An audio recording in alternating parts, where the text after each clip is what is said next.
penchant for excellence in the continent's media space, exposing the wrongs, applauding the rights, dissecting the news without fear or favor, through factual and accurate stories and contents. Corruption kills three things that makes a society. Representing the interests of the people and giving them a voice. Voice of the People TV is here to stay towards building a fair society. Vop TV, Voice of the People Television, truly a voice for the people.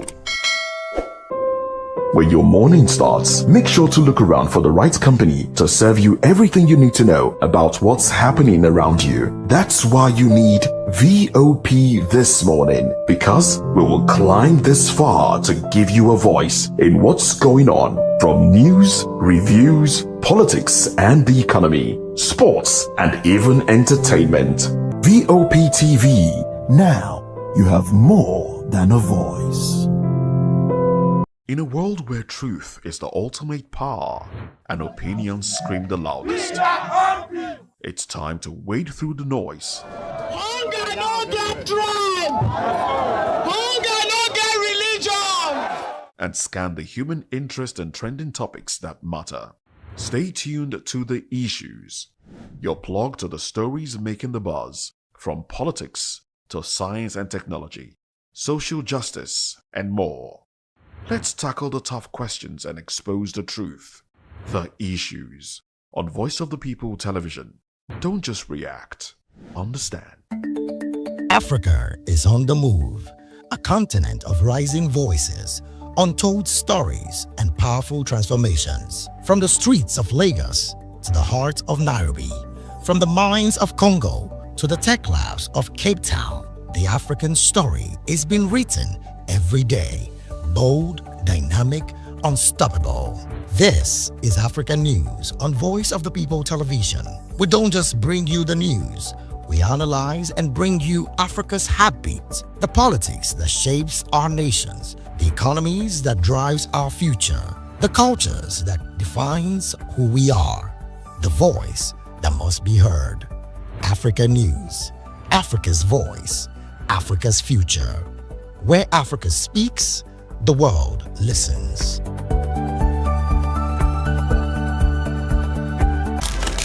In a world where power shifts with every headline. In a nation full of questions. In a world filled with noise, the truth needs a voice. The policies that shapes our world and the economy that determines our future. Every hour, every day, the grapevine keeps buzzing. And together, we are committed to telling the stories that shape our world, because your voice is our focus. Don't forget, our voice matters the most. Let us come together and share our concerns.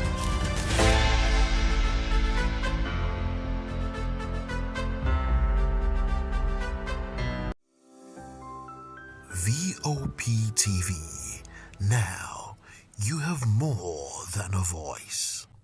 The Ikogosi Warm Springs is a tourist attraction located at Ikogosi, a town in Ekiti State, southwest Nigeria. Flowing abreast the warm spring is another cold spring which meets the warm spring at a confluence, each maintaining its thermal properties. These attributes make the spring a tourist attraction in Nigeria. Research suggested that the warm spring has a temperature of about 70 degrees Celsius at the source and 37 degrees Celsius at the confluence. In 1952, Southern Baptist missionary Reverend John S. McGee, from his mission base in the nearby Ekiti town of Igede, went to the source of the hot and cold springs about which he had heard from the Ikogosi people. Initially, he was discouraged from doing this, and the reasons given were based on the tradition of the local residents, which was that nobody should ever visit the source of these two streams because of the idea that to do so would be to invite death from the supernatural forces that were responsible for this strange and most unusual feature of nature. In spite of the warnings, Reverend McGee made his way through the forest, up the hill to the source of the two side-by-side springs. According to Reverend McGee's brief written account, he's quoted as saying, "After seeing it, I felt that it could be used for a good purpose. I discussed with the people. I discussed the possible use of it with some of the Mission and Nigerian Baptist Convention friends. With the growing interest of Royal Ambassador work and youth work, we felt that it could best be used by building a youth camp. I took it up with the Ekiti Association and we decided to build a camp for our residential areas and government areas. The land was secured through the convention." End quote. Haven't had the water from both springs?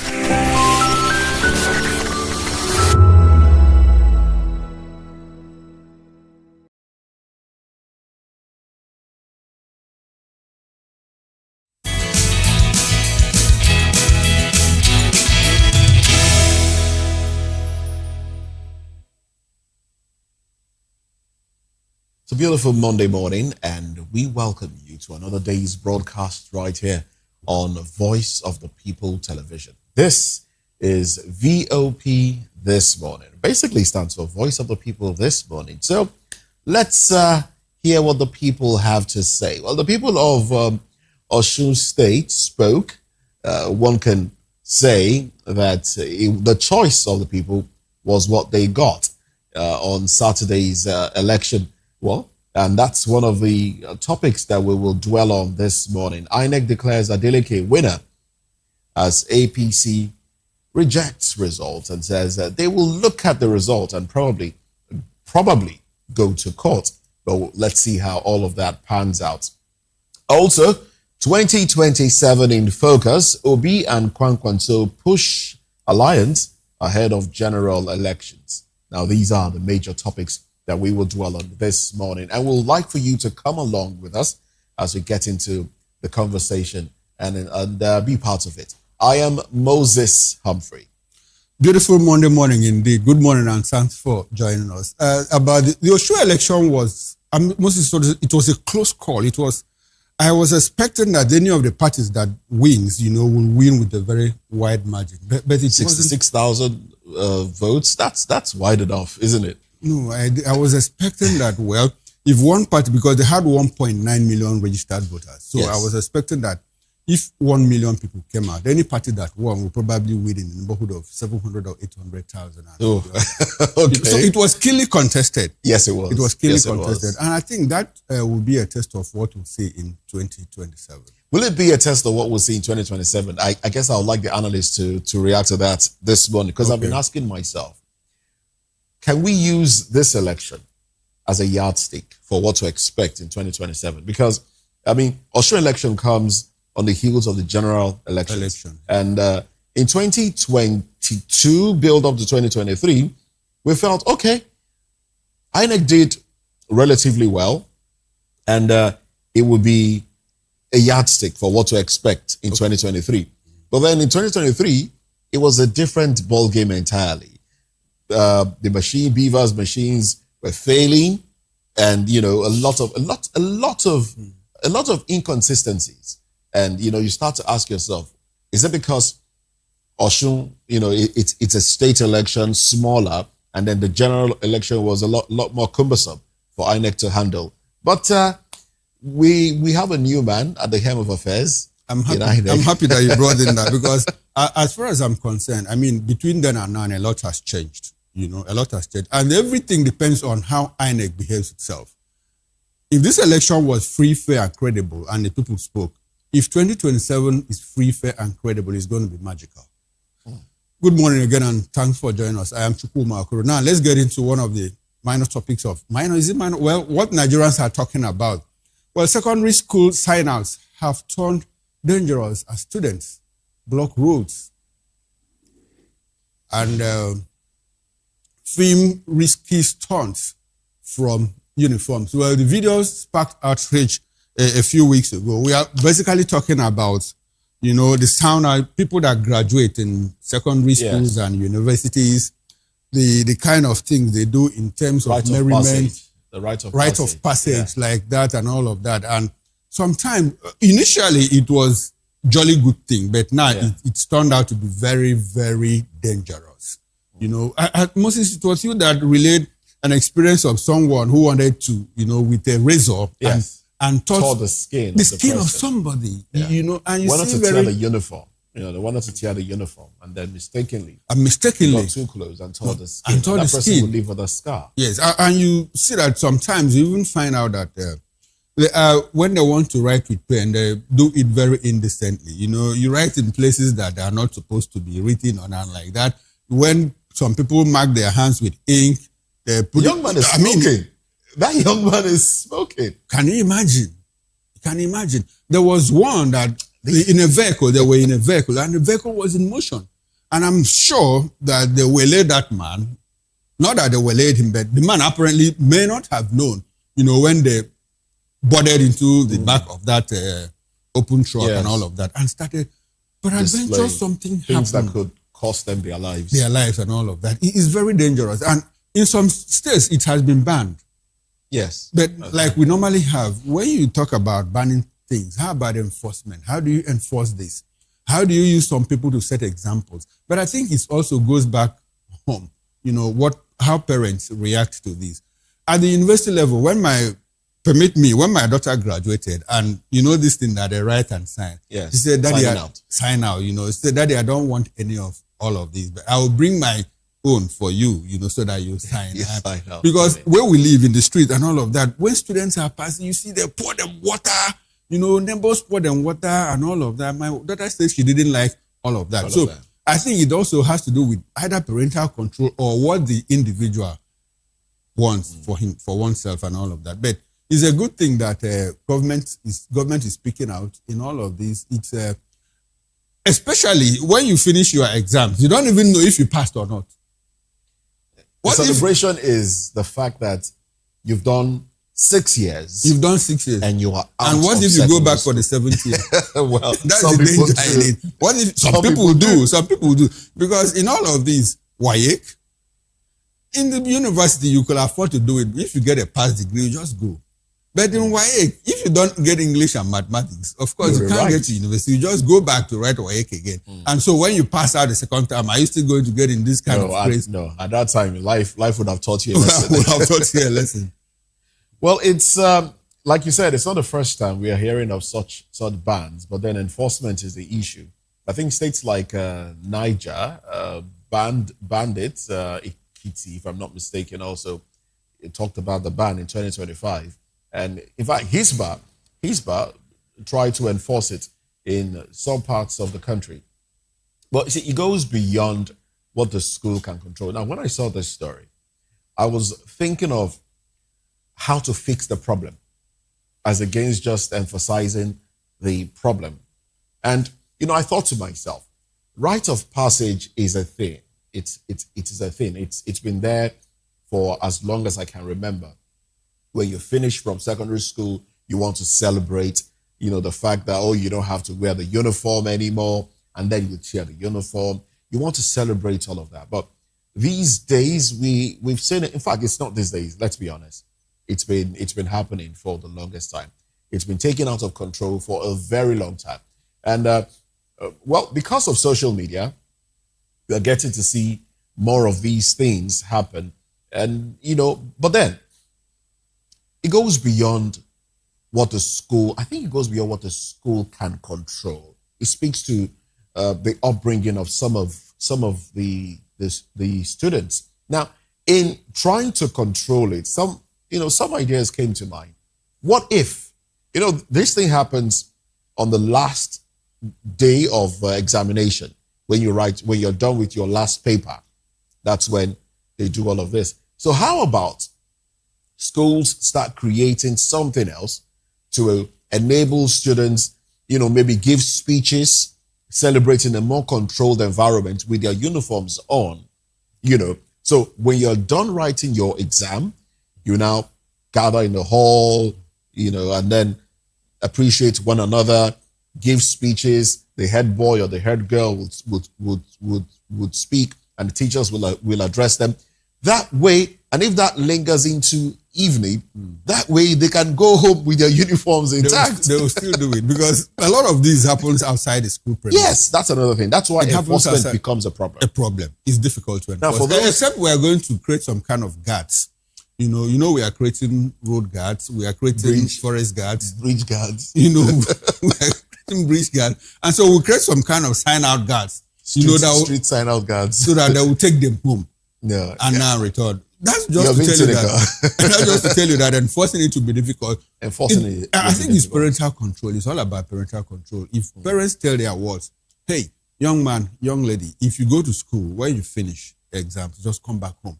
Or if school has organized some kind of celebration, pass-out program and all of that, when you finish, just come back. Be moderate about it. And I want to see you come home with your uniform intact. Intact, clean. You know, I don't want all these crazy things that you people do. But how many parents, you know, will have the time this much control to control their kids like that? It's quite unfortunate. Quite unfortunate indeed. Well, let's take you to the political scene. Former governor of Kaduna State, Nasir El-Rufai, has sued the ICPC for 10 billion naira, alleging it denied him access to his wife and son while in custody. Now, in the suit filed August 13, El-Rufai said ICPC blocked family visits and supplies of food and medication, breaching his rights under the Constitution and African Charter. He also alleged ICPC officers intimidated his wife, Aishatu Asabe, and son, Abba, on July 7. El-Rufai is asking the court to compel ICPC to grant him unhindered access to family and lawyers, citing a previous court order permitting such visits.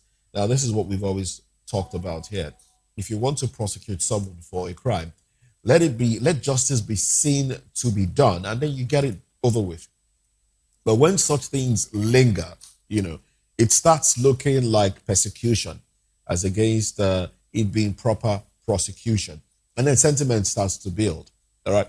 El-Rufai, well, according to the Constitution, he has a right to family, to see family and friends. But being denied that access, you know, one would start to imagine what other things he might be denied. We've seen, I mean, we saw this treatment meted out at Nnamdi Kanu when he was in detention as well. And we're seeing this. And I mean, it's not just about these individuals.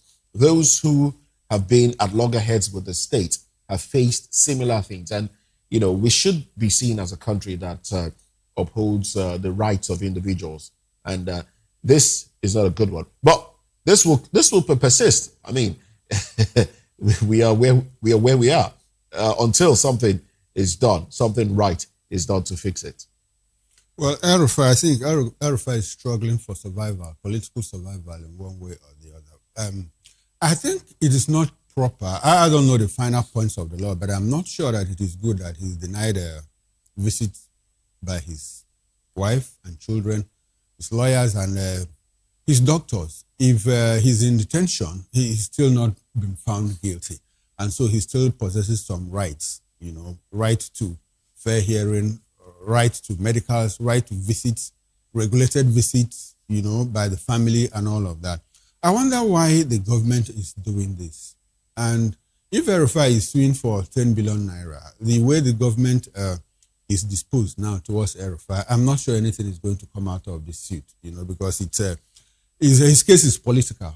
It's politically motivated. It's politically driven. And I'm not sure that anything is going to come out of it. But let's just see probably how far his lawyers can go in all of this. The judiciary is on the spotlight.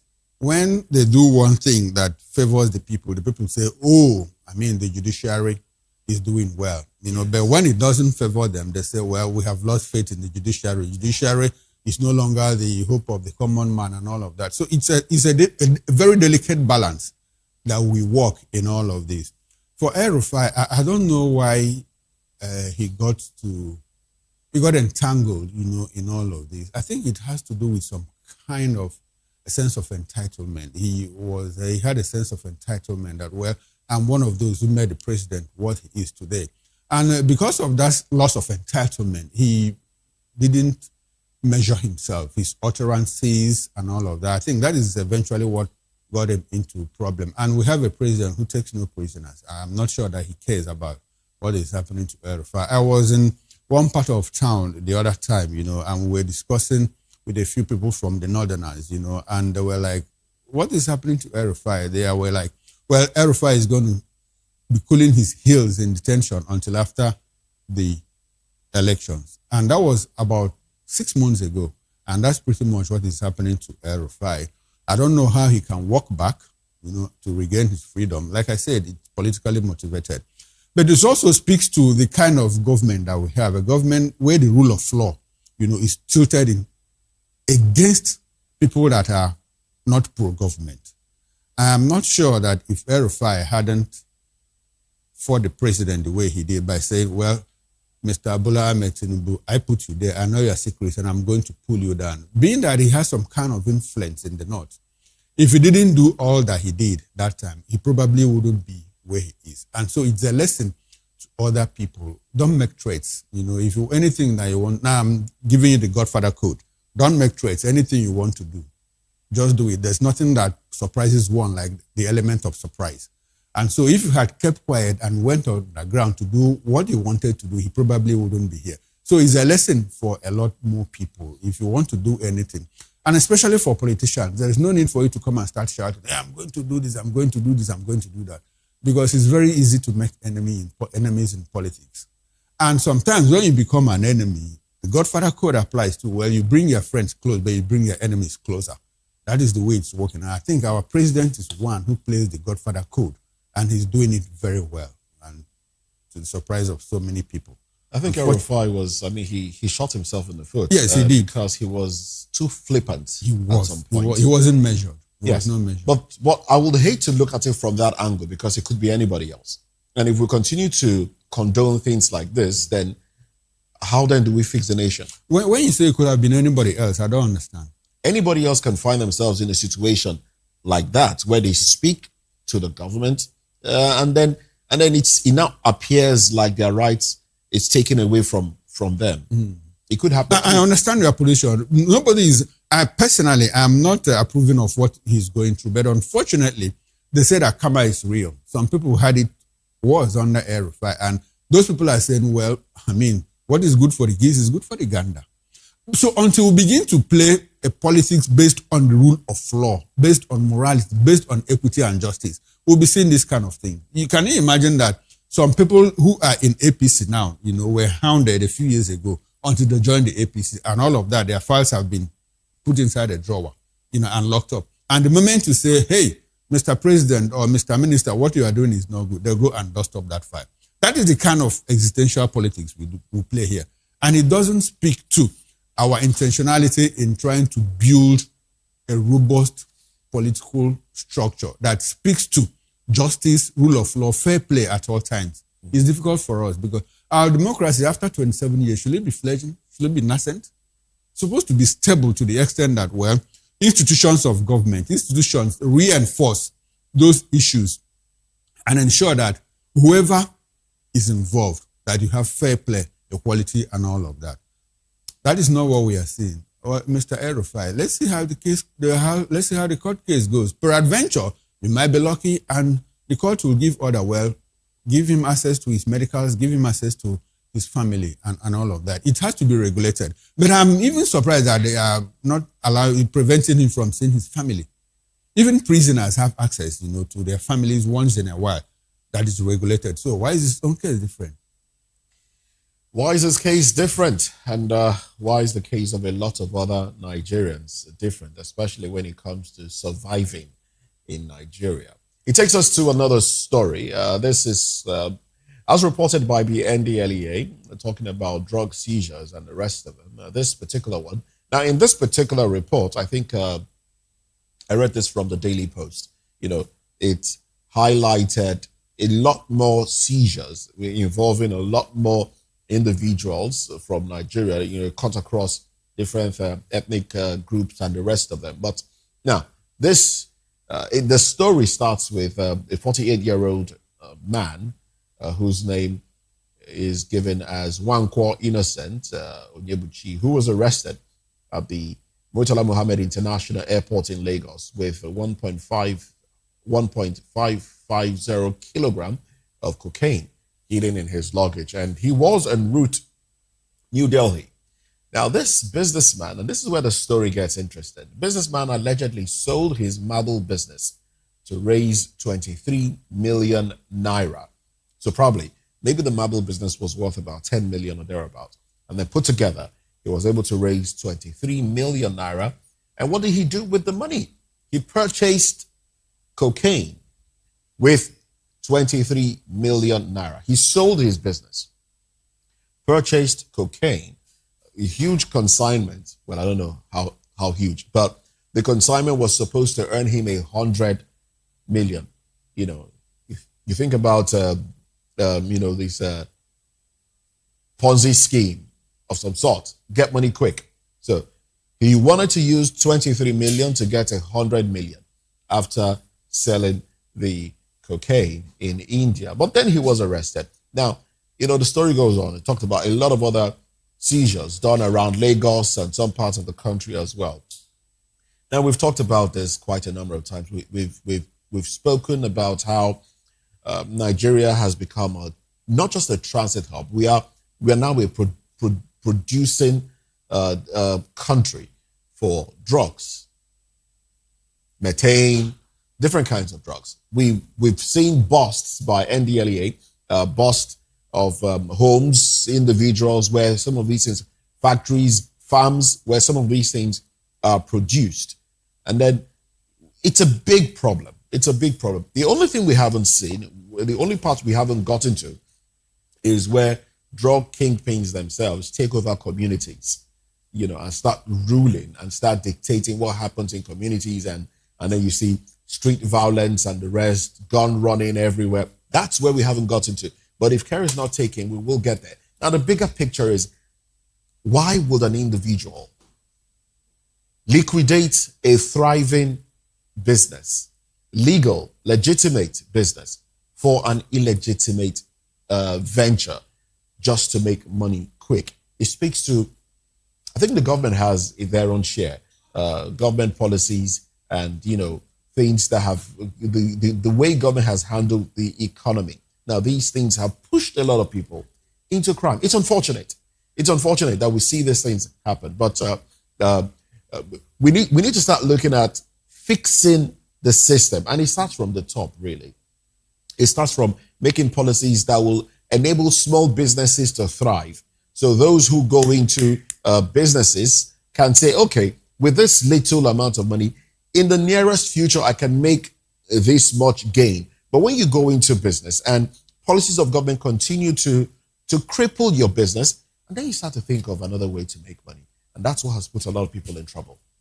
Moses, I think I will not agree with you on this. No problem. For the first time, I'm not sure that government should take responsibility. No, I'm not saying take responsibility for people getting into crime. No. I'm saying create policies that will allow businesses to thrive. Even in places where businesses thrive, you see people deal drugs. People do drugs, don't they? It's worse in Europe. Here. It's worse here. It's worse here. It's worse here. We've seen people leave good jobs. This man left his good oil. This man sold his good business. He sold to his travel abroad. Business. Yes, that's what I'm saying. So it's a big problem. No, I think it has to do with greed.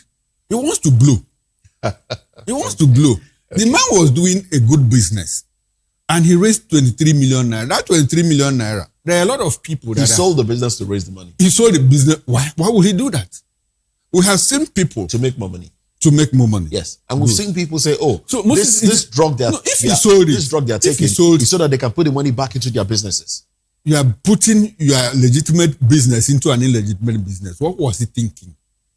I have seen people sold their father's property in upscale parts of the city to do what? To do drug. And they were caught. They lost the drug money. They went in. They lost their father's property. That is greed. That is greed. Moses, we have seen people sell off their businesses in Alaba, in Ladepo, in main markets in Onitsha. To do what? To finance their trip to South Africa. And when they go there, they discover that the more you look, the less you see. That the picture that was painted to them is not reality. And so what do? They start struggling. They open a barber shop somewhere, open a car wash somewhere, and before you know it, Dubila will start chasing them about and all of that. Not just in South Africa, in practically all parts of the world, where people sell their businesses, their thriving businesses. I'm not against people traveling, but why will you sell close down your business, where probably you net like 10, 15 million naira every year in terms of profit. And now you sell it, because someone went to South Africa, did one or two funny things, and came back probably with an Mercedes Formatic and all of that, built 4-story building. Pressure. That's another thing. Pressure, societal pressure. Yeah. So people need to act responsibly. Nigeria, like we said, is gradually becoming a hub. The thing that Moses talked about that we have not seen here yet, in cases where you have rival gangs, like trying to take over the streets and communities, is already happening because some of these causes that you see are drug addicted. And you see gang fight in streets in Nigeria. They're on drugs. No, I think they might be on drugs, but they're not doing it to foster the drug business. They're doing it It will get to a point, where the drug dealers themselves will get into rivalry. And we'll see what is happening in Colombia. That's a complete breakdown of society. Colombia broke down at some point. No, we're still safe. We are still safe. Yes. But what we are saying is, let us guide it now. Not get to that. Because our way of doing things, we normally do things, we normally go overboard.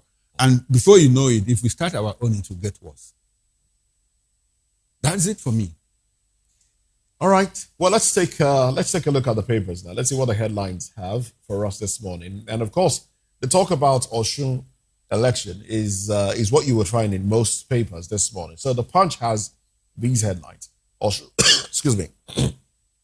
Osun poll victory. Adeleke extends olive branch. APC molds tribunal challenge. Tinubu hails Adeleke, commends INEC, security agencies for credible poll. Atiku Obi Kwakwanso salutes governor on re-election, congratulates Osun voters. APC says tribunal will be explored as lawyers review poll results from 332 wards. On top of the masthead, El-Rufai demands family access, 10 billion naira damages from ICPC. Tinubu bets on Port Harcourt to worry refineries despite Obasanjo's doubts. And then you go further down, you have banks, fintechs flag 42,082 suspicious transactions to NFIU. Osun woman found dead with severed hand inside church. Okay, severed hand. I hope it's not politically triggered. Oh well, because we've seen threats by agents of politicians. Say, if you don't vote for us, Anyway, these are the headlines from Nigerian, the Punch newspaper. And quickly from the Daily Sun, beside the nameplate, APC, we are studying results of Osun governorship election. AI disruption, 9 million Nigerian jobs may disappear by 2030, experts. Now the big story. Tinubu, Obi, Osun indigenes celebrate Adeleke's victory. With the riders, governor's victory affirms democracy. President. Protect your vote in 2027, Obi tells Nigerians. Serap urges INEC, EFCC, ICPC to probe vote buying, violence, wants UN intervention. More stories from the Sun newspaper. Hashim, Showore, Adebayo demand release of Nnamdi Kanu, Bichia, Mice and Go. Seek international sanctions against anti-democratic actors. Wike slashes CFO waiting time as FCT processes 26,272 titles. I'll take that again for clarity. Wike slashes CFO waiting time as FCT processes 26,272 titles. War against organized murder. Inside NAFDAC, customs battle against Nigeria's fake drug trade. UBEC opens second chance education pathway for out-of-school girls. And that's it from the Daily Sun newspaper. All right, Wike slashing CFO waiting time. One would say, is it because elections are around the corner? So now they're trying to make themselves look good before the people. Oh, well, more headlines from The Guardian. Osun polls opposition's victory relieves people power. raises stake for APC in 2027. EFCC recovers $60 million in ongoing Nest Oil investigation. Gunmen kill 4 in Benue as troops repel attack on Borno military base. El-Rufai files fresh 10 billion naira suit against ICPC for allegedly denying family access to him. Stop blaming past governments for refineries' woes, Atiku tells Tinubu. Oshu polls, Makinde, NGF, ADC, Huriwa, Yaga Africa congratulate Adeleke. Resident doctors unveil new work regulation to check burnout. ASU rallies FG to lecturers' grievances, welfare demands. And then we also have a ministry partners, states, private sector on livestock transformation. And this is how much we can take. Newspaper headlines. Newspaper review at 10 o'clock will do justice to these headlines as we'll have analysts making sense of it all right here. Now we'll take a break. When we come back, INEC declares Adeleke winner in Oshu polls. We'll look at everything that, everything that happened on Saturday and how much we can project into 2027. Join us again after this break.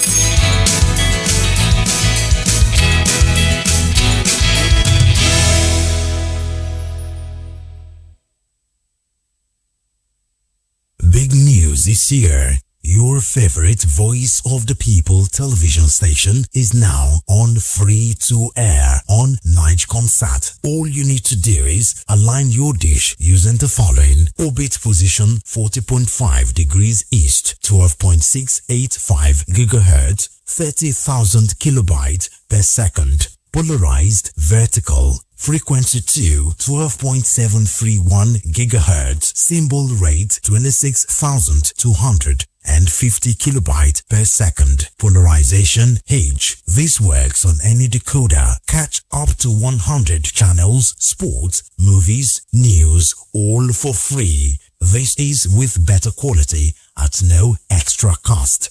Vop TV on Free TV. Now you have more than a voice. In a world where power shifts with every headlines, news breaks and events happens, we bring you unbiased and explicit information on politics, economy and state of the nation. We break down the chaos. Facts, not fluff. Truth, not spin. We discuss not just politics, but a glimpse into the future. Voice of the People Television. Now you have more than a voice.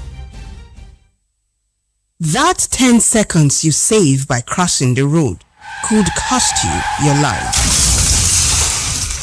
Pedestrian bridges are built for one reason: to keep you safe. They are free, they are strong, and they are there to protect you. Dashing across expressways leads to injuries, loss, and grief that last forever. Using the bridge takes less than 1 minute. Losing a loved one lasts a lifetime. Parents, teach your children.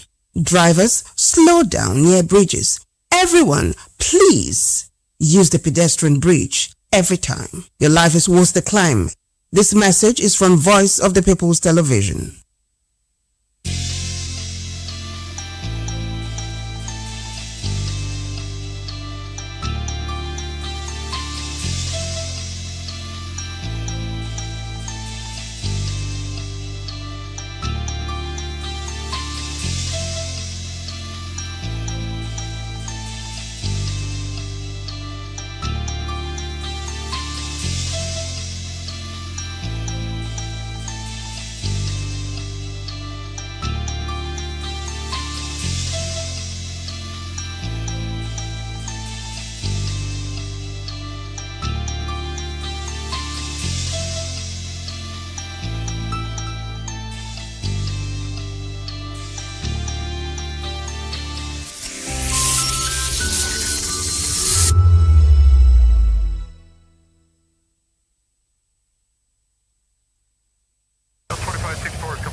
What happens in the hush behind hangar doors Who signs the papers that gamble with lives? Which truths were grounded before they even ever had wings?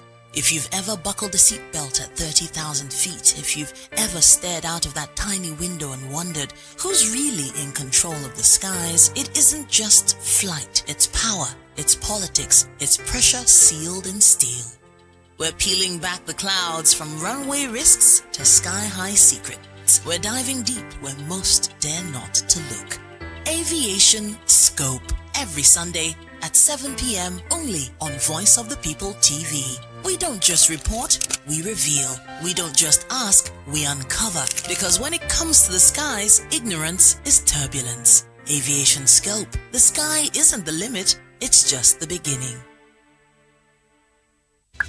Are you looking for where to buy quality and original studio and musical equipment in Nigeria? Welcome to Iruka Online, Nigeria's biggest musical and sound equipment warehouse. Your trusted home for top global brands, reliable low-priced alternatives, and 100% original musical accessories. With over 16 locations nationwide and open 7 days a week, we deliver unbeatable service and customer support you can count on. Shop online at iruka.com in partnership with world-renowned brands like Wolfdale Pro, Prisoners, Twile Keyboards, Fender and Jackson Guitars, Marshall Amplification, Mapex Acoustic Drum Set, Tech Electronic Drums and Accessories, Evans Drumheads, Ashdown Engineering, and many more. Iruka Online, powering your sound with quality you can trust.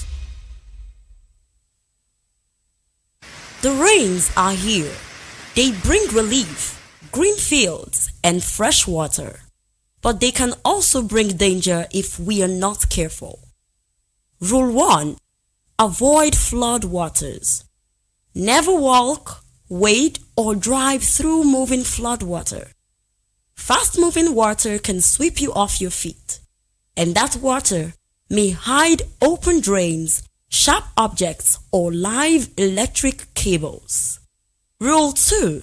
Stay away from weak structures and slopes. Heavy rain can weaken buildings, walls, and hillsides. Avoid sitting on the old buildings, billboards, or trees. If your area is prone to landslides, report cracks or soil movement to emergency agencies immediately. Rule 3. Protect yourself from lightning and accidents. Stay indoors during thunderstorms. Avoid open fields, tall trees, and metal objects. If you must travel, drive slowly. Use your headlights and never use an umbrella near power lines or while riding. And Rule 4. Stay healthy. Clear your gutters to stop mosquitoes that causes malaria. Boil or filter your drinking water.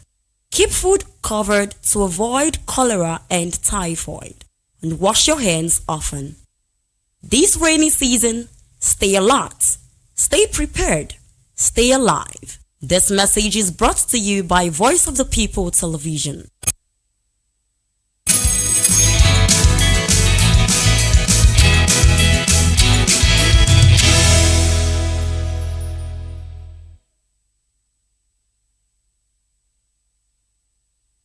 Well, thank you very much for staying with us. Now, INEC declared Governor Ademola Adeleke winner of the Osun governorship election with 511,67 votes, defeating APC's Bola Oyebamiji, who got 444,815 votes. Adeleke of the Accord Party won 19 of 30 local government areas and said the result was a victory for democracy. Now, he thanked President Tinubu for his congratulatory call and promised to industrialize Osun. The APC rejected the outcome, saying it will challenge it at the tribunal over alleged irregularities. Well, they did say that they will look at the results. Well, the PDP and opposition leaders, Atiku and Peter Obi, have also congratulated Adeleke, while Senator Francis Fadausi is facing criticism for urging supporters to monitor voters at his polling unit. But it wasn't about monitoring. He did say, ensure you check where they are thumbprinting. Now, if we can, I would like for us to watch, where he said it, if we have the video. And, a lot has been said already. And after the elections, we saw the people of Osun State jubilating and celebrating the incumbent as he has another 4 years in office. Oh, well. And there you have it on the screen. Residents of Osun State celebrating. And one would say this doesn't look like this looks organic. This looks very organic, like regular people celebrating. All right. Well, we do have with us in the studio Mr. Darlington Agumwo, and also we have Nonso Emecheta. Good morning to you. Thank you for gentlemen. having Welcome. Welcome to the program. Yes. We'll be joined virtually by Chima Williams, Dayo Kayode, and Faith Wadishi. They will join the conversation as we progress. But let me start off with Mr. Agumwo here. Now, first off, let's talk about the elections. My colleague here, Chukwuma Okoro, did say that, we had this conversation off the air where he talked about, the margin wasn't so wide, 511 to 444. It wasn't so much of, wide margin that he expected. But I'm of the opinion that 6,000 votes is wide enough. But what are your thoughts on the general conduct of the election? The election is not yet Uhuru for Accord Party and Adeleke. They should not rest on that because I'm taking my analysis based on what happened in Imo State. Ihedion had got victory in Imo State while the APC spin doctors went to work, and that was under Buhari. We thought it was a joke all of a sudden, and so the rest is history anyway. And so with what APC is saying today in Osun State, Accord and Adeleke, they should equally go and look at the loophole where they were robbed of their own votes. Yeah, they should be compiling it. They should not go and relax, thinking that they have won. Because I know APC very well. With the army they deployed in Osun State, with the type of personnel they deployed in Osun State, with all the things that played out in Osun State, something tells me that Osun State was important to Tinubu. They needed that state by all means. If not, they wouldn't have deployed such army. But that's what it is. And personnel. 15 governors. Thousands of security personnel.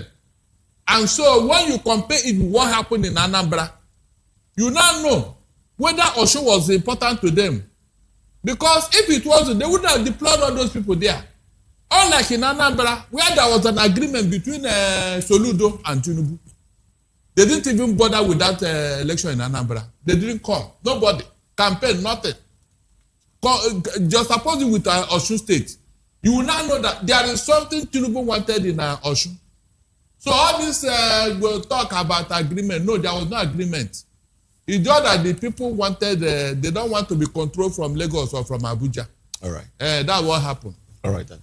Nonso, let's get your thoughts in as well. But I would like for us to get ready the video of the governor when the announcement came, his reaction. We'd like for our viewers to see that one again, his reaction. And also, I would like for that to be followed by the walkout of the Ashwebi men, the men in Ankara. And that's talking about the governors that went to Osun State. We saw how they descended the stairs, almost as if they were in a hurry to leave the state. And so, your broad view on the election. Thank you so much once more for having me. First and foremost, I want to say a big thank you to the people of Osun State. I want to say a big thank you to Davido, for standing in for the people. I see it as the people's dawn. for me, is the people's dawn, because nobody believed that despite the militarization of the electoral process, despite the importation of all the governors, both the ones that won through Ben Johnson way into the Osun State, even despite the one in Edo State that came in with his tout, who were shouting at Baku everywhere, my own view is that the people came out and the people spoke with one voice. And it's equally indicative of the fact that votes do count. For those people, who think that there is no need getting involved in the electoral process, especially the voter apathy guys who believe that there is no need for getting involved. The moment we vote, they will still read themselves into power. So for me, let Nigerians continue to come out en masse to participate in our electoral process. Because the people of Osun State did not allow, their divisive tools of maybe religion or clan to deter them. And that is what they always use, to deter the people from participating. During an election, you see them talking about religion. You see them talking about ethnicity, tribe, and all that. But the people of Osun came out to make a bold statement that, we are here to fight against state-sanctioned coercion. And all the federal compelling apparatus brought into Osun State, the people resisted. In fact, for the first time, I saw people escorting a van, conveying results. And somebody was picking call. They told the driver, you are carrying the future of Osun people and you are making a call. That means you want to call your people to come and hijack the result on the way. That's a message in our political annals. So for me, the people of Osun State have given us a template of how elections should be conducted. And it boils down to what is going to play out in 2027. We'll talk about that. Yeah. We'll talk about that truly. So in your assessment, the Osun election was free, fair, and credible. That is an example of a free, fair, credible election, and the people, election with the consent of the people. Before now, we have been having an election hijacked by the political hyenas and jackals. But for the first time, the people came. The people participated. The people stood. The people were awake. They kept vigil until the result we are now. This is a good example of how elections should be conducted. And we are happy that Osun people... All right. Mr. Agomo seems to be shaking his head. You don't agree it was free, fair, and credible? No, it wasn't. Based on what happened. How can you say that an election is free, fair, and credible when 40 people died? Before the election, 30 died. On the election day proper, 10 died. What is credible about it? You mean those lives are not important or what? Look, I have been saying it here. Tinubu claimed to be the father of democracy according to him. Let him live by his words. Why should people die in an obstacle election? And you people are telling me here that it is credible. So those lives that were lost, is it not? It's concerning indeed. I mean, it has destroyed every credibility you are talking about. It destroyed it. It's concerning. It destroyed it. I don't want to hear that word. It destroyed it. 40 lives lost because of an election. Approximately. And you are telling me credible? No, it's not that some people resisted the rigging machinery of one party. All right. Some people resisted. That was why people died. And you are telling me it's credible. It wasn't. But INEC did conduct the elections using BVAS and IREV. So do you think that technology did help a way to maybe curb or limit the amount of it is an electoral manipulation? It is an electoral provision. I don't need to give any credit to INEC because that is the provisions of the Electoral Act that you must use it. So what have they done differently? When they wanted to stop uploading and the Davido went on his social media, what happened? I said it because the people resisted what the people wanted to do. Okay. And imagine if you look at it, like I've said before, it's not too much. 66,000. It's not too much. They can do anything and tell you that some votes are not counted in their favor somewhere. Okay. And they will now go to court. And of course, you know what will happen there. Okay. Well, let's go virtual now. Let's speak with Faith. Let's have Faith. Faith Umadishi join the conversation. Faith, good morning to you.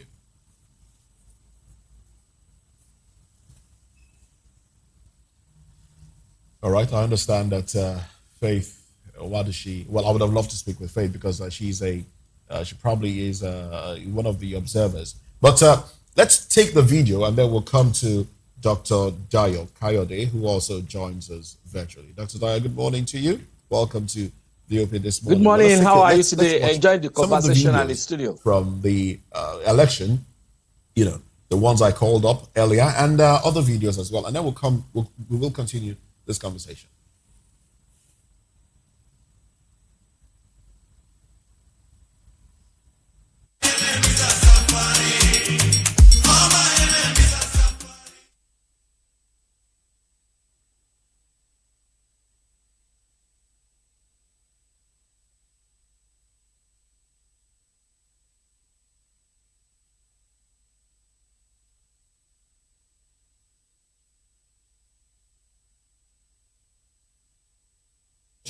What you see on your screen is when the residents were escorting the ballot box in the vehicle, and you could see some policemen in the vehicle. And you know, they told the driver, "Don't make calls. Don't make calls. Are you trying to call somebody else to hijack this?" You know, this is interesting, really. Some agents of parties escorting. You know, this is what we've always said, you know, monitor your votes up until the end. But that in itself is a problem, you know. Yeah. A democracy where you have to monitor, you know, you vote and then you sit down and wait for it to be counted, and then you follow it all the way to collation center and follow it all the way to announcement, and then you follow IREV and the portal. Is that how elections should be, really? Well, wait, that's not a question I want you to answer right away. Let's go to Dr. Dayo Kayode.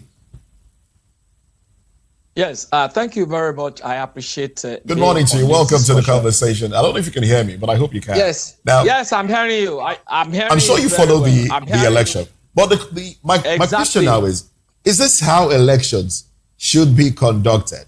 Or are we going to get better? You know, following the result. Yes. I mean, we've said that's the only way to make your votes count. But how would you assess our elections going by using the yardstick of the Osun election that happened on Saturday?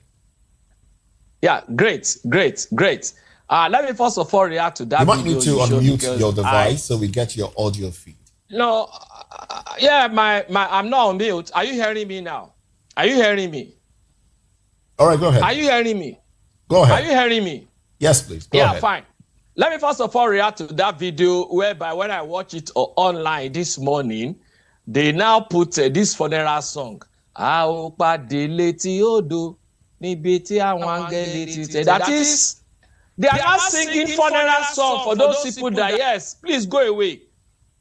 We have already sealed your coffin. And that's exactly what they have shown.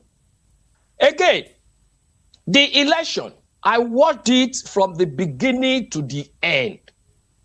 And what came to my mind was that same Bob Marley song, which I always echo to people that they should have it at the back of their mind come 2027, which says, emancipate yourself from mental slavery. None but ourselves can free our soul.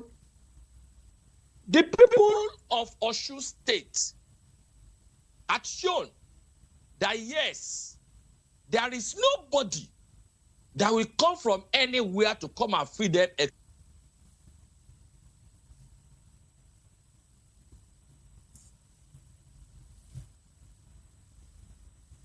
Brain to be able to free themselves. And that's exactly what they have shown. Again, talking about free and fair election. You see, I will first of all give my sympathy to those families that lost people during that election. It's a pity that in this century, we are still having people that are having it at the back of their mind that they have to kill before they can get to positions of authority. My condolences to those families, and may the souls of the departed rest in perfect peace. But then, moving away from there, when we look at all the events that happened, especially a day to the election and election day. I think if we can maintain that, and improve further on it, we find out that our democracy will grow beyond what it used to be. However, INEC should be highly monitored because it's the one that is having the knife. What is it that has prompted INEC to stop the IREV uploading of results for almost 4 hours? For almost 4 hours. Yeah. I think to that extent, somebody must be queried on that. Somebody must be queried. And we want heads to roll as regard that, so that it will serve as a lesson, deterrent All right. to others Dr. that Dyer. might be planning Dr. Dyer. in 2027. Yes. All right, Dr. Dyer, unfortunately, some of the things you said at the start of your intervention, I didn't hear some of them, but the audio became better along the line. Now, some people say that some people are of the opinion that the President Bola Ahmed, allowed Governor Jackson Adeleke to take the day. He did not exercise, the federal might as much as we've seen in, other elections, especially off-cycle elections, where federal might was exhibited. Do you think this victory for Jackson Adeleke was as a result of the president? He did thank the president, though. Do you think it was as a result of the president allowing democracy to have its way, or the will of the people superseding federal might?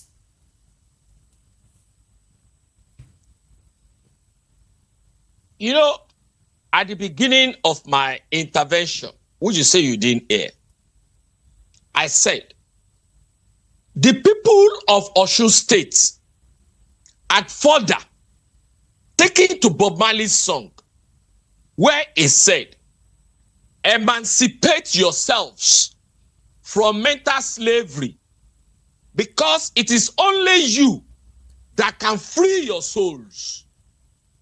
And the people of Osun State have decided, or rather, they decided to take the bull by the horn and free themselves from this government that had weaponized poverty. This government that had removed sustainable living standard from them, and then they are living below poverty lines.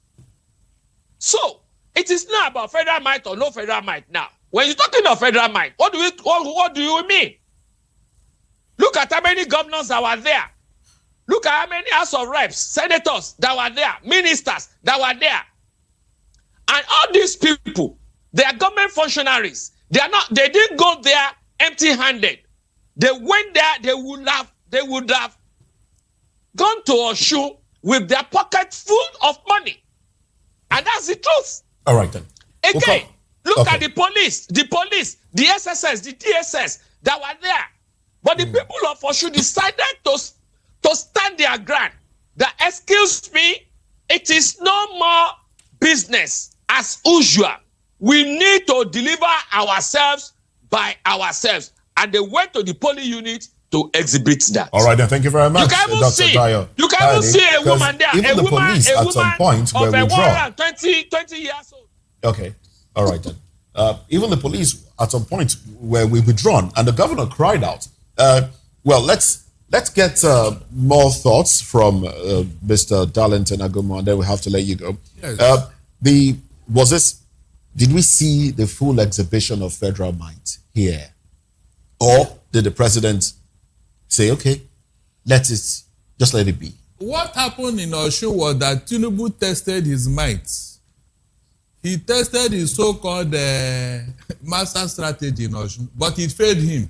Okay. So it was failing him He now. failed him because Osun people were ready. Look, I've already told people, if you want peace, prepare for war. That is the only thing that the devil and other troublemakers understand. If they come and harass you and intimidate you, go and hide, they will have their way.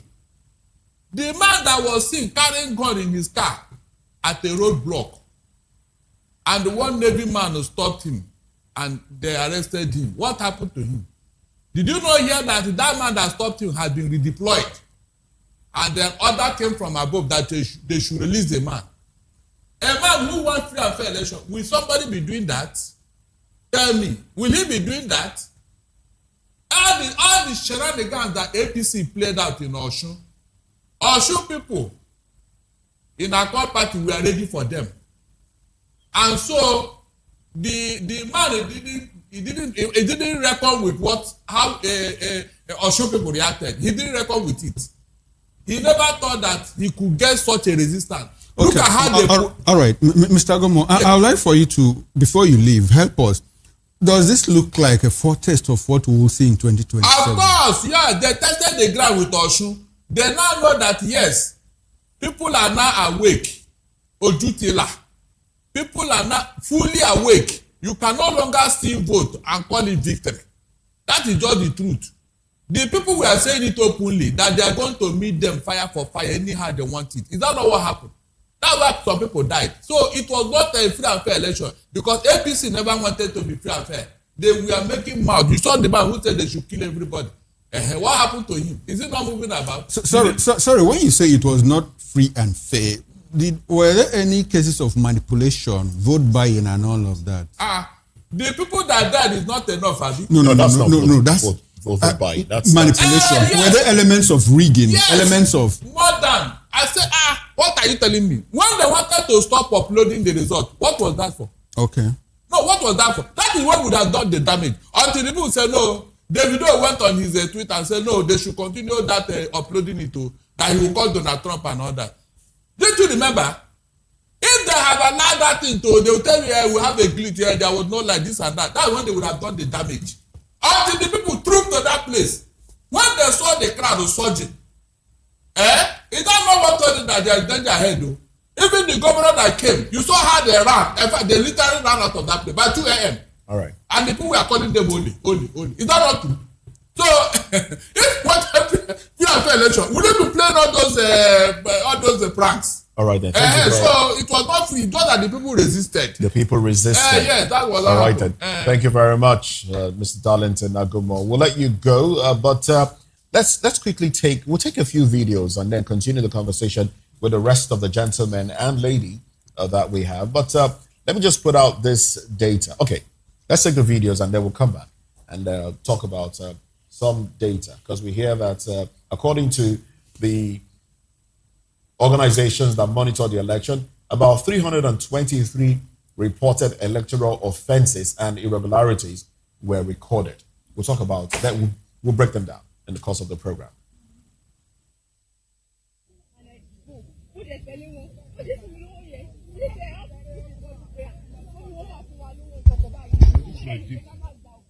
To have gone somewhere to collect some money, and then the people followed her to that point, and when she came back, she was asked to explain the money she collected and what it was meant for. The people really did stand by to monitor their votes. Take a listen.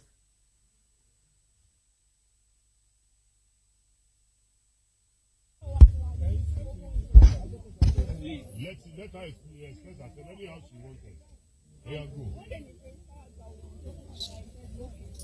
Not everybody to mess you up. What are you talking about?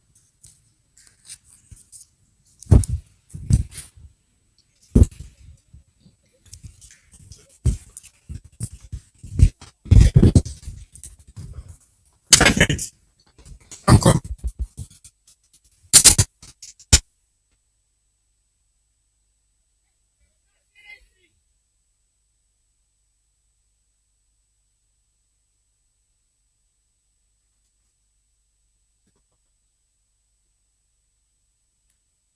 All right, so there you have it. This young woman is an INEC official, really.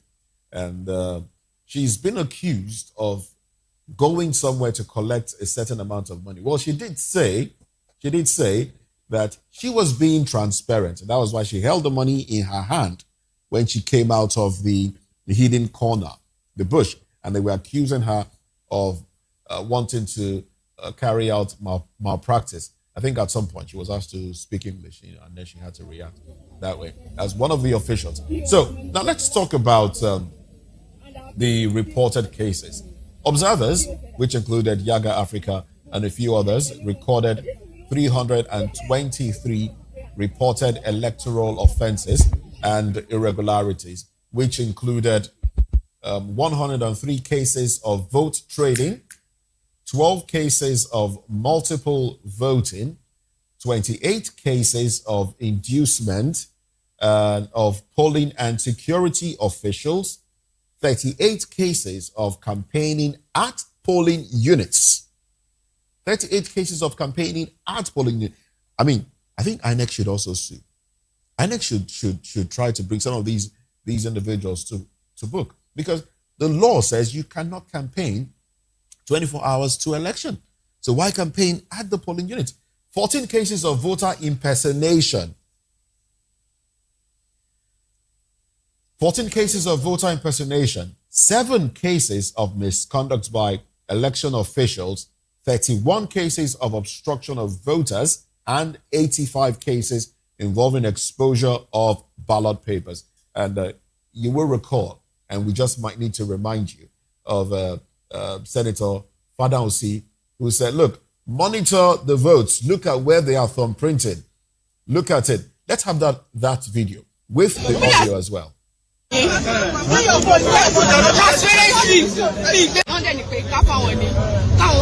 you speak English? Please.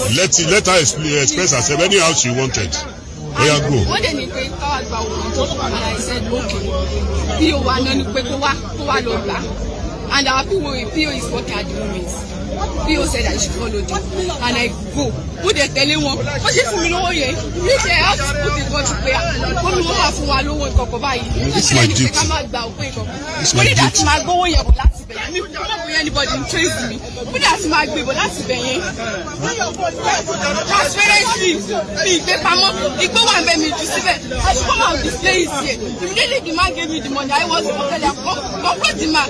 I was telling him, we allow misconduct for the election. You if it's because of anything, we have to buy anything. But then if we allow anything.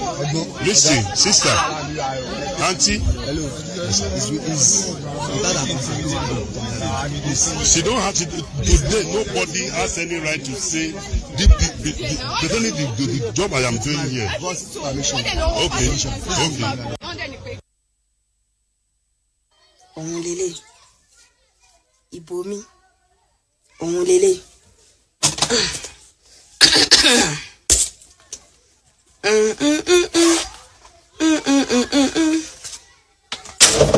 Owó tí màá ná fún 4 years, òun lélẹ̀.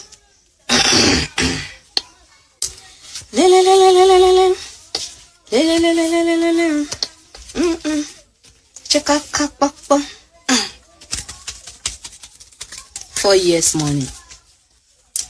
Ele ti ya. 1, 2, 3, 4, 5, 6, 7, 8, 9, 10, 11, 12, 13, 14, 15, 16, 17, 18, 19, 20. 20 b. Put it your domain. But me bad da. Kini mo gain. Thank you.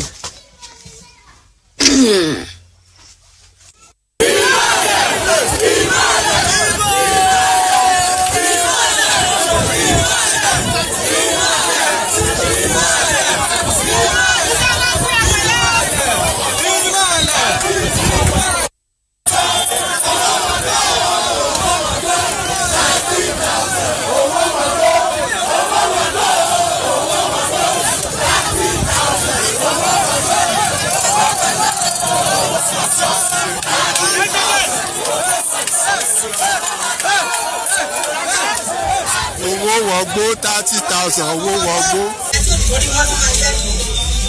Ọmọ Yorùbá lè àyè bẹ̀rẹ̀ láì àṣẹ àti wá ti gba owó lọ́wọ́ wa tó gba oúnjẹ. We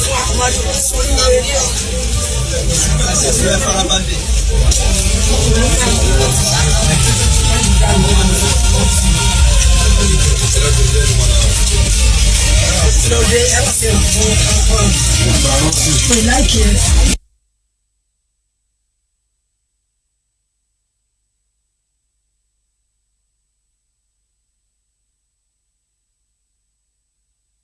All right, there you have it. Owo wogbo, money, gone down the drain and all of that.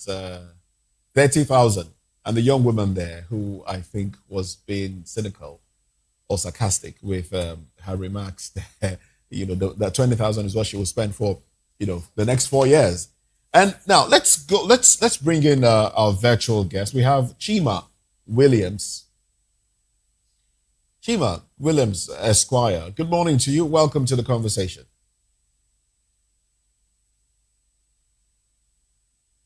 Good to be here. All right then. I understand that you've been in for quite a while, following the conversation. Now, vote trading was we saw vote trading. Monies were placed on tables. Bundles of monies were placed on tables. There was no hiding it, even though a lot of these individuals know the implication of that. But based on what you have observed, the vote trading, buying and selling of votes that took place, and the monies that were all over the place, those individuals that said, oh, let's see what they have from printed on and all of that. How do you rate this election, especially from a legal standpoint? All right. Thank you so much. First is that one of our colleagues in the conversation mentioned that the election was free and fair. By all democratic standards, the election was never free and fair, because the conduct of election is not only what happens on the election day. It is what happens before, during, and immediately after that makes an election to be either credible or not. We saw the intimidatory posture of the ruling party at the national level, bringing all their muzzle, into the state. I mean, for a free, fair, and credible election, do you need intrusion of non-state members? Like we saw, the influx of the opposition in the states now, in Osun State, the opposition leaders from outside of Osun State invading Osun, that sends a clear message on what the election was. Now, the threats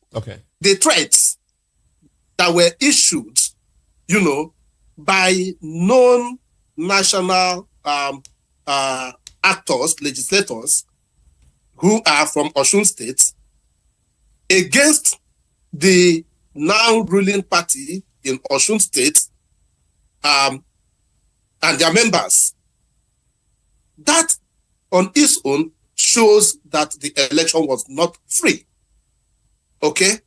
The fact that, the Osun people showed vigilance, because for us, we say equity aids the vigilant, not the indolent.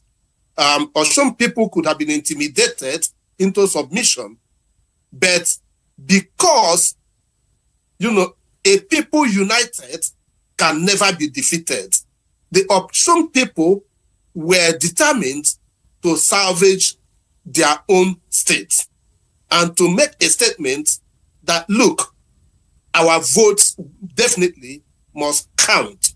So, following that electorate, we have to vote and stand to defend their votes, make sure that their votes are counted, and make sure that their votes are uploaded, shows that this election was never free and fair. Okay? It was never free. it was never fair.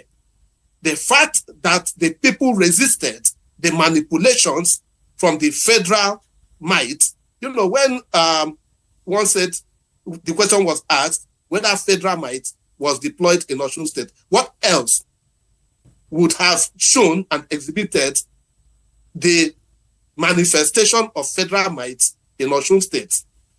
The APC national chairman, we have to call names, was in Osun State.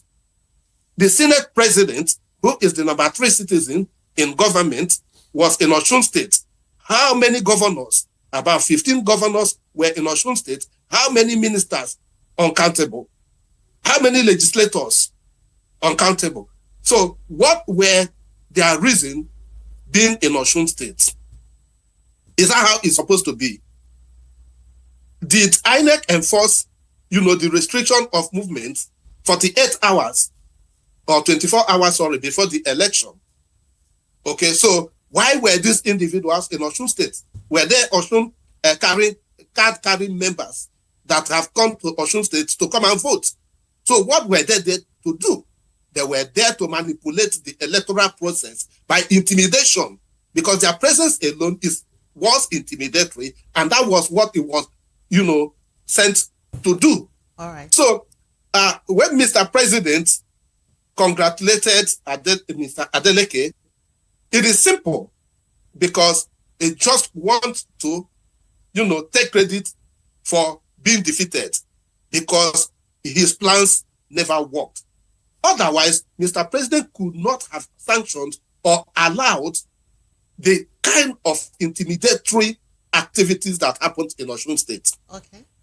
So when you look at the deaths, is election supposed to lead to death of those that you are supposed to lead? Okay. Vote buying, of course, those ones are, everyday occurrence Chima, in our electoral cycle. So we are not yet there. But Osun people have shown that Nigerians' votes can count if we want it to count. And if we stand firm to speak and stand with our voices, okay, the changes that we want will begin to happen little by little. But we are not yet there. All right. Legally speaking, what grounds does the APC have to challenge this election? Although the president, on one hand, we are being told that he called the Adeleke to congratulate him, but his party, on the other hand, is saying that they're going to court. Realistically, when you look at this, the results of the election, given that Adeleke won 19 out of 30 local government areas with a margin of 66,252 votes, is this an uphill battle for the APC? Can they challenge this victory and upturn it? Well, you see, people that believe in going through the wrong path will always challenge everything. So it is immaterial how free and fair the election is, because they believe that they have the courts in their arms. They want to challenge this election. But one thing that I will advise APC is that for their own good, they should congratulate Adeleke and allow Osun to be. Okay. I think the president has already exposed themselves. Chima, the president has already congratulated him. You want the party machinery to congratulate him? No, sir. Yes, because Mr. President is not APC. Okay. And it is APC that is threatening to go to court. The president is the national leader of the APC. Of going to court, he is the national leader, but he's not the spokesperson for APC as a party. You want the spokesperson of the APC to congratulate Adeleke to make it formal? Yes. All right then. Yes. Okay. All right. And thank you very much, Chima. The threat of going to court, because even if they go to court, definitely it is an uphill task, because this is a simple majority. The first past the post process. And all of that. All right, thank you very much, Chima. I would like for you to stay with us. We'll come back to you in the course of the program. Now, let's quickly run to Port Harcourt, where we've been joined by Lolo Maria Nwokoma is a public affairs analyst. He's also the candidate of the Action Democratic Party, ADP. Good morning, Nwokoma, and thanks for joining us on VOP this morning. People TV. Hello, can you hear morning. me? You might need to unmute your device Yes, so that we can get you. your audio feed. Can you hear me clearly? So unfortunately, we are having difficulties establishing connection with Lolo Maria Nwokoma. Well, let's go to Benin City, where we have been joined again by Faith Nwadeshi. Faith, can you hear me? Good morning, and thanks for joining us on VOP this morning. I'm joining you from Abuja, not... Oh, beautiful, beautiful. Sorry about that. You are joining us from Abuja, the FCT, where the action is. Good to have you join us. Now, we are discussing Osun election, and I'm sure... Good morning, beautiful. I'm sure that you have followed the conversation. What's your take on what happened in Osun? Adeleke has won despite the massive mobilization of the APC, the Senate President, National Chairman of the party, 10 governors, 15,000 policemen, 25,000 security men in all in just one off-cycle election. Yet, the election, people chose their choice. The people made a choice, and that choice is Adeleke. What's your broad reaction to what happened in Osun? Thank you very much. I wasn't really surprised at the outcome, because if you followed the election in 2022, I was in Osun in 2022, I was there in 2018, and I followed the elections, and I deployed about 100 observers on ground in 2026. I couldn't be on ground because of health reasons. And so looking at the election, I'm not just going to say, look at it from what happened on Saturday, but also looking at it from what has been happening in Osun. And what we predicted actually with the outcomes of the election is there, because Osun is one state where every vote counts. Usually the margin of win is very, very tight. From 2022, when you had just over 28,000, to now when you are having like 100% of that vote. In 2022, there was an incumbent APC. So when people say that the APC, and the government, I think it's about the personality of the incumbent governor himself, and the fact that in 4 years, he has been able to sell his program to the people. And the people came out to say, do we need to allow this person continue? Are we happy with what he's doing? I remember when I was going back from Osun in 2022, you could see the jubilation, the same kind of jubilation that you see happening in Osun. But again, with that outcome, do you say that the entire process was free and fair? Okay, because yes. At the end of the day, you want to count the votes. You want to be sure that what people voted, mattered. In 2022, the governor won by 17 local government areas. Now he has won 19 local government areas. And then you're asking, what is it that has happened? While we are having some improvements in some areas, we're still grappling with some issues around some areas, like the issue of vote trading, for instance. It has to do with the people themselves, because where there are no willing sellers, there will not be willing buyers. So that's all right, we really need to. All right, Faith. I'm happy that you observed. You had boots on ground. You said you sent 100 observers, to go observe the Edo elections, the Osun elections. Now, what feedback did you receive in terms of compliance by INEC, in terms of how people comported themselves, in terms of the militarization? We had a little argument here between guests. One guest says, well, it was free and fair. Others say it was not free and fair. So probably you help us do some kind of balancing. From the reports you got from your boots on ground, do you think that the election was free and fair, credible? So there are many things that you have to consider before you say an election was free or unfair, or that it was not free and fair. When it comes to counting of the votes and declaration of the votes that were cast, you will say, okay, that was fair, because when you consider the results that we got and compared to what is uploaded on the BVAS, and then, on the IREV and what INEC declared, you will see a correlation between what we had from the field, what was uploaded, and what was eventually declared. But again, the process that brought about that is what you want to question. We keep talking about the issue of vote buying. People were giving money. So was it because of the money that people got that made them vote the way that they voted, or what really happened? And then again, you also look at it. If you look at the 2022 results that we got, you will find that there were some local government areas that were won either by the other parties, even though the ruling party, which is a court party, was there. Then again, there's something significant that happened before that election that we are not looking at it, that also may have impacted the logistics. In fact, we were thinking that the logistics would have been so impacted because of the addition of the SDP candidate just at the time close to the election. But INEC was able to add that and printed the document. So on one side, you can say the counting, the collation of the results, you say results management has improved. But again, technology also becomes a challenge, because one of the areas, electoral offenses that was discovered on the field was the fact that people were able to vote multiple times. And we had thought that the beavers had been able to take care of voter identity theft. So if we're still having issues around voter identity theft, that's something we need to consider. Okay. So you cannot completely say that the election was not free and fair, and you cannot completely say that it was free and fair because of this issue. If that is the premise now, based on your background now, on a scale of 1 to 10, how will you rate the Osun election? I will rate the Osun election 5 over 10. 5 over 10. So INEC did well. 50%. 50%. I mean, so INEC and the people did well. So how much of that, will take us into 2027? What do you see coming for the Nigerian people in 2027? Should this be taken as a test case? Is it something that shows how we are going to, why it will pan out in 2027?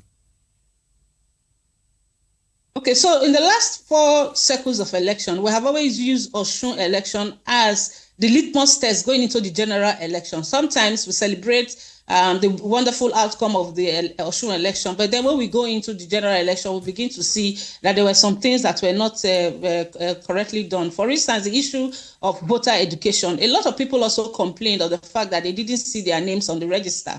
There was a particular case. I was on one national TV analyzing elections on election day, and there was one woman about 80 years old that was found. She said she had transferred her polling unit to a particular polling unit. She spent close to 5 hours there, and she couldn't. They even stole her phone. And she's a woman with disability. She was using her walking stick. Imagine 80-year-old woman not finding her name on the register and not being able to vote. There were reports from even younger persons who had to go from polling unit to polling unit. I think INEC has to do proper voter education, perhaps do what they did in the FCT election by sending text messages to people so that ahead of the election time, people will identify where their polling units are. You know that on election day, there's a restriction on movement. Yes. So it's important that INEC takes that responsibility to let people know where their polling units are. Because at the end of the day, look at the margin that we had election, and over 400 people didn't collect their PVCs. And then now some people who even collected their PVCs, who came out to want to vote, could not vote because they didn't see their names on the register that was posted in their polling unit. We need to do that, and there has to be proper collaboration between INEC and the National Rotation Agency. The media also can do a lot, and of course, civil society can do a lot to do that. And then people say, "Oh, it is a test to show the power of opposition." Remember that in Osun, it wasn't opposition; it was incumbent. Even though that the governor changed from PDP to Accord, he was still incumbent. So he was not opposition. In Osun, APC was the opposition. It shows that the lesson we need to draw out and from the analysis that people are doing is that the opposition in Nigeria need to realign themselves and strategize in a way that they can defeat the incumbent. Because this is what we are saying. The Governor Adeleke was incumbent in Osun. He's not opposition, so he does not represent the opposition going into 2027. We need the opposition in Nigeria to realign and re-strategize so that they can walk about the incumbent. In 2022, Governor Adeleke was opposition and he defeated the incumbent. And now he has come again, to defeat the opposition as an incumbent. These are lessons we should draw and should look between the lines going into 2027. Is it a fair comparison, really, talking about opposition and incumbency, when the opposition in this case now has the federal government's backing? And we saw the number of governors that went in there. We saw the number of policemen that were deployed to the state. Would you call that really an opposition? Do the regular opposition have that much, power in elections? Okay, so that's where we need to be careful. Drawing. That's why I say it's a thin line. It's a thin line. Whether we like it or not, APC was opposition in 2026 election in Osun. In 2022, they were not opposition, they were incumbents, but the opposition defeated them. And it is the same strategy that they used in defeating them in 2022 that has been used in this particular election. So it's not about the political party.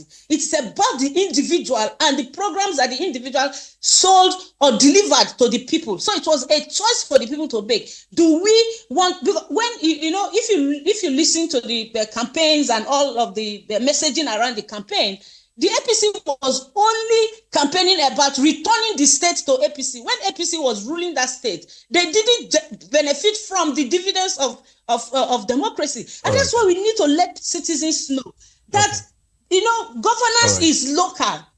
People should prioritize the election that matter to them. And that's what has happened in Osun. All right. Sometimes we say people should look at local government elections and governorship elections because these are elections that matter to them. But most times we put our effort into looking at presidential elections. All right, thank you very much. Presidential election is federal, but state and local government elections are local to the people. And that's why people to prioritize. Thank you very much, Faith. And that is where the people are keen in deciding who. Thank you very much. I would like us to we'll come back and talk about how this will affect 2027, what we should expect in 2027. But do stay with us. Do stay with us. Let's go to Port Harcourt, where we have Oliver Wokoma standing by. Well, good morning to you. Oliver is a candidate of the ADP. Well, good to have you join the conversation this morning. Talking about you. Well, you are in the opposition and seeing the ruling party, being the ruling party in the country, being defeated in Osun State. I want to know how that made you feel, and also the use of policemen. There was one particular policeman, one nicknamed London, who was said to have been deployed to Osun State to cause trouble. It was said, according to the governor, that he was deployed to Osun State to shoot into the air and cause chaos and all of that. How do you react to all of that? Okay, thank you very much, my brother. The truth is, the people of Osun State have spoken. The people of Osun State are united. They have shown capacity in what we call unity. The unity of people in any election gives victory. Now, we are coming into the 2027 elections as the opposition. We do not care about coalition. We do not care about what the incumbent leadership and politicians are doing. What we are doing is we are speaking to the conscience of the people. When you speak to the conscience of the people as opposition and make them understand that what have they benefited in the last 30 years in this country, from the local government to the House of Assembly members to the state governors to the presidency, what benefits has gotten to the people, the rural ethnicities, the urban developments and all that. Now we can see for ourselves, the Osun people stood their ground because of one word, unity. They decided that enough is enough. We cannot continue to collect these monies and still go and vote for 4 years of poverty, 4 years of suffering. It is painful. And they stood, collected the monies, and still voted for credibility. They voted for capacity. They voted for their conscience. They voted for their children. They voted for the future. It is sad that this country is in a mess. Now you can imagine bringing a policeman all the way to come cause chaos in the election. These are the issues that we should be looking out for. Okay. We as Nigerians should stay focused, stay united, and in 2027, all right, thank you very much, Oliver. We kick out these politicians. Thank you very much, Oliver. Let me bring this back to have kept the country in a mess. All right, then. Thank you very much. Thank you. Now, do you think the governor crying out every now and then may have whipped up enough sentiment to, impact on how the election went? Because, he was always on social media saying, hey, they have come again. They have sent somebody here to come and create chaos. They are killing my people. They are doing this. They are doing that. He was always crying out on social media. Did that in any way whip up enough sentiments to move the people his way? Yeah, thank you. Before I address your question, I think I need to set the record straight. Okay. When I said that the election in Osun was free and fair, please let them not misconstrue my perspective. All right. Is on the ground of INEC, allowing the will of the people to prevail. No. That election was never free. INEC only defended what the people, because I saw on the IREV, that's exactly what they are reporting. That's free and fair. That means the voice of the people, prevailed. Now, in the question you asked, that boils down to the power of the social media in our electoral process. It means that the social media has become another arm of checkmating the excesses of the government. When he cried out, even Davido at some point wrote to Trump, and even the federal government, we are aware of the fact that the international communities are being tagged. In other words, whatever happens is going to have a ripple effect in his election. So for me, the social media, the outcry, most of us were on the social media, decrying the shenanigans of, the governors and everything happening. One Father Hunsi who said that shoot.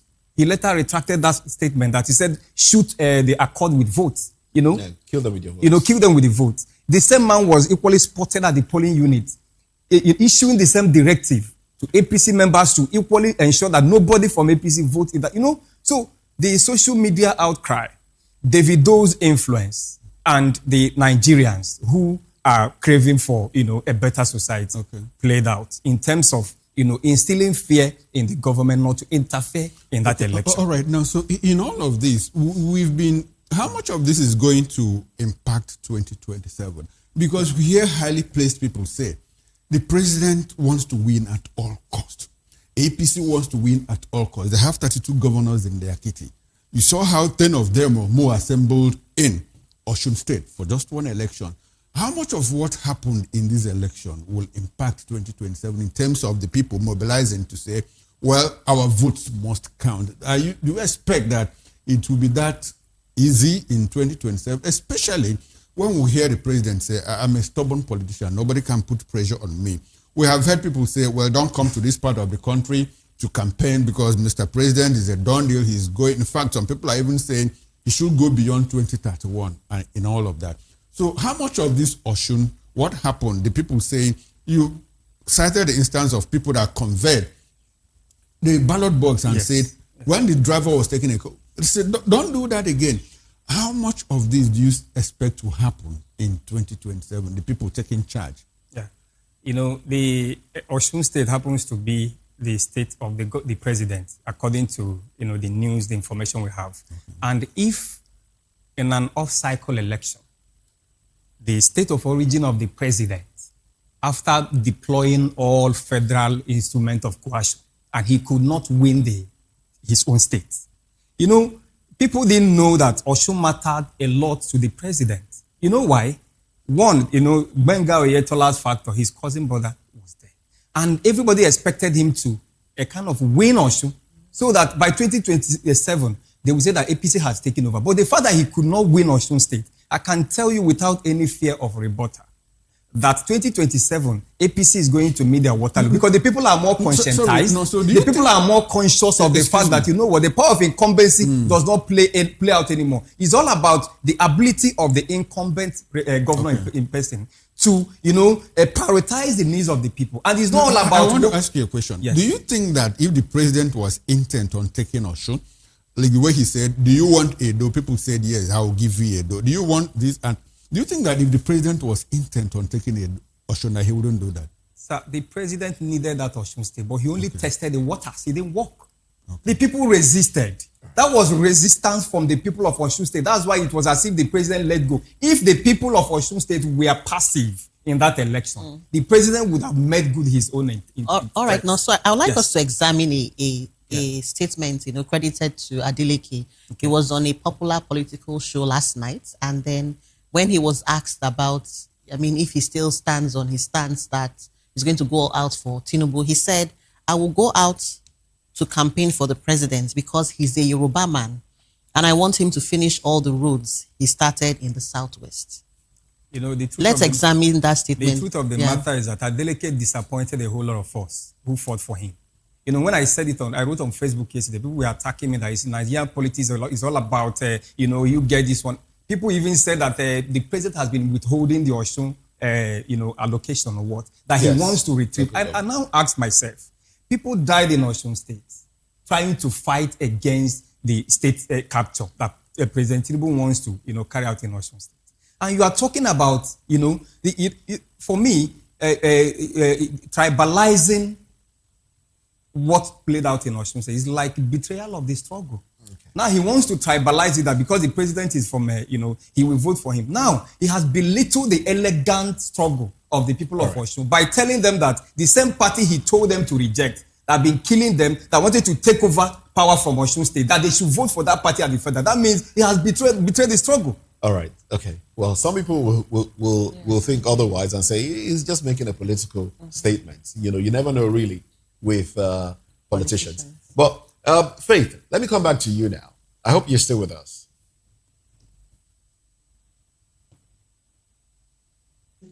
Faith, do we have Faith with us? All right, good. Yes, I'm with you.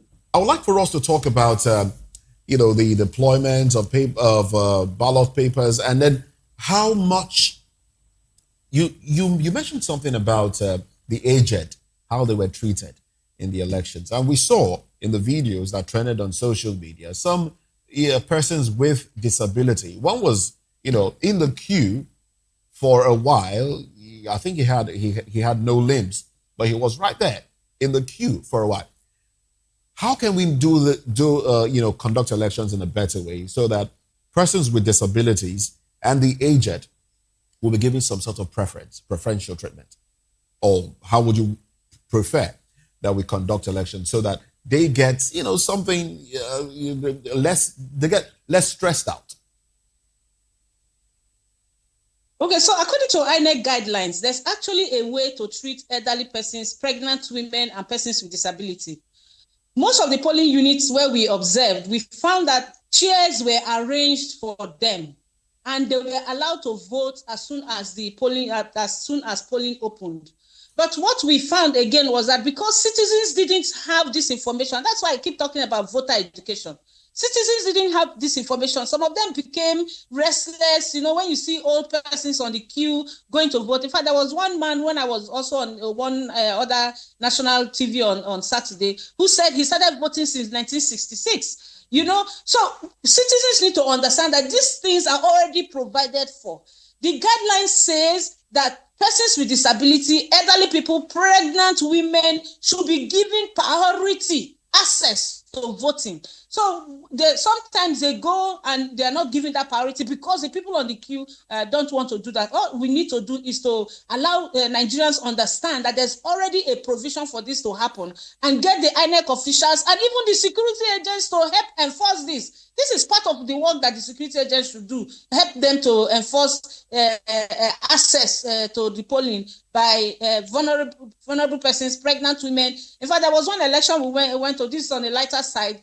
We saw some young girls exchanging pillows. So they will go, the first person will go put a pillow in her stomach and present as a pregnant person. She will vote and then go back and then give the pillow to another person to come to present. I saw that happening myself on the field. So people always find a way, to bypass certain rules and the things that have been put together. That particular thing has actually been taken care of. It's just for us to enforce it and make sure that it happens. And then going into 2027 is something that we should be able to ensure that happens well. All right. Now, in 1 minute, because we're coasting home now, in 1 minute, what advice would you give INEC?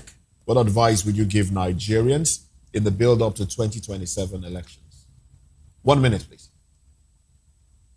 So you want me? I would say that result collation is getting better, but how do we ensure that everybody that voted without any kind of inducement? That's what we need to look at, and technology cannot help us address that. Citizens and INEC and security agents should be able to address that. And finally, to security agents, they should be neutral in all cases, rather than going around asking money from party agents. We should be able to have all stakeholders within the electoral value chain, perform their duties, and let's come out with a free and fair election come 2027. All right, thank you very much, Faith Madishi. I would like for us to have conversation again on electioneering and the rest of it. But thank you for coming on the program. Now let's go to Dr. Dayo Kayode, who is still standing by.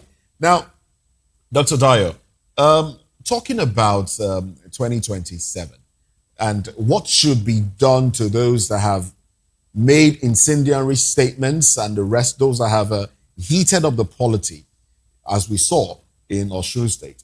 I mean, 2027 is a bigger election, and history has shown that we hear more of such, where some individuals will be told not to come out and vote. And we heard that also in Osun, where somebody actually said, if you know you will not vote for the APC, don't even cross your gutter. Don't come out. Now, what punitive measures would you like to see meted out to individuals who make such incendiary statements? Yes, you see, there are guidelines that we should follow in our electioneering, especially during campaigns. And nobody should be seen to be above the law. Yes, Fadansi is a sitting senator. He has made some statements that are highly unexpected of somebody of his caliber.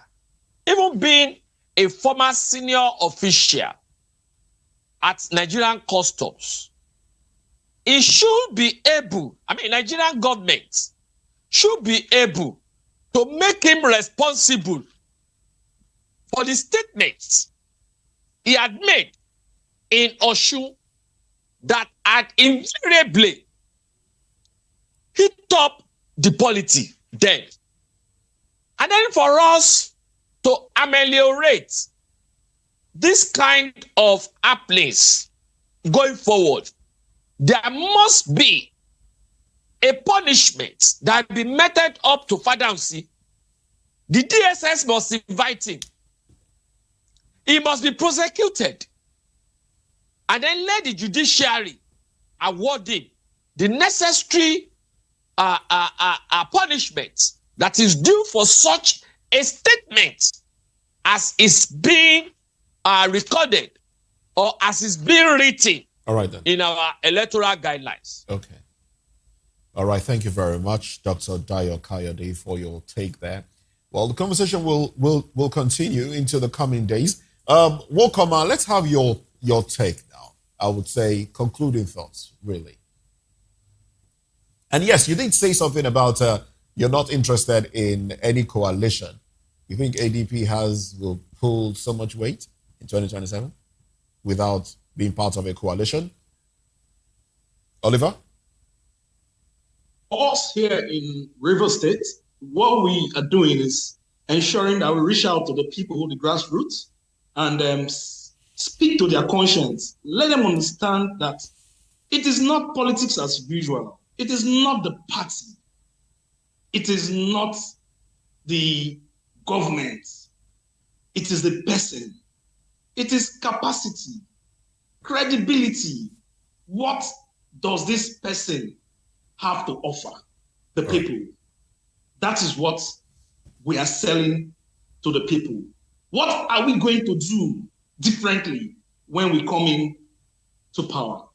All right. That is what we are looking at. All right, thank you very much. Now, coincidentally, I am the coordinator of Rivers Voice Initiative of over 1,000 persons in that capacity. What we are doing as a group is ensuring that we speak to the people. We are the voice of the people. We sell what we are going to do to benefit the people, the So youth, the elderly, whatsoever. So at the end of the day, nobody will come and say, we are coming to steal money. All right then. That's well, thank you what's very happening much. in the Thank you state very as we much, speak. Lolo And Mary, Oliver. Welcome. I guess you're trying to say that you have 1,000 votes already. I guess that's what you're trying to say. But we'll see how it all pans out. Well, there's a lot in his portfolio. The CTC Vice Chairman of INC West Africa, Chairman Association of Tourism Practitioners of Nigeria, Rivers State, and a whole lot more. Thank you very much for being on the program today. Nonso, now, in 1 minute, wrap up your view on the Osun State election and what more we should expect in 2027, especially in the area of vote trading. Yeah. All right. And then the use of the police also. They have become part of election process, which is quite unfortunate. Your thoughts? Yeah. It's the people's dawn, like I said earlier. The people have woken up from their political slumber. And I implore Nigerians to, use the Osun, templates and take it over to 2027 in terms of coming out to vote and not just voting and going home, defend their votes. And again, the narrative that votes don't count is because of the fact that the people don't come out en masse. The moment the people come out, the number of the people intimidates those people who want to rig the election. So now we see that votes count. The votes count, actually. Absolutely. And the people should come out and vote and defend their votes. Thank you very much. Yes. Come out and vote and defend your vote. Barrister Chima Williams, Esquire. I mean, the courts have told us not to use barrister anymore. So, Chima Williams. Now, 2 million registered voters. 1.9 or 1 point something million actually came out to vote. What does that say about engagements, really, as you give us your concluding thoughts? All right. Thank you so much. You see, these are numbers. And one of the things that some of us have discovered is that the numbers that are given at times are deceptive. Deceptive in the sense that are those numbers actually the correct numbers of registered voters who are equipped to vote? We saw and had the cases like the Osun case, about 400, voters' cards not collected. Those that were not able to vote. So you can count different, stages of disenfranchisement in the electoral process, and by the time you aggregate it, you see that the figures that are given may not represent the accurate situation. All right. And now, having said that, please, I just want to make a statement. All right, go ahead. Concerning Senator Adonsi, so that Nigerians will have it on record that what Senator Fadonsi did is a criminal offense. Okay.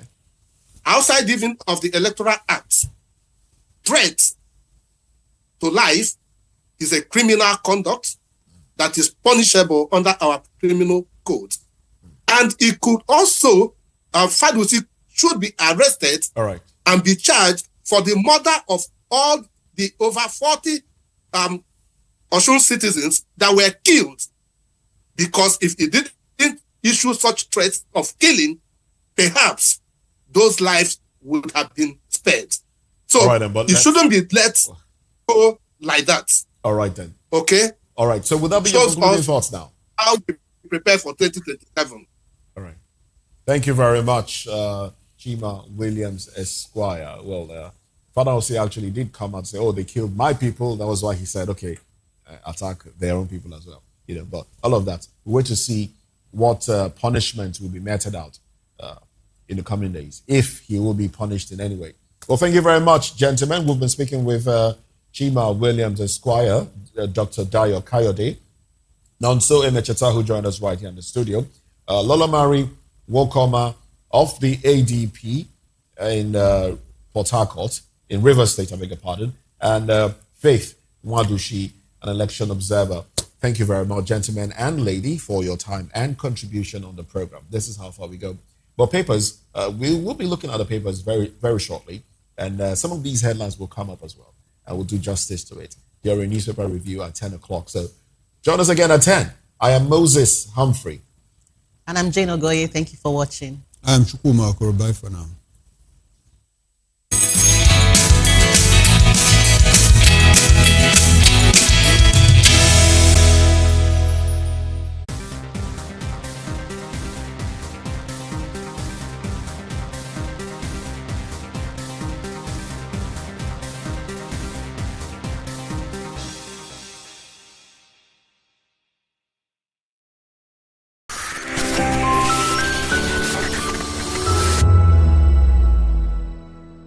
The red carpets, awards, the razzmatazz, music, fashion, interviews, and more.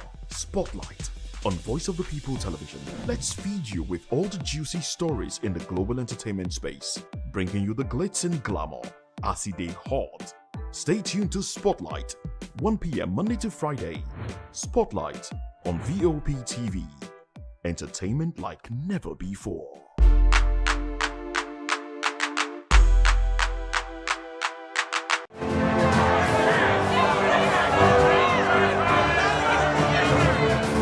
Do you want your voice to be heard? Do you know that you matter in the scheme of things? The People's Voice, the show where ordinary citizens take center stage as we discuss the biggest stories that affect you and I. With you in mind, we facilitate lively discussions, debates, and interviews on the topics that matter most to you and I, from social justice to economic empowerment, education to healthcare, governance, and more. Tackling tough topics and amplifying your voice. Join the conversation and make your voice count. The People's Voice. Make your voice count. When your morning starts, make sure to look around for the right company to serve you everything you need to know about what's happening around you. That's why you need VOP This Morning, because we will climb this far to give you a voice in what's going on, from news, reviews, politics and the economy, sports and even entertainment. VOP TV. Now you have more than a voice.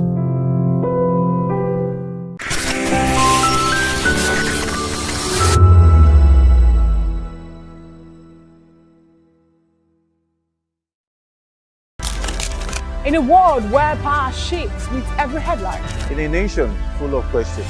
In a world filled with noise, the truth needs a voice. The policies that shapes our world and the economy that determines our future. Every hour, every day, the grapevine keeps buzzing. And together, we are committed to telling the stories that shape our world, because your voice is our focus. Don't forget, our voice matters the most. Let us come together and share our concerns.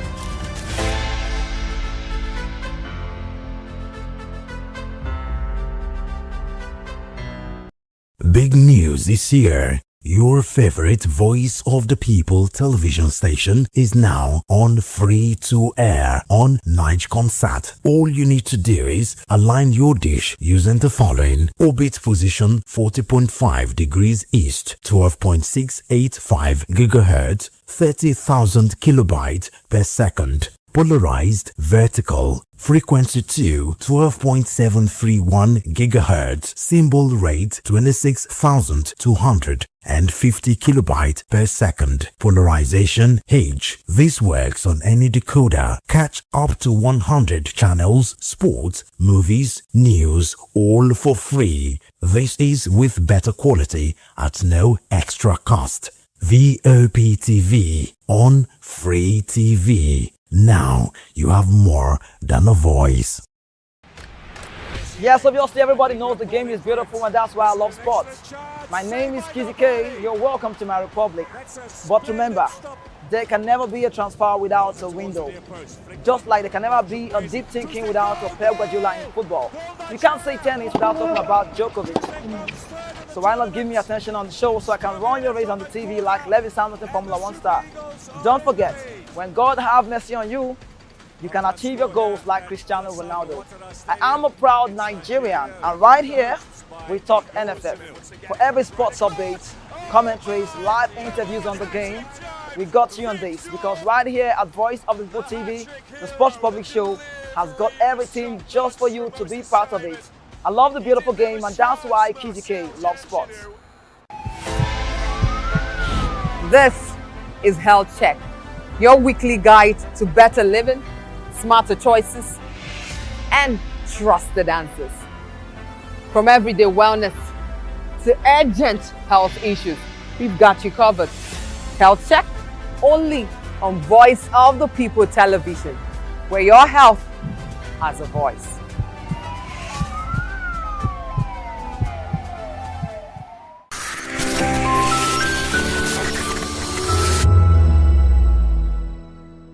In a world where truth is the ultimate power and opinions scream the loudest, it's time to wade through the noise. Hunger no get drum! Hunger no get religion! And scan the human interest and trending topics that matter. Stay tuned to The Issues, your plug to the stories making the buzz, from politics to science and technology, social justice, and more. Let's tackle the tough questions and expose the truth. The Issues on Voice of the People television. Don't just react, understand.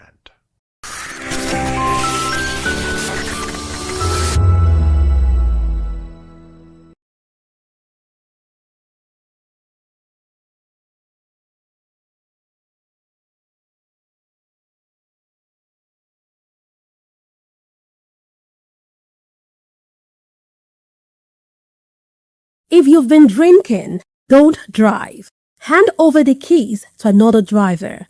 Call a friend or family member. Use a taxi or a ride-hailing service.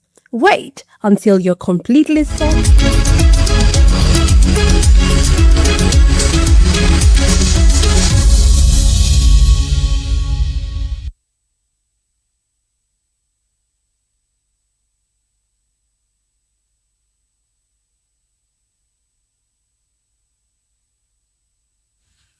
Well, thank you very much for joining us again. Just in case you just tuned in, this is Newspaper Review on Vop TV. I am Moses Humphrey. And I am Chukwu Makoro. Good to have you join us again. Oh yes. And of course, we have Nonso Emecheta with us. Nonso, thank you very much for staying back. And Darlington Agumo also joins the conversation again. So now let's take some of the headlines from Daily Sun and some other dailies. We'll still talk about Osun elections because I mean it's the biggest story today. And until something else comes up, we'll continue to talk about it for the rest of the week as well. Tinubu Obi Osun indigents celebrate Adeleke's victory. Governor's victory affirms democracy. President, protect your votes in 2027. Obi tells Nigerians. Serap urges INEC, EFCC, ICPC to probe vote buying. Wants vote buying, violence, wants AU, UN intervention. All right. And the Punch report says Osun Polk victory. Adeleke extends olive branch. APC molds tribunal challenge. Tinubu hails Adeleke, commends INEC. Security agencies for credible poll. Security agencies that Nigerians are lashing out against. Atiku Obi Kwankwanso salutes governor on re-election. Congratulates Osun voters. APC says tribunal will be explored as lawyers review poll results from 332 wards. And then The Guardian reports on the same as well. It says Osun polls. Opposition's victory relieves people power. Raises stake for APC in 2027. I would love to see the riders to that one. And here we go with the riders, of course. APM predicts Tinubu's defeat as PDP hails advance payment. Adeleke wins 19 LGAs with 511,67 votes, defeats Oyebamiji by 66,252. Governor urges supporters to shun post-election violence, seek peace. Tinubu congratulates Adeleke, asks him to unite Osun, accelerate development. Serap demands probe into alleged vote buying, violence, voter intimidation. Yaga Africa urges INEC to institutionalize lessons from Osun poll. Adeleke pledges accelerated development, backs Tinubu for 2027. All right, so, Chukuma. Yes, I knew you would come. Let me pass the mic to you. I knew you would come to me. Osun election done and dusted. Victory for 8 Accord Party, victory for Jackson Adeleke. Commentators are of the opinion that, well, the election was neither here nor there. Free and fair to the extent that, well, in people's assessment, in my assessment, votes counted. That's it. But free and fair to the extent that it wasn't free and fair to the extent that lives were lost in the build-up to the election, in the lead-up to the elections. And on election day itself. And on election day itself, the Osun State was heavily militarized. We saw 15,000 policemen, in total 25,000 security agents, in just one off-cycle election where you have only 30 local government areas. It gets worrying, especially when we had elections conducted in Rivers State without the presence of a single policeman and nobody, not one incident in that election. So probably we should start learning, when not to deploy security agents. Because as a matter of fact, the policemen that are in that election, it's more like a show of force. They don't even get close to the polling booths. They are not armed. And so what is the essence of having to, put them out there just to intimidate people? 11 or 10 governors or more, were in that state for the campaigns and for the election proper. The Senate president, the third person in rank in order of presidents in Nigeria, was in that election. The national chairman of the party was in Osun State. And in all of this, we saw the Accord Party take the lead and win the election. It's first past the post. And like I said during the banter in the morning show, I was expecting that the winner will cost home in excess of like what happened in Ekiti State, where you had the APCs poll 319,000 votes, and the nearest person, PDP, was 40,000 votes. That was what I was expecting, that either of the party that takes the lead, was going to be a very wide margin. It wasn't a wide margin, so the election was close to call. But let me say here that from what happened in Osun State, it was like the people collected money from both the APC and from the Accord Party. So the vote buying was everywhere. It was not limited to one political party. Because I understand that people collected money from APC and voted Accord. And so that ties to what some analysts have been saying. Some analysts like Fumi Uranta collect their money and vote their conscience. And so I think that was what happened in Osun State. Osun State, is it going to be a test case for 2027? Yes, I think, to an extent. Because to what extent? Yes, to the extent that the people now know that despite the pressure, despite the idea of state capture, that power belongs to the people. You saw how people escorted a bus carrying voter cards, carrying ballot boxes to the collation center with motorbikes and all of that, and followed him strictly up until the point they got to the collation center. And when the driver tried to make a call, people stopped him. You think that can be done at the national level? It can be done at the national level. When restriction of movement will No, there was restriction of movement too on that in Osun election. There was restriction of movement. People now realize that, look, this is something we can do for ourselves. And APC has always been jittery. In this case, there will be more jittery. In fact, there's already panic, within the camps of the APC. I'm sure that the president, as a matter of fact, it was that embarrassment, that if the EFCC hadn't done that, if the EFCC had done that, yes, I was going to ask the question: how much of that worked against APC? The EFCC, freezing accounts. If the president had done that, if the EFCC had done that like 3 days to the election or what, it would have been difficult for the president to recant. You understand? And so when people say that, well, they might just think that the president was aware of it. And so that probably EFCC did it, ahead of time, ahead of notice, So you think the president was aware of it? No, some people think that. So what do you think? I am thinking that the president was not aware of it. But the president's body language seems to suggest that he might have been aware of it. Because he implicated himself by saying, well, go and vacate that order. Meaning that he does issue orders to the EFCC at some point. Go after this person and don't go after this person. It's a very delicate balance for the president. In all, we have seen how Osun State panned out. But I'll ask people, in 2027, go out there and defend your vote. I mean, we outnumber them.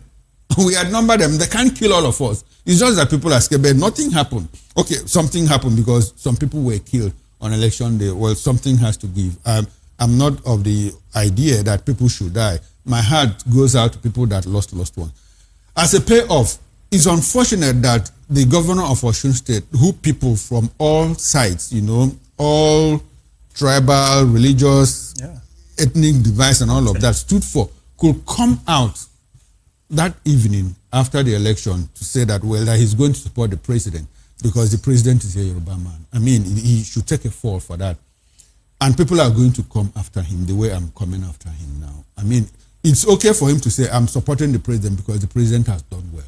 But for him to say that the president is a Yoruba man, that's why I'm supporting him. I mean, he tribalized. He just ended up tribalizing the whole thing.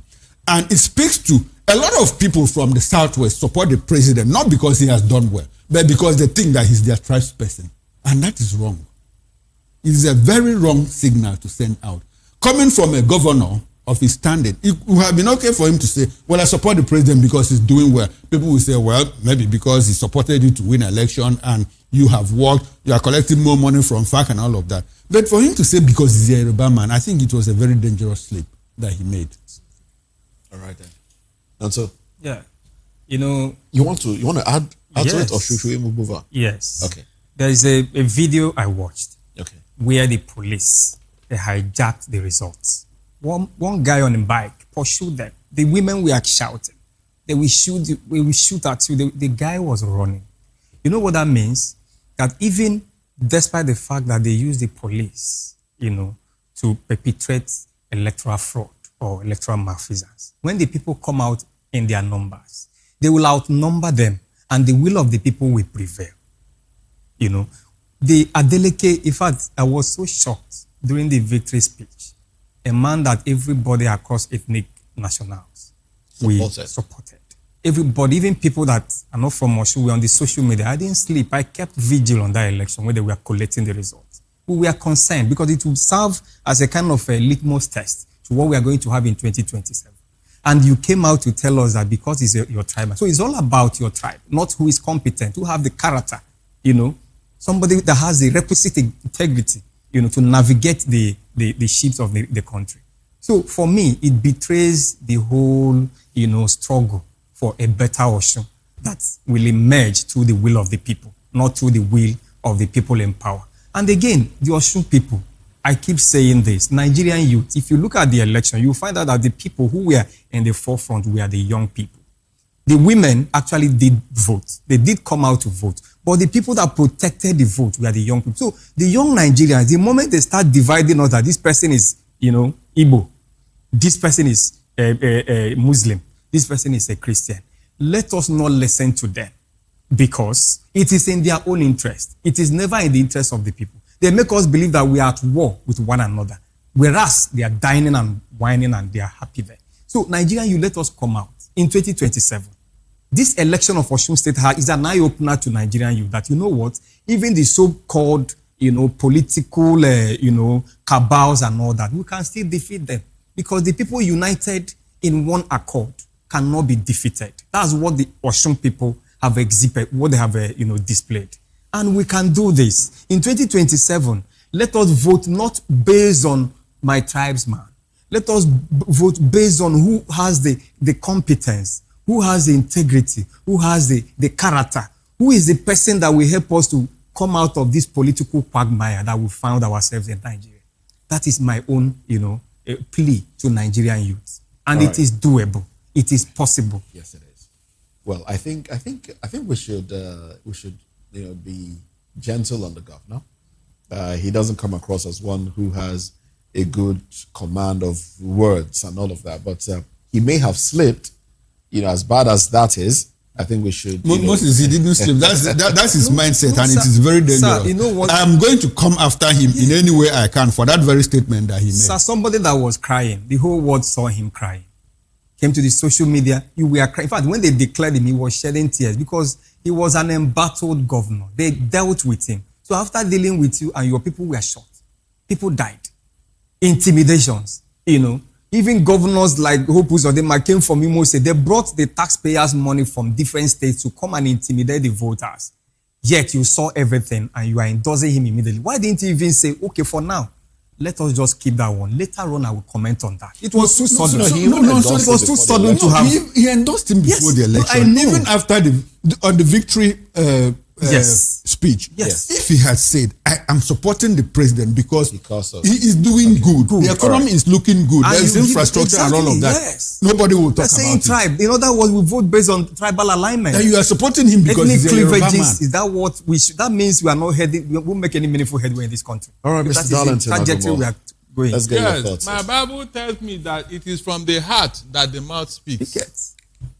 So I am not surprised. Go and check all of them. I mean, all the elites in the Southwest. It's all about his brother. I was shocked. If you are shocked with what Adeleke said, I was shocked hearing from Shegu Oshoba, an elder statesman who said that we will support him because he's our son. Is that not true? So many of them. What is driving the Tinubu presidency is nepotism and tribalism. Nobody can rule it out. It is a clear-cut evidence before everybody. So that he agreed to give him accord presidential vote, I'm not surprised. After all, somebody did it in Anambra. But the question is, this man that you people are deferring to, all the governors and every other person, is he qualified to lead Nigeria? I mean, can you give us the evidence? Show all that thing that makes anybody wanting to support you to go back to that office.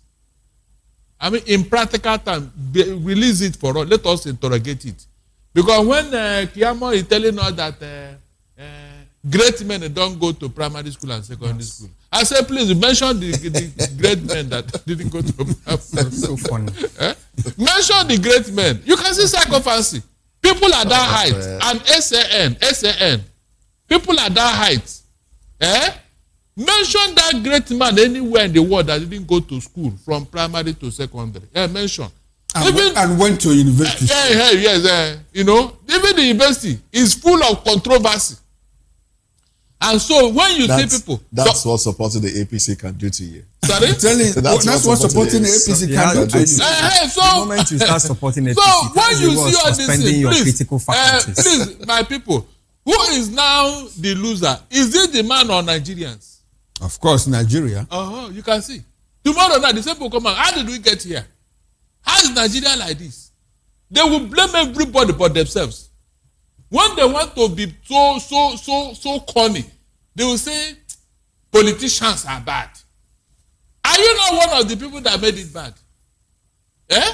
So that is why at times I am tempted to call out people. Because there's no other way. Call them out. The people that are destroying Nigeria, call them out.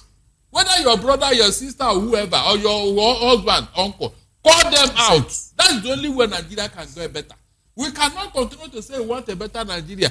Everybody is telling me, I congratulate Tinubu for Osun. On what ground? Please, on what ground? Did he actually mean Osun to be free and fair? No. It's just that the people resisted. That is all. And now they are giving him credit. Tomorrow night he will claim it. This sacrifice, in Osun, it was in Edo State, where he told them, I will give you Edo State. And he gave it to them. They will not talk about that one. They will never. So these are some of the pranks these people play. And I get worried. How can Nigeria get better with this type of behavior? That is my question. How can? You see a leader that has failed on all fronts. All fronts. And you are still supporting. Mr. Gumo, do you think that the president let Osun go to deflect the people to the extent that people will say, oh, well, 2027 will be free and fair. Nigerians will lose their guards. And they will do what they know how to do. If you ask me, Abuja is surprised and shocked at the outcome of Osun State. Absolutely. Because that was never their plan. That was not the game plan. How can you deploy such a battalion of security men and you say you want free and fair election? Let's also bear in mind that the candidate of the APC was not the generally accepted person. He was imposed. Yes. And people are saying that Omishore or something, the guy played, equally did something. So, because they were sure. Look, that he revolted. Do you know what happened? That he brought his own supporters to support Adeleke. No, you know what happened? You know? They believe that even if they bring a lame dog in Osun, they are going to win. Because of what they have already planned. Is that not the worst embarrassment that 16 governors invaded the state? Invaded. Because under the Electoral Act, they are not supposed to be there. It's an electoral offense, but who will challenge them? That's exactly what we are saying. It's an electoral offense. You left your state and you sauntered into to do what? You are not going to vote. You are not a voter. You don't have a PVC. You can't vote in the state. Why are you importing people from other states to the state? No, it's just because Osun people, they didn't want to be controlled by anybody. Because if Oyebanji have entered, he would have been like Fubara. That was what they wanted to do. Yes. They wanted another Fubara in Osun State. That was the reason. They brought that guy who is unknown to anybody in Osun. Yes. There is something I want to add. But there is something I want to add. You know, the fact that the level of aversion that Osun people have for APC now, it will be difficult for Adeleke to convince them to vote for APC. That's the truth of it. People are not saying it. People are not seeing it from that angle. These are the same people that came to kill your people. How do you market such party to the people of Osun State? We haven't even ruminated about that. Adeleke has one vote. Yes. Not only so that, I think it's all about his own one vote. So for him, as governor, people voted for him. Now the influence he had, he defeated the party in power. It's a blessing they did not allow him to enter APC. It's a blessing. Yes, because he actually wanted to. It was Oyetola and co that stopped him. The cousin to president. It's a blessing they did not allow him. Yes. It's a blessing. But he never saw it from that angle. He just said, let me go and try. Until the build up, he now realized that he has a chance. So that was when this campaign. Let's examine the Omishore angle. Omishore wanted to be governor. Yes. They didn't let him.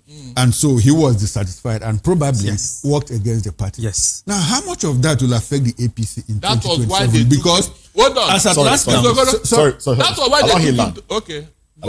Sorry, you discovered that in the primaries we had 74 members of the National Assembly who didn't return.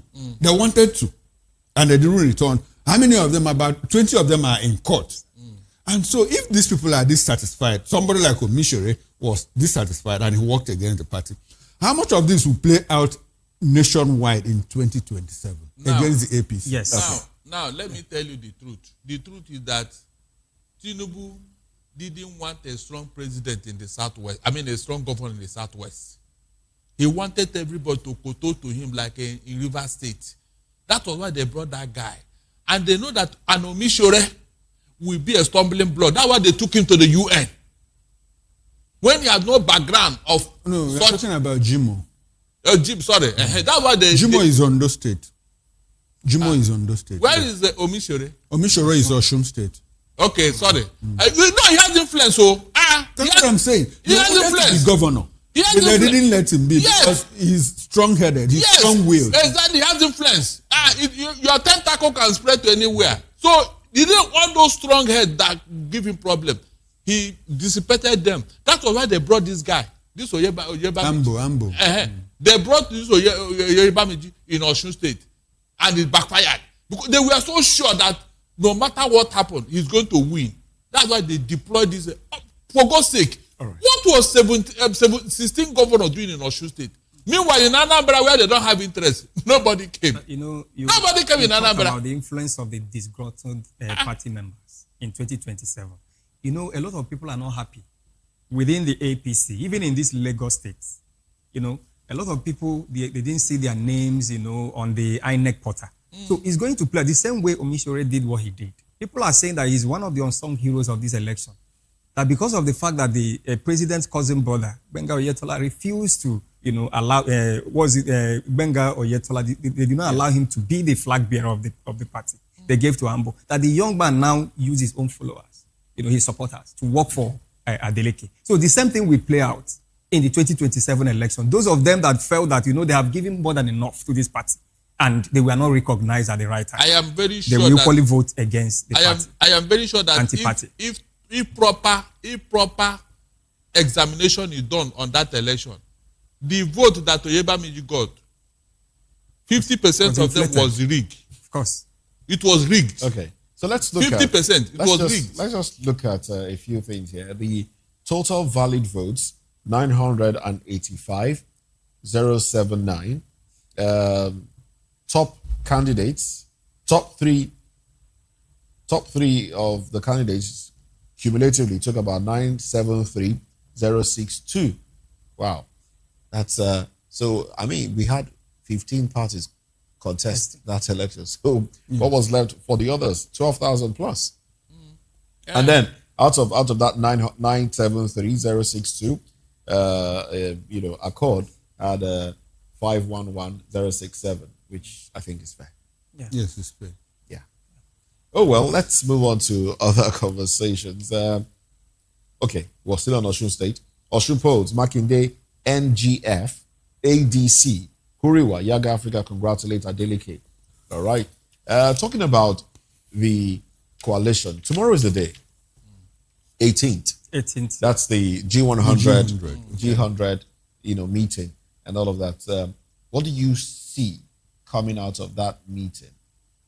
For me, it's good that the opposition come together, because from the look of things, that is the only way, except Atiku succeed in this court case. Except he succeed. If not, if they allow APC presidential candidate to go into this contest, it may be difficult too. I thank God that they are coming together now. Something we said earlier, but they neglected it. The same thing is loading in the Rivers State. Remember, 3 other parties are coming together. Showore's party and 2 others against Fubara. They want to take Rivers from Nwike. This is the only way, because in my play there's something they used to say that DK that's Yala BK too much. Akuro Habiog. Yes. Can you say that in English? Say that in English. So if a strong man is too stubborn and all that, the whole village gang fight. Is that not what happened with Adolf Hitler? When the Allied forces saw what he was doing, they had to come together, and that was the end of Adolf Hitler. So in every situation, people have to come together to defeat a common enemy. I mean, common enemy. I was shouting this thing from the beginning, but nobody paid. They said I should close my mouth. That the P2B cannot do this in alone. Today, now, I thank God, though, they are coming together. Please, let them come together, because the stakes are too high. The stakes are too high. They never knew that this man will pocket all the institutions. Ask yourself, why would any same person put in our electoral act that if any party chooses a certificate forger, that you, who is not a member of that party, you cannot talk? I will not talk if that man is going to rule only his party members. But when you are coming to national stage, it concerns me. I had to now activate section 137 of our constitution, which is the ground norm. It is superior to your electoral act. I think that's where an article is heading to. Because if they can put that in inside the list, that means they saw ahead what is coming. They saw ahead. If not, there's no same country that can put such a law. No same country. Encouraging forgery. That is deliberately. And somebody put it there in the electoral act.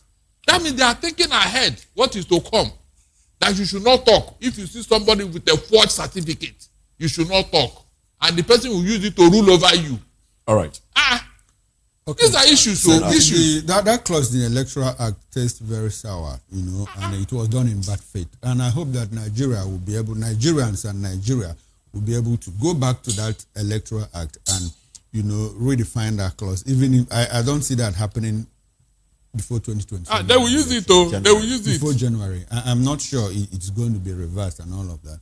Well, talking about the opposition coming together, we've heard this for a very long time. People have been asking them, and they also know that the only way they can, upstage the ruling party is for them to come together. If you put the votes of, assuming all the votes that we had in 2023 are as intact as they were then, if the voters, for people that voted for Atiku Abubakar, Peter Obi and Kwakwanso put their votes together, they will be able to outnumber the people that voted for Bola Ahmed Tinubu, and that is first past the post. Is it going to happen? There's a possibility, but I doubt it happening, because if you look at the permutations, there's a lot of pressure on Atiku Abubakar. Even Northerners are putting pressure on Atiku Abubakar. Hey, it is not the turn of the North, so why don't you just let the South go 110? And so if they are looking at the South, they're probably looking at somebody like Peter Obi or Sheyi Makinde. But Sheyi Makinde from the Southwest, is he going to, contest against Bola Ahmed Tinubu? How is he going to divide votes and all of that? So it will be a tough call. The only challenge in all of this is for Atiku Abubakar. There was another that said, Alimodu Sharif said, it is still the turn of the South. Allow Bola Tinubu to finish. In 2031, you can go. But in 2031, Atiku Abubakar will be like 84 years. When it goes back to the North, Atiku Abubakar will be like 84. So I see a lot of influential people in the North saying it is not the turn of the North. Allow the South to finish their 4 term. Whether the South means staying back in the Southwest or going elsewhere, that is not what they are, what any of them has said. They are afraid that if they put all their support for Peter Obi, who knows, Peter Obi might say, well, because of the sweetness of office, let me do 8 years. And so the North is scared. That is what I see in all of this. No. But for the South to finish its 88 term, the North is for it. And that is why a lot of pressure is coming on Atiku Abubakar to step down. The thing is that he just has to step down. The only problem for that alliance is actually Atiku. Because Atiku, the desperation, he believes he must run. If I were Atiku, he should be the national leader now. For instance, let's look at how APC got to where they are today. They collapsed a lot of mushroom political parties. They came together and formed an alliance, a merger. So why can't Atiku step down as a father, be a national leader of the party? No, he doesn't want to be that. He wants to be president. I'm not seeing any light at the end of the tunnel. Yes, because you know why? Obi will run because Obi has the political capital. Atiku believes he must run. And it's not the turn of the North. Yeah. And he believes that because Buhari is no more there, he has inherited both the supporters of, he's now in charge. He has a Northern bloc vote. So he wants to run. So it's a problem. For me, the best thing, coalition is the best. If they don't come together, it will be very difficult to defeat somebody like President Tinubu, the incumbent, who wants to do everything possible to win. So, but if they collapse the structure and bring out somebody like Peter Obi, and Atiku should just allow, Obi said a day after that 4 years, that he's not going to be in that office. And Obi is a man of integrity. I don't know why people are scared of him. Yeah, he's still a politician. They are not as scared he will of do him. it. He's still a politician. He will do it. He will step down immediately after. But I can tell you that when Obi is done with 4 years, Nigerians will kneel down, begging him to come back. No. That's the fact. And that might just be the problem. That might just be the problem. Nigerians will beg, is it not better for Nigerians to beg somebody who will make Nigeria move? And people are begging this president to continue after 2020. These are the people. I mean, it's not the Nigerians. It's a reflection of the opinion of Nigeria. For me, I like the role Atiku is playing. Seriously, because some of the things he's doing now to tackle Tinubu, I don't see anybody else in the South here trying it. Makinde will not try it. Like what? Like what is it? Like this going to court against him. Okay. He went to court in 2023. No.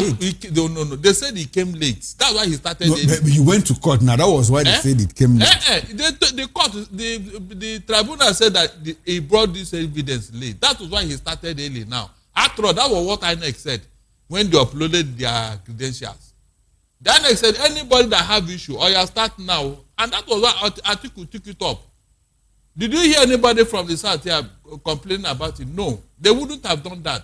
So Atiku has a role to play. He was one that usually sent this thing to the US and all the lawmakers over there. Say, look at this thing. And so I don't say I will be doing that if we not have time. But that is the beginning of the election. If the people that are trying to contest have no credibility, what is the essence of the election? No, tell me. Agomo, I would like for us to talk in realistic terms. Do you think that this case that article took to the court, do you think that is going to go anywhere? Look, whether the court like it or not, they must address that issue. No, it's not a matter of because let me tell you, they will address it, but what will be the outcome?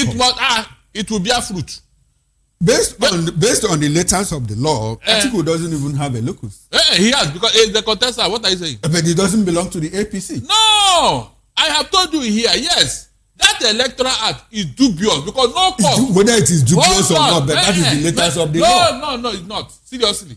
There are some laws that you ought to challenge. Agomo, you are saying a different It was thing. APC that... What you are saying is what should be. No, I'm telling you what is. The electoral act says, it's a lie. Except you are able to prove to the court that your interest is injured. No, any law. You don't have locus.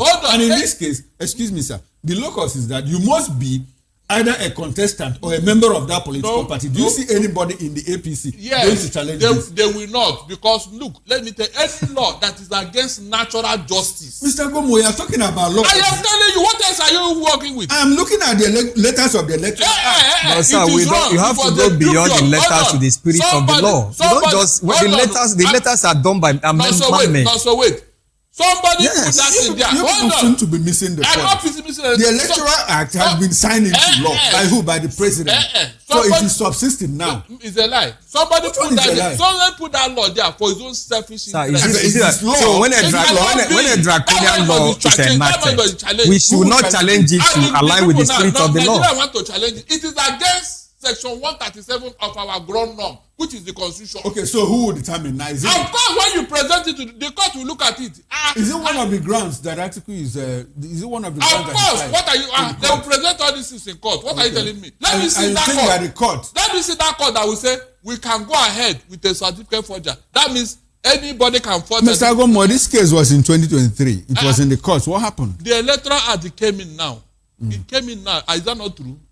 No, we had a 2022 electoral act. It was not there in the electoral act. What was not there? It was this section 2 that's about certificate forgery.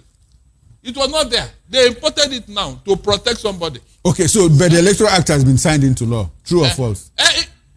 Is it cast on stone? If you are signing it is against our own law, our own natural law, our own ground norm. Somebody. Well, I think I'm just being realistic. Okay, look at here. this. Look, I'm coming now. When the Supreme Court ruled that there should be financial freedom for local government, Moses, has it been implemented? Why? Why has it not been implemented? Look at. Why has it not been implemented?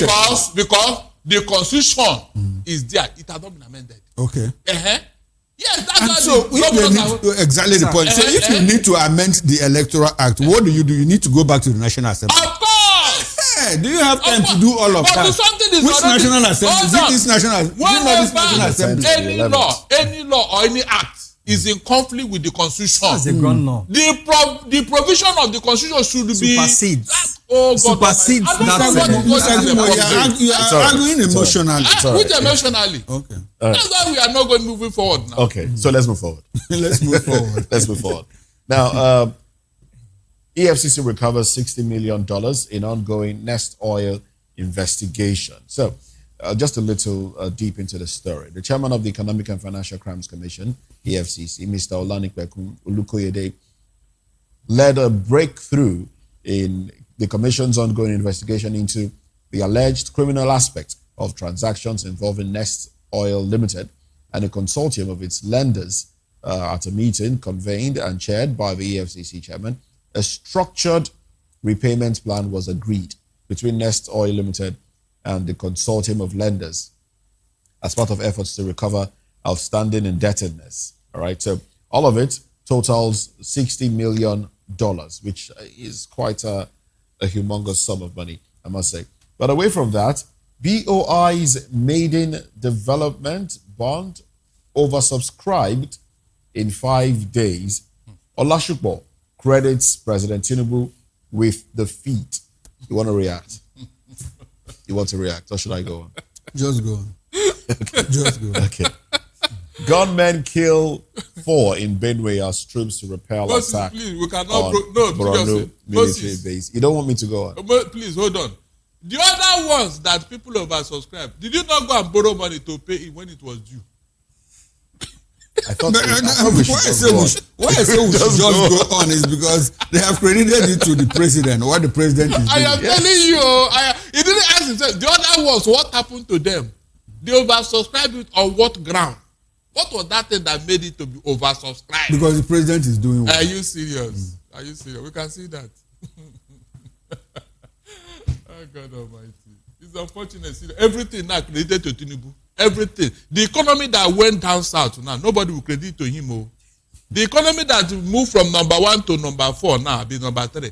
Nobody will credit it to Tinubu. No, they will credit it to him because it has moved from, he met it in number 4 and he brought it to number 3 after the rebasing. And that's progress. After the rebasing. No, after the rebasing. It is APC. It is APC. In fact, Tinubu said he took over from himself. So there's no credit here. No credit at all. These other countries that have overtaken Nigeria, how did they do it? You were coming number 1. All of a sudden, you went to 3 or before, and you are giving yourself credit. So the one that took over from you, first, second, and third, they are stupid, Abi. Because what happened is that when we were number 1, we elected one man that was absent. You know, Buhari was absent. That was what happened. Tinubu inherited a very good economy. It's just that he didn't slide under Buhari. No, He didn't slide under Tinubu. It slid under Buhari. Tinubu told you that he took over from himself. He was part of Buhari's government. When it suits him. So why wouldn't I believe when it doesn't suit him? I didn't do anything. I went on in life. I was merely the national. Tinubu said at some point that even prevented him from seeing the president. Yes. So what are you telling me now? No, what I'm saying is that the economy slid under Buhari's watch because Nigerians at that point elected an absent president. What is They were praising him. Tinubu was one of them who praised him to high heavens. So why can you now come round and say, have you ever seen where Tinubu is demarketing Buhari? Let's just move. Have you seen anybody who criticized Let's look Buhari? At what Erufai is saying. I would like your reactions to it. Erufai demands family access, 10 billion naira damages from ICPC. And also, Erufai files fresh, this is from the Guardian now, Erufai files fresh 10 billion naira suit against ICPC for allegedly denying family access to him. All right, so, Nonto, how do you react to this? Yeah, my position is very simple. You know, we should make a clear-cut distinction between, when the law is taking its course and when somebody is undergoing political persecution. For me, I think Erufai, he has the right, despite the fact that he's in detention, there's a right to spousal and familial, reconnection and, meeting or relationship. You cannot deprive somebody of the family. They might be bringing drugs, might be food that they are bringing, and at some point in July or thereabout, I heard that the DSS, there was a kind of altercation. They did not allow the wife and all that. The guy is saying, you know what, this is not right. So for me, it's actually wrong, for them to be victimizing him. I know that what he said, was actually, a felony, It compromises the security of a nation. We know everybody is saying that he didn't tapping into the phone of the NSA. Let them probe him. It should be probed based on what he said. The NSA. But they, depriving him of access, to his family. For me, I see it as not, it's a persecution, not justice. Right. My position. If I am Tinubu, I shouldn't even punish Erufai this month because he revealed a lot of things about his NSA. I'm not joking. That he doesn't have any NSA. If somebody can tap his phone number in such a brazen manner, with such a levity and all, it means that he's not a national security advisor. This cannot happen anywhere in the Western world. It can never happen. You will just resign. See, you will resign. Nobody need to, But Tinubu kept Nuhu Rubadu there. For what reason? For what reason? But when Osun was loading, he was quick to tell him that, look, some 76 APC leaders in Osun, they are not happy. If we don't call them to order now, they may mad. Now that with all the meeting and everything, they now lost. What will Tinubu tell any Yoruba do? Look, leave all these things, please. We are celebrating charlatans here. Seriously. With all the security report and Tinubu chartered a plane for all of them to come to Abuja. What happened? What happened now? What will Tinubu Rubadu say? Since he has a security report, he knows everything. If they are going the other way now, he will claim the credit. It was if not for what he did, and Tinubu will buy it. Is that not true? It was the rule Rubadu that saved the situation. Oh. Now that it has backfired, what will Tinubu tell his security advisor? The thing that made them to fail, why didn't they discover it? Please leave that in Jare. We don't have any about El-Rufai, Agomo, I will agree with you to the extent that, about no Ribadu, I will agree with you to the extent that if we had a functional NSA, the position of the National Security Advisor is a very important security position in any country of the world, especially in the Western world. United States of America, to be very precise, where we borrowed it from.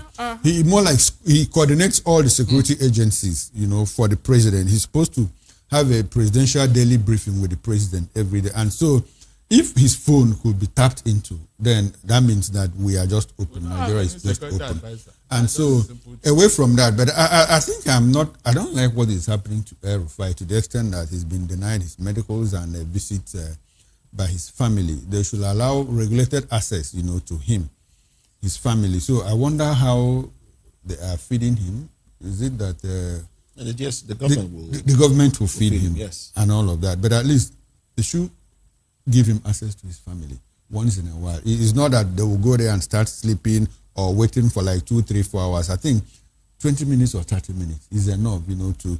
The offense is a bailable one. They've granted him bail, but it's just stringent. And I think they made it stringent because they don't want him to be out of there. Not only that, even if he fulfill the bail condition from ICPC, DSS is waiting by the day he will leave the court. They will tell him, please, we'll have some discussions with you. Can you? And they will take him in again. They will take it. Then when he come out from there, apparently EFCC will be waiting on the way. So so I think it is very clear now that it might just be political persecution. I don't see I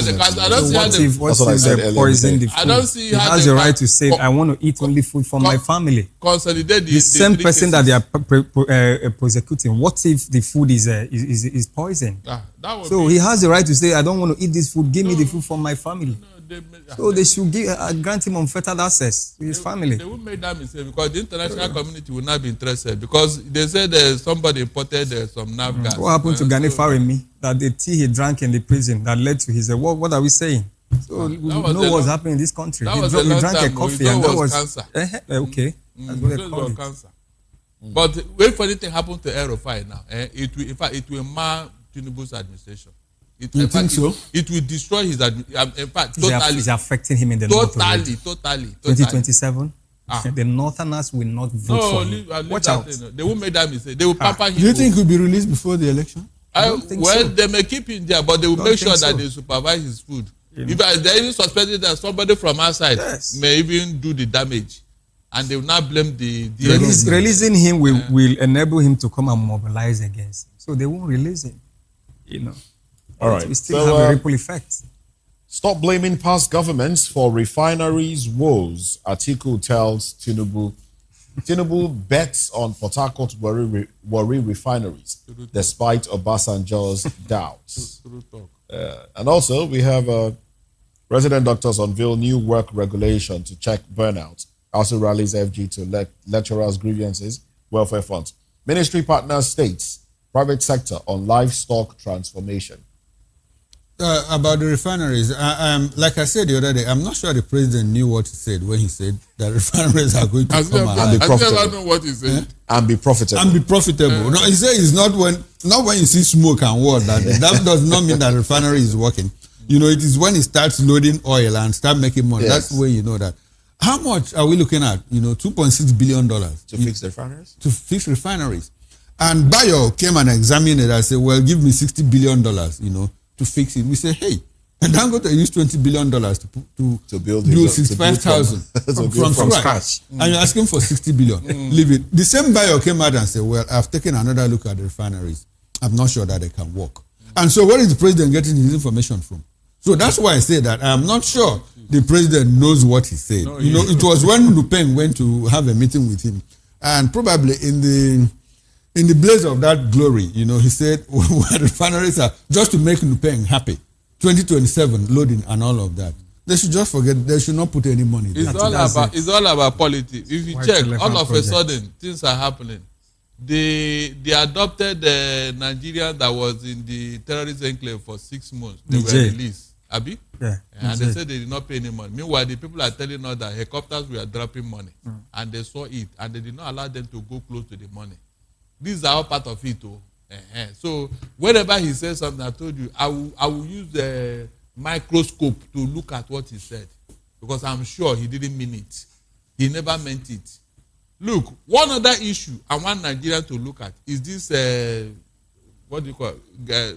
Cattle, whatever, livestock. Yes.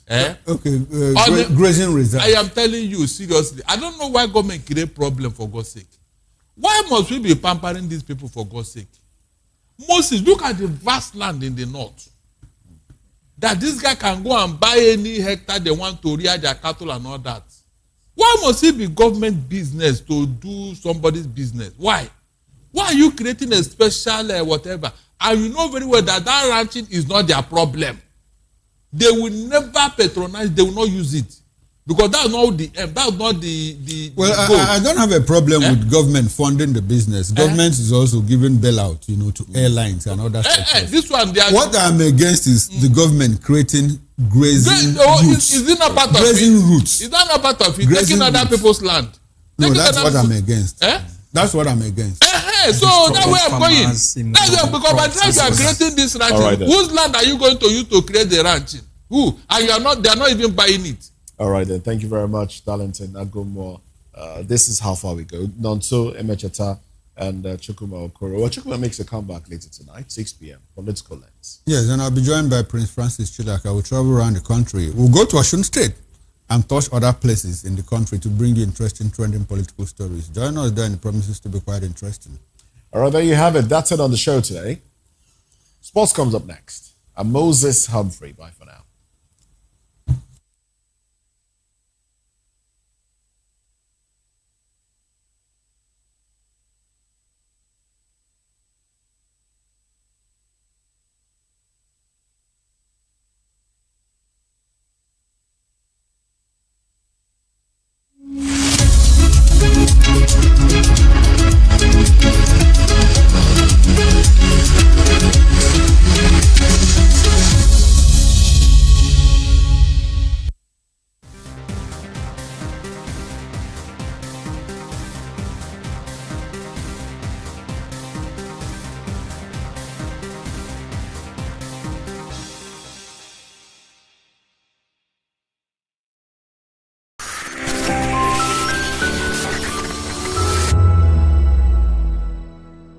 The red carpets, awards, the razzmatazz, music, fashion, interviews, and more. Spotlight on Voice of the People Television. Let's feed you with all the juicy stories in the global entertainment space, bringing you the glitz and glamour as it is hot. Stay tuned to Spotlight, 1 p.m. Monday to Friday. Spotlight on Vop TV. Entertainment like never before.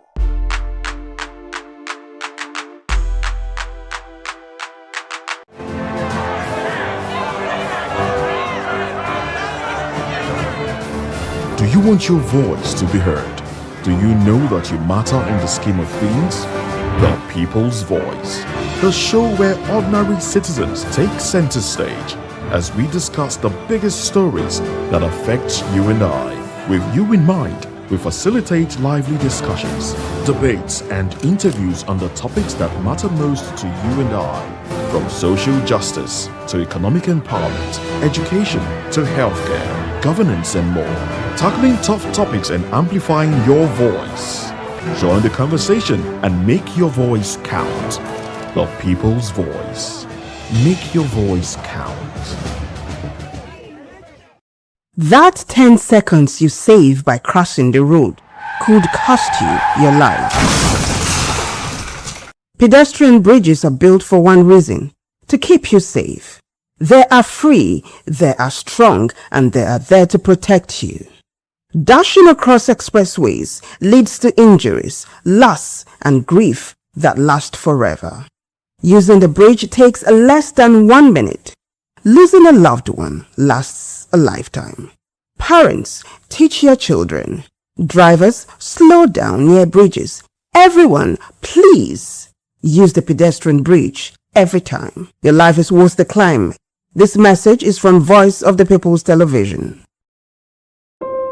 When your morning starts, make sure to look around for the right company to serve you everything you need to know about what's happening around you. That's why you need VOP This Morning, because we will climb this far to give you a voice in what's going on, from news, reviews, politics and the economy, sports and even entertainment. VOP TV. Now you have more than a voice.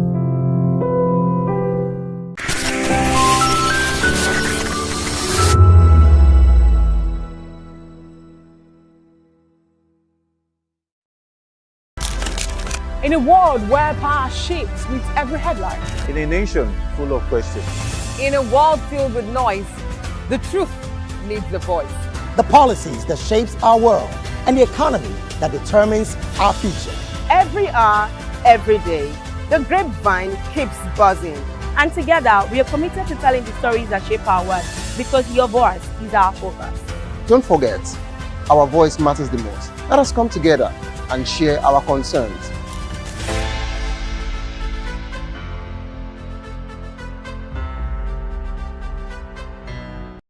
Big news is here. Your favorite Voice of the People television station is now on free to air on Nigecomsat. All you need to do is align your dish using the following: orbit position 40.5 degrees east, 12.685 gigahertz, 30,000 kilobytes per second. Polarized vertical, frequency 2, 12.731 gigahertz, symbol rate 26,250 kilobytes per second. Polarization H. This works on any decoder. Catch up to 100 channels, sports, movies, news, all for free. This is with better quality at no extra cost. VOP TV on Free TV. Now you have more than a voice.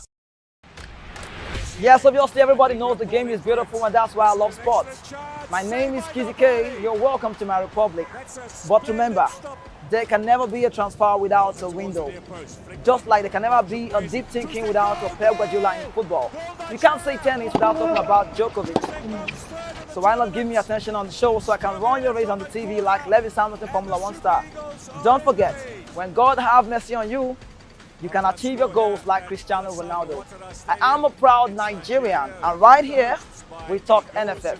For every sports update, commentaries, live interviews on the game, we got you on this, because right here at Voice of the People TV, the Sports Public Show has got everything just for you to be part of it. I love the beautiful game, and that's why Kizzy K loves sports. Behind every broken desk lies a broken promise. Education shapes the nations. But who is asking the right questions? Introducing Edu Dialogue, the show that goes beyond the surface, exposes the cracks, the corruption, and the silence in Nigeria's education system.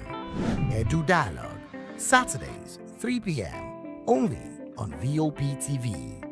We break the biggest stories, from missing funds to policy failures.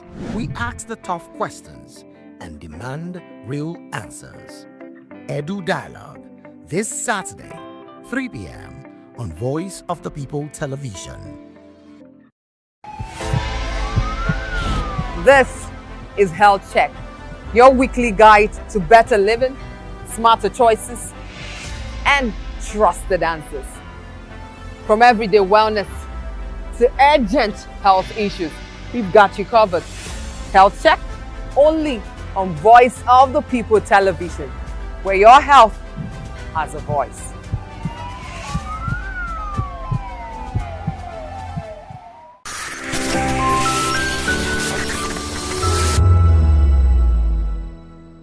Nigerians, your voice matters, and in 2027 it starts with your permanent voters card, your PVC. If you're 18 and above and you're a Nigerian citizen, you have the right to choose who leads your community, your state, and your country. But that right only counts if you have your PVC and your name is on the voter register. Here's what to do. First, check if you're registered. If you're not, or if you've moved, lost your card, or turned 18 since the last election, go to the nearest INEC office or an INEC registration center. Second, it's free. Don't pay anyone for any registration or collection. Third, collect your PVC early. Don't wait until the week before elections. INEC will announce dates. Listen to radio, TV, and follow INEC's official pages. Your PVC is more than plastic. It's your power to hold leaders accountable. It's how you decide on roads, schools, hospitals, and jobs for your community. When you vote, you decide the future of your children.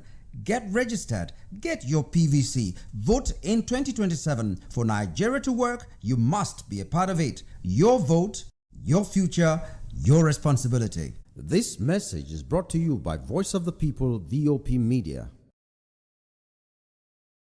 In a world where truth is the ultimate power and opinions scream the loudest, it's time to wade through the noise. Hunger no get tribe. Hunger no get religion. And scan the human interest and trending topics that matter. Stay tuned to The Issues, your plug to the stories making the buzz, from politics to science and technology, social justice, and more. Let's tackle the tough questions and expose the truth. The Issues on Voice of the People Television. Don't just react, understand.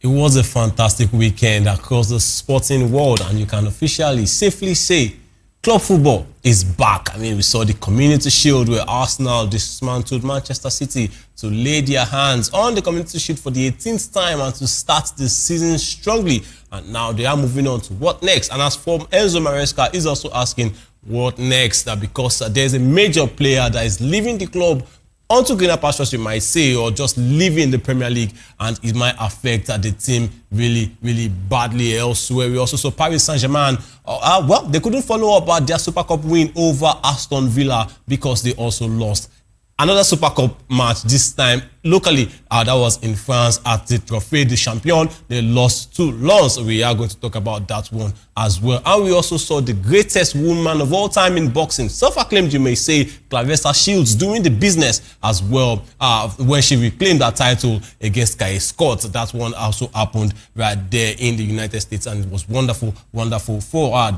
the greatest woman alive, as she calls herself, and she did the business reclaiming her belt. Well, it was wonderful. Worldwide, yes, in terms of sports, it was really, really a great return to see club football. We also saw the major leagues as well. La Liga, well, they are back as well. The Championship in England also back, and as well, like I said earlier, the Community Shield is now the cutting razor for the Premier League in England as well. It is going to be starting this Friday, where the leaders, the champions, let me call it that way, Arsenal, will be taking on Coventry City. Good morning and welcome on the show, Sports Republic, this beautiful Monday morning on Voice of People Television. Right here, we are going to take you through the world of sports for the next 50 minutes thereabouts to give you the gist stories, everything that is coming from the transfers, from the preseason friendlies as well, and of course, on other sports, cricket, yes, boxing, tennis. We are going to be covering every single part, everything, all the juiciest stories that we'll be giving you right here to the delight of our viewers. Stay tuned and don't go anywhere. We'll be right back after the short break to go deep into all the stories we have for you today. I'm Afizo Gubanjo, and this is Sports Republic. Don't go nowhere. We'll be right back.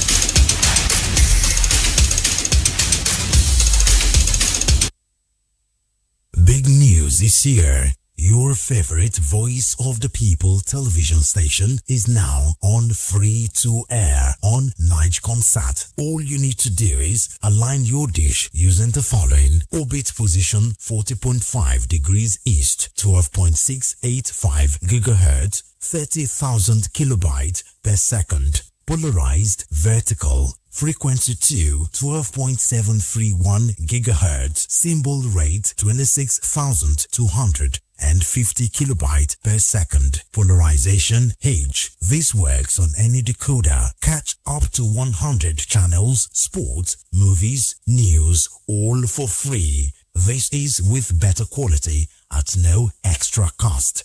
Vop TV on Free TV. Now you have more than a voice. In a world where power shifts with every headlines, news breaks and events happens, we bring you unbiased and explicit information on politics, economy and state of the nation. We break down the chaos. Facts, not fluff. Truth, not spin. We discuss not just politics, but a glimpse into the future. Voice of the People Television. Now you have more than a voice. That 10 seconds you save by crossing the road could cost you your life. Pedestrian bridges are built for one reason: to keep you safe. They are free, they are strong, and they are there to protect you. Dashing across expressways leads to injuries, loss, and grief that last forever. Using the bridge takes less than 1 minute. Losing a loved one lasts a lifetime. Parents, teach your children. Drivers, slow down near bridges. Everyone, please use the pedestrian bridge every time. Your life is worth the climb. This message is from Voice of the People's Television.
What happened?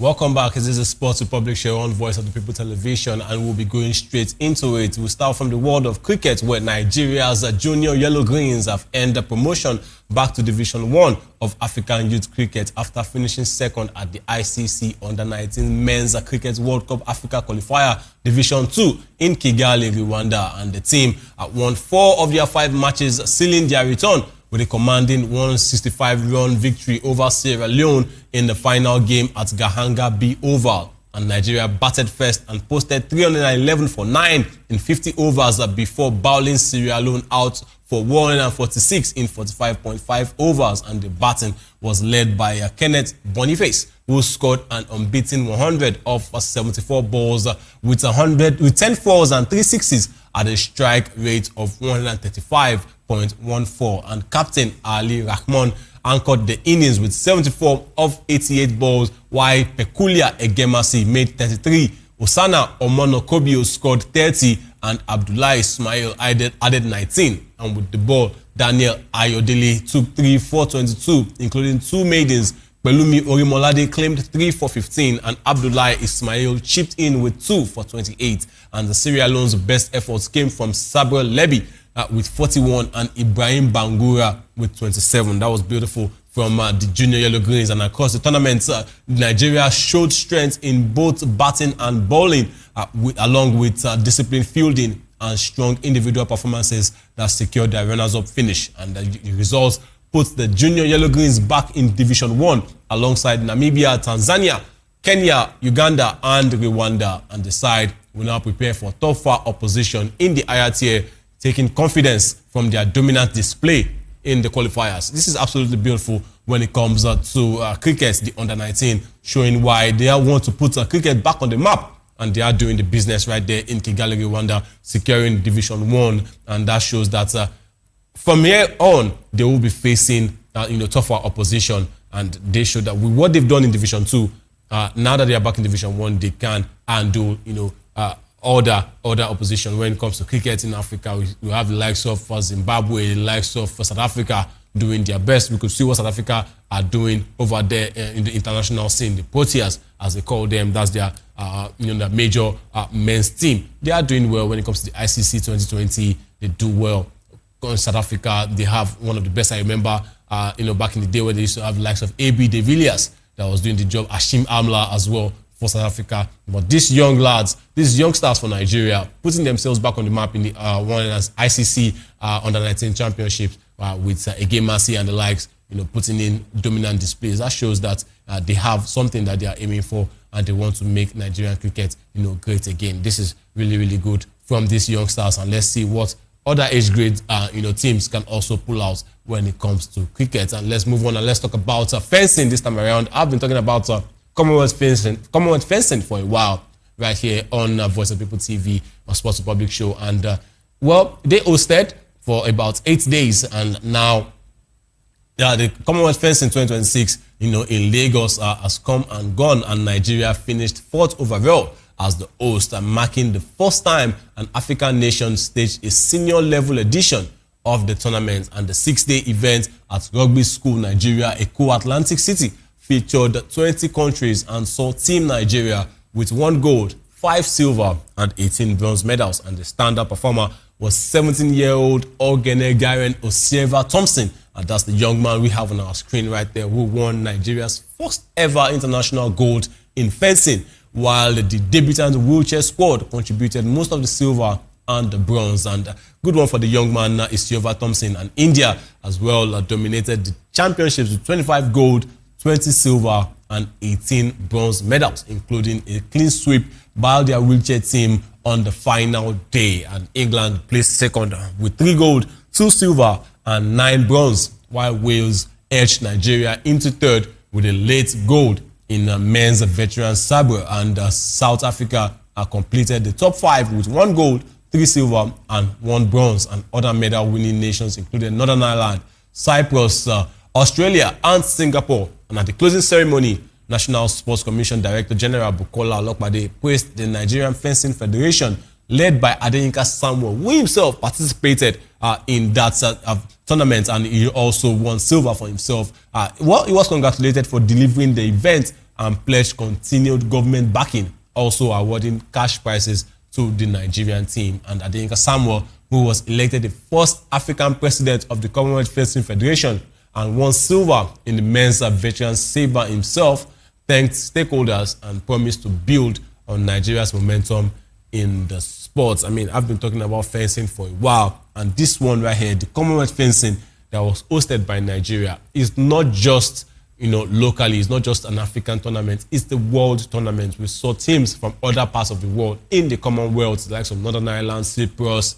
They came into Nigeria. It was a big deal at the Atlantic City over there, and Nigeria actually showed that fencing in this country has a future. Adeyinka Samuel, who is the Commonwealth Federation president, the first African president, I mean, that is absolutely beautiful.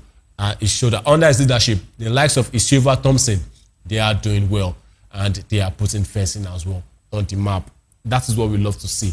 It's not just football, I've been saying it. It's not just boxing. I know football is the most popular sport in this part of the world. In Nigeria, it is. But we need to put other sports, fencing, cricket, shooting. Olympics is coming up in 2028. And with the likes of Osieva Thompson doing well in cricket, in fencing, pardon me, who can stop them from going to the Olympics in 2028? He's 16. And when he gets to the Olympics, he'll be 18. Who says he can do the job? This is fantastic from all the organizers of the Commonwealth fencing, championships in Nigeria. That is absolutely beautiful. And we want to see more of that. We want to see Nigerians not just hosting, also doing well. The para fencers, if you can put it that way, also doing well in the wheelchair edition. They did really well, getting silver, getting bronze, and for this young man getting gold. It shows that Nigeria, we are also in there when it comes to fencing, and we want to see not just from the Commonwealth fencing, we want to see them at the Olympics, and hopefully everything is going to go according to plan. And let's move on to boxing. This time around, there's someone really, really dominant right there in the boxing world. She's really doing her thing when it comes to boxing, and it shows. She's saying that she is the greatest woman of all time, greatest woman boxer, greatest female boxer of all time. There are a lot of people that will come to that. This lady we have on our screen this morning, Clarissa Shields, she is fantastic, dominant when it comes to boxing, and she made a fantastic return, a dominant return to middleweight on Sunday in Atlanta, stopping Australia's Kai Scott in the 6th round to regain the WBA and WBC titles. And it was her first fight at 160 pounds since 2023, and she dropped 3 weight classes to get there, starting her camp 14 weeks earlier at 198 pounds before cutting 38 pounds. And the 31-year-old 5-division champion was in control from the opening bell, using her hand speed and accuracy to wear down Scott, who was fighting just her 8th professional bout. And Scott, who is 42, was shaken by body shots in the 5th round, and then caught with a heavy left hook in the 6th that sent her to the ropes. And Shields poured on pressure as the fight resumed,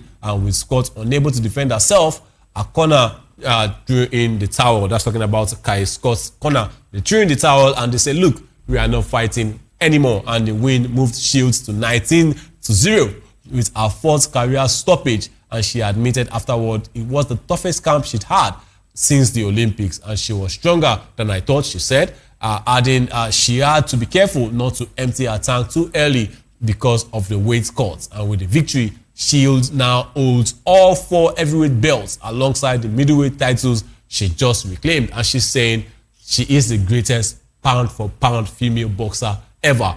And she immediately set her sights on her next big challenge, calling out the likes of welterweight champion Lauren Price of Wales for a fight in December or January next year. And if that doesn't happen, she mentioned compatriot Michaela Mayer of Canada's Tim Tilbert, who holds the IBF, WBO, and ring heavyweight middleweight belts as alternatives. Let's listen to what Clarissa Shields has to say about her next bout. All right, so Lauren Price, is that the fight that you want next? Yes, if I can get it in between December and January. If not, I would love to fight against Michaela or Tam Tebow. She got the rest of the 3 belts.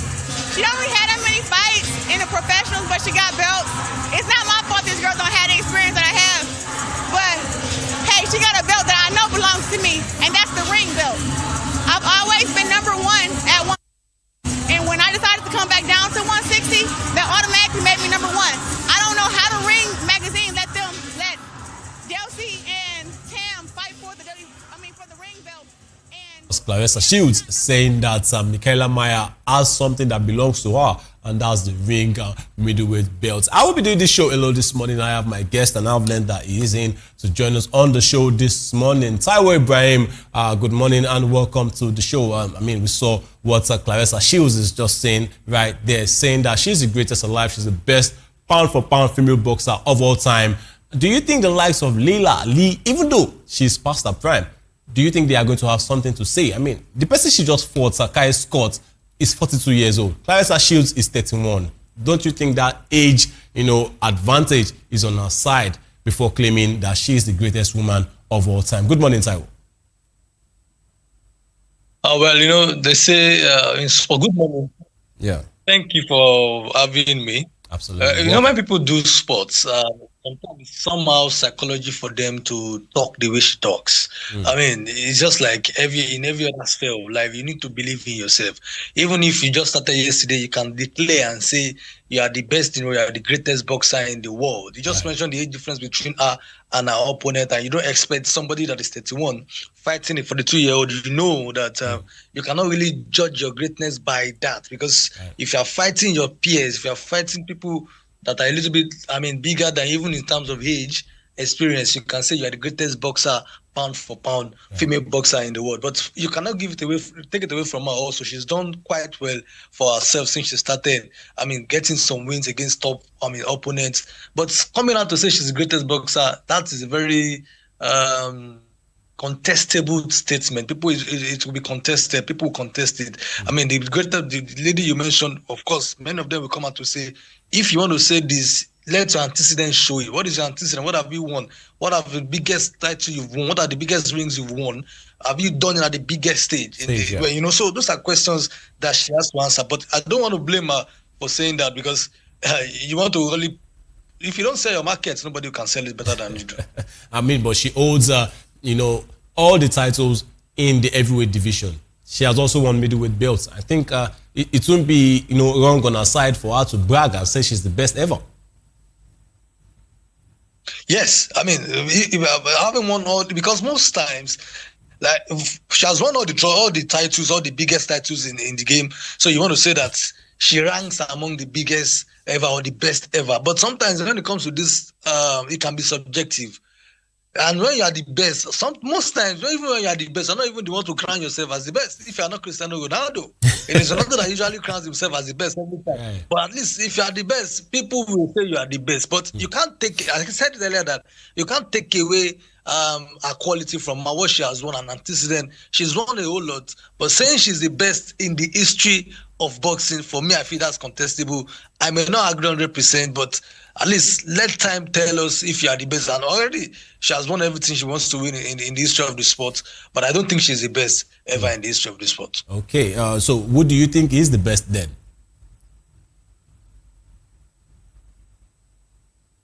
Taiwo, are you with me? All right, I guess. Can hear you. Can you hear me? Yeah, Taiwo, I was asking, who do you think is the best? Is it Leila Ali, the daughter of the great Muhammad Ali? Well, between her and Leila Ali, I think I'll still go for her, but I'll go for her. Leila Ali, daughter of Muhammad Ali. Yeah. I still go with her, but it's just that statement probably sounded too heavy in my ears that she's saying she's the best. But maybe I could be sentimental. Right. But in terms of what she has won, you could say that she's the best. But for me, I do not agree 100%. But between her and Leila Ali, I think I'm going for her. Okay. All right then. Well, anyone you go with, it's still okay, but let's move on. Let's talk about someone who is definitely in there as one of the greatest of all time. But, he's still participating. Others have retired. He is still very much there, still the oldest, still has a lot of Grand Slam titles to his name, but he lost a match in the Cincinnati Open, and that's talking about the Joker himself, Novak Djokovic, because his Cincinnati Open run ended really early with a 2-6, 6-4, 6-4 loss to Argentina's Thiago Agustin Tirante on Saturday in 2 hours, 44 minutes of hot and humid conditions, and the three-time champion in Cincinnati was playing his first match since losing to Yannick Sinner in the Wimbledon semi-finals, and Tirante, who is ranked world number 50, broke Djokovic in the ninth game of the third set and served it out, snapping Djokovic's 10-match winning streak at the event. And Djokovic said afterward that a health condition is dealt with over the past couple of years made it hard to compete in heat and humidity, and that nerves compounded the issue, and he managed to save 13 of 15 break points, but couldn't find a way through in the decider. And despite a career 45-13 record in Cincinnati with titles in 2018, 2020, and 2023, he admitted he is unsure if he will return. I certainly hope so, but it looks more likely not, unfortunately, he said. And next up for him is the US Open starting August 30th in New York. Taiwo, let me quickly ask you this one. Is it time for Novak Djokovic, to hang it up, to lay his racket down and say, look, I'm calling it a day in tennis because I have tried my best? I think, is it time for him to leave it to the likes of Yannick Sinner and Carlos Alcaraz, going forward in tennis? Well, it's been clear that Djokovic over the last few seasons has been struggling, especially with injuries. You know, he's no longer young. Age is catching up with him. And then we now have the Ronaldo and Messi of the tennis era now, with the likes of Sinner and then Alcaraz proving dominance in the tennis. So even when we've seen tournament whereby both of them were not even there, Djokovic could not still win it. So I mean, it belongs to the old era of the Federer, Nadal, maybe Murray time. But this time around, there are new boys in the tennis world, and in the games you've seen him play, even when he starts well, he doesn't even end well. Now, injuries has been really catching up with him. So I feel, he's been targeting the historic 100 Grand Slam win, and it looks like it's been difficult for him to be able to do it. I think that's his target. If he's able to do that, I believe the tournament in which he does that, he gets that historic 100 Grand Slam, I think he's going to retire. But that one is even making it, it's like it's the most difficult title he has to win. I mean, he's someone that has won all the titles, he has won all the Opens, he has won all the Masters Opens, but he's looking for one last dance in a Grand Slam, but he's not been getting it. So, and if you look at what he's been doing, you cannot say that he's not been playing well, but it's like his body cannot take him further. So now, and in sports, when your body begins to give way, you know that it's getting closer to when you should call it quits. I believe, some of the tennis players, Murray didn't get to his age before he retired, even though we can't compare both of them in terms of what they bring to tennis. But at least many of them retired earlier than what he's had to do. So I believe the time is right for him to retire but if you were him, it's just like asking Ronaldo to retire now when he's targeting 1,000 career goal. Yeah. It's just 24 goals to reach that number. So it's going to be very difficult. So they want to retire on a high, retire with an history. But unfortunately, body is saying I can no longer take it. But it's forcing it. How long can he force the body? Time will tell. But I think if I'm to advise him, I would say it's time to just hang the racket. Absolutely. And we spoke about Ronaldo. We are going to talk about that, later on in the course of the show. And Augustin Tirate called it the best win of his career and praised how he handled the pressure against a legend. Certainly a legend. And I want to take that word. A lot of people are saying that Novak Djokovic is up there as the greatest of all time. We saw Roger Federer in his days. He became the first man to get to 20, Grand Slams, right? Then Rafa Nadal in the king of clay courts, right? And now we have Novak Djokovic as well. Should we just call it a big three, or we should say Novak Djokovic is the greatest of all time? Because he is still doing his thing and he is still winning titles. Is it safe to say it is just a big three, or Novak Djokovic is the best of all time? Well, to be fair, if you come out to say Djokovic is the best among the three of them, you may sound as if you are not being fair. But I believe I will go with the big three, because if you look at what all of them have done, they've done a whole lot. Nadal was the king of clay. Djokovic, won a lot of Grand Slam title, 24 overall. So you cannot really come out to, because the advantage he now has is that he's still the most active among all of them. Yes. And after all of them, both of them retired, Federer and Nadal retired, he still carried on. So you want to probably tip him because of that longevity. And if he's able to win that 100th Grand Slam, I think we have to crown him as the greatest of all time. But if he's not able to do that, he'll probably still be at par with the two greatest players that tennis has ever seen in this championship. So I go with the big three instead of crowning Djokovic as the greatest of all time. Yeah, I think it's safe to actually call it a big three as well. But elsewhere, at top seed, Alexander Zverev rallied past Cameron Norrie 3-6, 6-3, 6-3 in the match that finished at 2:15 a.m. on Sunday, avoiding a third straight loss after his Wimbledon final defeat and early exit in Montreal. Also, Ben Shelton was given a shock as well. He's also out of Cincinnati. And on the women's side, Philippines' Alexandra Ayala beat Elena Gabriel-Ruz after Ruz retired in the second set with an ankle injury, while American Jessica Pegula defeated Simona Walter 6-3, 6-2 to move to 25-6 on hard courts this year. We also saw wins for Coco Gauff as well. I think the big names are in Cincinnati. The big names are exiting as well. We just saw Djokovic and Ben Shelton exiting, but the big names are still in there. Yannick Sinner is not participating because he also said he is injured. And let's move on to football, and let's start from the local scene. I won't call it local, but let's start from Africa, right? And we saw Cameroon doing the business. Finally, after 4 attempts, they are now the champions of Africa when it comes to women's football and the WAFCON, and they won their first Women's Africa Cup of Nations title on Sunday in Rabat, beating Malawi 3-0. I mean, with the likes of the Chawinga sisters, the likes of Ruth Katzere, you expected Malawi to still at least do something. But Cameroon, with their goalkeeper, Michaeli Bihina, fantastic goalkeeper during this tournament. And look at this lady, Ungamanga. She scored 2 of the 3 goals right there. They won 3-0 with all the goals coming in a dominant first half. And after reaching the final by knocking out Nigeria and Morocco, the indomitable Lionesses ended Malawi's surprise run emphatically.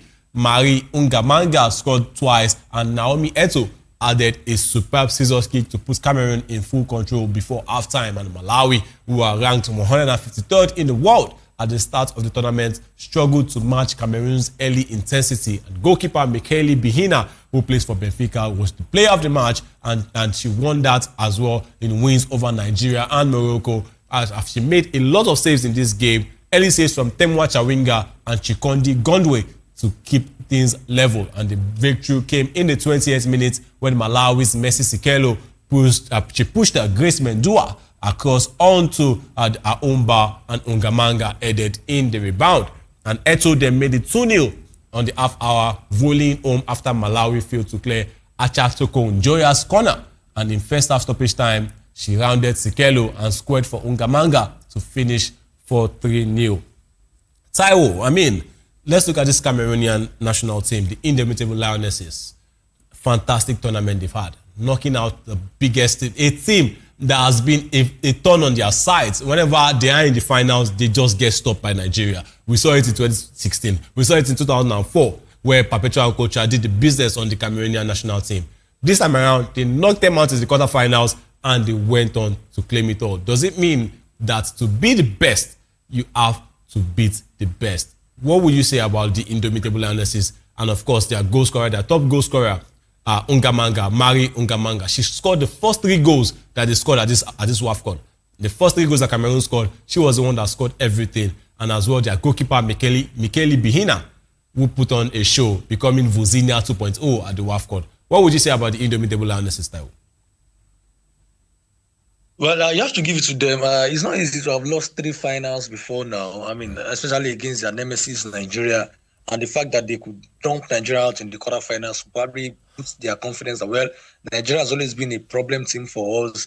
They've denied us victory in this tournament, in the finals in the past. So after beating Nigeria, I believe their adrenaline went up and they felt like, bring on any team, we could beat them. And eventually they also, sent the host nations out of the tournament. And after that, if you are sending Nigeria, the best team in the history of the tournament, and the host nation, who many predicted as one of the favorites for the tournament, in there, so you are now sending them out in the semi-finals, then you know that Malawi, credit to them, is their first final. The difference is clear. Someone that is playing the tournament for the very first time, and those that have been in the tournament for how long, and the 3 finals. So you know the experience is there. You know there's always a pound of flesh you are looking out for. You want to win for the country. You want to ensure that you correct the negative history, which has been losing 3 finals in the past. So for them, I wasn't expecting the Malawians to be that quiet in that game, But we said earlier that the Cameroonian team, defensively, they are solid. I said it on one platform that it's going to be difficult for the Malawian team to trouble them because they are solid defensively. Their goalkeeper, she's one of the best individual displays in the history of African tournament. So you see what she could do. Against Nigeria, we saw the saves she pulled out. Against Morocco, she made 4 penalty saves, coupled with other saves in the duration of the game. And she won the Golden Gloves. Fittingly, she won the Golden Glove. Of course. So for the Malawians, they've done their job well, qualified for the World Cup in their first time of asking. That's already huge. Chawinga sisters scored 12 goals. Out of the team's 12 goals, scored 8 out of the 12 goals that the team scored in the tournament. So good one for them. But when you are playing in the final against a team like Cameroon that wants to set a record clear, that wants to ensure that they correct the mistakes of the past, it's going to be difficult. But in terms of pound for pound, if you look at that Cameroonian team and that Malawian team, you say that Cameroon are the better side, and they showed it in the final, despite the fact that we know the Chawinga sisters can be a threat on their own. They were able to nullify their threat and ensure that they win the trophy for their country. So first time they fought different African, the third African different champions for the WAFCON. Good one. But it's a message sending to Nigeria that teams are beginning to wake up. We can gone are the days whereby we go so past in the WAFCON and think we want to win. Now we have 3 different champions. Gradually, it could be more if you don't get our house in order. Absolutely. I mean, that's just a message to the Super Falcons and, of course, to Nigerian football in general. And it is safe to say that the Cameroonians actually won this one based on their experience. They've been to the finals about 3 to 4 times. They lost all. And now Malawi, it's a debut campaign.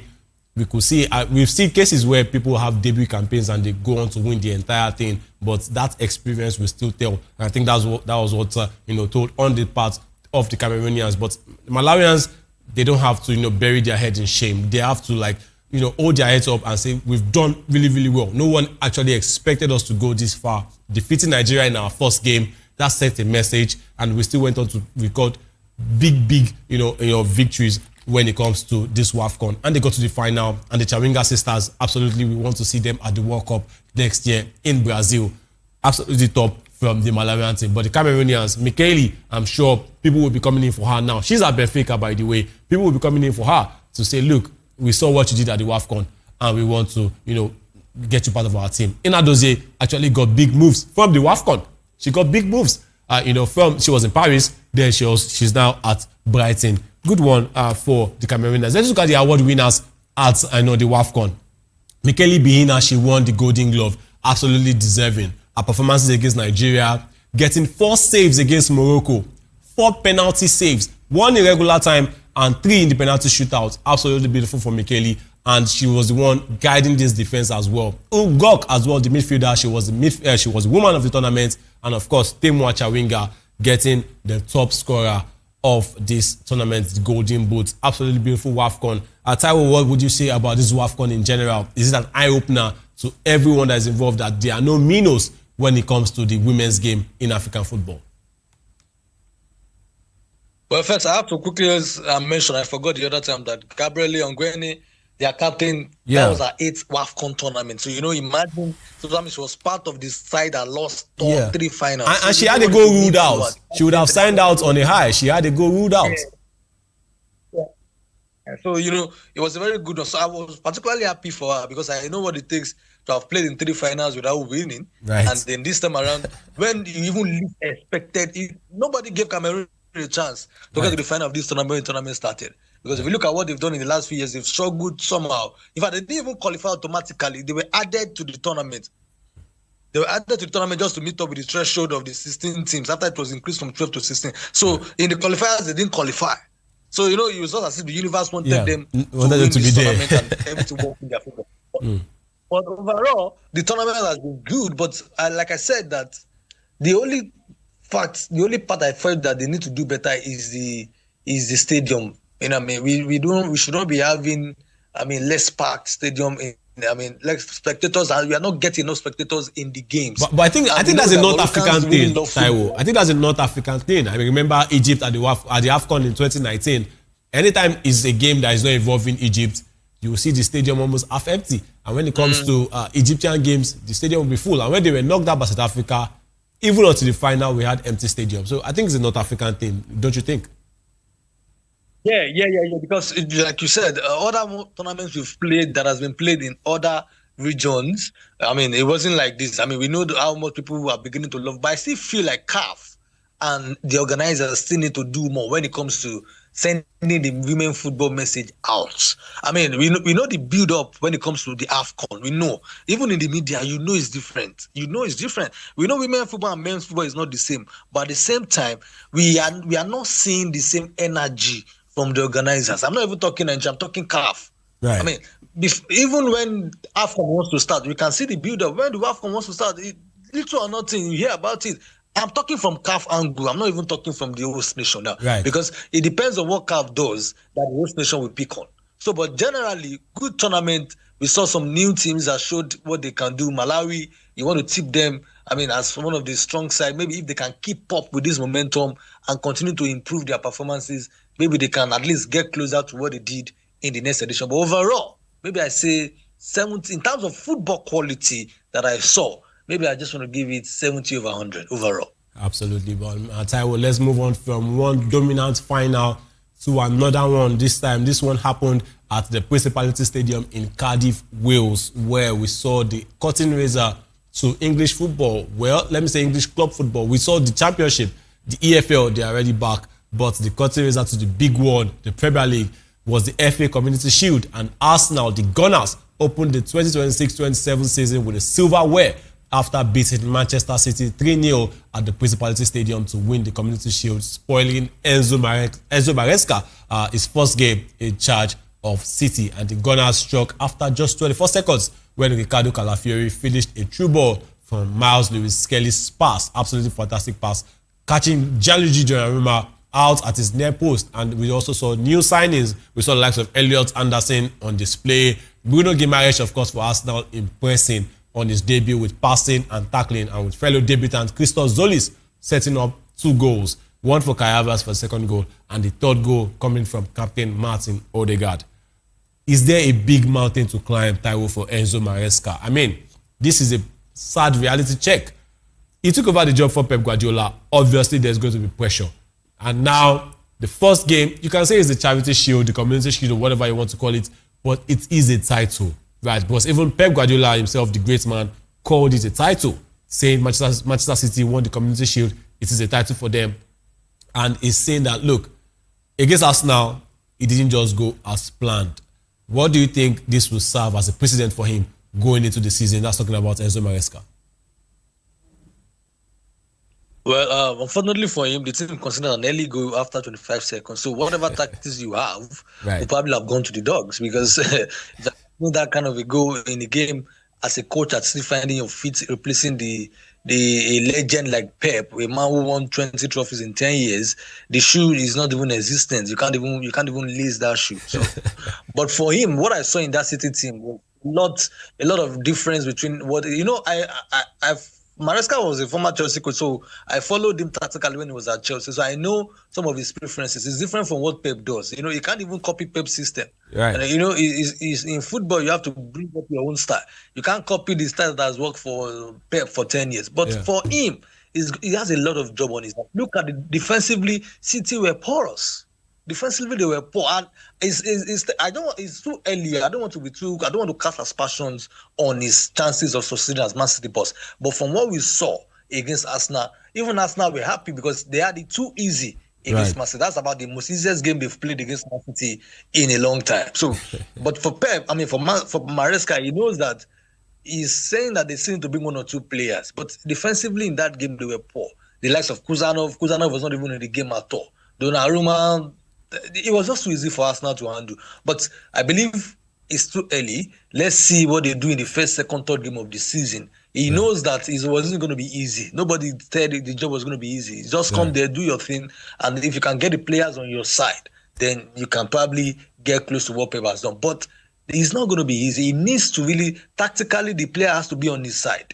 Because there's no time for you. You don't have 3 months to prepare this team. You have just less than 1 month to prepare them. And Premier League starts just in 5 days. So I believe, can he do the job? Yes. I believe Maresca is one of the most tactically astute managers in the world. He has shown it when he played Barcelona, when he played PSG in the World Club. So he's got that tactics off his sleeves. But the issue is how fast are the City players going to be on the same page with him tactically? That's a question that we'll answer probably in the beginning. Maybe in September or October. But for now, congratulations to Arsenal. They played well. They were the hungry outside. They were the team that needed it the most. And they were compact also. City found it difficult breaking them down. But it's still too early in the season. But it's good for you when you win the Community Shield. It's a season, it's a curtain raiser. It boosts your confidence. You want to go into the season taking on anybody. But Arsenal, they are the defending champions. They are the team to beat in the Premier League. Pep away from City is like it takes away that fear factor, because you could see that most teams that will not be scared against playing City. They know that the major fear factor they had was Pep. Yes. Pep is no longer there. City is just City. And the potential loss of Rodri might also be a problem to them. We saw the signing of Elliot Anderson in the midfield, and it looked like he wasn't up for it. What do you think? Because Mikel Arteta actually said something. He said this win sets a standard going into the season. Does that mean that Arsenal are now on the lookout for all the trophies, including the FA Cup, the Carabao Cup, which they lost to Manchester City as well? They were knocked out early in the FA Cup. They were knocked out by Southampton. And the Champions League, they couldn't get their ultimate goal. They also lost to Paris Saint-Germain. But now that I said this win is setting a standard going into the season, do you think this Arsenal team, with what you've seen so far, does it look like they can go all out for all trophies coming into the season? Well, they've got a squad. Realistically, before we used to say they don't have a squad, now they have depth. So, and for you to win the Champions League and the Premier League, you need depth. Last season, they lost to a better side in PSG. They played their style. You may not agree with it, but at least they were the best defensive side in Europe. They got to the final, but unfortunately, you could not take them over the line. But look at that Arsenal team. My only fear for them is, are you with me? Yes. Yes, go on, Taiwo.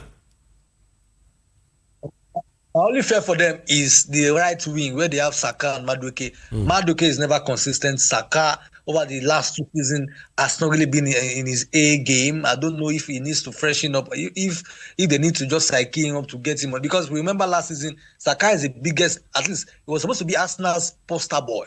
But last season, it wasn't, his contribution to the league title was not even that much. So this time around, it needs to come to the party. Gyökeres, we are not sure if they are going to bring another striker.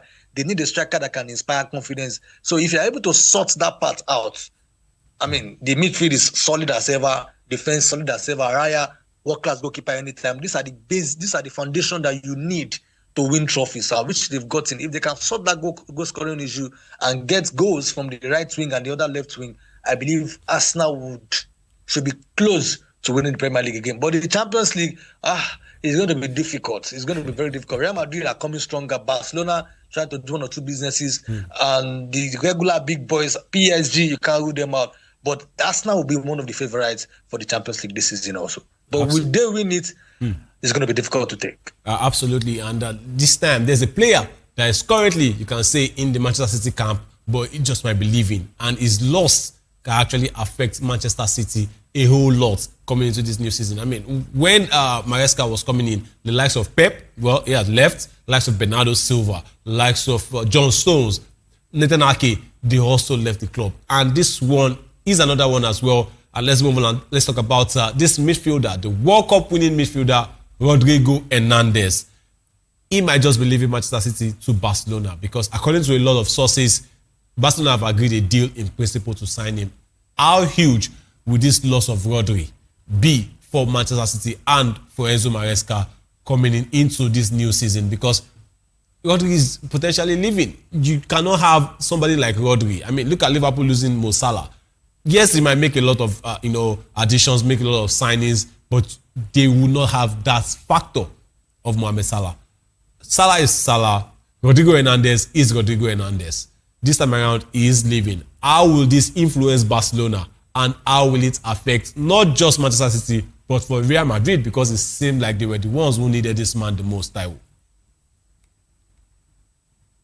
Well, for Rodri, great player any day, anytime. Any team is leaving, you're already sure that you're missing a quality player. But for Man City, last season he struggled with injury, so they were able to still cope without him. But anytime he came back, you could see the difference in quality. You could see the control he gives to the team. We saw what they did at the World Cup, how he made sure the Spanish team were the best team, control the ball, difficult to penetrate. And, he just has this intelligence about him that the way he reads the game is difficult. No other player, at least for now, no other player in the world does it better than Rodri.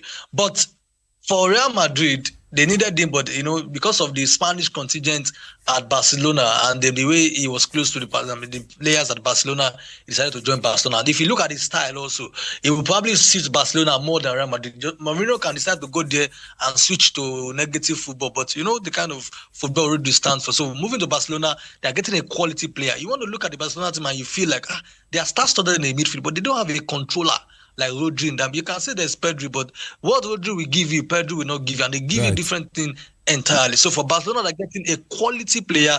Maybe you say injury and age, but at least they can still manage to get 3 to 4 years out of him, and that 3 to 4 years, it can go a long way. But for Man City, they have a job on their hands to replace him.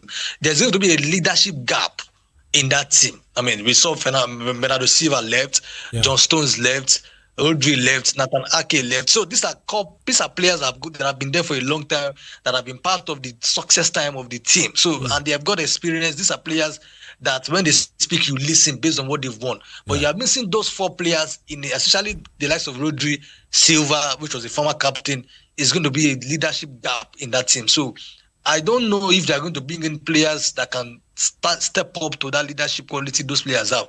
But it's going to be very difficult for them to replace those experience and what those players represent for the club. So for Maresca, he has a tough job on his hands, and hopefully it can begin to go well for him. But if not, Man City they are not a team that sacks coaches, but they will still give him time to build his own team to also make his own name. Absolutely, and there's another signing that was made at Barcelona as well. Joao Cancelo is also set to rejoin Barcelona. Do you see them as now genuine contenders for the Champions League? They haven't won, right now in 11 years. The last time they won was in 2015, with the MSN. The likes of Lionel Messi, Luis Suarez, and Neymar at the time. Now, not just signings coming in now. Sergio Busquets is also taking his first step as a manager, joining the Barcelona B setup as assistant coach. And now, somebody that they are comparing him with, like Rodrigo Hernandez, is now joining the top team. Do you see Barcelona becoming an unstoppable force going into the Champions League? Especially, I don't see them having a problem winning La Liga. I know Jose Mourinho is back at Real Madrid, but that factor, having Rodri in that midfield with Pedri and Gavi, like you mentioned earlier, do you think they are now like the biggest threat to stop PSG from achieving a three-peat, a back-to-back Champions League win in 26-27 time? Well, sadly, Barcelona are not a threat yet, because if you look at that team, there's a lot of gap in that team. Okay. Already, they don't have a replacement for Yamal yet. And if you look at most of the top teams in Europe, they've got depth. I mean, when you're playing, Rafinha has always been injured. Last season, he had an injury-plagued season. So this time around, they brought in Adeyemi. Well, Adeyemi can see feeling for him. Yeah, and there. But what about that right wing? If you miss Yamal, remember Yamal got injured in April, and he missed the last part. Few weeks to the end of the season. So, you know how they struggle without Yamal. So this time around, and they don't even have a striker. Yeah, they've sold Torres. They've sold Lewandowski has left. They sold Torres to PSG. No striker yet. No striker yet. They are looking to sign Alvarez. And then Alvarez is not looking at his come. So at this stage of the season, you should be getting your businesses done. Right. So if you look at the fact that if you look at their defense also, defensively, they don't get, maybe you take away Kubasi, they just allow Raul to join Liverpool. Defensively, they still don't have that leader. They still don't cut it for me defensively. And then in the forward line also, it's a problem. But if they're able to sort this before the end of the transfer window, I believe you can still want to tip them as well. Because if you say you have Rodri, you don't have enough attacking impetus, there'll be a problem. Rodri will not go and score goals for you. He can give you solidity, but he will not give you goals. Absolutely. So for me, I don't think thank you so much. Now, thank you so much. They improve on their score. Go ahead, finish your point. Okay, if they improve on those areas, I believe you could tip them as one of the key players, one of the key teams to win the Champions League. But PSG also, I don't see PSG winning the Champions League for the third consecutive season. They've done what they could do. This time around, I expect the likes of Real Madrid, Bayern Munich coming up stronger this time around. So I believe it's going to be a tough one. But Barcelona, if they improve their squad, you give them a chance. If they don't improve the squad adequately, man, if you're losing Lewandowski and your second choice striker in the season, man, you are missing a huge lot. You are missing a large chunk of goals in that team. Rafinha is always injured. They brought in Adeyemi. So for me, Barcelona are not a favorite for now. If they do the business right, well, I can still tip them, but not now. All right. Thank you so much, Taiwo, for coming on the show today. It's been a wonderful time with you, and hopefully we will get to do this again, Taiwo. Thank you very much for having me. It's always my pleasure to be here. All right, and also thank you to the viewers out there for keeping it locked on the show Sports Republic, and thank you also to the guys behind the scene for making this show a wonderful one. Up next is the midday news, and of course, it's still the Sports Republic show, and I remain Hafiz Ogubanjo, and I'm saying have a wonderful rest of the day. Bye for now.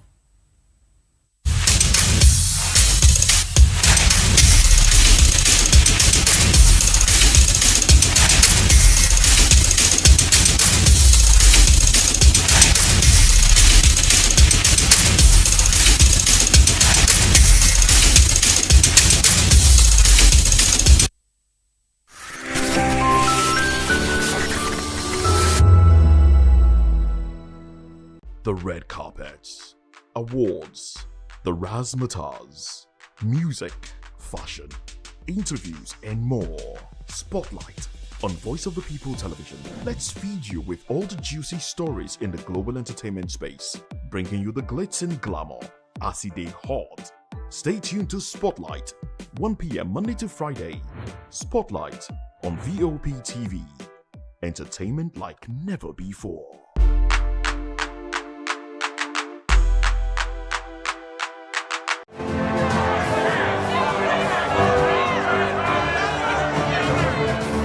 Do you want your voice to be heard? Do you know that you matter in the scheme of things? The People's Voice, the show where ordinary citizens take center stage as we discuss the biggest stories that affect you and I. With you in mind, we facilitate lively discussions, debates, and interviews on the topics that matter most to you and I, from social justice to economic empowerment, education to healthcare, governance, and more, tackling tough topics and amplifying your voice. Join the conversation and make your voice count. The People's Voice. Make your voice count. That 10 seconds you save by crossing the road could cost you your life. Pedestrian bridges are built for one reason: to keep you safe. They are free, they are strong, and they are there to protect you. Dashing across expressways leads to injuries, loss, and grief that last forever. Using the bridge takes less than 1 minute. Losing a loved one lasts a lifetime. Parents, teach your children. Drivers, slow down near bridges. Everyone, please use the pedestrian bridge every time. Your life is worth the climb. This message is from Voice of the People's Television. When your morning starts, make sure to look around for the right company to serve you everything you need to know about what's happening around you. That's why you need VOP This Morning, because we will climb this far to give you a voice in what's going on, from news, reviews, politics and the economy, sports, and even entertainment. VOP TV. Now you have more than a voice.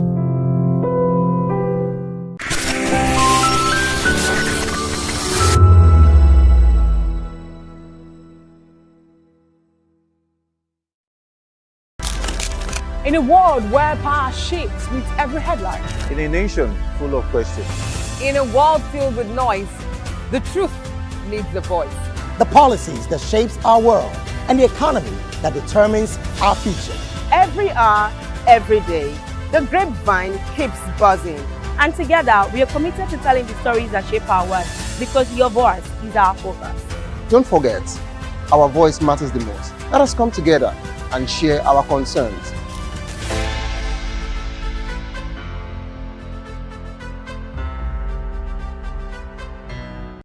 Big news is here. Your favorite Voice of the People television station is now on free to air on Nigecomsat. All you need to do is align your dish using the following: orbit position 40.5 degrees east, 12.685 GHz, 30,000 kilobytes per second. Polarized vertical, frequency 2, 12.731 GHz, symbol rate 26,250 kilobytes per second. Polarization H. This works on any decoder. Catch up to 100 channels, sports, movies, news, all for free. This is with better quality at no extra cost. VOP TV on Free TV. Now you have more than a voice.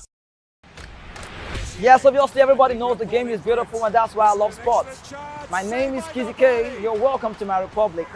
But remember, there can never be a transfer without a window. Just like there can never be a deep thinking without a Pep Guardiola in football. You can't say tennis without talking about Djokovic. So why not give me attention on the show so I can run your race on the TV like Lewis Hamilton, Formula 1 star. Don't forget, when God have mercy on you, you can achieve your goal.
Behind every broken desk lies a broken promise. Education shapes the nations.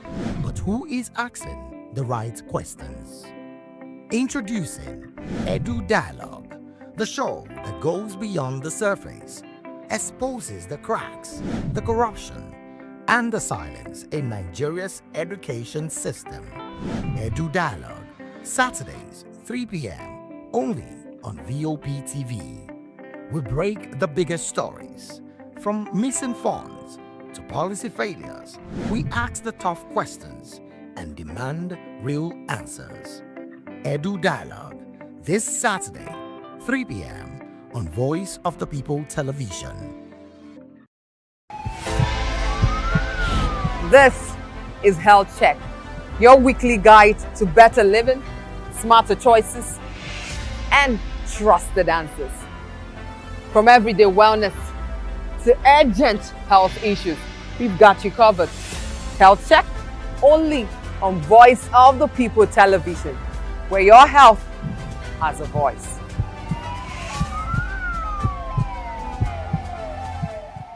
Nigerians, your voice matters, and in 2027 it starts with your permanent voters card, your PVC.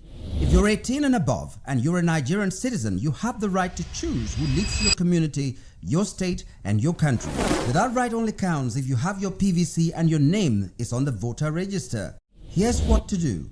First, check if you're registered. If you're not, or if you've moved, lost your card, or turned 18 since the last election, go to the nearest INEC office or an INEC registration center. Second, it's free. Don't pay anyone for any registration or collection.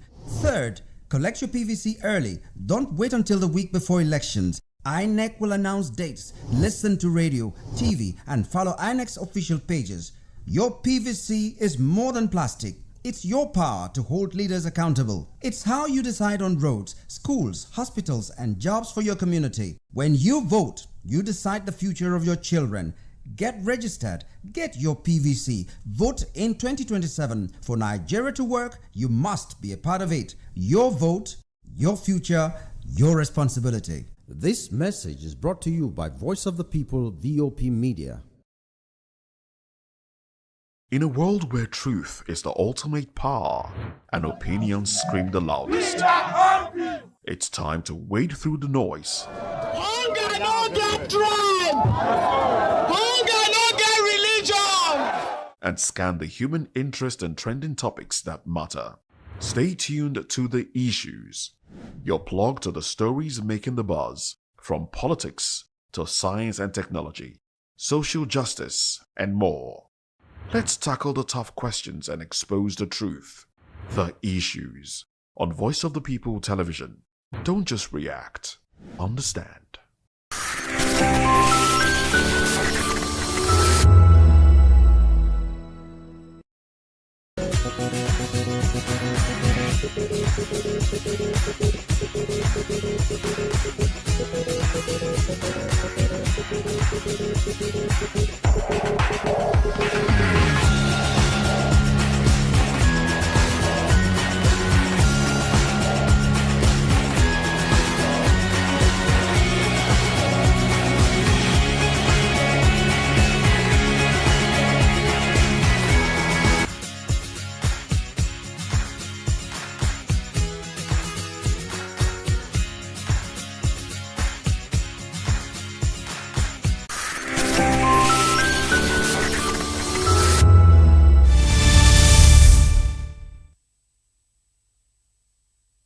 Hello and welcome to the midday news on Voice of the People Television. I am Praise Peters. First, the headlines. Edo Assembly Speaker resigns. Accord AAC SDP candidates form opposition alliance. Abe denies victimization, discrimination. Ocean voters renew Adeleke's mandate.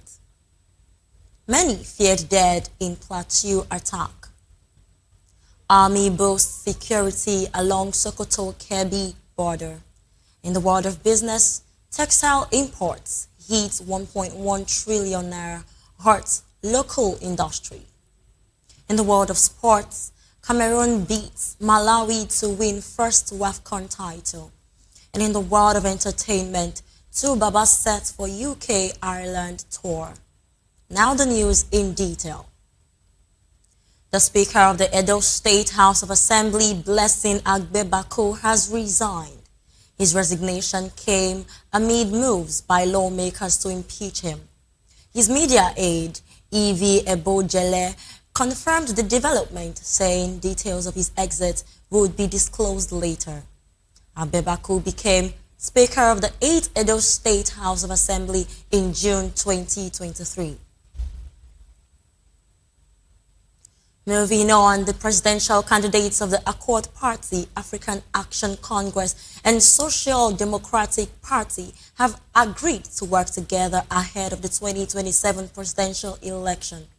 Benga Olawepo Hashem of Accord, Omoyele Showore of AAC, and Adewale Adebayo of SDP reached the agreement after a meeting in Port Harcourt, Rivers State. The candidates discussed Nigeria's democracy, economy, and security, expressing concerns over what they described as the concentration of political power, weakening democratic institutions and shrinking political space. They warned that Nigeria risked moving from a competitive multi-party democracy to what they called a coronation disguised as an election. The candidates resolved to align their political forces and present Nigerians with a joint democratic alternative in 2027. They also agreed and called for a review of cases involving Nigerians detained or imprisoned over political expression and the peaceful exercise of constitutional rights. The group specifically demanded the release of Nnamdi Kanu and Bichia Mainsango.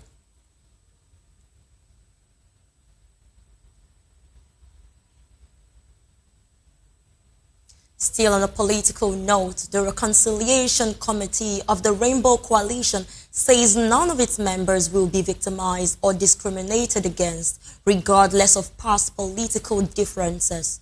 The assurance came after committee members met with Rivers State Governor Siminalayi Fubara at Government House in Port Harcourt.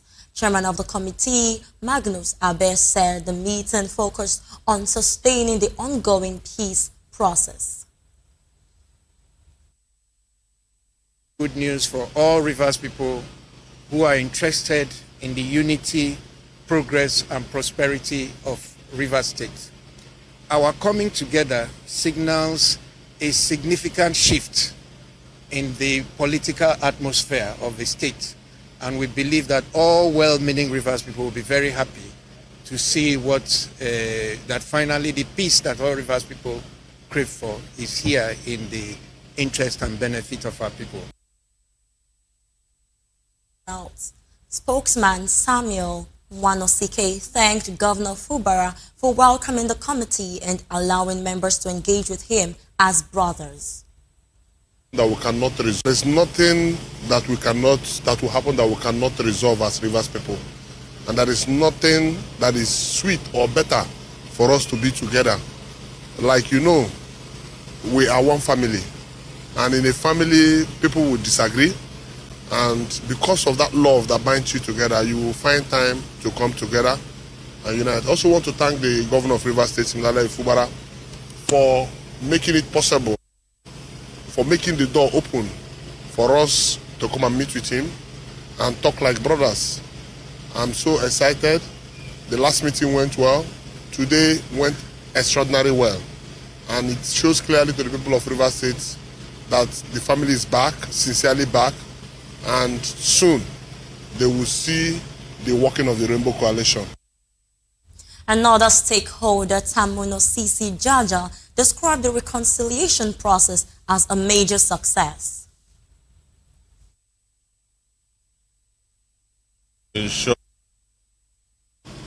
elders as leaders to discuss on how to ensure that every member of the family, both from the both sides, are fully integrated.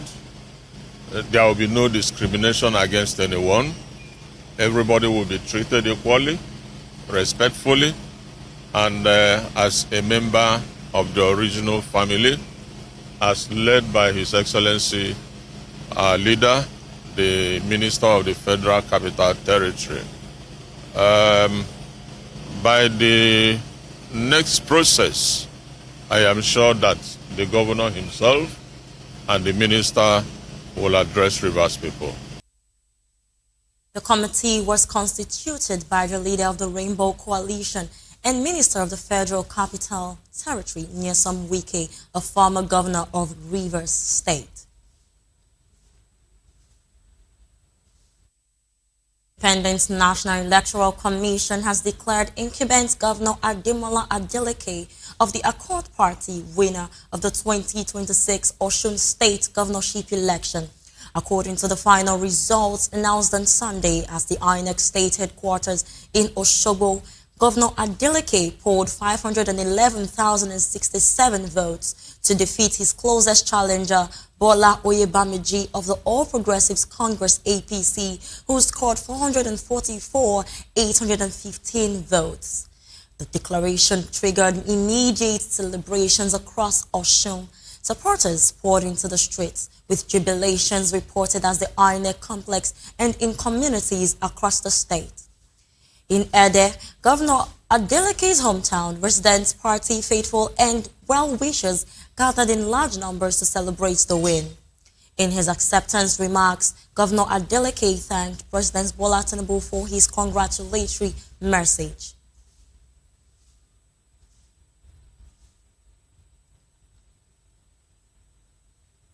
Meanwhile, congratulatory messages are still pouring in for Osun State Governor Ademola Adeleke on his re-election. The latest is coming from President Bola Tinubu, Oyo State Governor Seyi Makinde. And in a statement issued by his special advisor on information and strategy, Bayo Onanuga, President Tinubu described Adeleke's victory as proof that democracy will continue to flourish in Nigeria. He said he had called the governor to congratulate him and noted the results reflected the confidence of Osun people in his leadership. Also congratulating Adeleke in a message on his verified X account, Governor Makinde described him as his brother and said the outcome reflected the will of the people of Osun State. Similarly, presidential candidates of the African Democratic Congress, Atiku Abubakar, and the Nigeria Democratic Congress, Peter Obi, congratulated Ademola Adeleke on his re-election as governor of Osun State. The opposition leaders made the announcement in separate posts on X, shortly after the Independent National Electoral Commission declared Adeleke the winner of the August 15th governorship election. Obi, a former Anambra State governor, described the outcome as a victory for democracy and commended Osun voters for defending their mandate.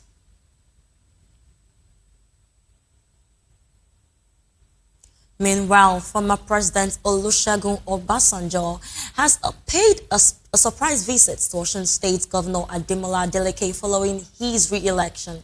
A video circulating on social media showed the former president dancing with Adeleke as officials and supporters celebrated the governor's victory.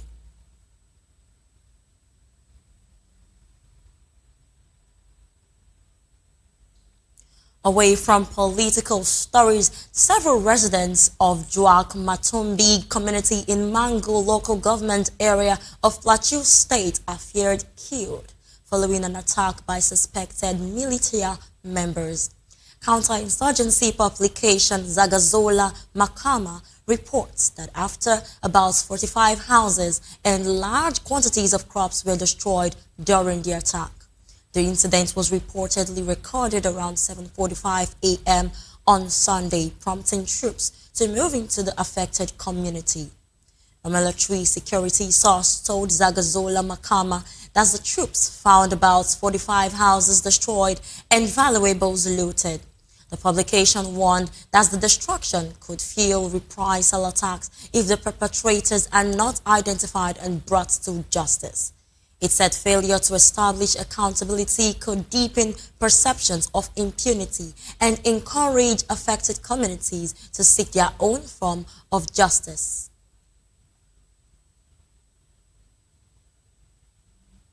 Still talking security, the Nigerian army has strengthened security operations along the Sokoto-Kebbi border following renewed threats linked to the Lakurawa terrorist group. The general officer commanding 8th Division, Major General Bemga Gokna, gave the assurance during an operational assessment visit to Kebbi local government area of Sokoto State. The visit included an inspection of the forward operating base and surrounding communities following reports of a renewed attack on Ungushi. Major General Kogna also met with community leaders and residents to assess the security situation and hear their concerns. He assured residents that troops remained deployed and on high alert to protect lives and properties. The GOC also said the army would respond swiftly to emerging threats and prevent terrorists from establishing safe havens in border communities.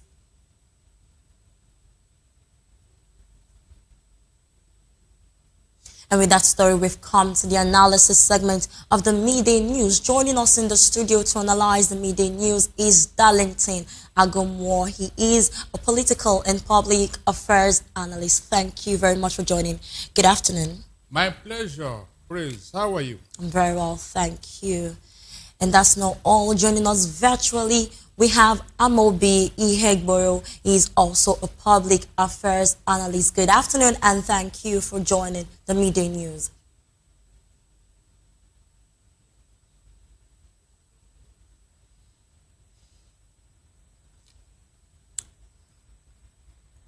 All right, can we establish communication? Yeah, thank you very much for having me. All right, thank you. Thank you very much for joining.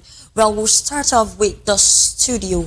Now we're going to be talking about the Edo Assembly Speaker that resigned, Blessing Agbebaku. Now, he resigned after lawmakers reportedly plotted to impeach him. What do you think really was the play here? What political play really happened here? Because when a speaker loses the confidence of members of the same house, what does that tell? What does that usually tell us about what is happening politically within the legislature? It means that he has fallen out of favor with the governor. Such a thing cannot happen without the input of the governor. And so there is going to be political realignment in Edo State. That is the meaning. If the speaker has resigned, of course, he's going to find succor somewhere else. And that may not be a APC party. Whatever is their reasons, it's good that the man resigned before they impeach him. Yes, it's good he resigned. Because when you are out of favor with the governor, there is nothing you can do. Apparently, he didn't want to go begging or something. And so, in the days to come, we'll know the reason for the impeachment. I'm sure when he has reported to where he's going, he will issue a press statement. They only impeached him. They didn't ask him out of the house. And so, he can step down and continue to be a floor member. But with time, we'll get to know why they impeached him. I mean, he was forced to resign. That is the truth. But knowing that Agbebaku has been speaker since June 2023, what could have changed? What could have changed between then and now for lawmakers to reportedly move against him or for him to fall out of favor of the government? Yeah, he did not cooperate with the governor. You know, this election in Osun, there's going to be casualties, even in unknown places. Because I think Ogbebolo went to Osun State with do I call it with his foot soldiers, and apparently some people did not like it and all that, and so you cannot be in conflict with Ogbebolo and you want to be in his government, you know, and so the house member that forced him to resign. Time will tell what exactly happened. Because for him to have been there since 2023, I mean, what is the thing that has happened recently that made them to... It cannot be far from the governor's input. You know, so that's what happens in such a case. If it is something that is ongoing for a long time, we would have known and heard about it. But this one, so sudden. And so, yeah, he has fallen out of favor. That's just the simple truth. All right, thank you very much. Let's take this conversation over to our virtual guest now. Amobi, we have seen several impeachment battles and leadership changes in several Nigerian state assemblies now. What role does political party interests play in the relationship between the governor and the lawmakers? What role do the governor and lawmakers play in political party interests? Because there have been several battles like this over time in the Nigerian state assemblies. Thank you very much. In Nigerian situation, the relationship between the executive and the legislature usually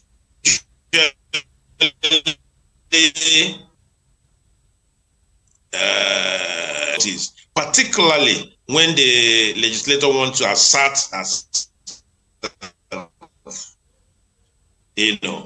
But where you see between the executive and the legislature, it means a lot of compromises, But in case of Edo State, just like Darlington said, we did not hear anything. There was no significant rumors. It just happened.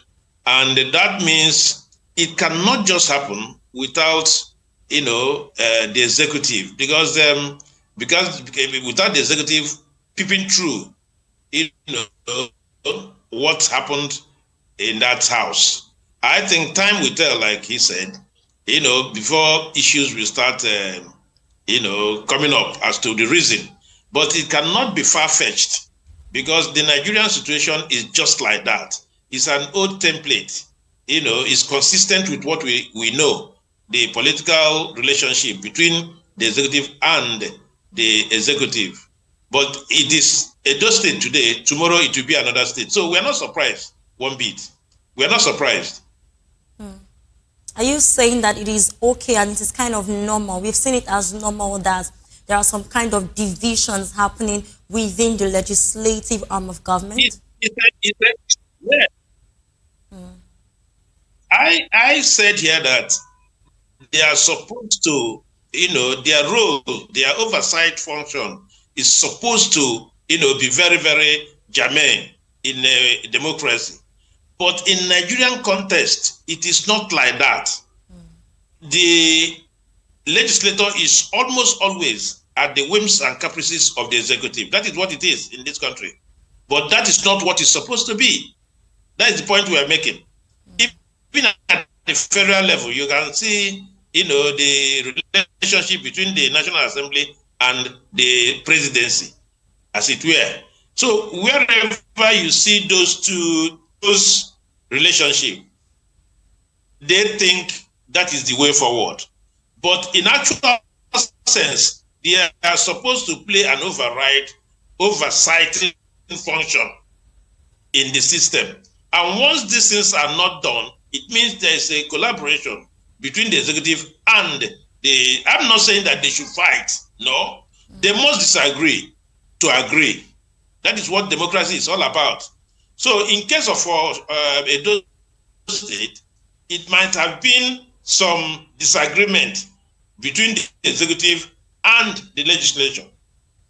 But with time, we'll get to the nitty-gritty of this problem. All right, with time, we'll get to the nitty-gritty of this problem. Thank you very much. Now, let's go over to the alliance that has been formed by 3 political parties. Now, Benga Olewakbo Hashim has come together with Omoyele Sowore and also Adewale Adebayo to agree together ahead of the 2027 election. Now, this is not new to Nigeria political space, because we've seen how Nigeria has seen opposition alliances before. I mean, we're talking about APC in 2013. We've also seen the ADC. But what would this new alliance do differently to help them succeed? And do you think that they even stand a chance against the present ruling party?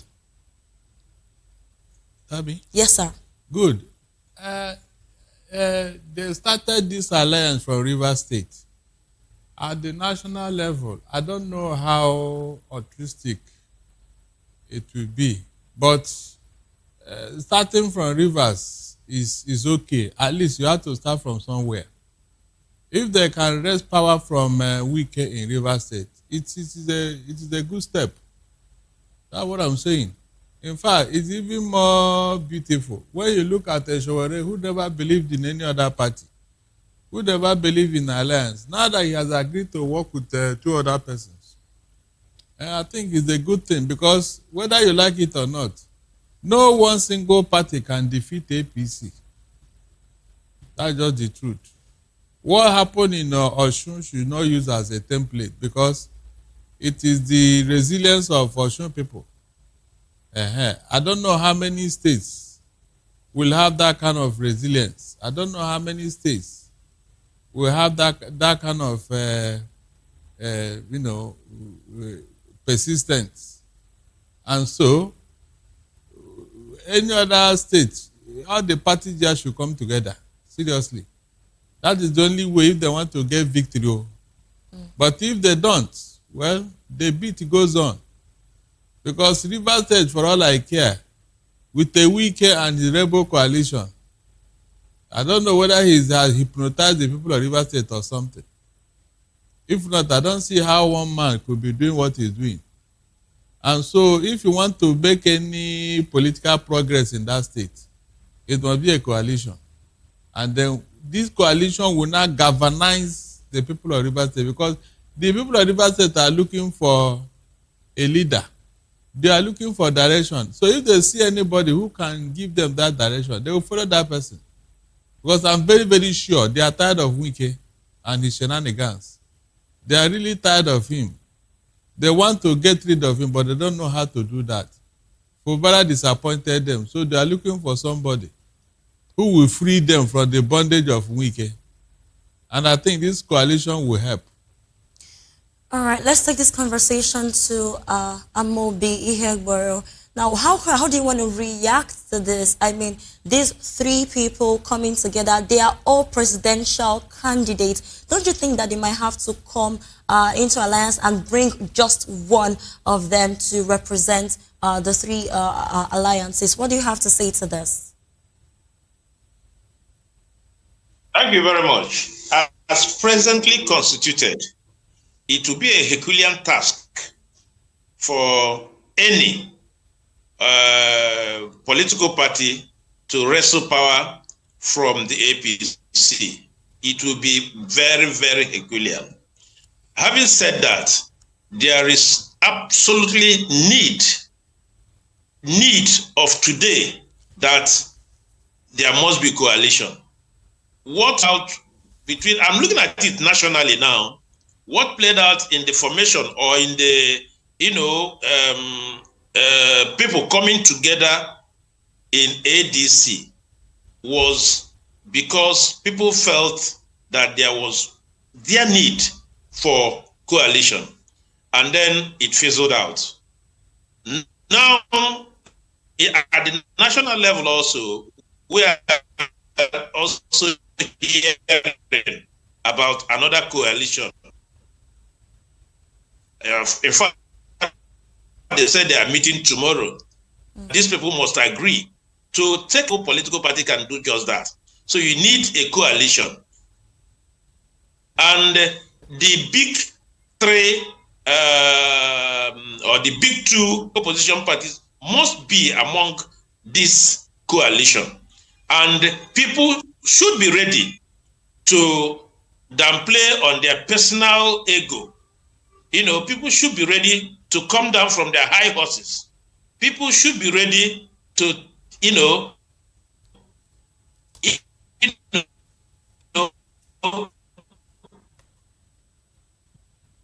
play as a team in order to achieve this. If any one of them is still, then the coalition will have a problem for APC. But with coalition, I think the APC will have very serious challenge come 2027. Nigeria wishes that these political gladiators, single opposition party that can bulldoze the APC out of, to give them a run, a chance for their money. All right. Now, I'm still going to stay with you, Amobi. Now, with what you've said, it seems like the APC, the ruling party, is really going to be hard nuts to crack, and only coalitions can really get them out of this government. But these three political parties have come together to say that they want to mobilize workers, they want to mobilize youths, women, professionals, entrepreneurs, and civil society across religious and ethnic lines. Now, do these parties have the nationwide political resources and structures to turn this ambition now into actual votes? Because it doesn't really matter what they want to do. The votes of people is what can really count. So how well do you think they're going to push with this agenda if they really, really want to turn this into a vote of the people? The present economic quagmire is sufficient for the opposition to ride on. You get what I'm saying? Yeah. The situation of the economy of Nigeria is a sufficient and necessary condition for the opposition to ride on. We don't need resources. Of course, the Oshu election that just ended 48 hours ago has shown that if you vote, you defend your vote. The willpower of the people cannot, like I said, be, downplayed on.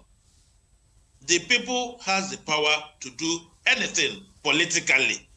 So they don't need all these resources you are talking about. Human resources is the ultimate in this game.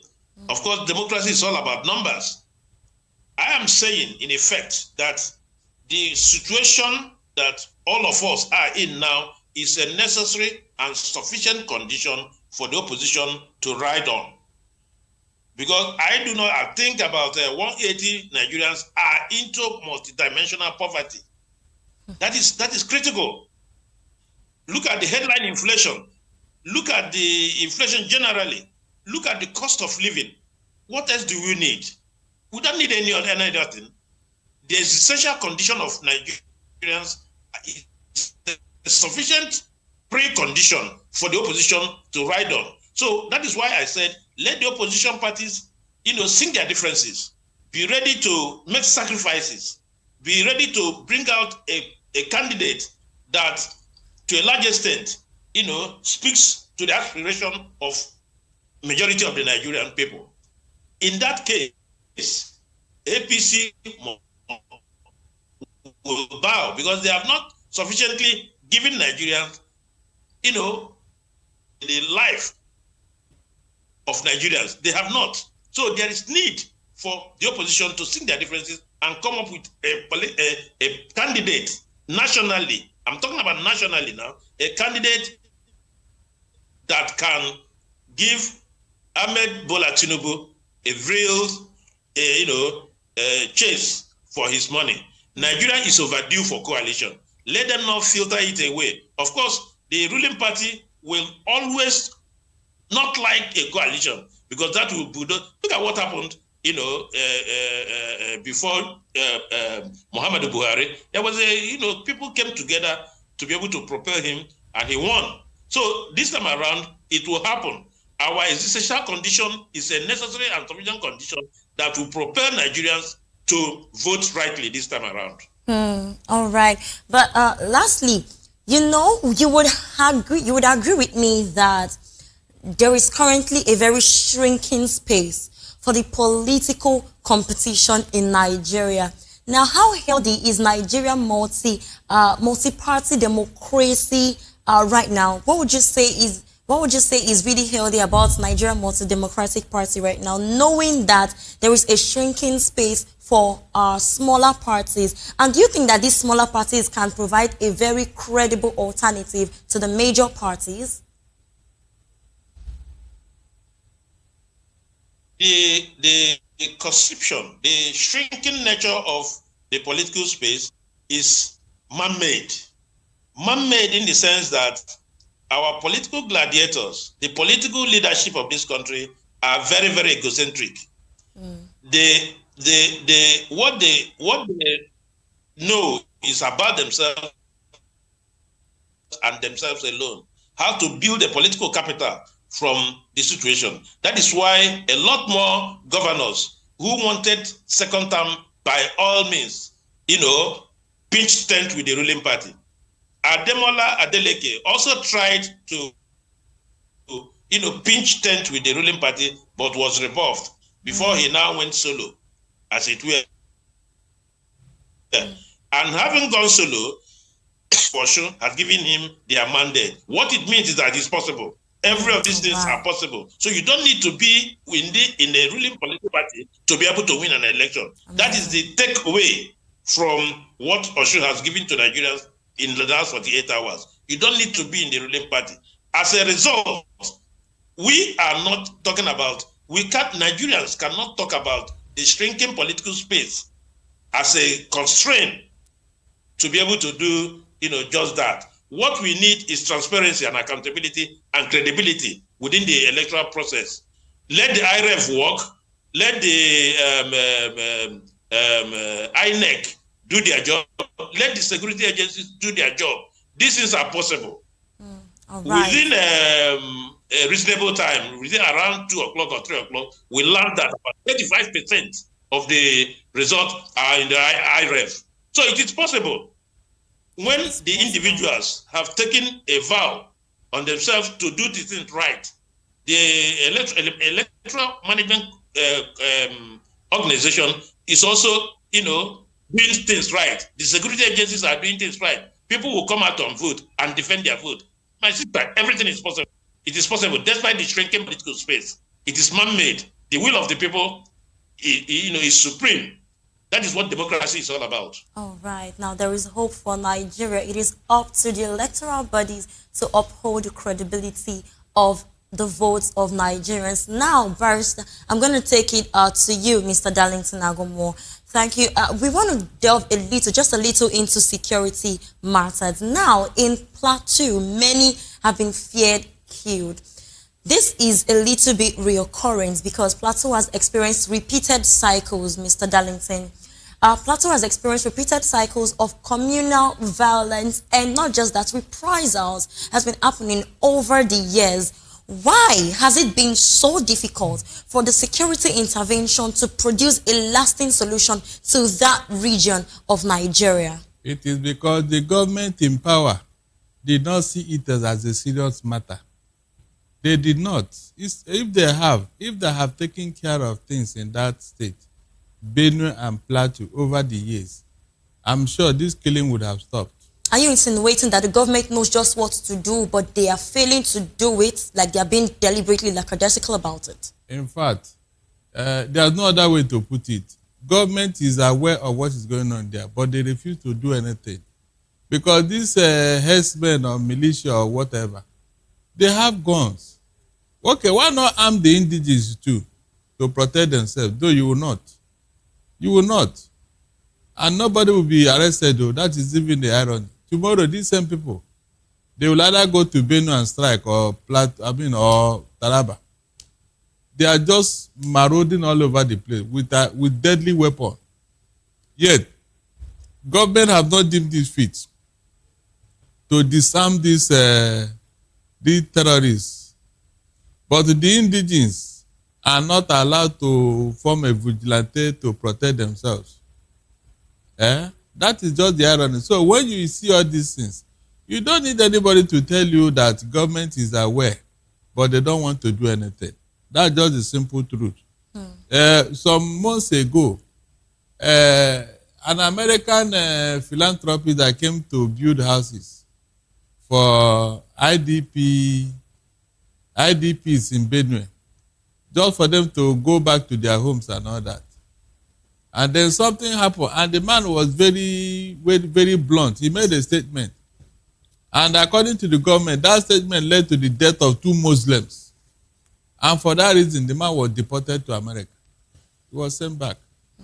So this other one that have been killing Christians, who have been arrested or deported, this other one that have been insulting Christians and talking anyhow, have government arrested any of them? So for me, government is complicit in what is going on. They can't deny it. That's quite unfortunate. Now, before we move over to the other part of the midday news, can I quickly get the reaction of Amobi Iheboro in this matter? Now, Plateau State has been recording several killings like this. And isn't it time for us to move beyond how the security agencies can do something about these killings and now go into the underlying causes of these killings so as to just treat the problem from the roots? What would you say about this, Amobi?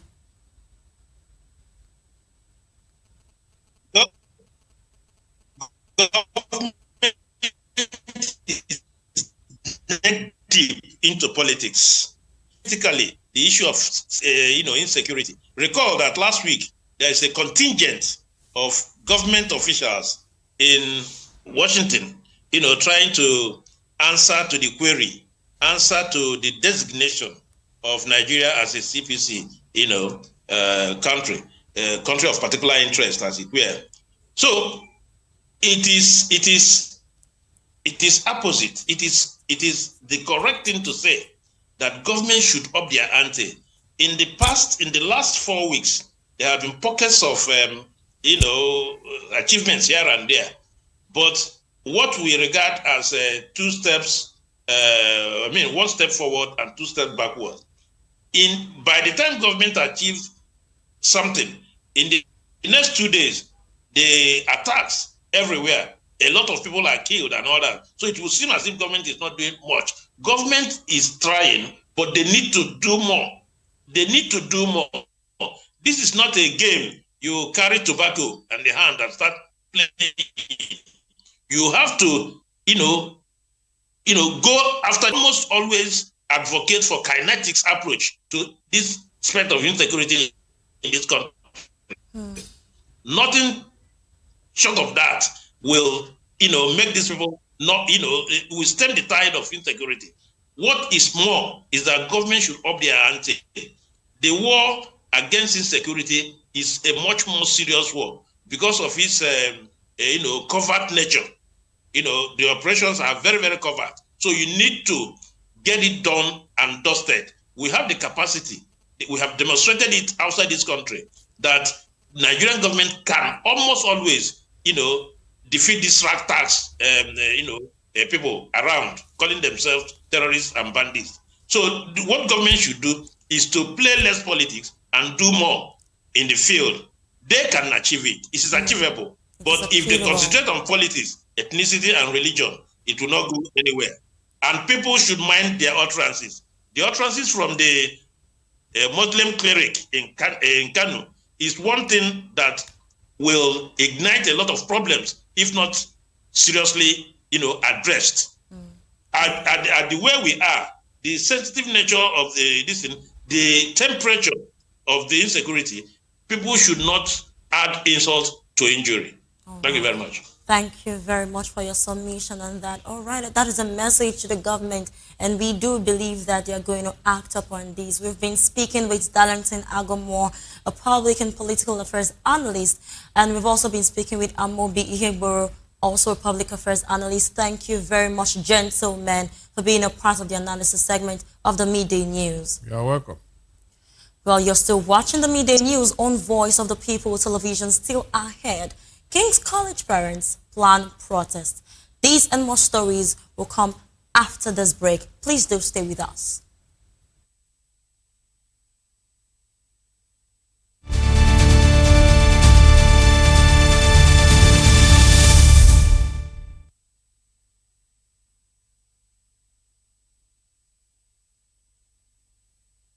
Welcome back. But the controversy over the federal government's concession of King's College Lagos to the King's College Old Boys Association, KCOBA, may be far from over as parents and other stakeholders are mobilizing for a mass protest against the move. Speaking with newsmen, the chairman of the Parents Teacher Association, Peter Oluwaseye, said the protest had become necessary because virtually all stakeholders opposed the concession. Recall that KCOBA President Kashim Ibrahim Imam announced the concession early last month. The Old Boys also launched a 100 billion naira endowment fund to reposition 116-year-old institution. The concession is expected to support infrastructure renewal, teacher development, digital technology, scholarships, research, innovation, and students' welfare. Ibrahim Imam described the development as a refining moment in the school's history and a potential blueprint for renewing public education in Nigeria. Elsewhere, the Office of the Tax on Board is set to launch a taxpayers' bill of rights and obligations in the upcoming weeks as part of efforts to improve fairness and strengthen trust in Nigeria's tax administration. The Tax on Board and Chief Executive Officer of the OTO, John Nwabueze, disclosed this at a stakeholders engagement in Abuja. Nwabueze said the bill would clearly outline taxpayers' rights and responsibilities, as well as the standards of fairness, transparency, and accountability expected from tax and revenue authorities. He said the document would be made available on the OTO's digital platforms and through other public channels. Nwabueze described the engagement as a key part of the OTO's taxpayer rights campaign, pledging that the office would work towards a fair, transparent, and responsive tax system. He also said a simpler and more equitable tax system was critical to building a new national consciousness and restoring public trust in tax administration.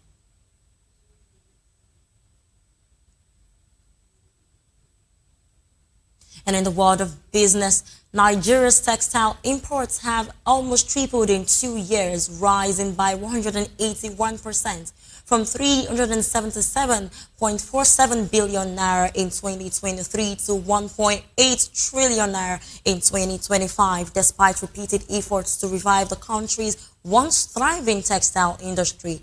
Latest data from the National Bureau of Statistics also showed that the upward trend continued in 2026, with textile imports hitting 267.7 billion naira in the first quarter, 153.2% higher than the 70.48 billion naira recorded in the same period last year. The NBS data show that textile imports rose by 92.4% to 726.18 billion naira in 2024, before climbing another 46% to 1.8 trillion naira in 2025. Quarter on quarter, imports increased by 17% from 178.45 billion naira in the first quarter of 2024 and by 28.2% from 228.83 billion naira in the first quarter of 2025. The trend is expected to continue, with forecasts putting textile imports at about 1.4 trillion naira by the end of 2026. The sharp increase highlights the widening gap between domestic production and demand as local manufacturers continue to grapple with high production costs, inadequate power supply, foreign exchange pressures, and other structural challenges.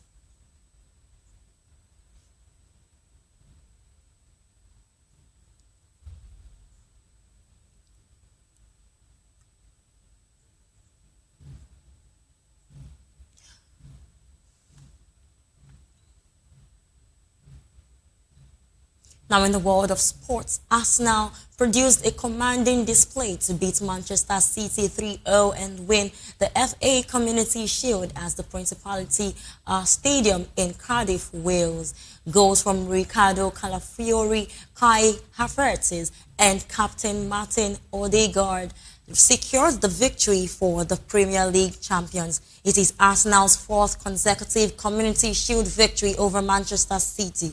The Gunners had previously beaten City 4-0 in 1934, 3-0 in 2014, and 1-4-1 on penalties, and after a 1-1 draw in 2023. The victory takes Arsenal's Community Shield tally to 18, second only to Manchester United's 21. Manchester City have won the trophy 7 times. The defeat marked a difficult start to Enzo Maresca's competitive reign as Manchester City manager, following his appointment as Pep Guardiola's successor.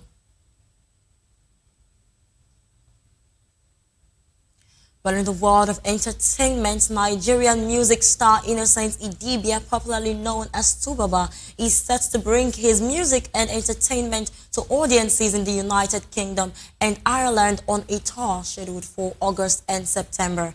The tour, titled The Baba Experience, will kick off in London on August 21 before moving to Manchester on August 22.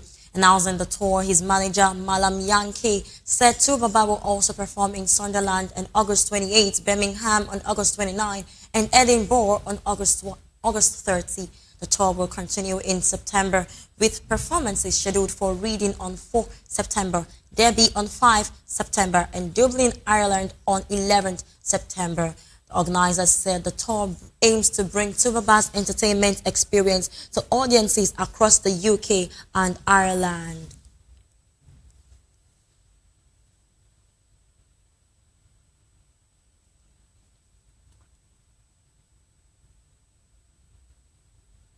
And with that story, we've come to the end of the midday news. Do well to subscribe to our YouTube channel.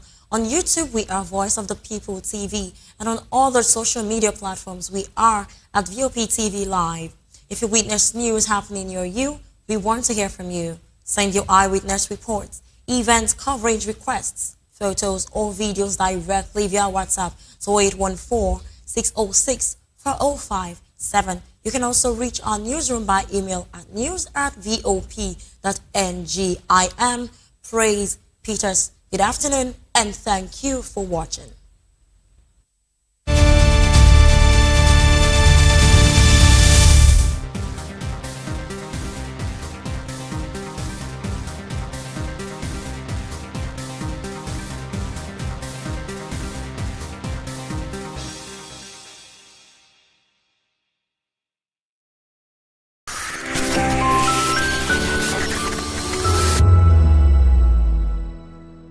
The red carpets, awards, the razzmatazz, music, fashion, interviews, and more. Spotlight on Voice of the People Television. Let's feed you with all the juicy stories in the global entertainment space, bringing you the glitz and glamour as it is hot. Stay tuned to Spotlight, 1 p.m. Monday to Friday. Spotlight on VOP TV. Entertainment like never before.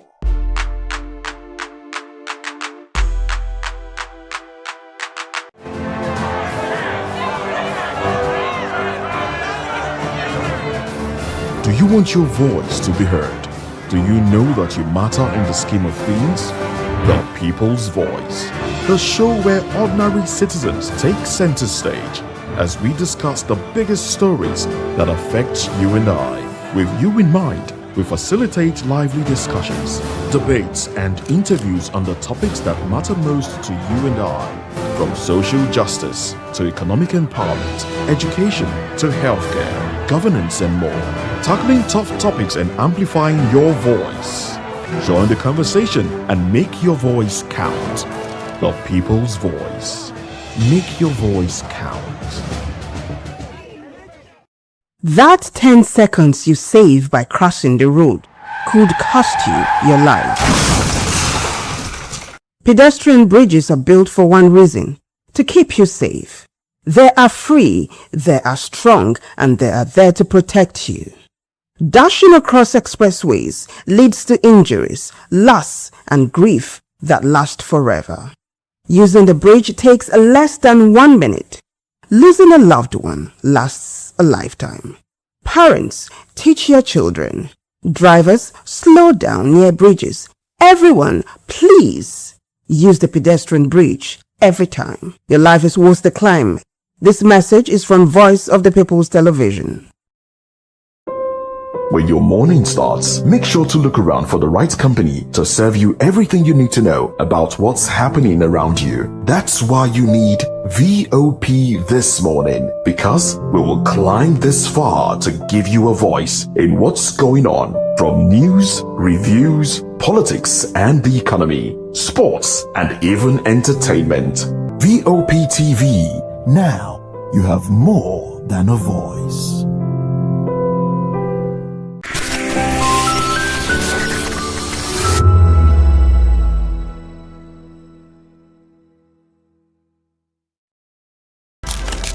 In a world where power shifts with every headline. In a nation full of questions. In a world filled with noise, the truth needs a voice. The policies that shapes our world and the economy that determines our future. Every hour, every day, the grapevine keeps buzzing.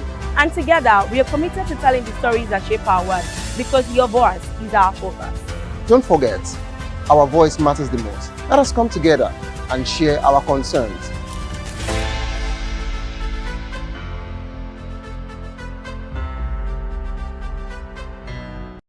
Big news is here. Your favorite Voice of the People television station is now on free to air on Nigecomsat. All you need to do is align your dish using the following: orbit position 40.5 degrees east, 12.685 gigahertz, 30,000 kilobytes per second. Polarized vertical. Frequency 2, 12.731 GHz. Symbol rate 26,250 kilobyte per second. Polarization H. This works on any decoder. Catch up to 100 channels, sports, movies, news, all for free. This is with better quality at no extra cost.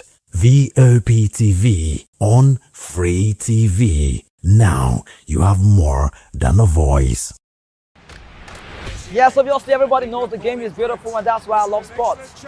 My name is Kizzy K. You're welcome to my republic. But remember, there can never be a transfer without a window. Just like there can never be a deep thinking without a Pep Guardiola in football. You can't say tennis without talking about Djokovic. So why not give me attention on the show so I can run your race on the TV like Lewis Hamilton Formula 1 star. Don't forget, when God have mercy on you, you can achieve your goals like Cristiano Ronaldo. I am a proud Nigerian, and right here, we talk NFF. For every sports update, commentaries, live interviews on the game, we got you on this, because right here at Voice of the Vop TV, the Sports Public Show has got everything just for you to be part of it. I love the beautiful game, and that's why Kizzy K loves sports. Behind every broken desk lies a broken promise. Education shapes the nations. But who is asking the right questions?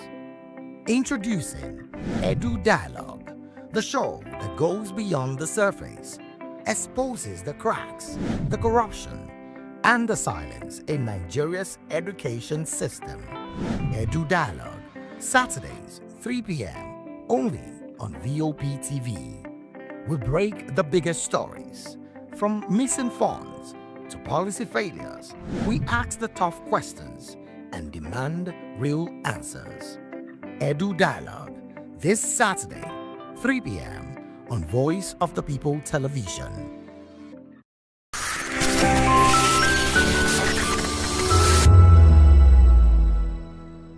In a world where truth is the ultimate power and opinions scream the loudest, it's time to wade through the noise. Hunger no get tribe. Hunger no get religion. And scan the human interest and trending topics that matter. Stay tuned to The Issues, your plug to the stories making the buzz, from politics,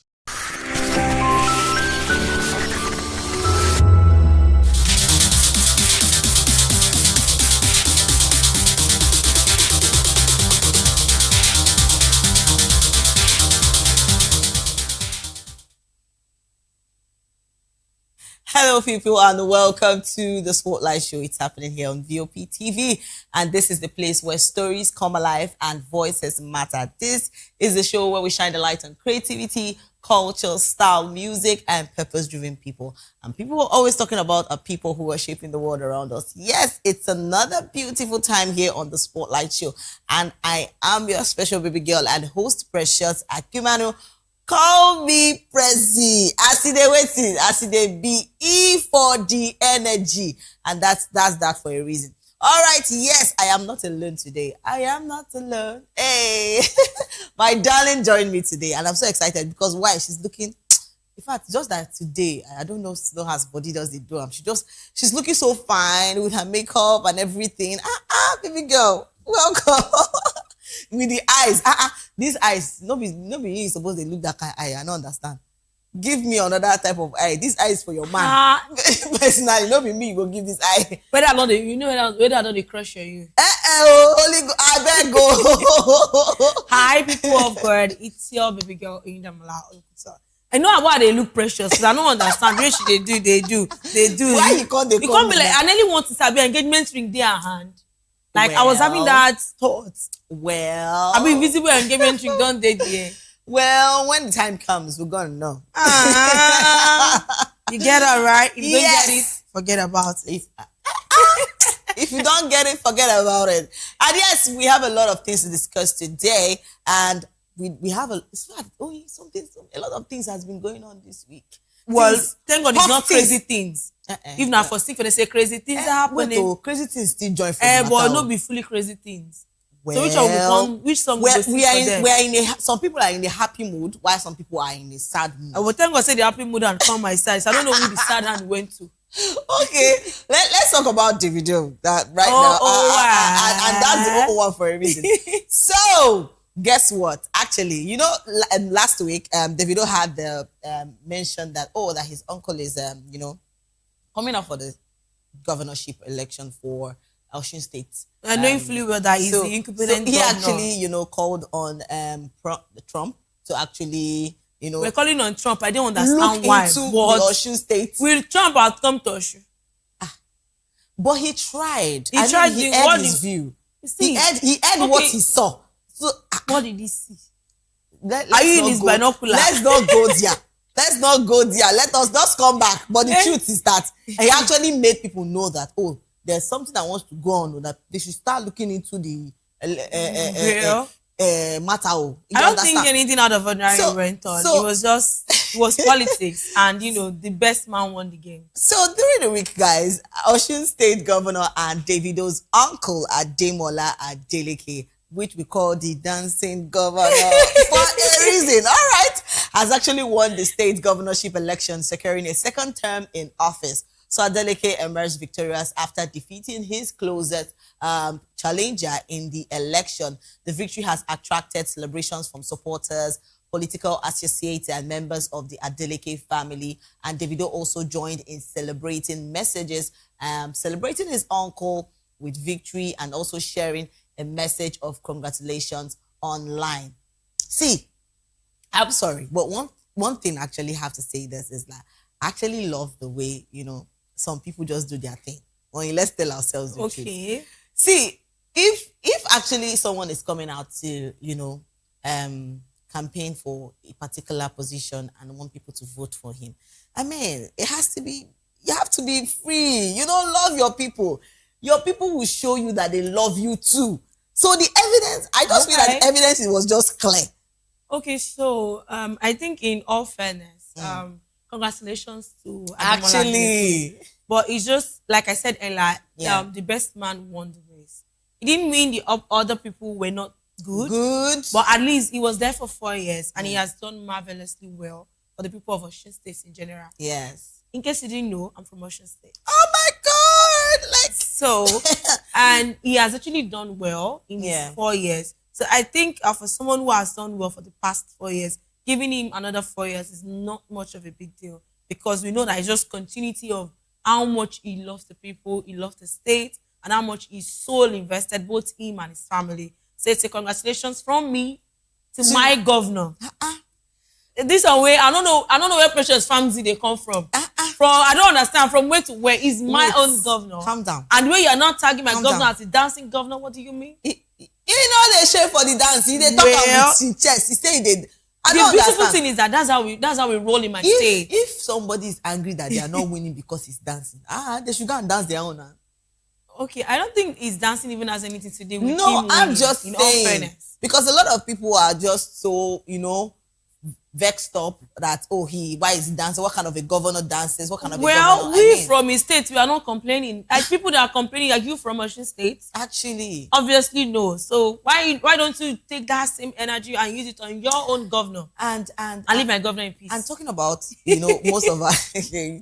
most of our celebrities that even look in the aspect of from politics from music into politics, from celebrity into politics. That's a lot. We have a lot of them. Like there's aliens.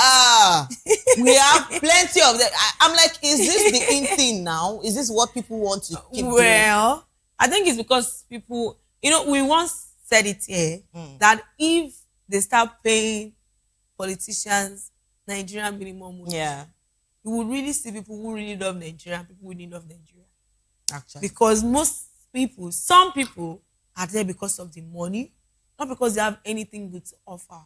Some people are there because they just feel like, this is an avenue for them. And we see what they do in the long run. So we've seen very few people who are coming to power that are concerned about the people, the education, safety, security, roads, amenities, and XYZ across the whole 36 states. And we've seen people who, for nothing, move their ministry. I remember an ex-governor coming out to say, He let any other governor come out and say that they didn't have a house during them as kiniko. Does that mean you were the best for the people? That's not a yardstick. So for people who are moving from probably their job, like celebrities, into entertainment, from entertainment and not to politics, if you really have something good to offer, oh well and good. And I love the fact that Davido and his uncle are just those duo are just so lovely. And sometimes I watch them when I see, Davido trying to help, join in the campaign and the rest of them. You see the way they move. This is what they call family. Well, the family has already family speaks a lot. Yes. You see, family speaks a lot. It's this time that people stand for their family. That person when no stand for you, now you're gonna say wala day side. Wala day. Wala day. Don't go there. Come back. Wala day. But some family actually, are standing for themselves, some family are in the Wala saga. They're also family, aren't they? Actually, they are. So I think people just need to understand one beautiful thing. It's not always all rosy in all families. All families. There are ups and downs. But the way and manner you handle it matters. But you see where there is love in a family. Not be only love. We need to understand tolerance. And we need to understand the place of empathy. The fact that I'm your family member and I did you wrong doesn't mean that the very first way for you to, voice out your opinion is to do it in a way that will hurt me or maybe intentional. See, there are so many ways to do things. If you are my sister, maybe we are biologically related, and I realize that you keep doing things to hurt me. It doesn't stop me from seeing you as my sister. It only makes me just give you a gap. Ironically, nobody will know outside. Because when we say outside, sister me. But you and I know that the minute everybody goes to their house, to your tent-toed Israel, nothing brings us together again. Don't be shocked. The Adeleke might not be that is every time they are 100% happy in their own. They might have days they had issues. They might have days they fought. They might have days that time. I remember a time the saga between Davido's baby mama, the family and all, and it came to light that, Davido was not even talking to some members of his family at that point. But when you see them, when it's their birthday, he will post. When it's their DC, he will post. When they need help, he will turn up. That is how to know a true family. Do you understand? People quarrel. Maybe the Davido family should host a webinar that the likes of the Okoye's family can join and learn. I mean, that part is something I cannot even explain. But well, it's okay. I mean, they've chosen what they want that is right for them. And this life is so short. Actually, nobody even knows when your lantern will be. You just it's a lot. So for Davido and our dancing guy, I always call him the dancing guy. Excuse me, he has a name. For Davido, for the Adelekes. What do you mean? I don't understand. It's how energetic he is at that age, and he's even still giving dances more than you. That's not true. That's true. Have you seen me where I dance? So you judging me like I have to think back. I did not judge. Me and you don't go church before. An instant. Me and you don't go church before. Well, because I didn't get to post it. Don't worry. After the show, we will know. We don't have to know. I can give you my. See the steps they cry. And he's so happy. Anytime we see him dancing this way, he's always a happy person. I mean, who wouldn't want to have a governor like this? I don't know if it's dancing that you want to use to choose governor. No, we are just saying. But we did not choose him because of dancing. Okay, so this is a man who came on board. He had a different view. He had a different offer. Yeah. I realized that at that point in time, this is someone, if what he's bringing to the table could actually materialize, it will benefit us. And all that behold, he delivered well for the past 4 years. Of course. Actually, so I think the next 4 years is still going to be a better place for Osun State. Actually, I'll keep saying congratulations. I don't understand. Davido and let me not go to your state too.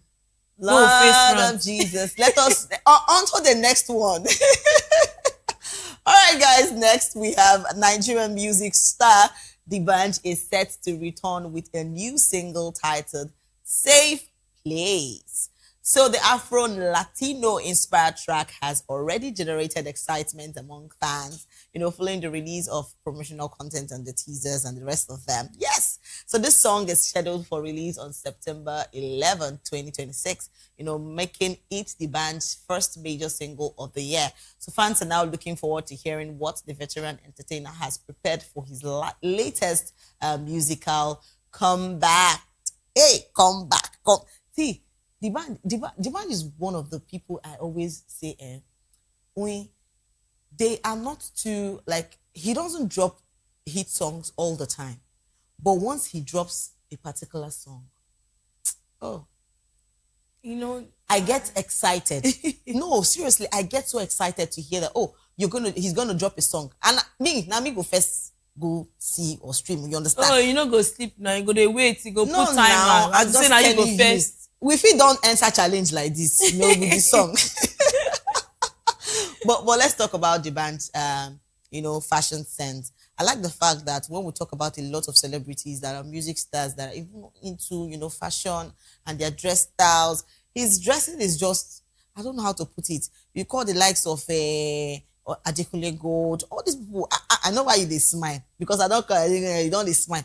So, well, ironically, I think I used to be one of the band's crazy fans back then. Yes. The band just had one musician that over the years, I've not seen anyone that is close or that could replace him in his genre, his fashion sense, his choice of lyrics, his music. Even when the band is singing very promiscuous kind of lyrics, there's a way that it suits you. Yes. Funny enough, I can remember all his songs. So I think when I don't really mention the part, because at a certain point he just stopped releasing new songs, but all his old songs are still very much till the very last word.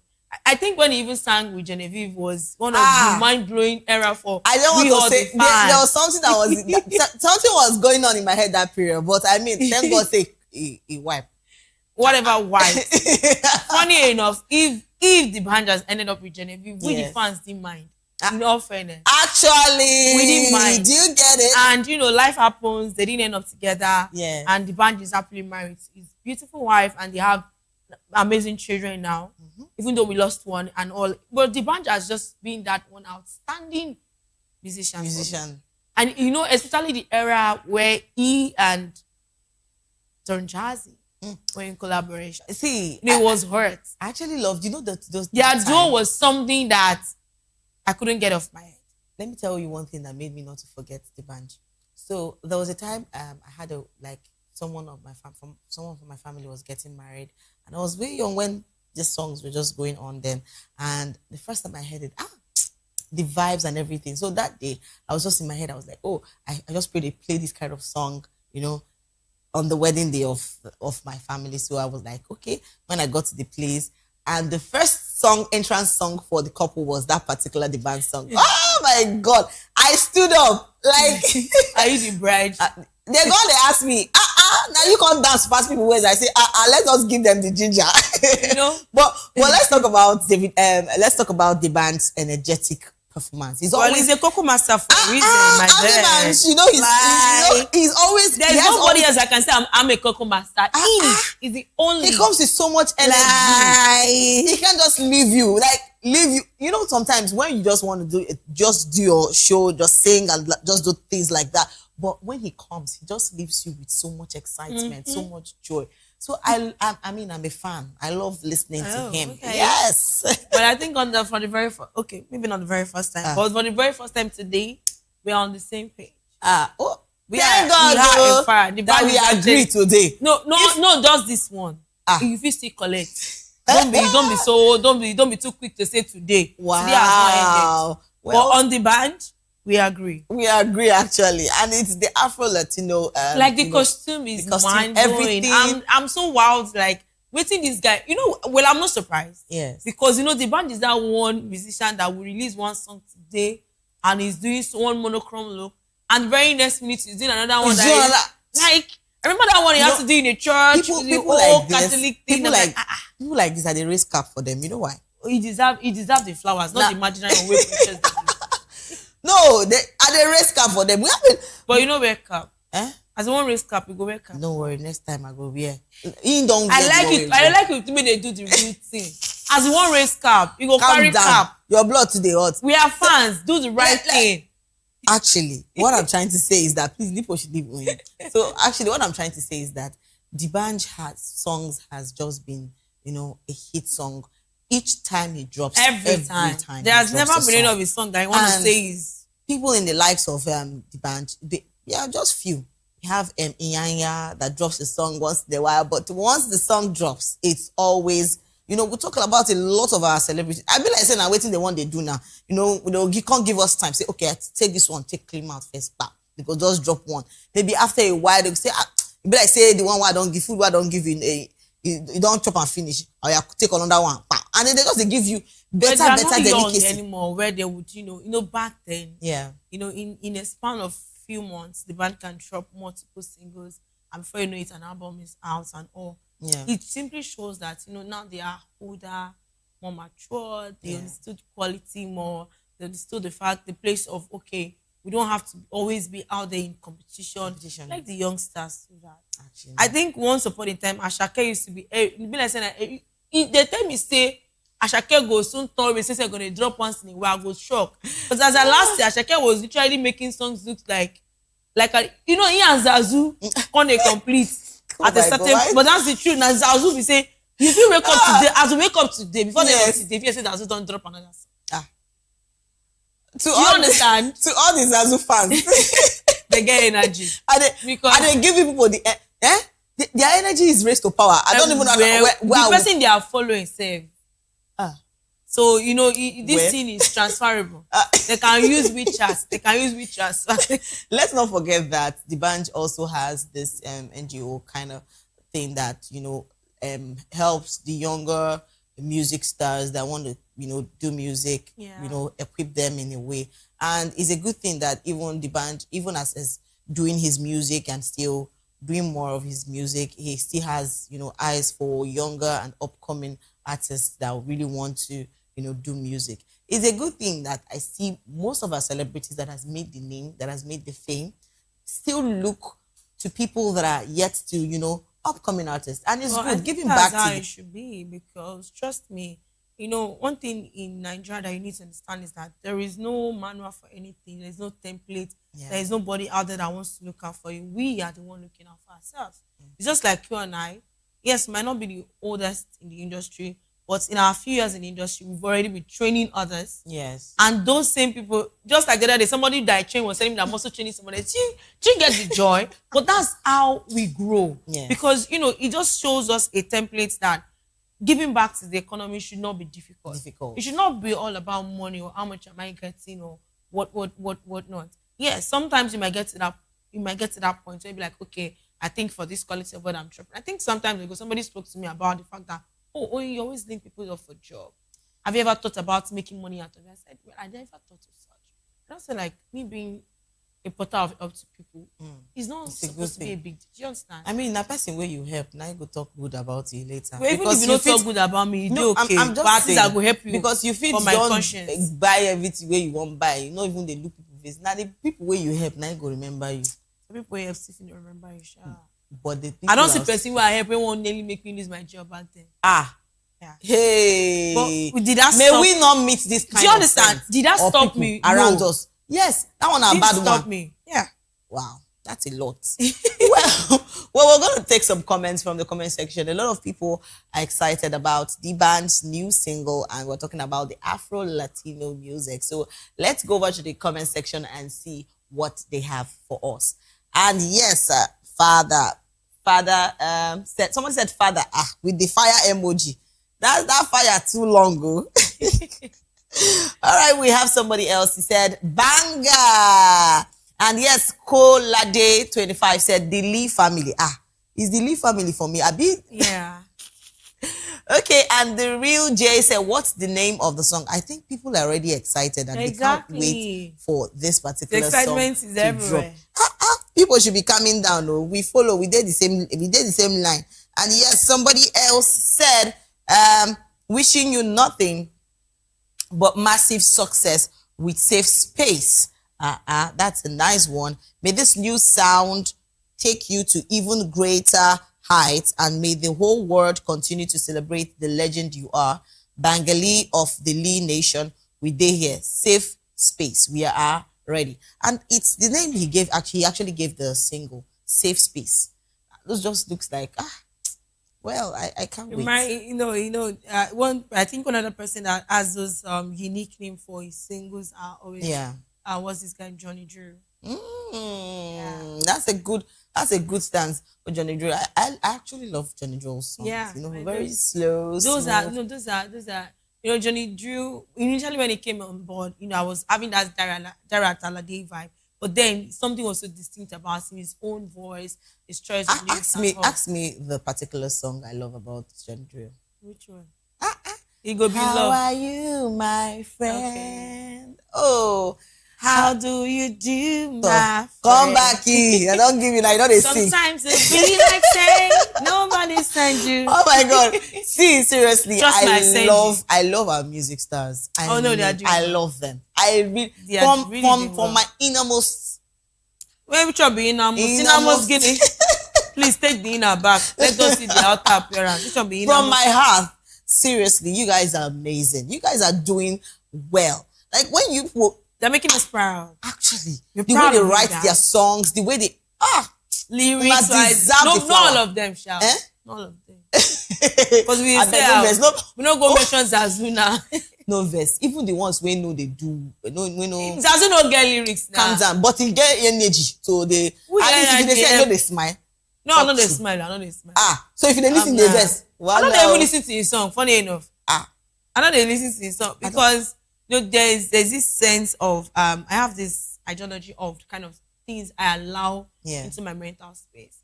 And I think the very first time I listened to, and I think the very first and last time I listened to was when he say Zazu Rokoto. I'm like, what's this? Like, do you get? So I think after that I'm like, okay, no. Forget saying he dance. Forget saying he get the shabalala leg. But no. When they say bad energy, stay far away. But he's doing well like for himself. And I'm happy for him. I don't have any reason not to be happy for him, in all fairness. But I'm not his fan.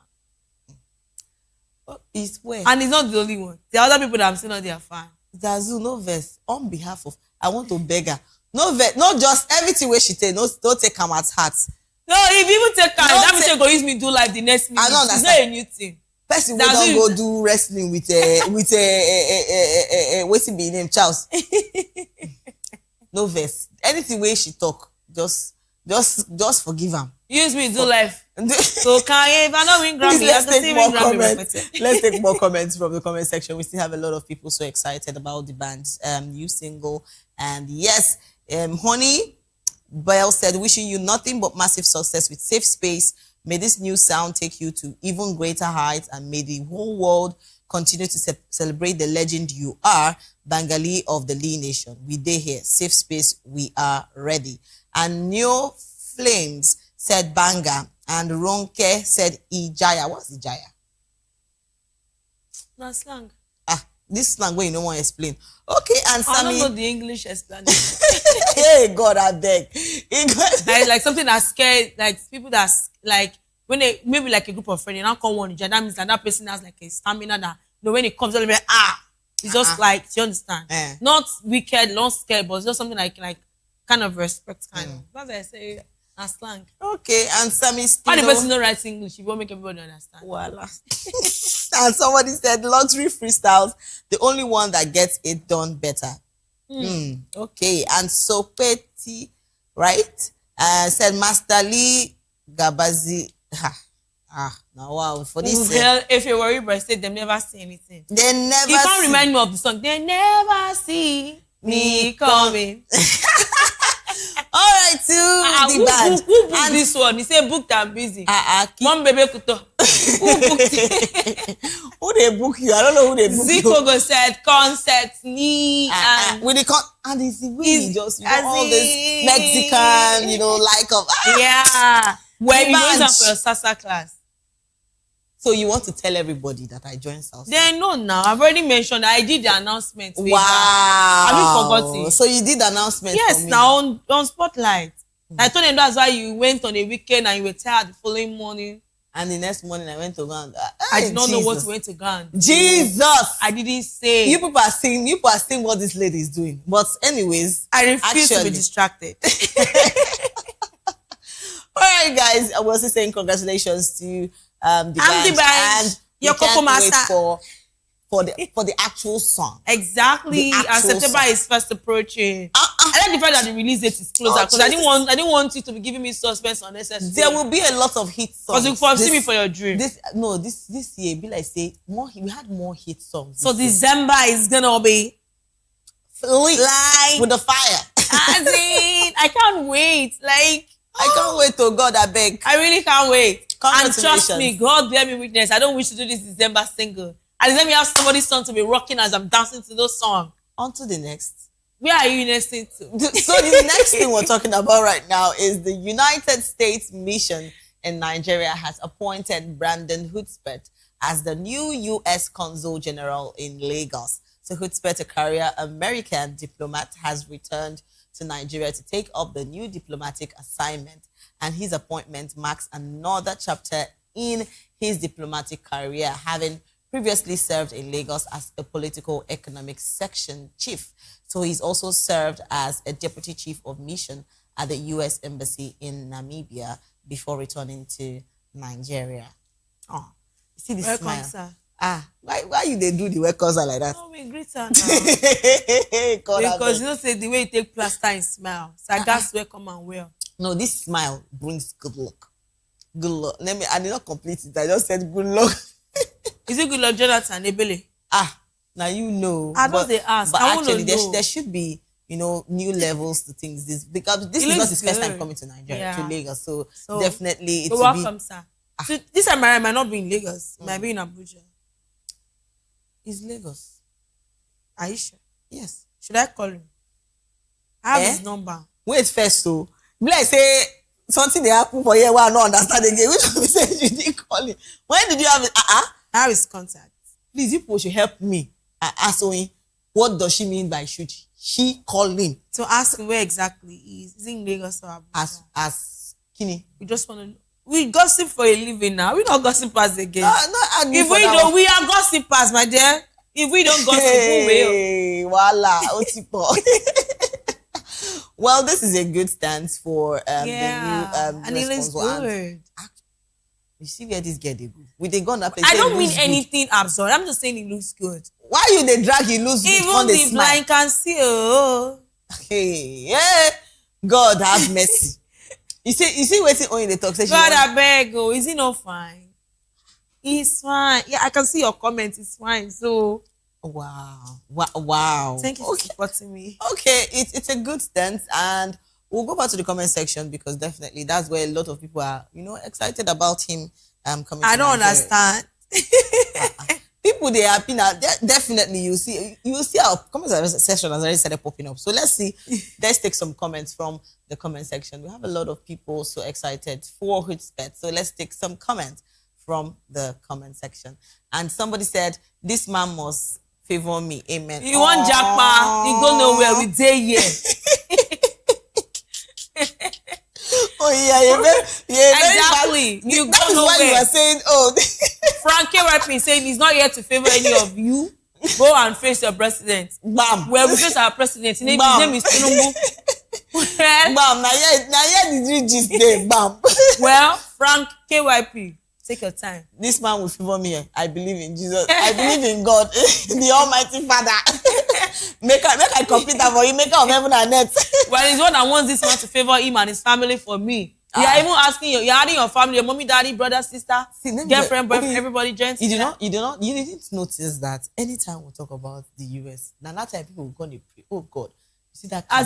No, if they use that same energy to pray for our country, we have gone further. This one said, "This is the time you have been waiting for." What are you waiting for? Hey, come back, please. I don't like the fact that you have to include me in your talk. The question is, we all. Who are the we? We. No, did I call you, Austin? Tell me where you saw my missed call your phone. That I told you I'm waiting for him. That I say we. Oh my all. God. You say this is the time me and my. Do you understand? Even maybe I hear our family. Just personalize Please, it, brother. be specific. Not only you. Be You specific. alone. I've been expecting this time. Congratulations to you. And actually, this will strengthen interrelationships between Nigeria and the US. Oh yeah. So no, I hope this. I know why people this gives a good vibe, and we hope because it's not just about we always being a support system to other country. I think it's high time people start owning up. Like the old shenanigans with South Africa and all. You don't teach us lesson. No. I don't know if our people in government have learned their lesson. Actually, because be every snake you go to give cage. Some snake allow them wander into the bush. Yes. Let them go. When God want make Israel like say let my people go. They went into wilderness for how many years? You could have allowed them roam in wilderness. So now that United States have brought this amazing young-looking young man who's still for a reason. They too they shout the amazing-looking young man. They calm down. But if he ugly, we for talk and thing now. So when he find at least let's give him his imaginary flowers. Just leave and for say man. No, they put looking. Okay, as this man, because you never tell me see to say this man, so this amazing young-looking man has been appointed. this girl. You don't seem to amaze me. I'm very sure that my Nigerian girls are up. They're upping their game. They cannot. They be up it down. That they cannot up that game. I don't understand. Now your family member, this man be. No, but in everything where they want the iPhone. It's pet. Tell me you don't want Nigerian girls. Please, we are not done with our Rema. Something happened like recently. I've been seeing Rema's pictures, and a lot of people are like, "Oh my God, is this Rema?" Some people they use two eye. They look at the picture. Well, I didn't say anything. Well, the truth is that he actually looks cute in that picture, in those pictures. So please, let's tell ourselves. Some people are crushing on Rema. At least he has a name. And I'm saying that this pet is cute. No problem. Why is she hungry? I'm not vex. I just talk say, just keep it professional. The last time I tried, good afternoon, ladies and gentlemen. You would agree with me that this pet is actually a very cute young man. And he looks... You see they shout the cute. Anyway, it's well with you. Let's take more comments. Because a lot of people are excited that he's now the US. They even carry me join and say, we are out. When they talk, say, that this is God, this man will favor. Compared to what is happening recently. And it's 3 months election. Some people will cry. But no, may we not cry. Jesus. No, some people will. May we not cry, Jesus. Amen. Well, this man can actually favor you and I to have our first international trip to the US. So why not, baby? But I thought you said you didn't want to travel. When did I tell you that? This is not what you... Anyway. Did I call you or did I send you message? Bring your evidence out. I can see that's slander. Director. Slander. Oh my God, I beg. See, the truth is that a lot of people are excited about this particular thing. Because they're hoping to jackpot. A lot of things will start going They should not leave till we finish election because all of it I think he has 3 years to spend or so. Exactly. So people should wait till after election in 2027. But me, I feel go. Okay, I don't feel go summer break again. I feel go Christmas break. Okay. No Precious, are you coming with me? I'll think about that. So let me not say what came to my mind. Not say it, keep it. Moving on, we have our next story, and it's about this particular story. I always talk about people that go for body enhancement. Facial surgery. Not their money. No, I'm not talking about their money. They can do whatever they want to do with their money. But what if I want to sponsor you now to do body work, would you do? I don't fear no go green me. Fear of what? Fear of the unknown. When you come back looking massively behind, they play. And sizingly front. I say I like any person will say when they touch for your face. No. Okay, they could nothing actually. Anyway, I could they can give you legs. If I think give you height. If it requires non-surgical. Do you need height? I don't need height. I do okay. Thank you. Thank you very much. You know reach like that. See, no worry, that's the coming shot. I know what they do. But no, I want to schedule you for calm down. What's how they talk we say? A lot of people go one day, things has gone, technology has taken its space. So but we don't do reach China now. A lot of people go one day do the non-surgical, enhancement, facial lift, and the rest of that ones. But what are they doing on their face? They want to remove the wrinkles. Are they in their 80s? Because it's very rare for Nigerians to have. Actually, this brings me to talking about Nollywood actress Uche Ogbodo has sparked conversations online after revealing that she underwent a facial rejuvenation, procedure. The actress shared videos and images of the processes with her followers, showing off the result of her new look. So the procedure reportedly involved non-surgical cosmetic treatments designed to lift and refresh the appearance of the face. So Uche's transformation has generated mixed reactions online, with fans and social media users sharing their opinion about her new look. And this one shocked me. The first time I saw the picture, her face was just all swollen up and she had a lot of things. But yeah, I say, wait till they go on for just one face where you want. Well, is it what the whole procedure? Okay, so when I see people work on their body, it reminds me of my tender days. Yeah. When I grew up in the neighborhood where we have Yeleja, Yeleja? Fish seller. The woman. Oh my God. Then while I was growing up, it was something was very rampant. That's the use of drugs for bigger behinds, bigger front. So I think about 10 years ago. So it started existing before? Yeah. Way back. So like 10 years ago, I saw Yeleja. Why they laugh? They talk this, I'm sorry. I didn't mean to laugh. But I saw Yeleja. Why you laugh? Make I know where to go. All the bonbon she acquired. Oh my God. See, no. Don't remember me back. You say, that breast Yeleja they oppressive that time. No, when mango tree fall. Oh my God. And when I saw her, yeah, and then her skin was looking, you could tell she's a very pretty woman. Yeah. Even before the old drug aesthetic. If I tell you names of drugs where I know while I was growing up, yeah, say these people they were not educated. And they know all these drugs. They would even come and say, you are still using kinikon. This one kinikon don't day. No, she say my own don't, this one don't, it don't solid. Yes. And everybody rushes. And when like 10 years ago, I saw them. I saw a number of them. Honestly, it was painful. Because their body structure was no longer nothing to write them about. Actually. I know the one where we say the thing, be like say something for. It can't fall sideways. And she was going on the road. It was really, a lot of times. So aftermath is terrible. The only people, I don't even know what to say. Because trust me, it's how I remember when one of our celebrity bomb for that time. Wow. I'm not mentioning anything, but we all saw.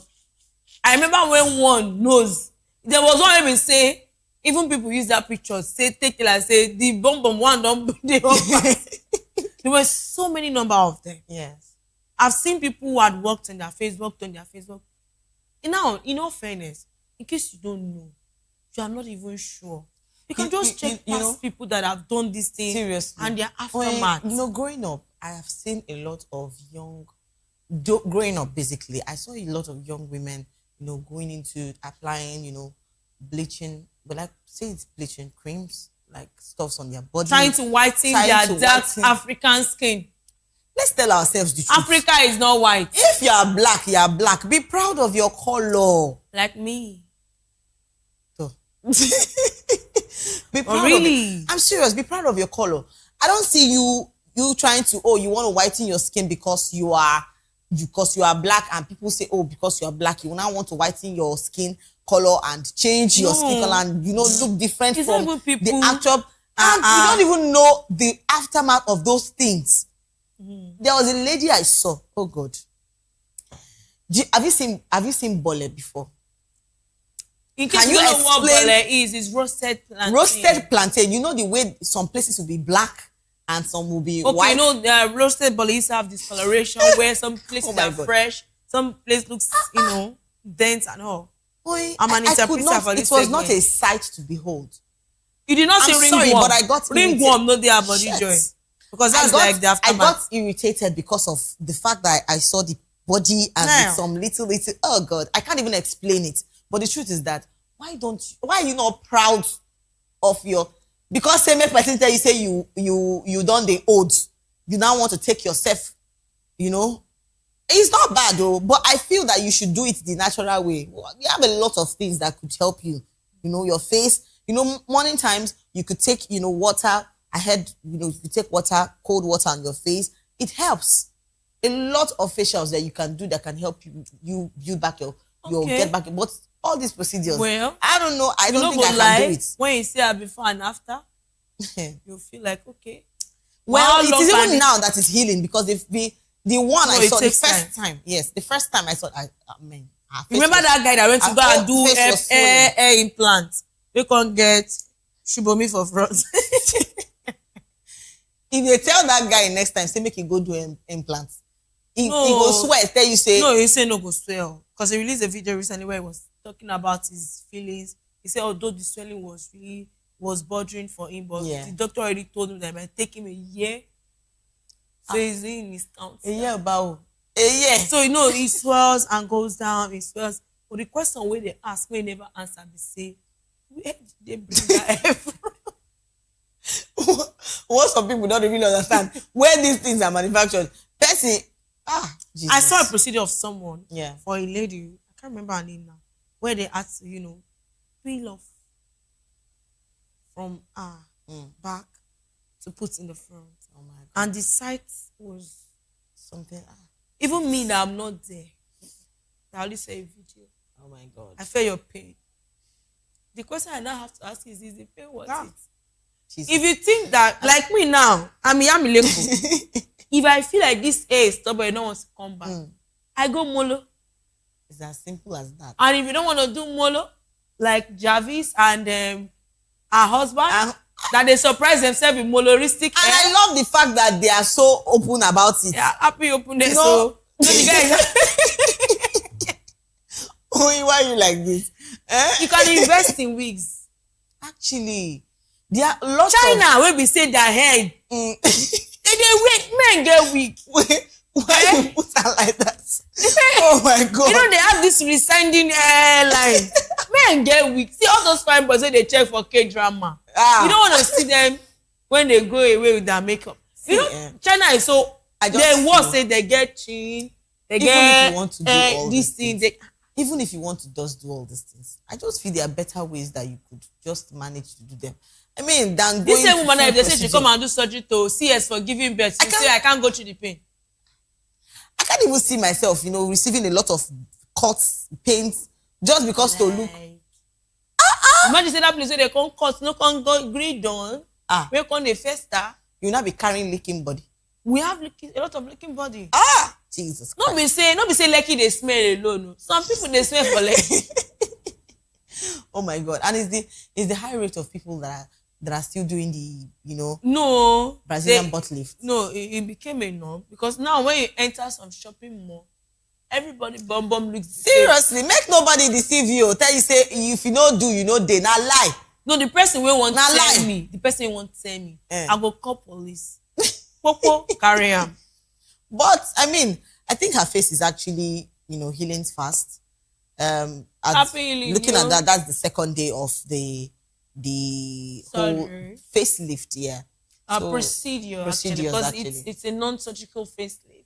It's according to after going through with the BBL, she did the BBL and the butt and everything. So you never to reach Kim Kardashian, so you get mentor. Actually, you dey learn work, but sure you get money to maintain the learning. Because if almighty Michael Jackson could have complications. Don't allow anybody to deceive you. If you feel say, do you think anybody is deceiving anybody here? So people are just inferior in their body. No, seriously, a lot of people want to do that because of peer pressure. They are seeing their mates doing it. Oh, I must follow. Do you know how many years? Okay, do you know what it feels like to look like someone so much, and the person is fair, no spots, and you are dark? That was my story. Okay. I look exactly like my mom. No. Beside my mom, you are so dark. They call my mom Alaja White. My mom doesn't use cream, never sleep. She's so fair that her ears are reddish, fair kind of. Her scalp, oh my goodness. you will easily see blood vein. Which person color you can't call it? My papa black Christian. So, then I met a lot of people. I'll be like, you look so much like your mommy, but you are so black. Yes, then the emphasis. As a child, I get irritated when they say that to me. Oh. I get irritated not at myself, but at the mentality of the person saying that to my face that, hey, I'm so black, so this is the skin color God has given me. And I was proud of it. Then finally I met a particular lady, not a professional dermatologist, but those Adigo dermatologist. Hey, God, she was darker than me before. But as at that time, she was very close to my mom's skin color. Okay. Now from her place, let's say when they use all those white peel private parts. And everything actually came out clear for her. She didn't have to go through. I'm being serious. Then she was now preaching to me. When she was young or when? Then she was in her 30s. That's people like go through a lot too. This conversation happened 2012, 2011. She was now preaching to me to go and do it. She's not even saying that I should bring money. She was offering me for free. Hey! Then I look at her in the eyes and say, you know what, big sis? I'm dark skinned and I'm a proud dark skinned girl. Please, I will still say it again and I'll keep saying it. Anything that you want to do, let it be to your own. It is what you have decided to do. If you want to go for your surgery, nobody is going to stop you. But our former president wife go for surgery now. And Stella went for surgery. We know why we are saying all these things. Because it's not because it's. I mean, you have to be proud of yourself. Proud of Trust everybody. me, you should be proud People of yourself. shouldn't. A lot of people have been bad. They've spoken bad about them, body shamed them, and because of how they feel, it's not easy. Now trust resulting me. to. So they call some people hip deep. They call some people thin leg. They call some people of that. A lot of I mean, you're beautiful in your own way. It's very manner you carry yourself that matters. Thank you. And I'm sure God will did the experiment to give us different body shape as it's reason. Yes, and I see ladies with the endowed long legs. Except it's non-surgical. I mean, I could say okay. Yeah, like I'm enticed. I know a lot of people that are non-surgical now. Your own fairness is not surgical now. And when I see your face, I'm like, see this fine girl. It doesn't mean that I would ever dream or imagine. There was a time I was treating, I think eczema or something on my face, and I was using a particular face cream. My face got brighter than usual than my entire body, and was really looking fine and all. I told myself, I looked myself in the mirror. I have a picture. It was just a momentum. That in case I want to do something like that, I look at that picture and say, this is not me. This is the real. Me. Please. And even Beyonce sang, brown skin girl. Your skin just like pearl. Please. Some people's skin is not pearl to them, Sha. Actually. All right. This is where we draw the curtain. Thank you so much for staying with us here on the Spotlight Show. It was really amazing having you stay with us here on the Spotlight Show. And remember, if you're going viral or going global, please stay true to your stories and tell them with her. Don't forget to follow us on all our social media handle at Vop Tv Live and subscribe to our channel for more episodes of the Spotlight Show. And yes, I'm still your baby girl, Precious Akimanu, aka Call Me Prezi. And I wasn't here alone. I was here with my darling. Thank you so much for staying with us. See you next time. Bye for now.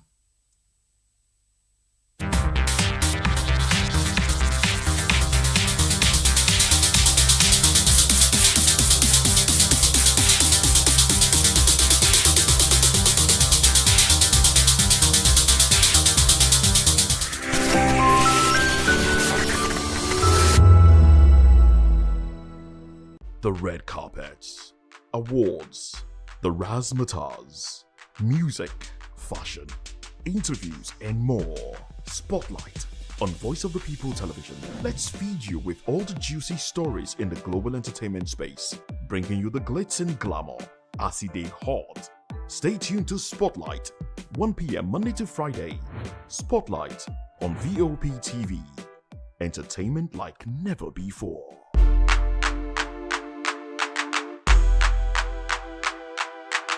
If you've been drinking, don't drive. Hand over the keys to another driver. Call a friend or family member. Use a taxi or a ride-hailing service. Wait until you're completely sober before getting behind the wheel. A few minutes of inconvenience is far better than a lifetime of regret. Friends, don't stand by in silence. If someone who has been drinking insists on driving, speak up. Offer an alternative. Taking away their keys could save a life. Driving is a responsibility, not a right. Every time you take the wheel, you're responsible for the safety of everyone on the road. Today, make the choice that protects lives. Celebrate responsibly. Think before you drive. If you drink, don't drive. If you drive, don't drink. Because every life matters and every safe journey begins with the right decision. This message is brought to you by Voice of the People Television.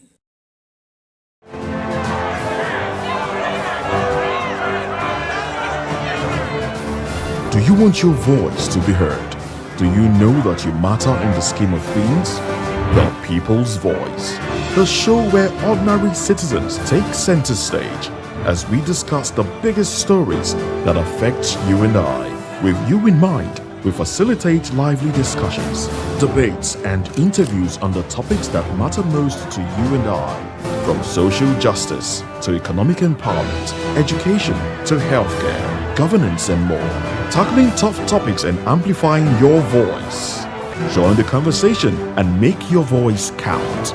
The People's Voice. Make your voice count.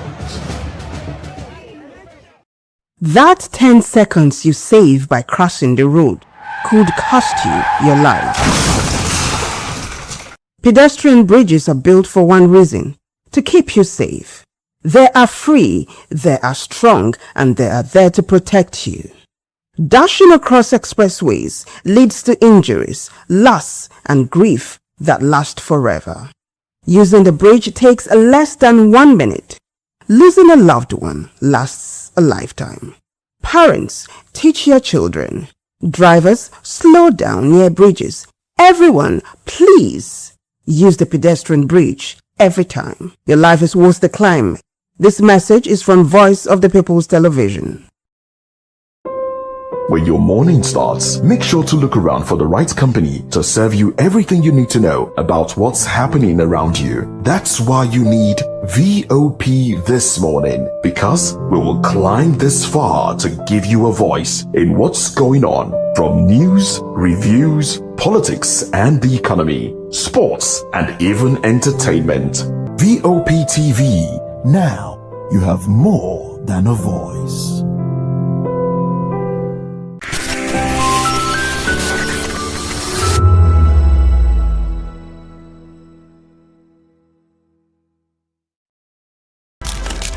In a world where power shifts with every headline. In a nation full of questions. In a world filled with noise, the truth needs a voice. The policies that shapes our world and the economy that determines our future. Every hour, every day, the grapevine keeps buzzing. And together, we are committed to telling the stories that shape our world, because your voice is our focus. Don't forget, our voice matters the most. Let us come together and share our concerns.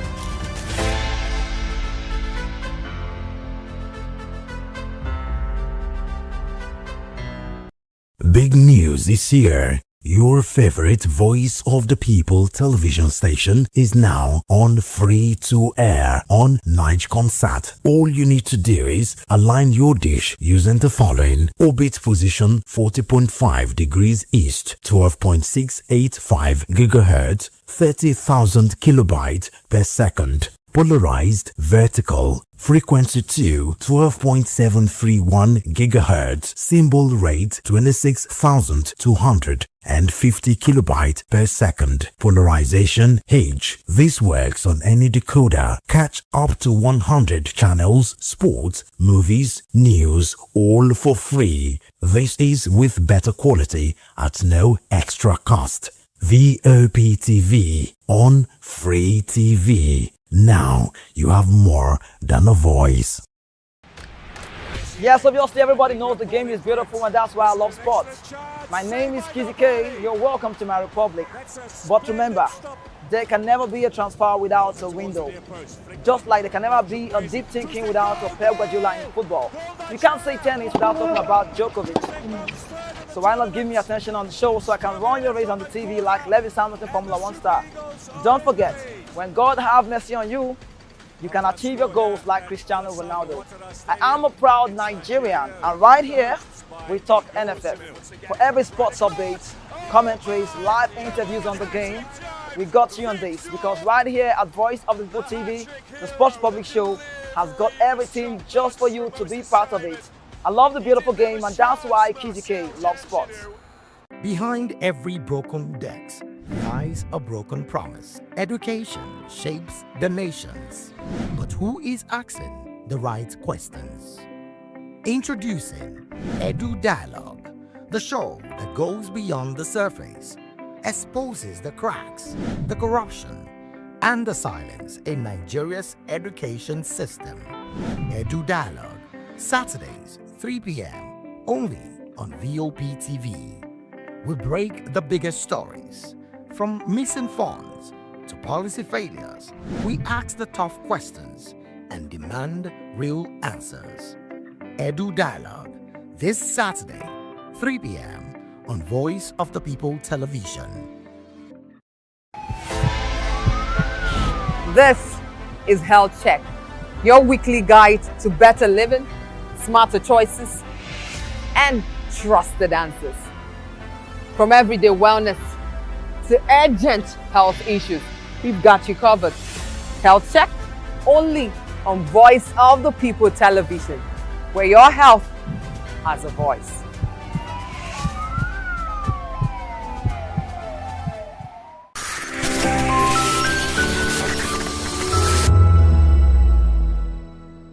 In a world where truth is the ultimate power and opinions scream the loudest, it's time to wade through the noise. Hunger no get tribe. Hunger no get religion. And scan the human interest and trending topics that matter. Stay tuned to The Issues, your plug to the stories making the buzz, from politics to science and technology, social justice, and more. Let's tackle the tough questions and expose the truth. The Issues on Voice of the People Television. Don't just react, understand. In a world where power shifts with every headline, In a nation full of questions, In a world filled with noise, the truth needs a voice. The policies that shapes our world and the economy that determines our future. Every hour, every day, the grapevine keeps buzzing. And together, we are committed to telling the stories that shape our world, because your voice is our focus.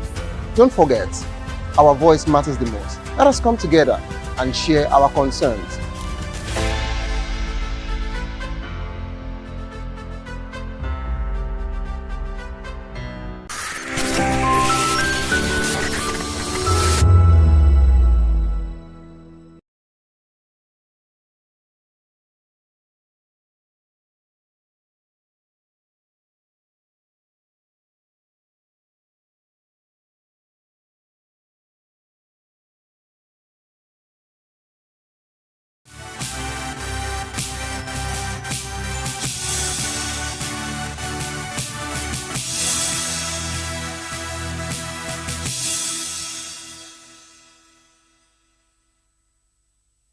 Hello and welcome to the African News on Voice of the People Television.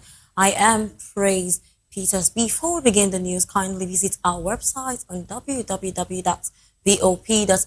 for fresh and trending news. And for WhatsApp, the number is 09044732605. Now the news in detail. Zambia's President Hakainde Hichilema is leading in the vote count, with nearly half of the constituencies declared. The Electoral Commission of Zambia, ECZ, says Hichilema has 54.82% of the votes, ahead of the challenger, Brian Mundubile, on 43%.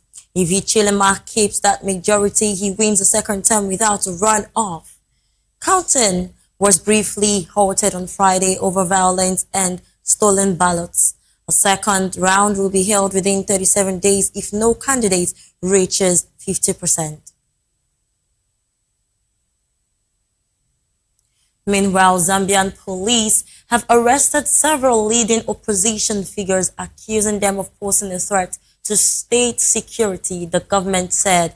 The arrest happened on the night of national elections last Thursday. Votes are still being counted, with partial results showing President Hakainde Hichilema in the lead. The government says opposition leader Brian Mundubile was present when 11 people were apprehended and that shots were fired from his residence at law enforcement officers. Mundubile denies the claims, calling it an attack on his life. The election is seen as a key test of President Hichilema's economic record since Zambia's pandemic-era debt crisis in the major copper-producing nation.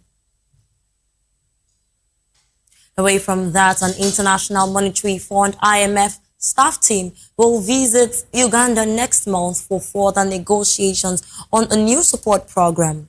The IMF's representative in Uganda, Sebastian Walker, told newsmen that while discussions have been constructive, more progress is needed to reach an agreement. Uganda's previous IMF program expired in 2024. The East African country later requested a new one.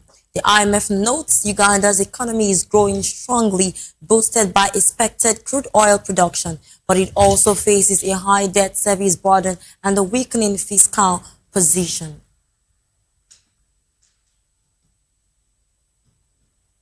Moving on, Somali federal troops have driven opposition forces out of Baidoa, one of the country's largest cities, after hours of heavy fighting on Monday that left many people dead.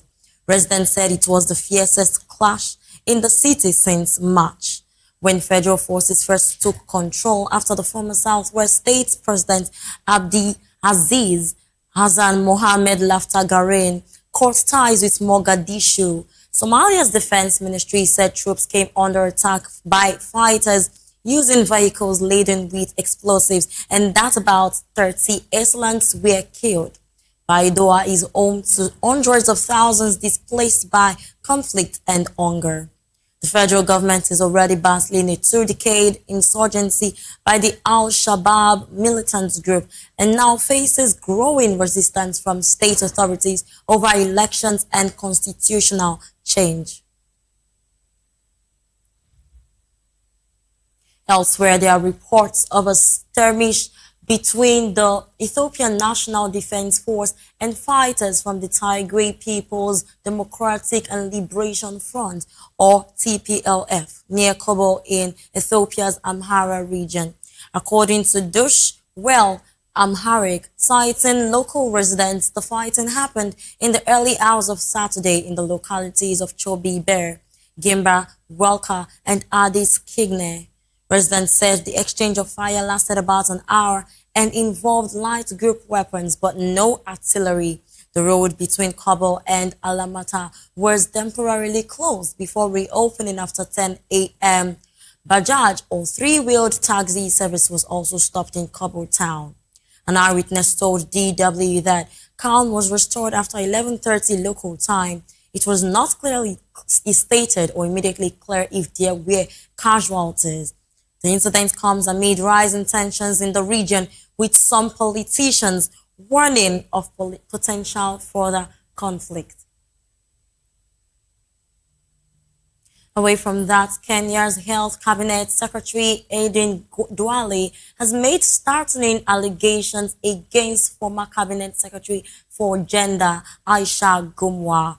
Speaking in Mombasa over the weekend, Duale confirmed and claimed Jumwa was unable to read cabinet papers during her tenure and that he had to assist her in official government meetings. Duale went further to allege that even after he explained the contents of the documents, Jumwa could not fully grasp their significance. The Health Cabinet Secretary was responding to Jumwa's recent claims that President William Ruto betrayed her by dropping her from cabinet. Duale dismissed that claim, saying her removal was due to performance and not betrayal, adding that she was given a job but proved unable to handle it. Moving on, the Ebola outbreak in the Democratic Republic of Congo, DRC, has become the deadliest in the country's history. Government data released on Sunday shows 2,325 people have died, surpassing the 2,299 deaths recorded in the 2018 to 2020 outbreak. The country's Public Health Institute said confirmed cases have risen to 4,945, including 101 new cases detected in the last 24 hours. This is the DRC's 17th Ebola outbreak. It became the largest in terms of cases in late July. The World Health Organization, WHO, says only the 2014 to 2016 West Africa outbreak was bigger, with more than 11,000 deaths. Officials say this outbreak reached 2,000 deaths in less than 3 months, far faster than previous outbreaks. And with that story, we've come to the analysis segment of the African News. Joining us to make sense and to bring insight on the African news stories is Darlington Agomo. He is a public affairs analyst. Thank you very much for joining. Good afternoon, Mr. Darlington. All right, now we're going to start the analysis segment with Zambia. Hichilema leads Zambia vote count. Now, President Hichilema is leading with 54.82%, while Brian Mundubile is also following with 43%, just 43%. Now, with nearly half of the constituencies are going for Hichilema. At this stage, how much confidence do you think we can place on the outcome before the final results are announced? There is no argument about it. When we discussed this thing last week, remember what I told you about Hichilema? The people of Zambia, I think they are comfortable with him. Apart from propaganda from the opposition and all that. The man has done well from our own record and from what we have heard and seen. And so he getting 54% is not a surprise. Besides, the election has been mostly free and fair. And so I have no doubt that he's coasting home to a victory. With 54, the other man is having 43. So, I mean, what else is left? But the vote count was temporarily halted after reports of violence and stolen ballots. Now, what would you say is important? How important is the credibility of the counting process now in determining whether the eventual winner is accepted by the opposition and the public?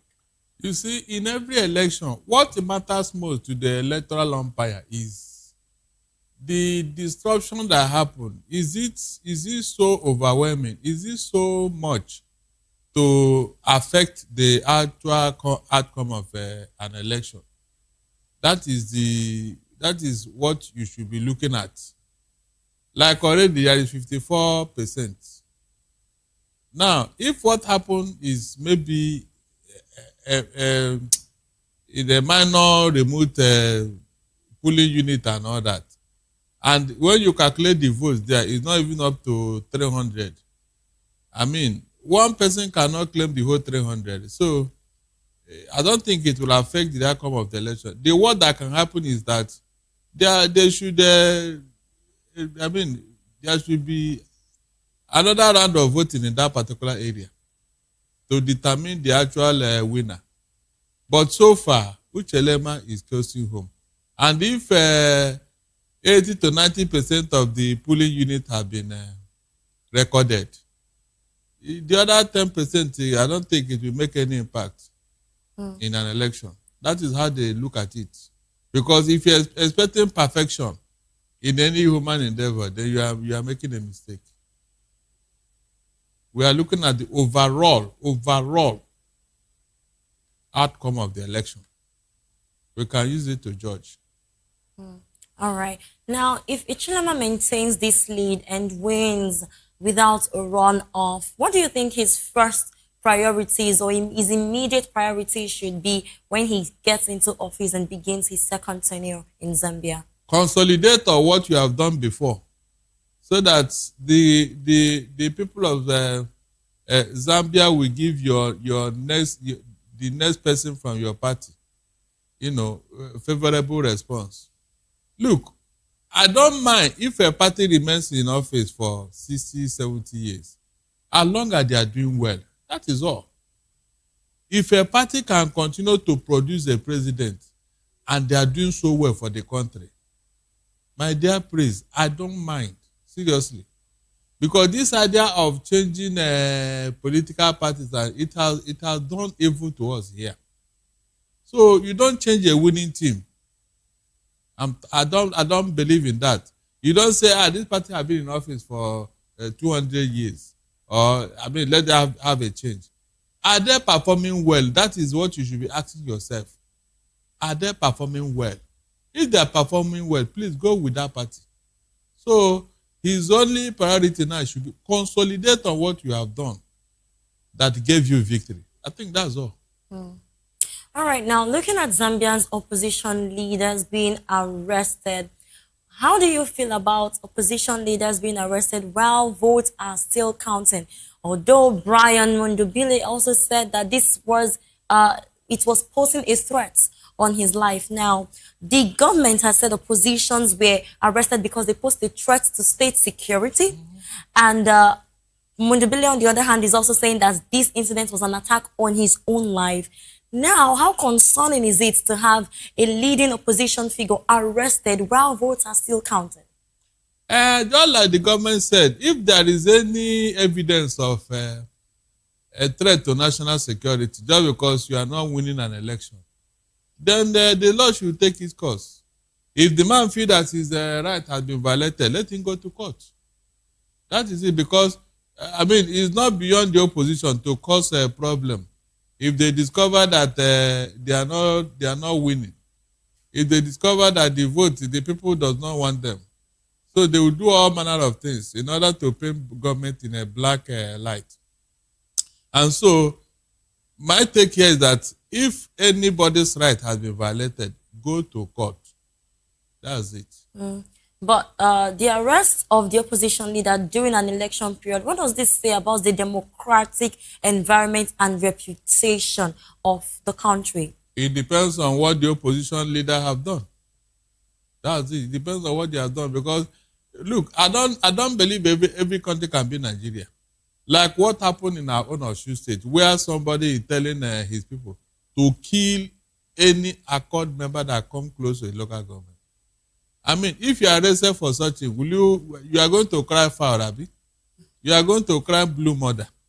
It's only in Nigeria that we tolerate inanities. Seriously. It's only in Nigeria. Elsewhere, I don't believe that anybody can just be above the law. And so, if their right have been violated and they have a genuine cause of action, let them go to court. Well, during an election, this could be seen as, let's say, political intimidation. So at what point do we draw the line between legitimate action against the opposition and political intimidation? It is that particular line where you cross the red line. Yes, there are electoral rules and regulations. There are guidelines to an election. If you cross that line, if you violate the rules, then you go in for it. That is just the truth. Go in for it. Because this opposition have had things that they are doing. Just because the man is a level-headed person and all that. He's not as autocratic as people wanted him to be. And so they will do all manner of things to make sure that they change the outcome of the election. And if the president is a Democrat, the best he can do is to call them to order, arrest these people, and then take them to court for whatever they have committed. And if you, as the opposition leader, feel that your own right has been violated, please go to court. That is, that's the only thing that can happen. Nothing else. All right, now let's take this conversation over to Uganda. IMF has resumed Uganda's support talks, and it Uganda's talk with IMF expired in 2024, if I am not mistaken. Yes, 2024. Their IMF program expired in 2024. Now, this country is seeking another program. What would you say is the state of Uganda's economic sector right now for them to be seeking another support from IMF? Whenever this IMF and World Bank are talking with you, whenever they see you as a business partner, go and check. There is something they are getting from you. They couldn't be doing that if they are not benefiting from you. It can never happen. What do you mean? There is something they are getting from Uganda economically, because that's what they are all about. IMF is all about making money for their investors. And so if they see you as a business partner, that means they have the upper hand. They are gaining from you. They are making your economy, but you may not know. And so for them to renew that talk with Uganda, that means the first one benefited them. That's why they want to renew it. And since Yoweri Museveni is looking for international validation, he will fall for anything. He's looking for external validation? Yes, because of his way of ruling Uganda, what he's doing in Uganda. I mean, his own autocracy. In fact, very soon, people will be begging for Idi Amin to come back. From the way I'm looking at that man, Idi Amin of Uganda was the worst that could have happened to, or that have happened to Uganda. Now, somebody worse than Idi Amin is here in a civilian cloak. And so, what he's doing in Uganda is nothing to write home about. Are you saying that Museveni is operating on an autocratic system of government? Of course, himself and his son. Look at what they did to the press. That have you not heard what the son is doing to the press? Nobody can say or do anything without his authority. When he close you down, it has to do by his own authority that they reopen that media house and all that. So, is that a civilian rule? No, the man is becoming something else. And that is what happens when you have overstayed your welcome. Yoweri Museveni have overstayed his welcome in Uganda. And these people from the Western world, they like such people as long as their interests will be served. That is just the truth. This oil now that they see, you can see what they are going to do with Yoweri Museveni and that oil. They will make money out of him. And the man does not mind as long as he remains in power.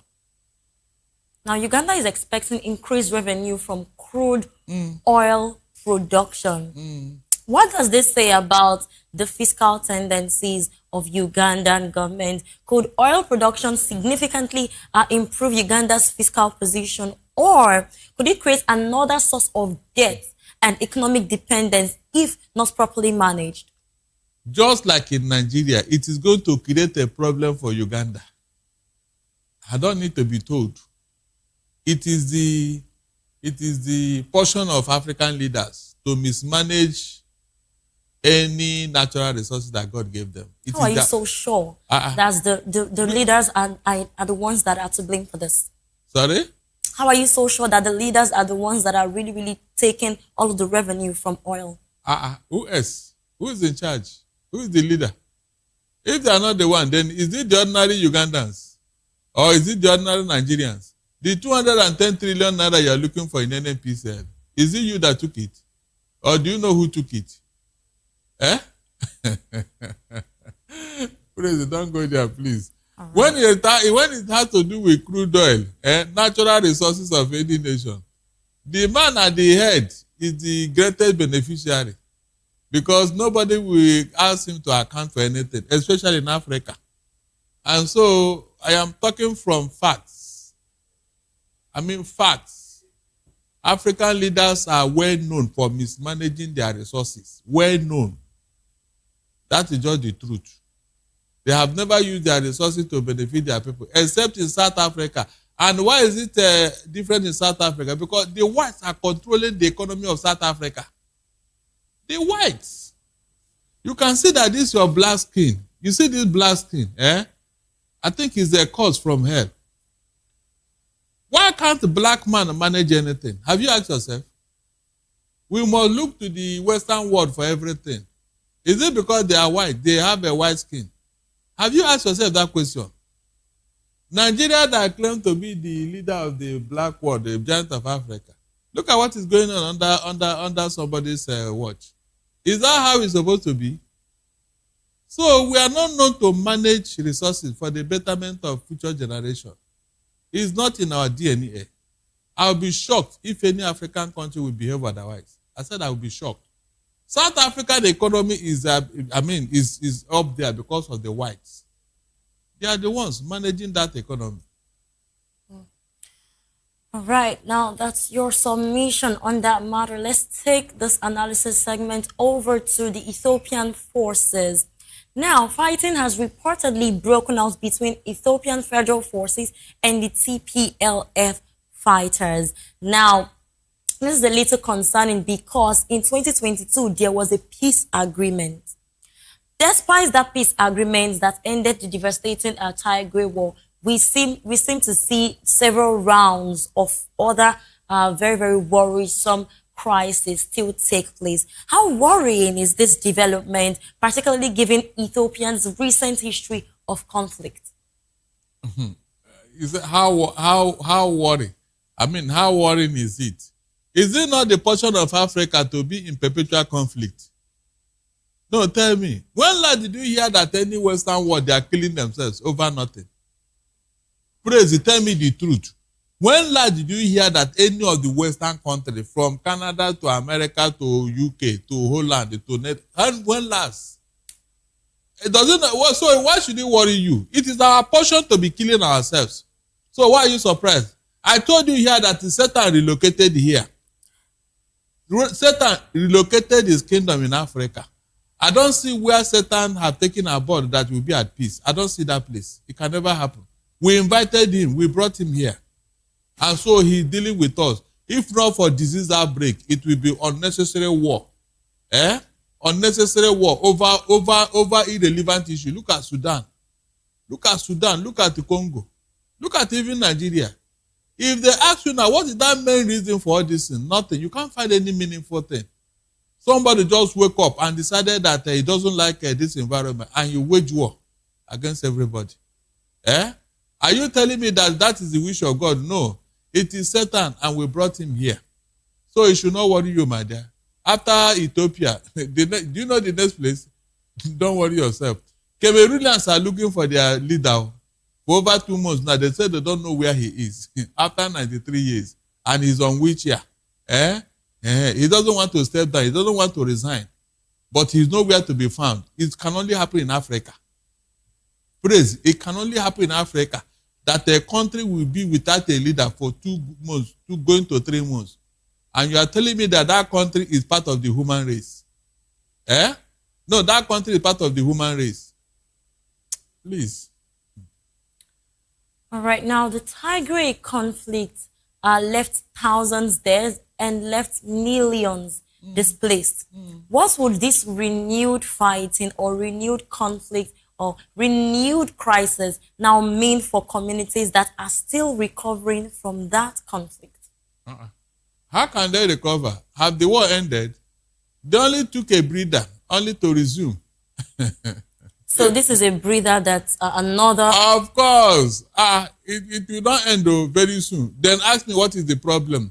It is either somebody wants to be free from Ethiopia or land or resources. What else? Just tell me what else. When you see all this conflict, you ask yourself, does these people have brain at all? Does African leaders, do they have brain at all? You fight over irrelevant issues, destroy things, destroy... The little thing that you have, you are destroying it. Only for you to go and borrow money and everything from the Western world. Will they not be laughing at you? Don't tell me when last did you hear that these conflicts are going on in the Western world?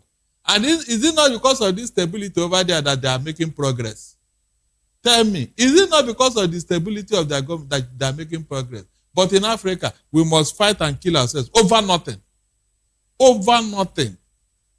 And you are telling me that something is not wrong somewhere. I mean, if they breathe out, they will soon resume. In fact, if they don't resume in Ethiopia, somebody somewhere will wake up and say, look, I don't like the government, and he will start waging war. He start waging war. So it is our own portion.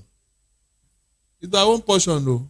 Well, we are working according to the interests of the government. And so what solutions or mechanisms would you propose to make sure that this doesn't escalate into another major conflict from both local parties? You mean, what do I suggest to stop the escalation? Yes. No, it is left to the warring parties, because they will tell you that sovereignty does not allow you to intervene in their matter.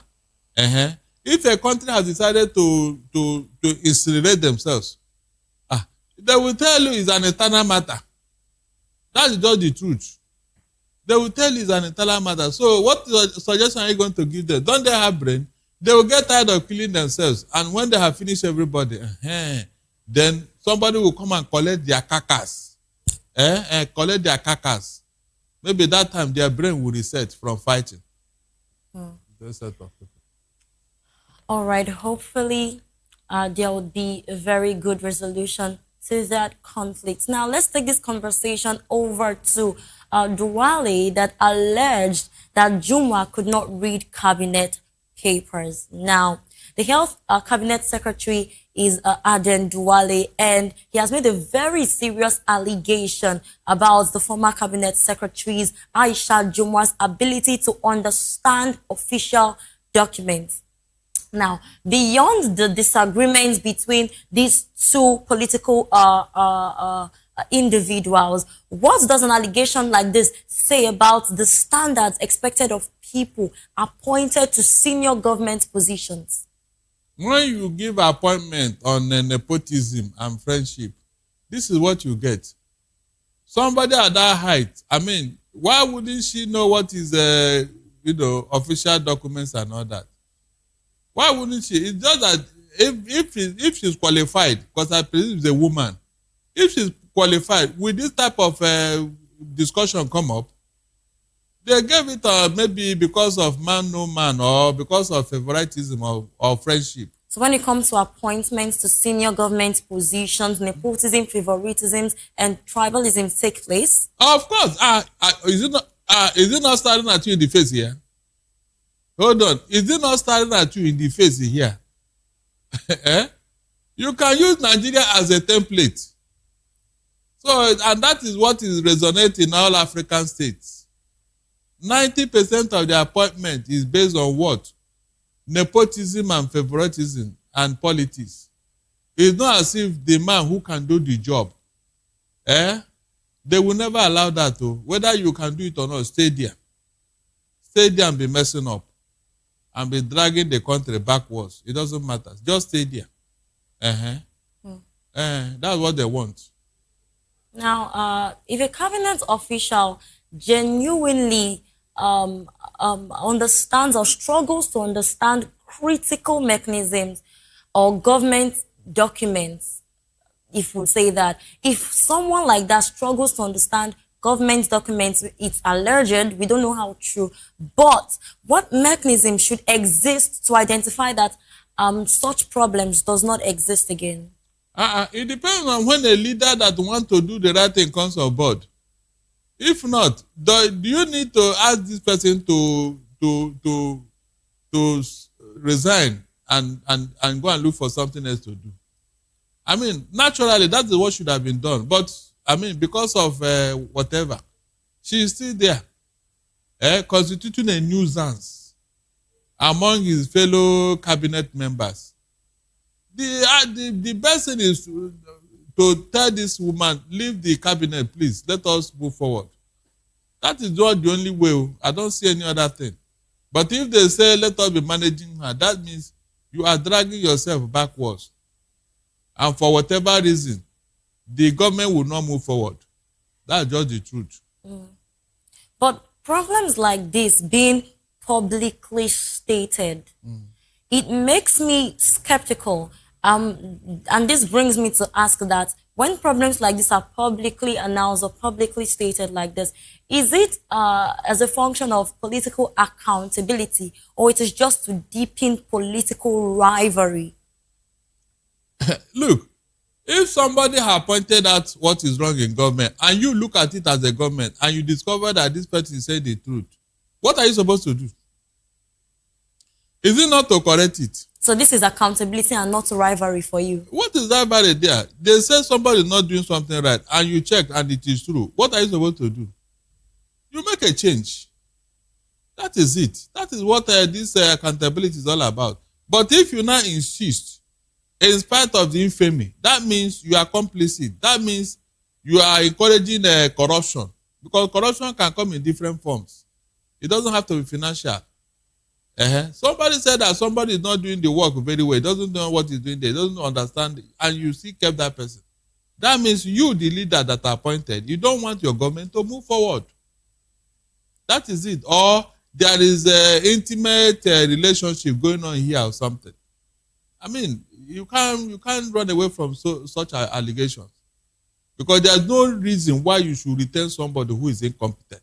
I mean, who have been overly stated that this person is incompetent, and you still retain that person. Then something is wrong somewhere. So should African governments be doing more to make competence and performance, not political loyalty, the basis for appointing and retaining public officials? That is the way to go, my dear. That is the only way Africa can move forward. I'm not joking. The white man will never appoint you for incompetence. No, they will appoint you for competence. Look at how many times UK prime ministers have left office. In 10 years, they have changed 7 prime ministers. What does that tell you? Please, what does that tell you? When you come into office and you cannot, it is your party that will tell you, look, Mr. Man, leave that place. So we don't like this you are doing. You are not making any progress. UK, our former colonial master. How many times? Any of the prime ministers that come and mess up, they say, yeah, go, leave that place. And the person will humble himself.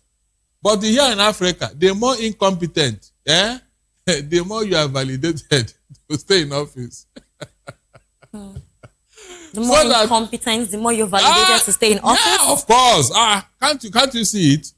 I mean, examples, are you not seeing them? From Cameroon to Nigeria. Are you not seeing it? The more incompetent, the more you are accepted. The more you are worshipped. The more you are celebrated. And then tomorrow, the same people will turn around and say, why are we here? How did we get here? How did we get here? You don't know how you got here. When you are supporting evil. How can evil bring progress in your life? How can? The same people that caused the problem, they will turn around and be blaming you. How did we get here? You don't know how you got here. And they come and ask me. That is the problem of what? Africa. That's the truth. Go and check the countries they don't tolerate you. The moment they do one single mistake, you are gone. Because that mistake will destroy a whole generation. That's what they are trying to avoid. They know that any mistake you make in office will affect the entire country. And so they don't want that. But here in Africa, the more mistake you make, the more they clap for you and tell you that that's how we do it here. That's how we do it in Nigeria.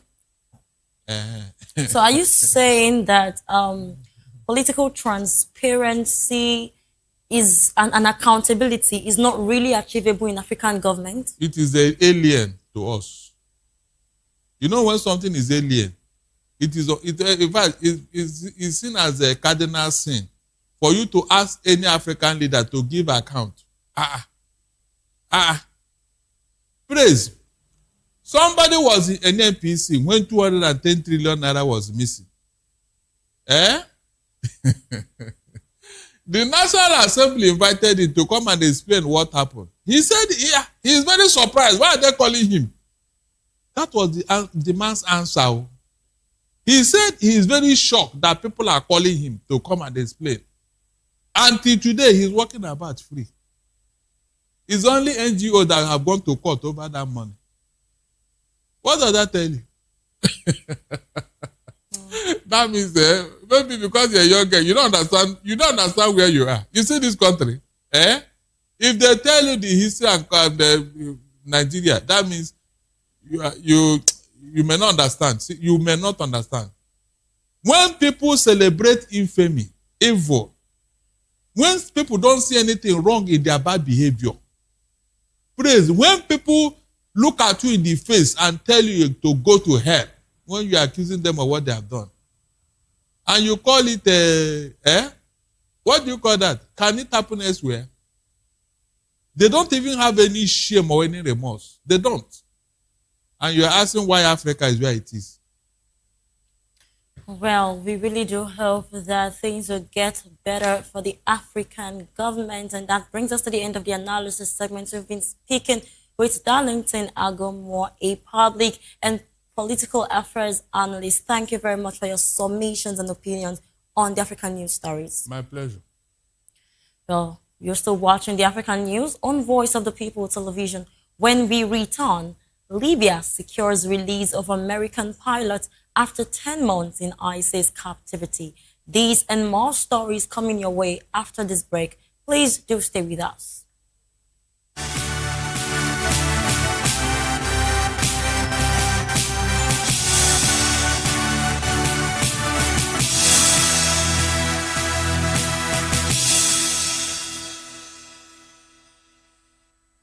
Big news is here. Your favorite Voice of the People television station is now on free to air on Nigecomsat. All you need to do is align your dish using the following: orbit position 40.5 degrees east, 12.685 gigahertz, 30,000 kilobytes per second. Polarized vertical, frequency 2, 12.731 gigahertz, symbol rate 26,250 kilobytes per second. Polarization H. This works on any decoder. Catch up to 100 channels, sports, movies, news, all for free. This is with better quality at no extra cost. Vop TV on Free TV. Now you have more than a voice. Big news is here. Your favorite Voice of the People television station is now on free to air on Nigecomsat. All you need to do is align your dish using the following: orbit position 40.5 degrees east, 12.685 gigahertz, 30,000 kilobytes per second. Polarized vertical, frequency 2, 12.731 gigahertz, symbol rate 26,250 kilobytes per second. Polarization H. This works on any decoder. Catch up to 100 channels, sports, movies, news, all for free. This is with better quality at no extra cost. Vop TV on Free TV. Now you have more than a voice. In a world where power shifts with every headlines, news breaks and events happens, we bring you unbiased and explicit information on politics, economy and state of the nation. We break down the chaos. Facts, not fluff. Truth, not spin. We discuss not just politics, but a glimpse into the future. Voice of the People television. Now you have more than a voice. That 10 seconds you save by crossing the road could cost you your life. Pedestrian bridges are built for one reason: to keep you safe. They are free, they are strong, and they are there to protect you. Dashing across expressways leads to injuries, loss, and grief that last forever. Using the bridge takes less than 1 minute. Losing a loved one lasts a lifetime. Parents, teach your children. Drivers, slow down near bridges. Everyone, please use the pedestrian bridge every time. Your life is worth the climb. This message is from Voice of the People's Television.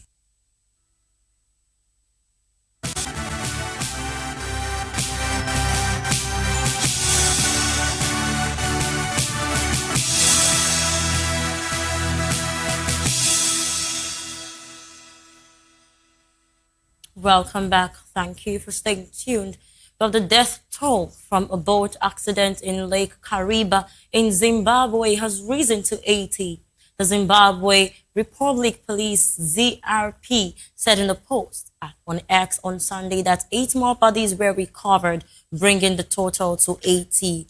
The ferry named Mbuya Nehanda capsized on August 11 while sailing from Kariba to Chalala fishing camps. It was operated by the Rural Infrastructure Development Agency, RIDA, which was formerly the District's Development Fund, DDF, BFEC 4727. Authorities say the vessel was overloaded. It had a capacity of 90, but was carrying an estimated 120 people, including crew. At least 18 of the dead were children aged between 14 months and 10 years. About 77 people were rescued, and President Emerson Mnangagwa has declared the incident a national disaster. Lake Kariba, the world's largest man-made lake by volume, borders Zimbabwe and Zambia and is a key route for transport and fishing. An American missionary pilot held captive for 10 months has been freed and returned to United States U.S. custody. Kevin Rideout was kidnapped outside his home in Niamey, Niger, in October 2025 by an affiliate of the Islamic State, ISIS, also known as Daesh. In a video posted Sunday, Rideout thanked forces in eastern Libya and their deputy commander-in-chief, Saddam Haftar, for securing his release and bringing him safely to Libya. U.S. President Donald Trump announced Friday that Rideout was back in U.S. custody and said he looks forward to welcoming Rideout and his wife as the White House. Trump said Rideout's release marks the 110th American captive freed since he returned to office for a second term.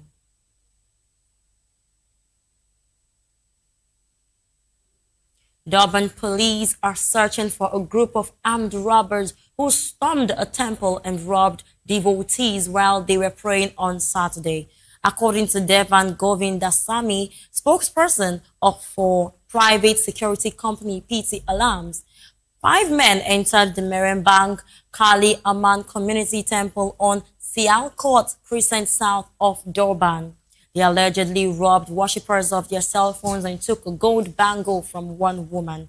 Another victim, Guru Sagaren Govenda, told police he was with 4 other devotees when one of the men pointed a gun at him. No arrests have been made yet, and investigations are ongoing. Well, we take another quick break, and the African News returns with business and other stories. Do stay with us.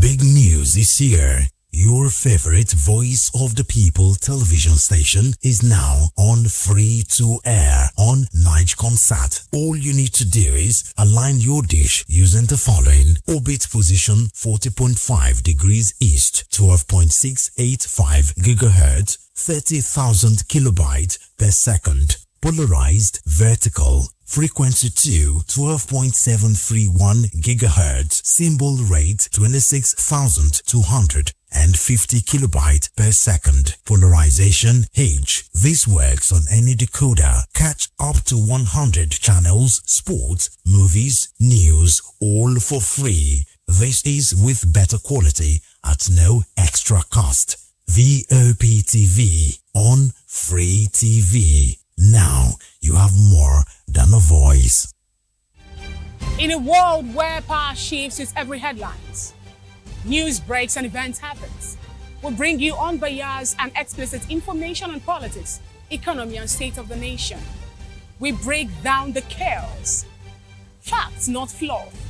Truth, not spin. We discuss not just politics, but a glimpse into the future.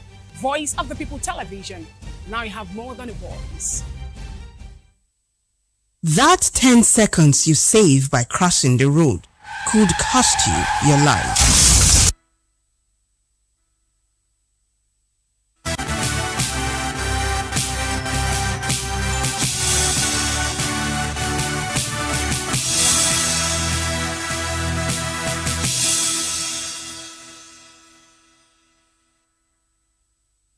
Welcome back and thanks for staying tuned. Now in business, the South African rand strengthened against the United States dollar in early trade on Monday.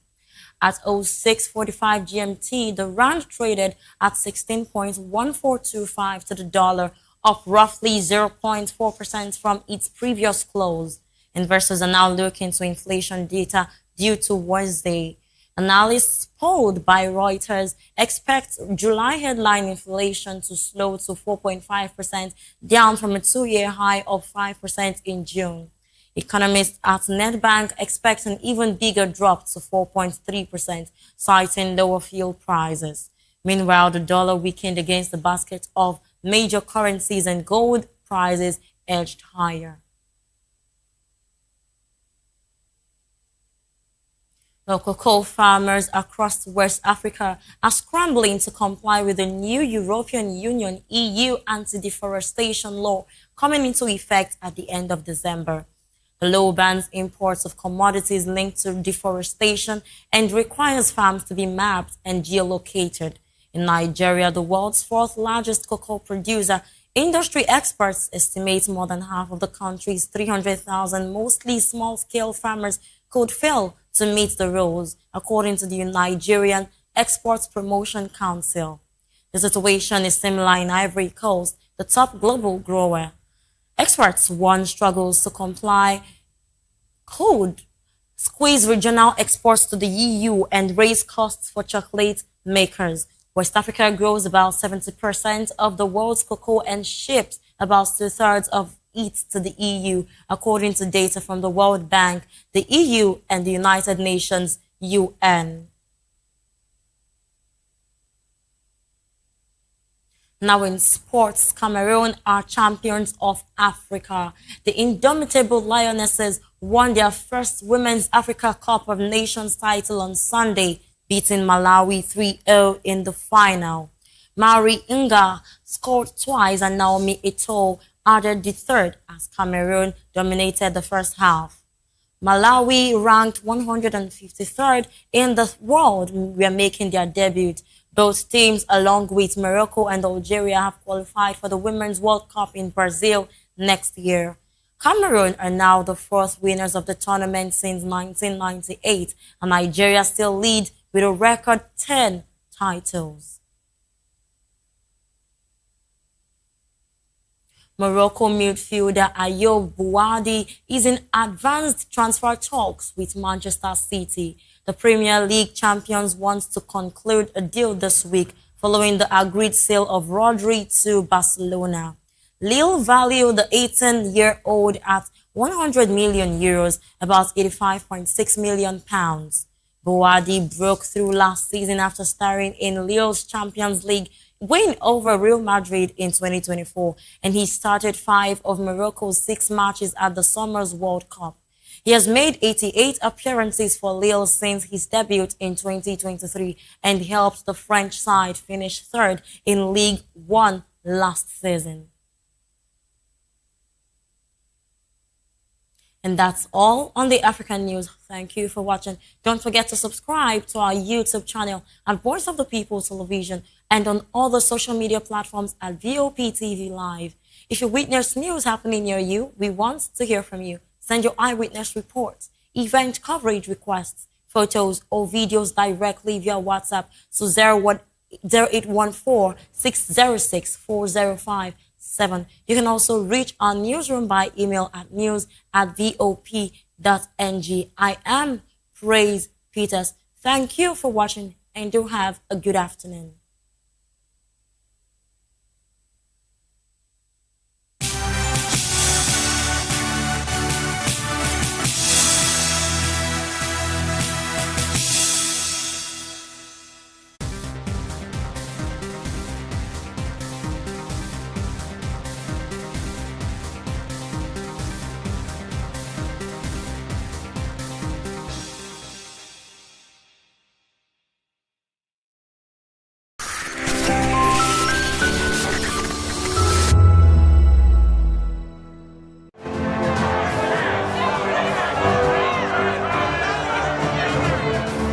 Do you want your voice to be heard? Do you know that you matter in the scheme of things?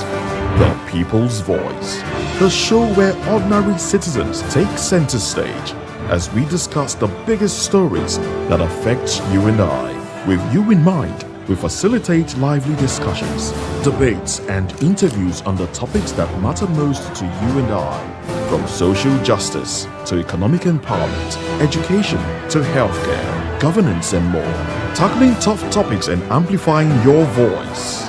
Join the conversation and make your voice count. The People's Voice. Make your voice count. That 10 seconds you save by crossing the road could cost you your life. Pedestrian bridges are built for one reason: to keep you safe. They are free, they are strong, and they are there to protect you. Dashing across expressways leads to injuries, loss, and grief that last forever. Using the bridge takes less than 1 minute. Losing a loved one lasts a lifetime. Parents, teach your children. Drivers, slow down near bridges. Everyone, please use the pedestrian bridge every time. Your life is worth the climb. This message is from Voice of the People's Television.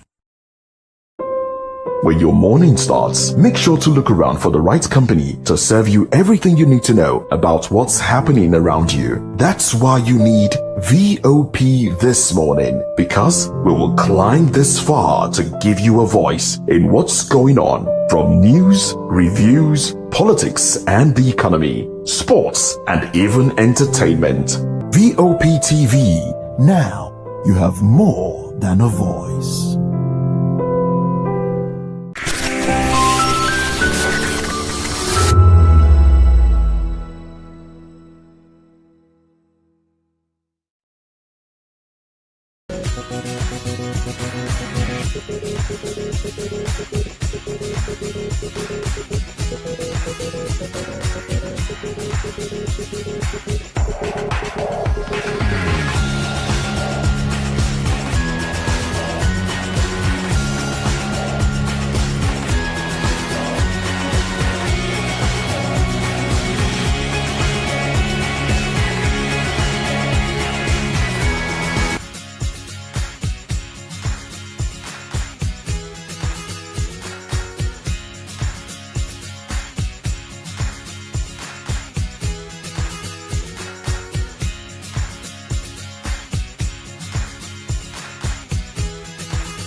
In a world where power shifts with every headline. In a nation full of questions.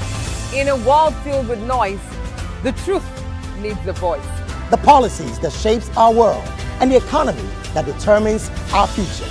Every hour, every day, the grapevine keeps buzzing. And together, we are committed to telling the stories that shape our world because your voice is our focus. Don't forget, our voice matters the most. Let us come together and share our concerns.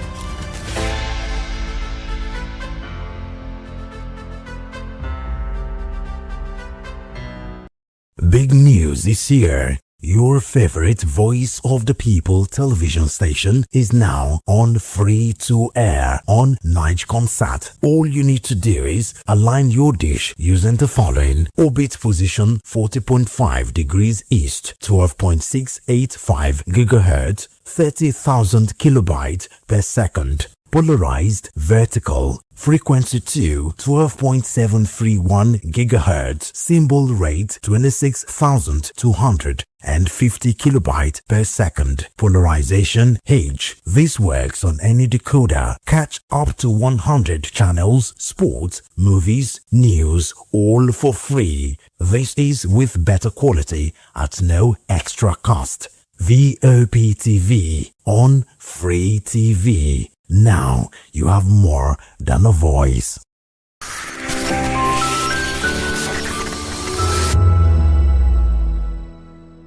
In a world where truth is the ultimate power and opinions scream the loudest, it's time to wade through the noise. Hunger no get tribe. Hunger no get religion. And scan the human interest and trending topics that matter. Stay tuned to The Issues, your plug to the stories making the buzz, from politics to science and technology, social justice, and more.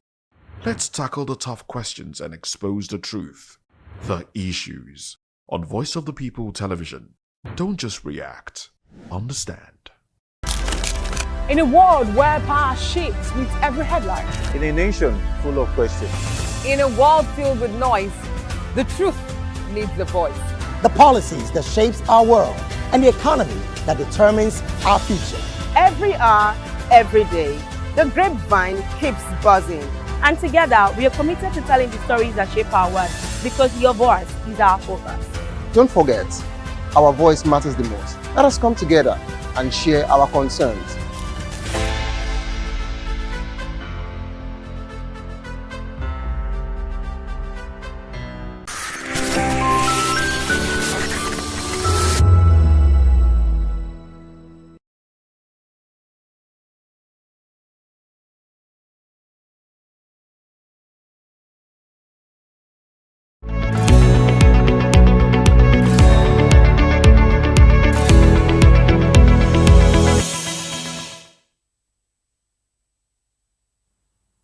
Hello and welcome to another special edition of Health Check, your trusted platform for conversations that help you understand your health, make informed decisions, and ultimately live better. I am Praise Peters, and you're watching Vop TV.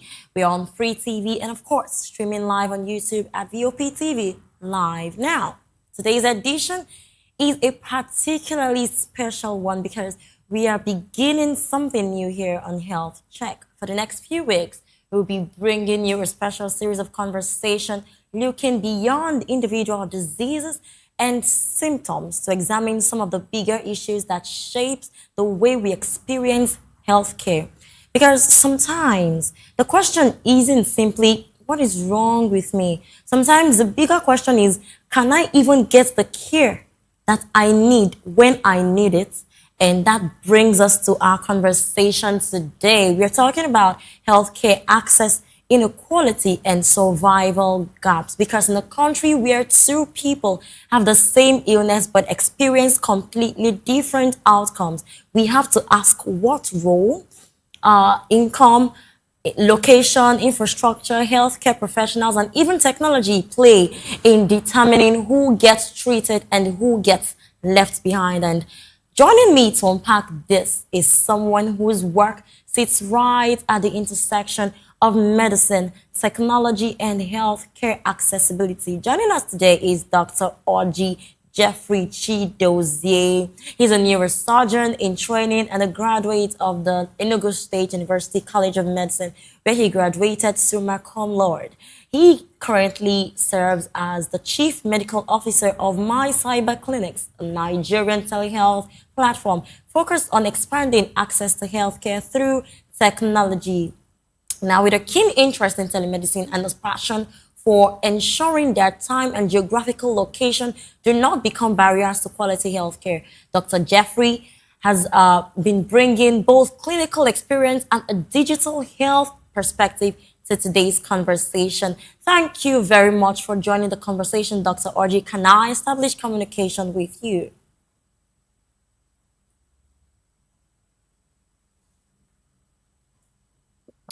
You might need to unmute your device so that I can hear you. Yeah, can you hear me now? All right, Hello. thank you. Thank you so much for joining, Doctor. It's such a pleasure to have you here in this episode. And I'm particularly excited about this conversation because when we talk about healthcare, we often focus on doctors, we focus on the hospitals, we focus on medications. But today, we are looking at the system around the patient. And so let's get into it, shall we? So, doctor, let me start from something very basic. Now, we often hear that healthcare is a fundamental human need, but in reality, the quality and the speed of care someone receives can depend heavily on how much money they have. Do you agree with me? Yes, so can you hear me? Yes, of course. Okay, yeah, I agree with you 100% because Yeah.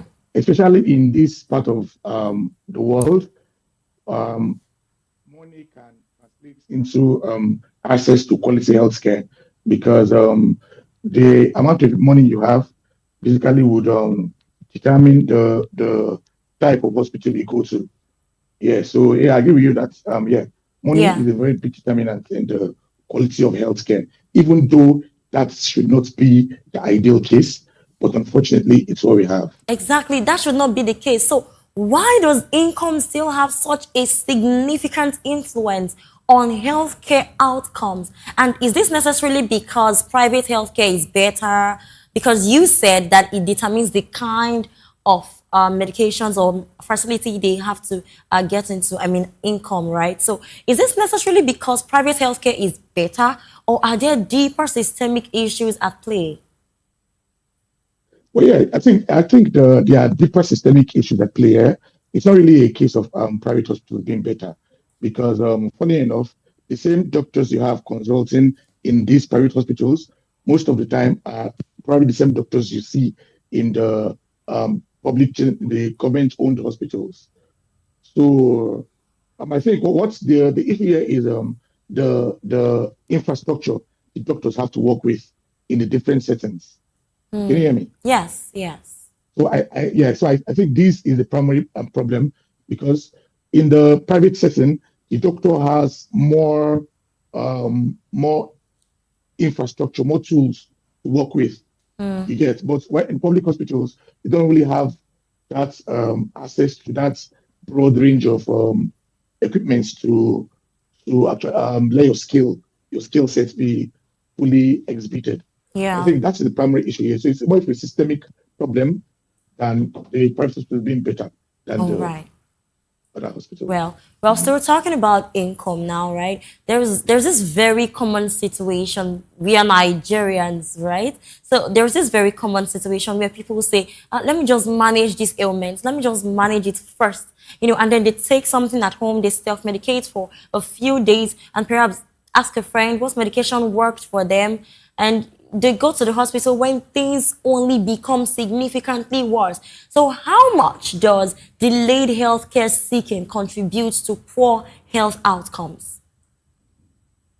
Yes, delayed health seeking actually plays a major role in poor health outcome.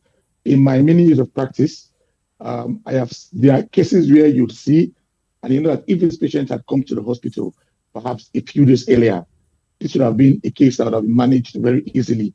But because of that delay in assessing health, in assessing care, these patients present very late. And I think a number of factors come into play here. And one of those factors is money. Money is a major determinant in accessibility of quality healthcare. Because when these patients think about the money they expend on transportation, going to the hospital, the long queues at the hospital, the consultation fees, the medication, they just basically lose interest in going to the hospital and instead choose to self-diagnose themselves, go to the pharmacy or to the chemist. Not to the pharmacy, they go to the local chemist, and then this chemist is not licensed to give prescription to a patient. The chemist compounds different medications for these patients, and they start taking it. And the ailment is not diagnosed, and it just remains in the system, causing more harm. And the only time such patients come to the hospital is when they are critical. And then something that should have been seen in the clinic will now be presenting to the emergency. And it makes the whole thing, it makes it a lot clearer, it makes it a lot more complicated. Very I think, complicated. These are those one of the factors that contribute to why patients don't come to the hospital on time. But then this is quite dangerous because we are really talking about emergencies now. Now, when someone is having a medical emergency, we are getting to the heart of this conversation. But when someone is having a medical emergency, how much can a delay of minutes or hours actually mean for survival or their recovery? Because there are some emergencies that really need urgent attention. But they get to the facility and they see queues, they see in fact, sometimes you get to the facility and you hear that the hospital beds are all occupied. So really, we need to know the heart of all of this. When someone is having a medical emergency, how much can a delay of minutes or hours actually mean for their survival? Yes, actually, the singular most important determinants in the outcome of a patient in an emergency setting is time. Time, and time. The difference between a patient that comes in and survives and a patient that comes in and does not have such a good outcome is just how early they presented and how quickly they responded to. And this is why this is actually the driving force that made me go into technology, using technology to solve these problems. Because just like you said, most times when they come to the hospital, there are cases that don't necessarily need to be in the hospital, that are in the hospital taking bed spaces.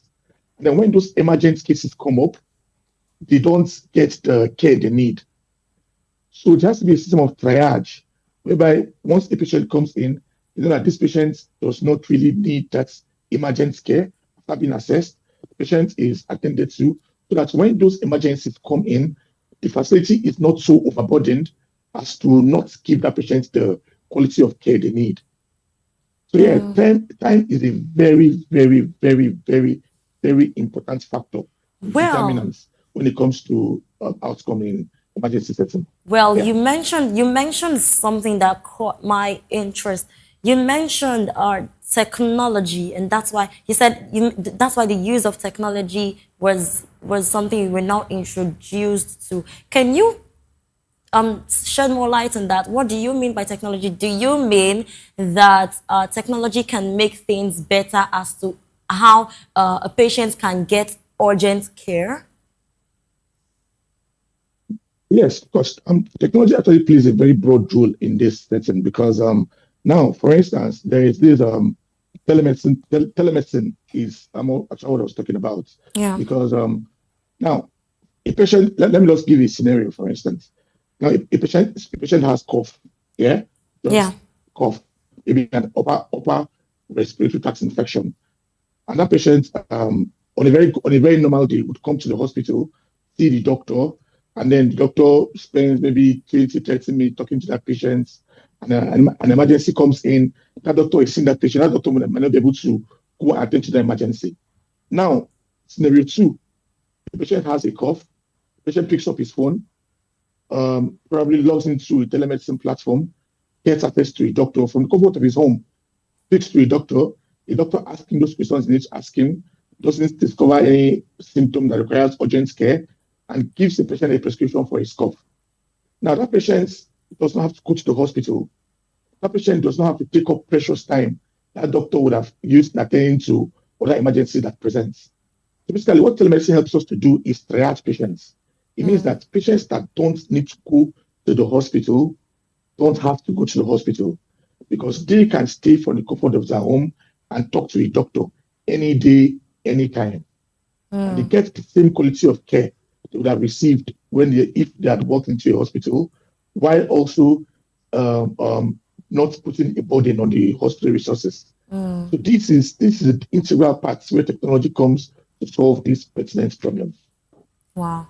All right. Well, this conversation is getting quite interesting because we can now see a solution to a major problem, how that technology can really help in your diagnoses and consultations. But we would go more into this. And I mean, there is so much more to unpack here because healthcare access isn't only about whether hospitals exist. It's about whether people can reach them, can afford them, and receive the right care at the right time. Well, we'll be going on a short break, and when we return, we'll look at another major factor affecting the system. I mean, the people who provide the care itself. We'll also explore how technology could potentially help close some of these gaps. And don't forget, you're still watching Health Check on Voice of the People Television. We'll be right back.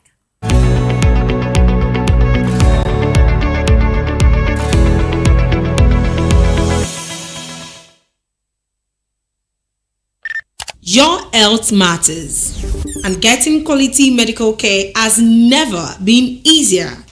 With my cyber clinics, you can consult licensed doctors, book appointments, and access healthcare services from wherever you are.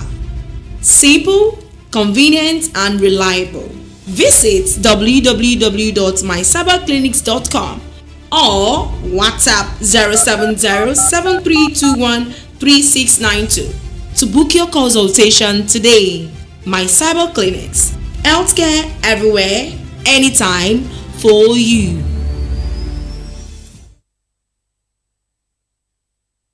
That 10 seconds you save by crossing the road could cost you your life. Pedestrian bridges are built for one reason: to keep you safe. They are free, they are strong, and they are there to protect you.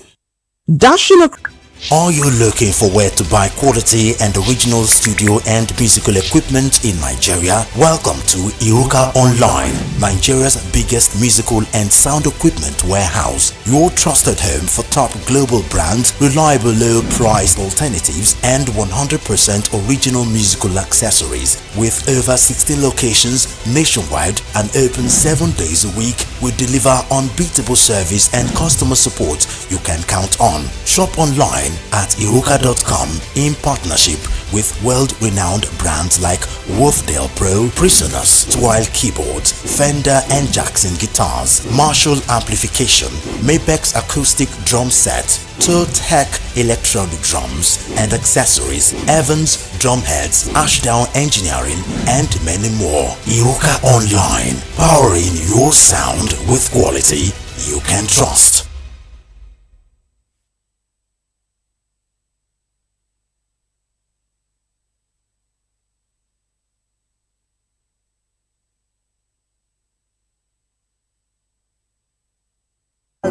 We bring you fresh ideas and conversations, shaping the future of learning in Nigeria and beyond.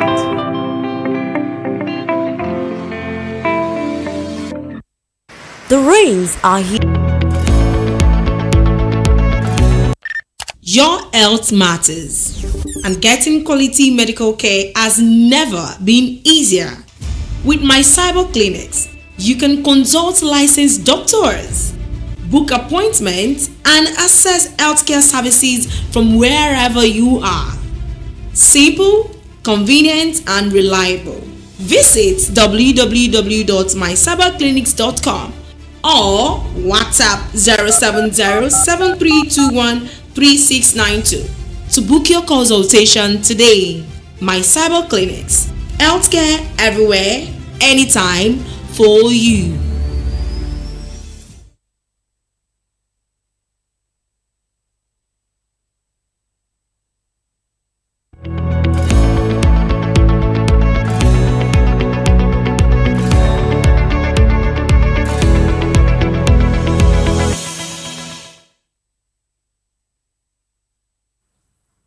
Welcome back to Health Check on Voice of the People television, streaming on Free TV and on YouTube at Vop TV Live. I'm still here with Dr. Orji Jeffrey Chidozie, a neurosurgeon in training and chief medical officer of My Cyber Clinics. And we are still discussing healthcare systems, access inequality, and survival gaps. Before the break, we looked at the financial barriers patients face, and there is another side to this conversation. You know, sometimes even when the patient is ready to receive care, the system itself is struggling to provide it. Now, doctor, I'm coming back to you. Nigeria has experienced significant migration of doctors, nurses, and other healthcare professionals. And from your experience, what does that brain drain actually look like from the patient side? And what changes for a patient when a hospital doesn't have enough trained professionals? Okay, thank you very much. Now, the issue of brain drain has always been a very, very pertinent problem in our healthcare system. And the WHO standard for healthcare provision is about 500 patients to one doctors. But to find out in our own setting, we have over 5,000 patients to one doctor. And it keeps getting worse because every day, doctors leave the shores of this country every single day. And this puts a lot more pressure on the available doctors we have currently. And there's a saying that a tired doctor is a dangerous doctor. And the more pressure you put on the healthcare system, the more pressure you put on this doctor and these doctors. And of course, it's going to affect the quality of care that patients can receive. This can affect the quality of care that patients receive. Now, let's move in the fast lane now to something really, really important, health insurance. Now, for someone listening who has always paid out of pocket, what difference can health insurance realistically make to their healthcare experience? And for people that says, I can't afford private insurance, what options or practical steps should they be looking at?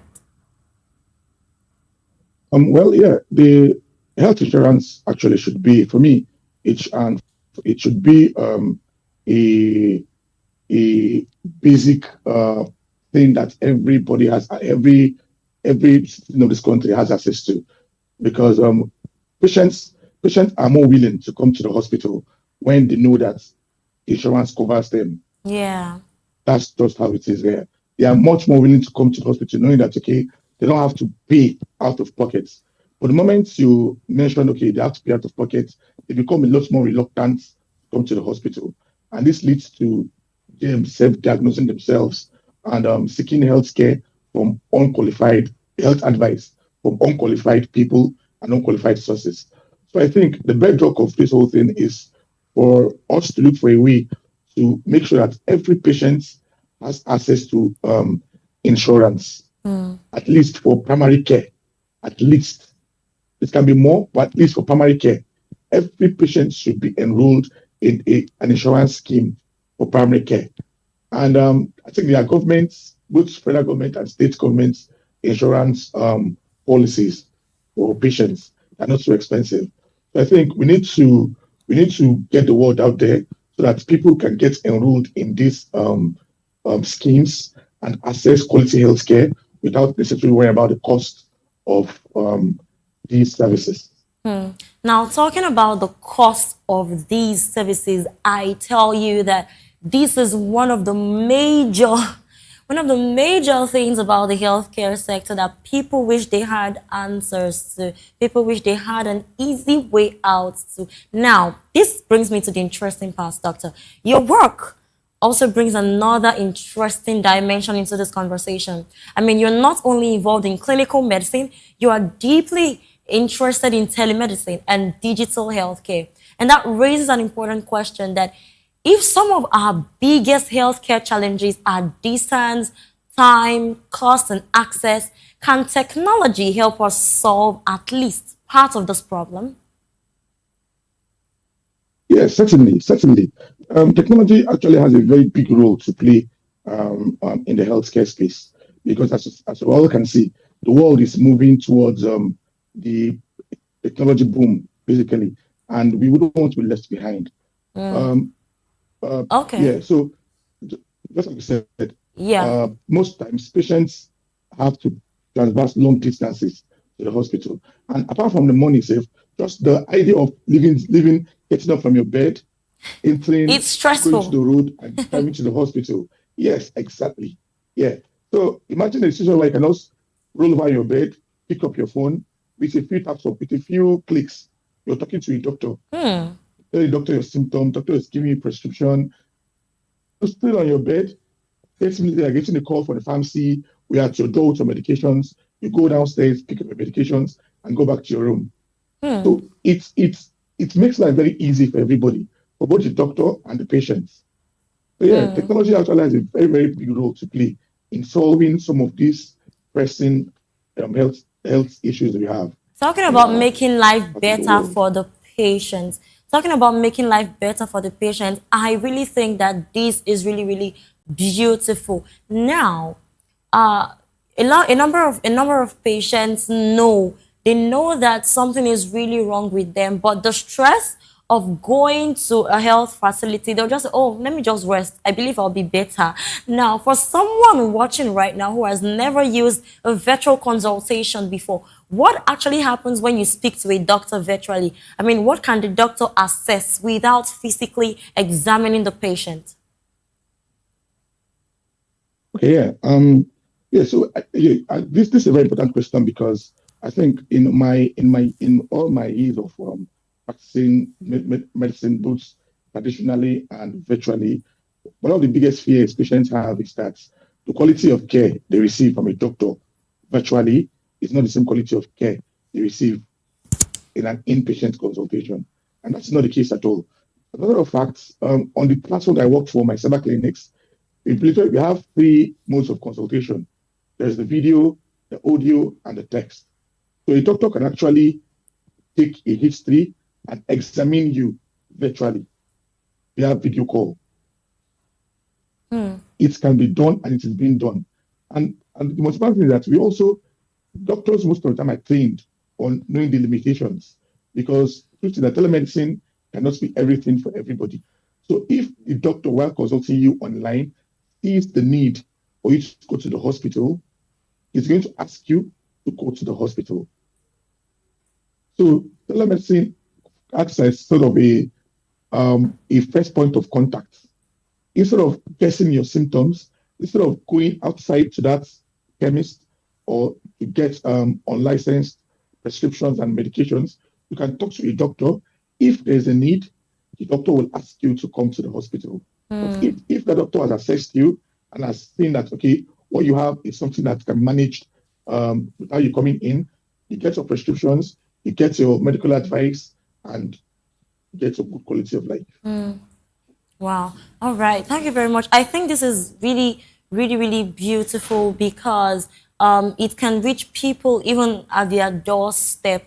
Now, is this limited to a certain kind of ailment, or can this solve relatively all issues? Like if someone has this access to technology, they don't necessarily need to come to the clinic. Can this solve all the problems when it comes to their health?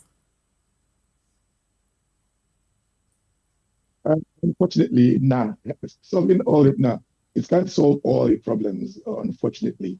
But it's a very good starting point. Because like I said, there are what you call red flag symptoms, certain emergencies that telemedicine will not just cut it when it comes to these emergencies. However, telemedicine still has a role to play in this case. You understand? Yeah, as much as telemedicine cannot solve all the problems, but speaking to a doctor during that emergency, the doctor can give you, while on your way to the hospital, can give you first things you can do before you get to the hospital that can actually save your life.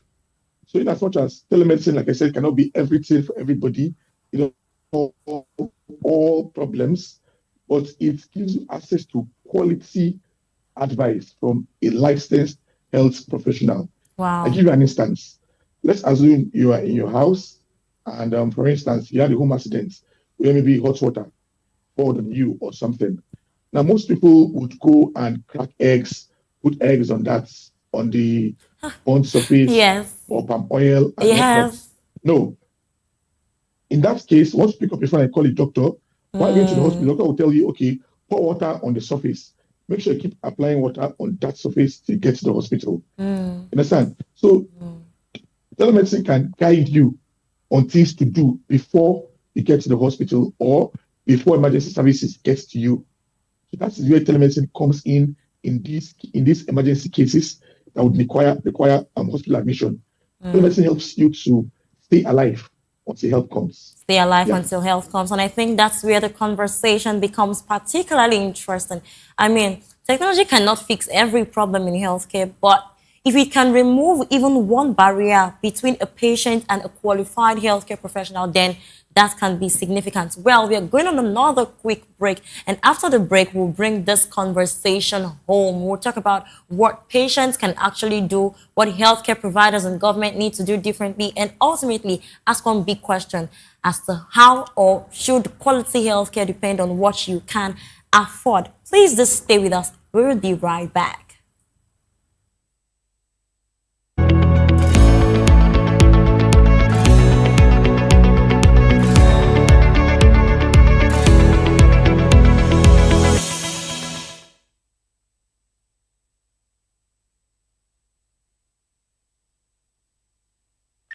Your health matters, and getting quality medical care has never been easier. With my cyber clinics, you can consult licensed doctors, book appointments, and access healthcare services from wherever you are. Simple, convenient, and reliable. Visit www.mycyberclinics.com or WhatsApp 070-7321-3692 to book your consultation today. My Cyber Clinics. Healthcare everywhere, anytime, for you.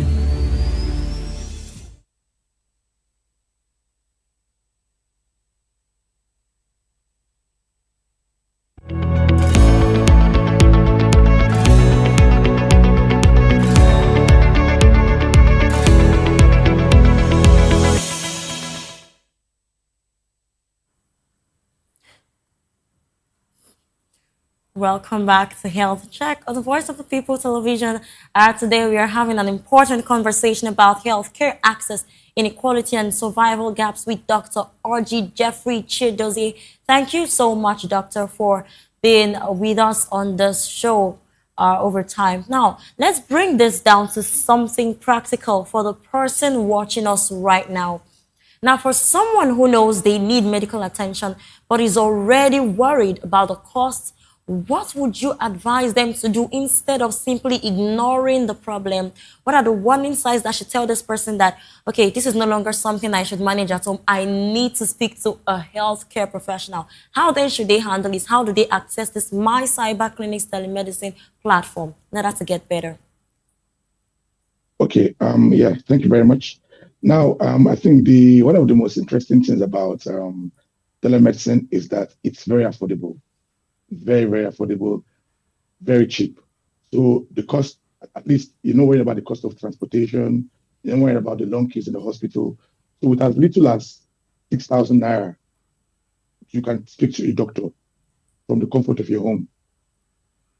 So I think it takes away the cost factor of accessing healthcare. I think that's 6,000 naira is for the first consultation. Subsequently, it's a lot cheaper. So I think it's basically giving you quality healthcare at a ridiculously affordable price. So I think the idea is that money should no longer be a barrier why a patient or a person should not have access to good healthcare. So all right. If you have any, okay. All right. So what can someone actually access through My Cyber Clinics from the first consultation to follow-up care? What can they access? And for someone out there who is thinking, can I really trust a virtual consultation? What would you say to them? Okay, what you can access on My Cyber Clinics, we have general practitioners, that's the general doctors. We also have specialists we have specialists, we have for different fields. We have the cardiologists, we have the endocrinologists, we have the family physicians, we have the gynecologists, we have surgeons, we have a plethora of specialties. So basically, once you log in for the very first time, you're speaking to a general practitioner. Now, that general practitioner would speak to you, assess your symptoms, and guide you on the next point of care. Basically, direct to the specialist you need to see if you need to see a specialist. So that's the flow of the consultation on my cyber clinics. And for those that are worried that the quality of care you don't the quality of care you get virtually is the same as quality of care you get physically, the answer is a very big yes. Yes, yes, and yes. Because the same doctor you see in the hospital are the same doctors at the video call. The only difference is that instead of putting you through the stress of leaving your home, coming to the hospital, missing that very long queue, we're basically seeing you in the comfort of your home. You are more relaxed. You are basically in a more settled environment and talking to your doctor. So I think it makes it a lot more interesting for the patient and for the doctor too. Because I've seen patients that have just coming to the hospital alone gets the heart beating and gets the blood pressure running. But I mean, talking to a doctor from the comfort of your home and telling the doctor, I have a headache, it's like this, there's this lump on my neck, this is it. I mean, it makes the whole thing very, very interesting. Very, very interesting. But now that I think about this, don't you think that people will stop being proactive about their health? Instead, they'll come to this position that, after all, I can always interact with the healthcare system when I'm sick. So don't you think this is going to make them proactive and kind of lackadaisical about their health? Oh, no. On the contrary, I think it's actually going to improve the health-seeking behavior. Because when you know that, okay, my doctor is literally one click away, it means that you would not neglect that symptom you have. It means that you're going to be more conscious of your body. It means that, okay, I know that once if I see this lump I'm not comfortable with, I can always pick up my phone wherever I am, in the market, on the bus, in school, at the workplace, at the office, wherever. I can pick up my phone, log into my cyber clinic's patient account, and speak to my doctor and get it off my chest. Instead of leaving that worrisome symptom until you get the time to go to the hospital. No, the moment you get that symptom, you are proactive about it and calling your doctor and getting it cleared up right away. So I think it's going to actually improve the health index of patients. It's going to improve the health-seeking behavior and also improve the quality of life in the long run. Improve the quality of life in the long run. Well, I like the sound of my doctor is one click away. I'm sure that everybody would take an advantage of this. Finally, doctor, before we come to a close, if you could leave Nigerians with one message about taking charge of their health and seeking care early, what would you want them to remember? Okay, so I want you to remember that health is wealth, and also you are as good as what you eat. So eat healthy, exercise, and speak to your doctor about that symptom that is worrying you. Thank you very much. Speak to your doctor, and that's your cue to get my cyber clinics services to you. Well, we'll be bringing you more on this subsequently on the Health Check show. And I think today's conversation has made one thing very clear, that healthcare inequality isn't simply about who has money and who doesn't. It can be about where you live, how quickly you can reach care, whether a healthcare professional is available, whether you can afford treatment, and increasingly whether technology can help remove some of those barriers. And perhaps the most important lesson is this: waiting until you are critically ill before seeking medical attention can come at a much greater cost, both medically and financially. And that's why My Cyber Clinics is here to help you on this journey. And it has brought healthcare and technology to your doorstep. Thank you so much, Dr. Jeffrey. Thank you so much for joining us on this very important conversation. It's been an absolute pleasure having you.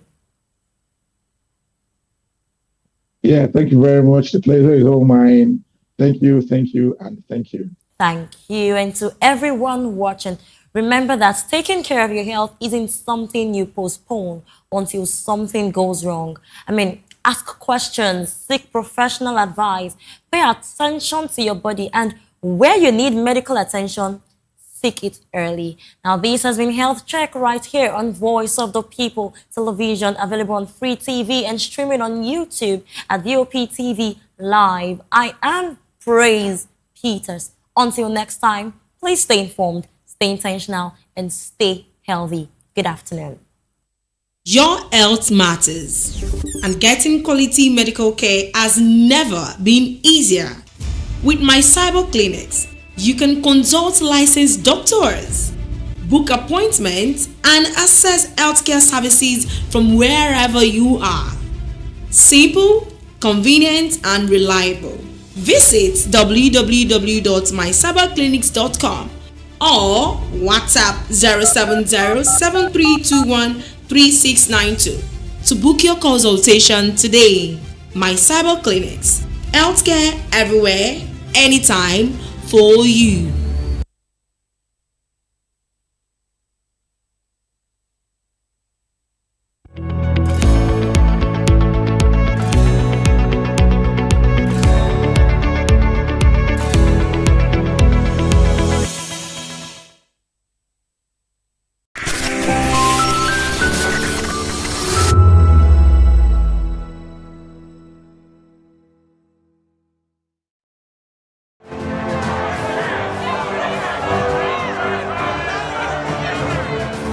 Do you want your voice to be heard?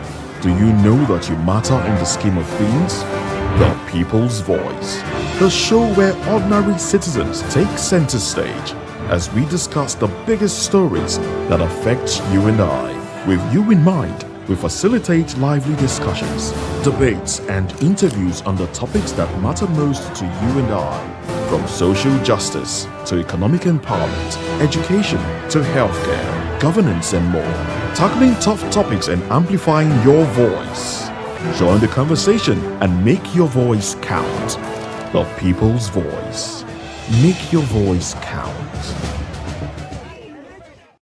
Big news is here. Your favorite Voice of the People television station is now on free to air on Nigecomsat. All you need to do is align your dish using the following: orbit position 40.5 degrees east, 12.685 gigahertz, 30,000 kilobytes per second. Polarized vertical, frequency 2, 12.731 gigahertz, symbol rate 26,250 kilobytes per second. Polarization H. This works on any decoder. Catch up to 100 channels, sports, movies, news, all for free. This is with better quality at no extra cost.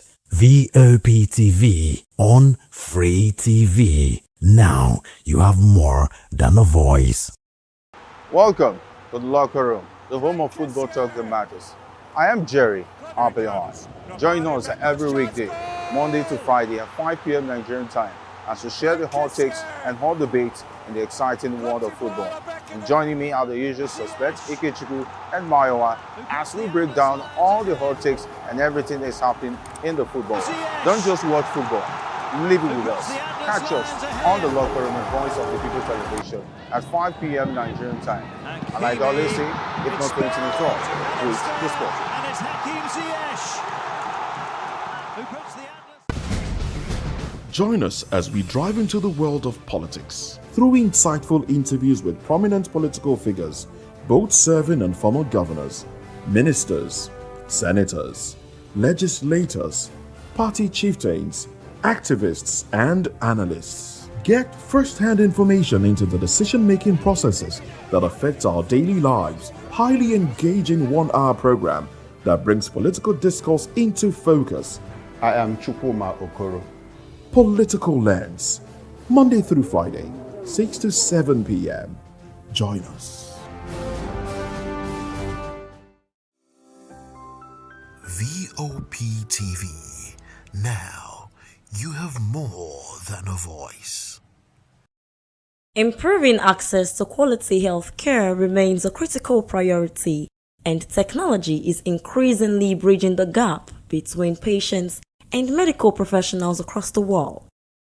As part of this commitment, MedQuick, a medical technology company in collaboration with Vop Media, organized a 2-day medical outreach in Ikeja, Lagos, Nigeria, bringing innovative digital healthcare solutions directly to the community. MedQuick is a company that specializes in digital health. We are based in Dubai, in United Arab Emirates. MedQuick's mission is to provide optimum healthcare to everybody who deserves it. We believe that healthcare is not something that people need to strive for. This is something that it's the right. So we started our initiative in Africa because we believe this continent needs our support. And this is why we're here. Honestly, an inspiration is being a human being, because everybody sees what's happening in not just Africa, in Southeast Asia, in the Middle East as well. We're from the Middle East, so we understand the principle of not to have certain things, and some things that are luxuries in the Western world is a necessity over here. And if we can make something really good, why wouldn't we do it? So we participated in exhibitions in Africa, especially in South Africa, and we expanded, and we're here in Nigeria right now. So our outreach is to inform everybody in Nigeria that we're here. MedQuick is here. We're not here just to visit. We're here to change the digital ecosystem in Nigeria. As I said on the radio station, we're looking for local partners, people that have a vision, that know the local know-how. We're here, we give you the tools, the solution. We're a software company, so we're coming here to give you the solution, the tools to be able to take Nigeria, because the main reason we came to Nigeria is not out of luck. Nigeria was chosen by us because we saw how the government was pushing for the vision of digitalization. We typically monitor those things. Governments who have initiatives that want to digitalize their healthcare sector, looking for teleconsultation, telehealth, we believe that there is a plan, 2030 Nigeria, the regulation over here as well. So there are certain guidelines or initiatives or green lights that tell us Nigeria is ready for the next step. And that's why we came here. Our pilot is a perfect example. For me, before I initiate any contact with any private or public hospitals or governments or everything, I will show them videos and documentation and paperwork from South Africa and Mozambique and Sudan. And they're like, not every problem is the same everywhere. Nigerian healthcare problems are not the same as the ones in South Africa, not the same as the ones in Mozambique. Each of them have their own. So we want to cater our solution to the issues that are faced. And what's best to come on site, do for the community outreach, help the community, help the people who need the help, and then show them factual information. This is not a proof of concept. This is not a prototype. This is an actually working system, as you can see, and this is shown to you with results. This is not fake patients we're putting. This is real individuals who are Nigerian citizens that we did this assessment, and we're creating reports with our doctors we're working with as well. To keep that in mind, Dr. Charles and everybody, every doctor and nurse are registered and certified by the Ministry of Health. So we made sure to be up to the standards. So actually, a funny story, we were participating in WHX Dubai. It's an exhibition there. So we had a booth over there, a bunch of Nigerian doctors, delegates from the Ministry of Health came to visit us. And I actually the first met with Dr. Charles, and point of contact was through that initiative. He was there in Dubai. We had a conversation. We did a demo for him. That was in February, late January, early February of this year. It's July. We're here in Nigeria, so a lot of back and forth talking and everything, but this is how it started. MedQuick is here to stay, not just in Africa. We are here to break the hold of corporate organization. We try to initiate, because we try to work with NGOs to create funding. MedQuick is here not to sell you like a bag or to sell you a solution. We're here to be able to actually source the funding. We're doing videos as well. So we're trying to get documentation, get paperwork, go to NGOs, tell them this is work, and then get the money to help the community as well. So we're doing like a full cycle solution because we know Africa, not everybody has the financial capability to be able to sustain or to maintain. So we have different principles, like trying to connect with NGOs like WHO, UNICEF, World Bank, show them what we have, document what we're doing as well, apply to them as well, and then to try to source the funding and give it to the communities in need. The outreach offered residents the opportunity to undergo medical screenings and receive professional evaluations through virtual consultations with doctors from different parts of the world.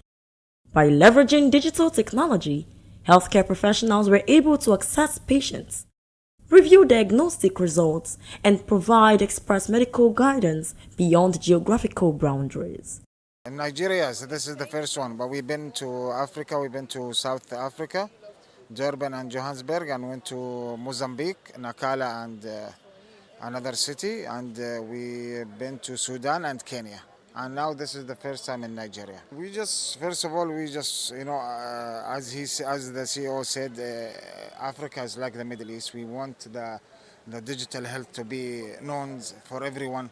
So because not everyone can go to the hospital, at least get consultation. Usually when you go to any hospital and do a consultation, you will pay some money, which is most people, they can't afford the money to pay a consultation. So they come to us here, at least we do the consultation, we give them prescription, everything, because we have our own doctors here in Nigeria.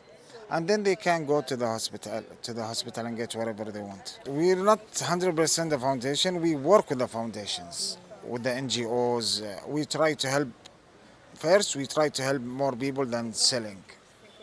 So we help more people too. We get to know, as my role in the company, I get to know all the NGOs. I talk to them, World Bank NGOs.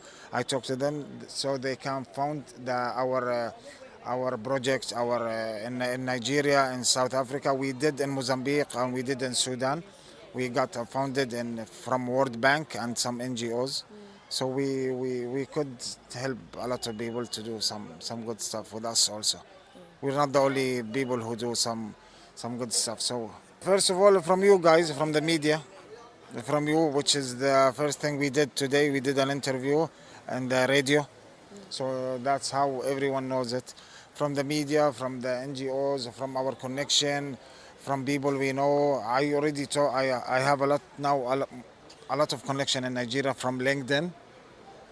We have meeting on Saturday and Sunday with some digital health company, from media. We have like more than 10 meetings. I have to meet some people.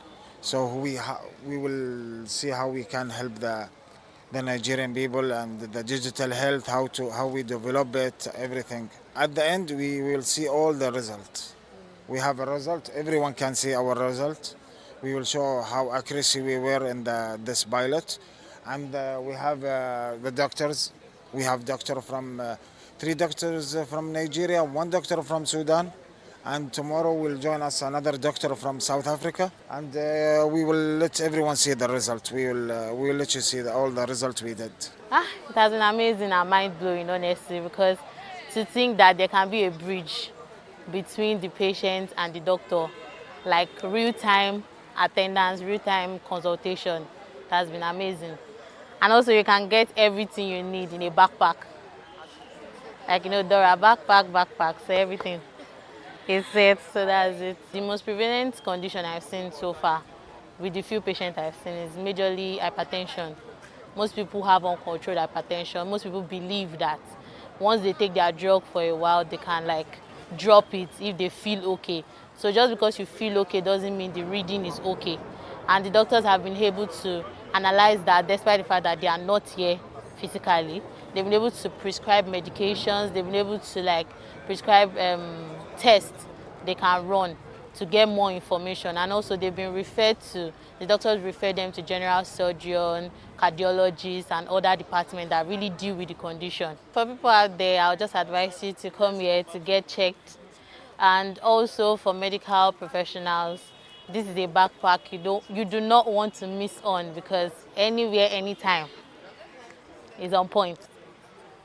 Okay, for people out there that need better healthcare and don't have access to it, I believe that companies purchasing these products actually can make them go to rural areas where you can actually get healthcare checkup, like detailed and comprehensive healthcare checkup without breaking the bank. Patients presenting with different health conditions received personalized medical attention, including tailored prescriptions. Referrals for further investigations were necessary, and recommendations for continued care at appropriate healthcare facilities. For many beneficiaries, the outreach was an opportunity to gain a better understanding of their health and receive expert medical advice that may have otherwise been out of reach. I had the medical lesson from VOP, then I come down here to get my medical checkup, and it went well. They asked me a little questions, and I answered the way I was directed, and also people I saw here, they are real, and what they gave me was okay by me. I'm satisfied with the doctors, and they directed me who I will go and meet and what I'm going to do the next. I'm okay with it. The Almighty will bless them for this opportunity they gave us to do, that their hands will never dry up in Jesus' name. I used to dedicate hours listening to VOP 90.3 FM. And I said that I must be here today because of what is going on. You can see the number of people that are here. Tens of hundreds of humans gathered here. Most of them are here.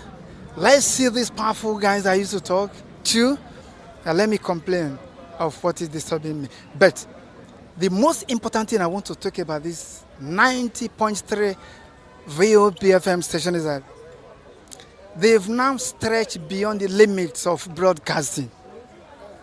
It's no longer about just broadcasting, it's about people's life. It's about what do we do to make sure that Lagosians that have been into stretch or stress, that have been traumatized from all angles of life, let's get life back to them. No studio, no FM studio, no television. I don't think there's any that has done this. This is the first time we're experiencing it in Lagos. And I'll say thumbs up to VOP 90.3 FM. Thumbs up to all those beautiful voices we've been hearing. At least I've seen some of them today. I'm happy to be associated with them. And I'll continue to say, yeah, keep moving. We are behind you. Okay, I came to be screened on my sight. I've been having a sight challenge, glaucoma and cataracts. So I heard about the screening, the health screening that is going on here. Then I came to be screened. And some of the other health challenges too. So when I came and I was able to link up with some of the doctors outside here. So they were able to examine me and also provide some solutions to the challenges I'm having. Like the sight challenge now, I need to go for surgery. And some other health challenge also I have. There is one also I have to go for surgery too. So I thank God for this opportunity that VOP have given to us to be screened freely. I thank God for the initiative, and I pray that God will help me to get a place that I will do the surgery and also the finance to take care of the surgery too. As you can see, since I lost my vision, I can't view the television. You can see my radio is always with me. It has been my companion. Ever since I have such a challenge, I've been listening to the radio. And when I got to know about VOP, I'm always with VOP almost all through the day. So as I'm here with me, you can see my radio here. With my bag, I have power bank. When the battery goes down, I charge. I listen to VOP. They do their various programs. They have been encouraging and they have been helping. Beyond providing consultations, the initiative highlighted the growing role of technology in transforming healthcare delivery, making quality medical expertise more accessible while encouraging early diagnosis and preventive health care. Through this partnership, MedQuick and VOP Media not only connected residents to healthcare professionals, but also demonstrated how innovation can improve health outcomes and expand access to quality medical care within local communities. The second day of the medical outreach continued at St. Jude's Catholic Church, Ikeja, as residents once again turned out in large numbers to take advantage of the free healthcare services. Building on the success of the first day, the outreach featured more advanced diagnostic equipment, enabling healthcare professionals to carry out a wider range of medical investigations. Beneficiaries were screened for conditions including hypertension, diabetes, thyroid disorders, prostate-related conditions, hepatitis B, and other underlying health concerns through comprehensive laboratory testing. With the aid of modern laboratory tools and digital healthcare technology, patients received thorough assessments, accurate diagnosis, personalized medical advice, prescriptions where necessary, and referrals to appropriate healthcare facilities for further treatment. For many residents, the outreach provided access to medical tests that would ordinarily cost thousands of naira, removing financial barriers to early detection and encouraging more people to take charge of their health. The successful conclusion of the 2-day outreach once again highlighted the importance of preventive health care, demonstrating how collaboration, innovation, and community-focused initiatives can bring quality healthcare closer to the people. Today's outreach is a reminder that quality healthcare goes beyond treating illnesses. It begins with prevention, it begins with early detection, and making healthcare accessible for everyone. As residents live with prescription, medical advice, and better understanding of their health, the hope is that initiatives like this will continue to make residents know that they should prioritize their health care and healthier living. I'm Praise Peters, reporting for Voice of the People Television.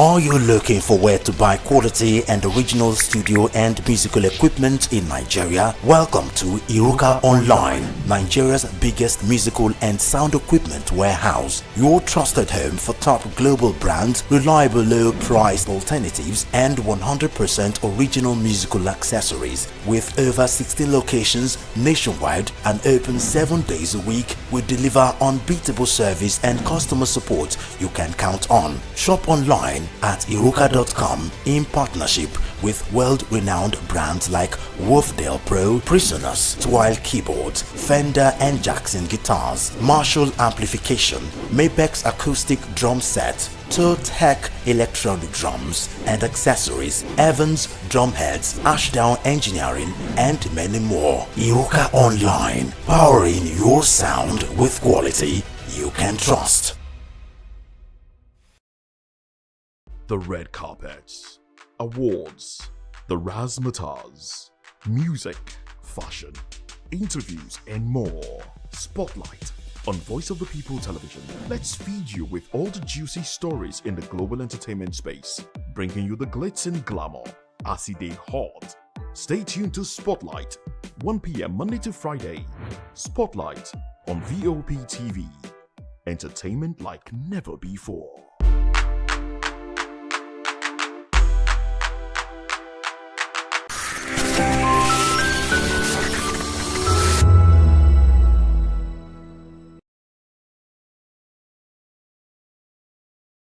If you've been drinking, don't drive. Hand over the keys to another driver. Call a friend or family member. Use a taxi or a ride-hailing service. Wait until you're completely sober before getting behind the wheel. A few minutes of inconvenience is far better than a lifetime of regret. Friends, don't stand by in silence. If someone who has been drinking insists on driving, speak up. Offer an alternative. Taking away their keys could save a life. Driving is our responsibility, not a right. Every time you take the wheel, you're responsible for the safety of everyone on the road.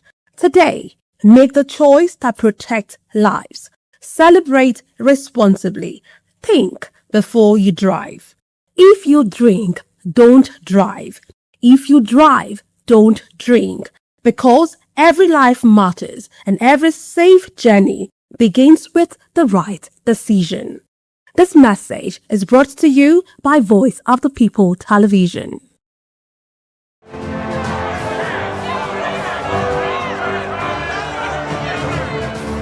Do you want your voice to be heard? Do you know that you matter in the scheme of things? The People's Voice, the show where ordinary citizens take center stage as we discuss the biggest stories that affect you and I. With you in mind, we facilitate lively discussions, debates, and interviews on the topics that matter most to you and I. From social justice to economic empowerment, education to healthcare, governance and more. Tackling tough topics and amplifying your voice. Join the conversation and make your voice count. The people's voice. Make your voice count. That 10 seconds you save by crossing the road could cost you your life. Pedestrian bridges are built for one reason: to keep you safe. They are free, they are strong, and they are there to protect you. Dashing across expressways leads to injuries, loss, and grief that last forever. Using the bridge takes less than 1 minute. Losing a loved one lasts a lifetime. Parents, teach your children. Drivers, slow down near bridges. Everyone, please use the pedestrian bridge every time. Your life is worth the climb. This message is from Voice of the People's Television. When your morning starts, make sure to look around for the right company to serve you everything you need to know about what's happening around you. That's why you need VOP this morning, because we will climb this far to give you a voice in what's going on, from news, reviews, politics and the economy, sports and even entertainment. VOP TV. Now you have more than a voice.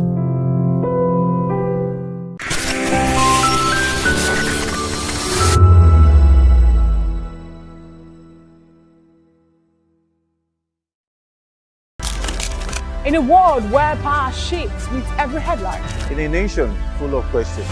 In a world filled with noise, the truth needs a voice. The policies that shapes our world and the economy that determines our future. Every hour, every day, the grapevine keeps buzzing. And together, we are committed to telling the stories that shape our world, because your voice is our focus. Don't forget, our voice matters the most. Let us come together and share our concerns.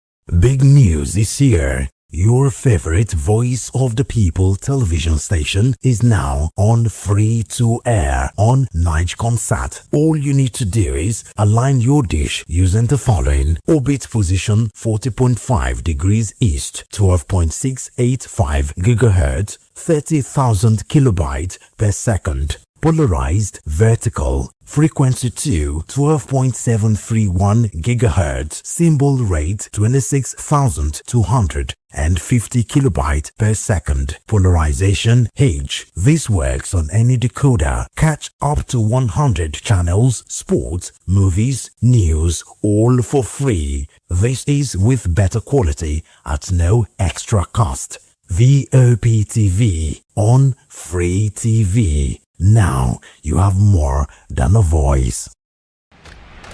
Yes, obviously everybody knows the game is beautiful, and that's why I love sports. My name is Kizzy K. You're welcome to my republic. But remember, there can never be a transfer without a window.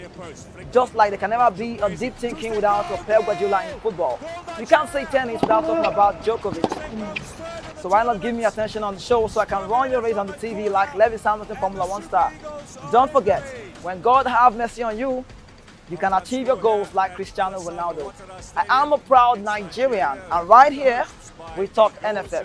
For every sports update, commentaries, live interviews on the game, we got you on this, because right here at Voice of the People TV, the Sports Public Show has got everything just for you to be part of it. I love the beautiful game, and that's why Kizzy K loves sports. Behind every broken desk lies a broken promise. Education shapes the nations. But who is asking the right questions? Introducing Edu Dialogue, the show that goes beyond the surface, exposes the cracks, the corruption, and the silence in Nigeria's education system. Edu Dialogue, Saturdays, 3 p.m., only on VOP TV. We break the biggest stories, from missing funds to policy failures. We ask the tough questions and demand real answers. Edu Dialogue, this Saturday, 3 p.m. on Voice of the People Television. This is Health Check, your weekly guide to better living, smarter choices, and trusted answers. From everyday wellness to urgent health issues, we've got you covered. Health Check, only on Voice of the People television, where your health has a voice.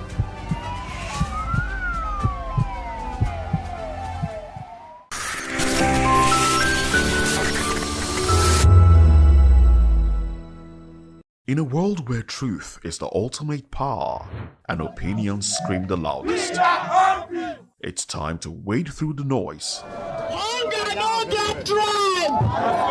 Hunger no get religion! And scan the human interest and trending topics that matter. Stay tuned to The Issues, your plug to the stories making the buzz, from politics to science and technology, social justice, and more. Let's tackle the tough questions and expose the truth. The Issues on Voice of the People television. Don't just react, understand. In a world where power shapes with every headline, In a nation full of questions, in a world filled with noise, the truth needs a voice. The policies that shapes our world and the economy that determines our future. Every hour, every day, the grapevine keeps buzzing. And together, we are committed to telling the stories that shape our world, because your voice is our focus. Don't forget, our voice matters the most. Let us come together and share our concerns.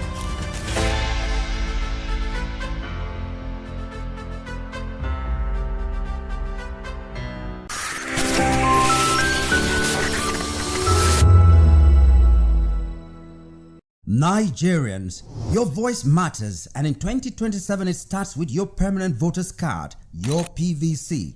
If you're 18 and above and you're a Nigerian citizen, you have the right to choose who leads your community, your state, and your country. But that right only counts if you have your PVC and your name is on the voter register. Here's what to do. First, check if you're registered. If you're not, or if you've moved, lost your card, or turned 18 since the last election, go to the nearest INEC office or an INEC registration center. Second, it's free. Don't pay anyone for any registration or collection. Third, collect your PVC early. Don't wait until the week before elections. INEC will announce dates. Listen to radio, TV, and follow INEC's official pages.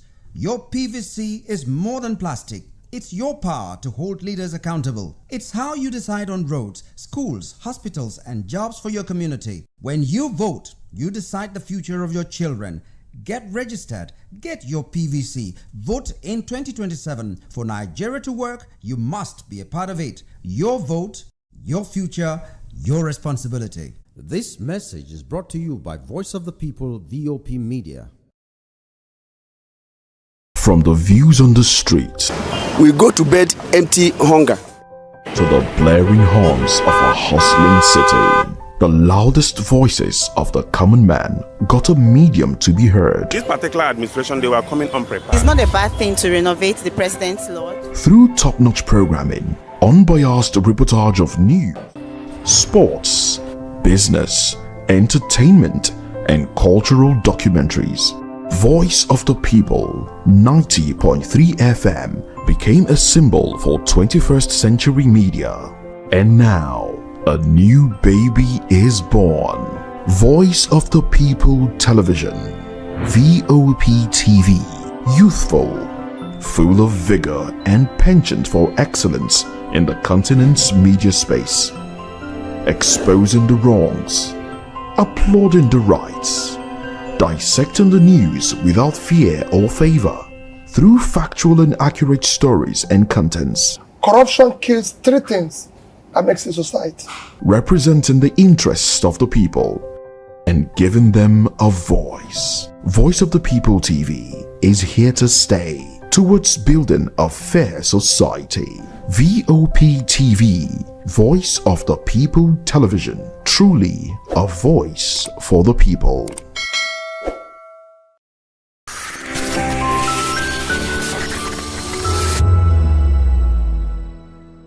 The red carpets, awards, the razzmatazz, music.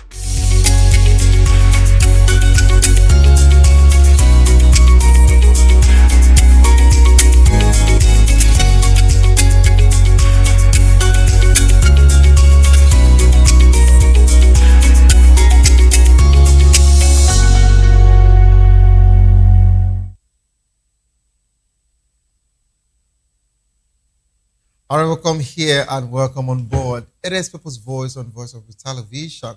Western stories shape the narrative, and of course, Saturday, we're dissecting a major conversation that is dominating the headlines, sparking conversation across the nation. Tinubu and APC in crisis as Obi Kwankwaso alliance emerges after Osun victory.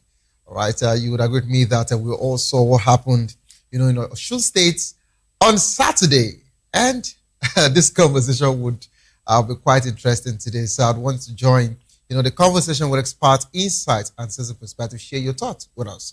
I am Saviour Udo. Let's look into other stories with details. Floods hit Abuja as residents fault Wike over blocked drainages. Heavy rain on Sunday flooded part of FCT, including Wusetu, Katankwe, Gwarimpa, Durumi, and Gudu. Of course, we've actually seen several pictures and videos, where vehicles, were being, covered, and a plaza close to City Park also submerged.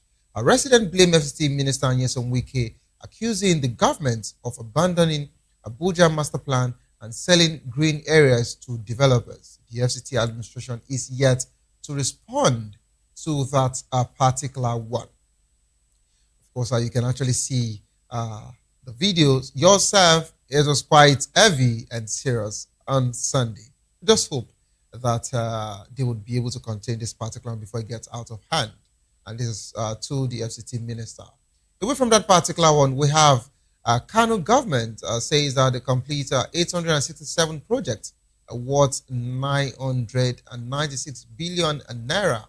Kano state government, of course, has mentioned this particular session, talking about 867 out of 1,557 projects under Governor Abar Yusuf, about 55.68%. Commissioner Nura Maraji said the projects are valued at 996.29 billion and cover roads, healthcare, education, housing, and rural infrastructure. He noted about 598 projects were in metro local government and 653 in rural local government areas. The ministry pledged to continue monitoring for value and, of course, given reasons for public funds spending. To join the conversation, kindly call the number 081-387-14129, 081-387-14129. Follow us on social media at Vop Tv Live. You can use the hashtag People's Voice on Vop TV, and of course on YouTube with Voice of the People TV. Kindly hit the subscribe button, and together we can make our voices heard. It is time for us to go on a quick break. As soon as we return, we're dissecting the conversation here. Tinubu and APC in crisis as Obi Kwankwaso alliance emerges after Osun victory. Don't go nowhere, please. Stay tuned. I'll be right back.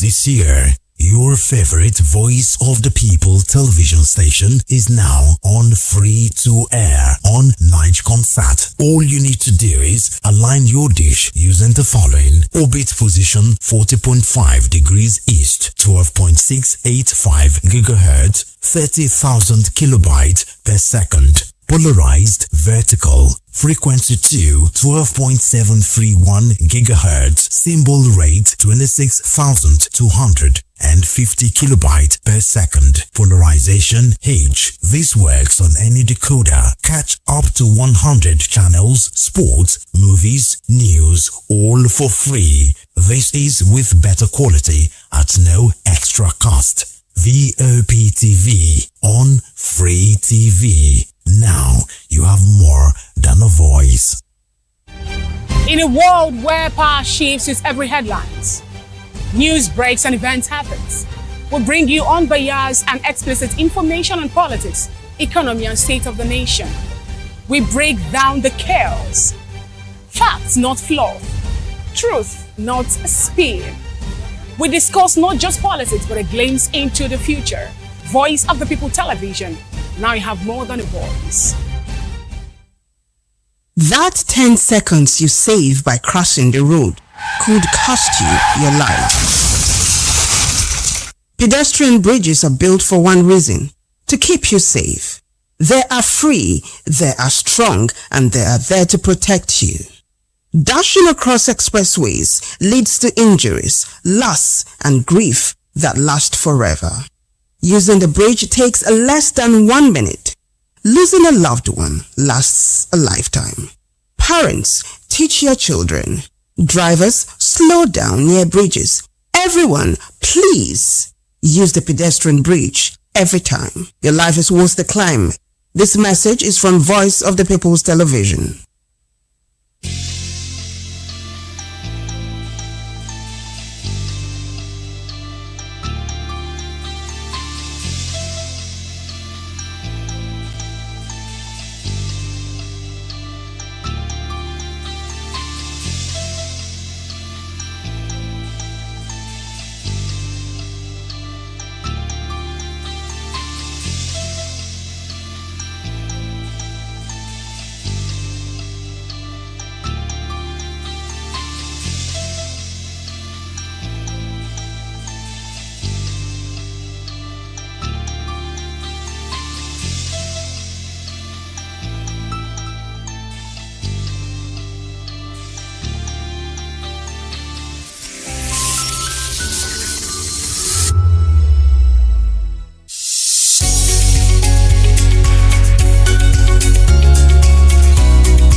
Welcome back to the program. It is the People's Voice on Voice of the Television.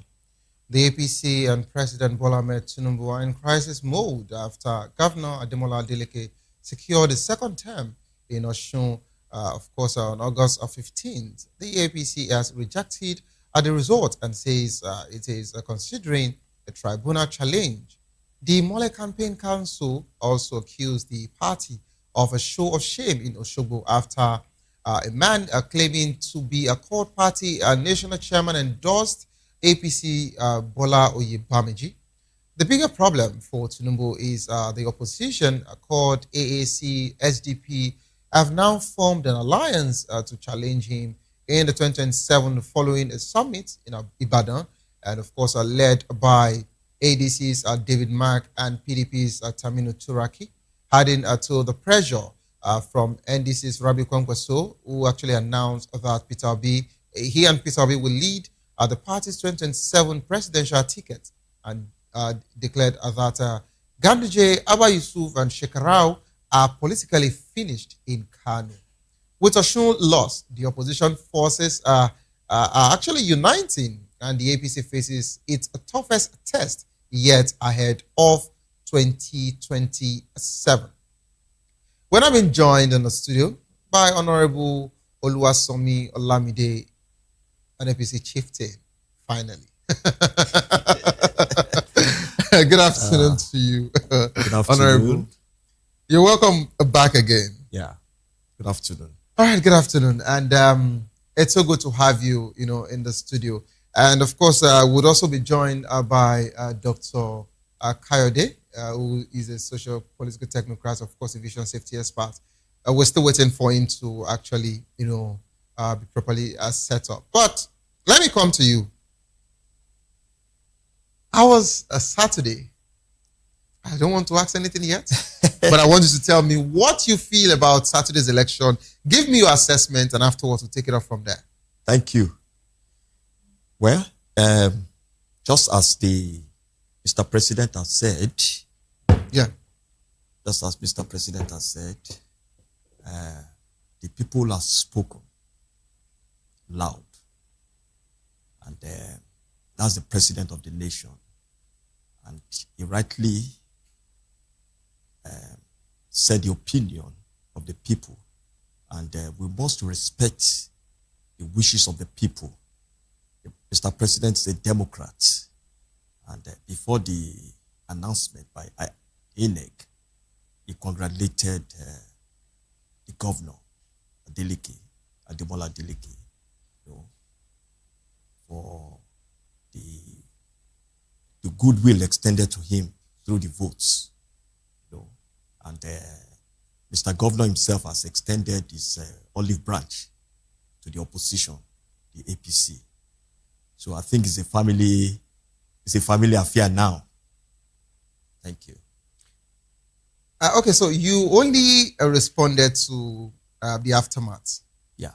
I wanted you to really touch the situation that happened on ground as regards to the polling unit and, of course, the build-up. We saw your party, ascending the heavyweights. President of the Senate, Godswill Akpabio, was there. Of course, we also saw the Deputy Senate President, Jibril, was also, there. We saw several governors and the almighty Edo, state governor, who also came to say that the people of Osun are tired of a dancing governor, that they will be kicking him out. I believe you saw all of that. And upon that particular, speech from your party, heavyweights, we were thinking that before 1 p.m., the results would have been out to show that the APC won. So how did you, did your party, get to the point of letting us know that Adeleke, was finished in Osun, but to our greatest surprise, your heavyweights left Osun State, Osogbo to be precise, at 1:30 a.m. to 2 a.m.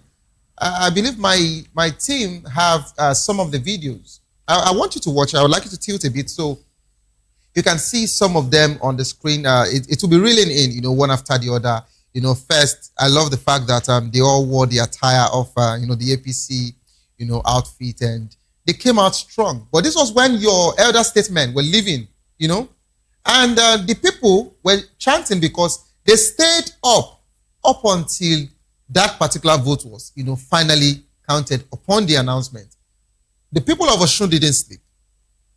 Can we get audio on this? So because can you hear that? Yes. No, there is a word I'm waiting for there. Can you hear? Now, if you feel you are here to take over a state and you would win a state, why do you have to run out of that particular state at 2:30 a.m.? That's one.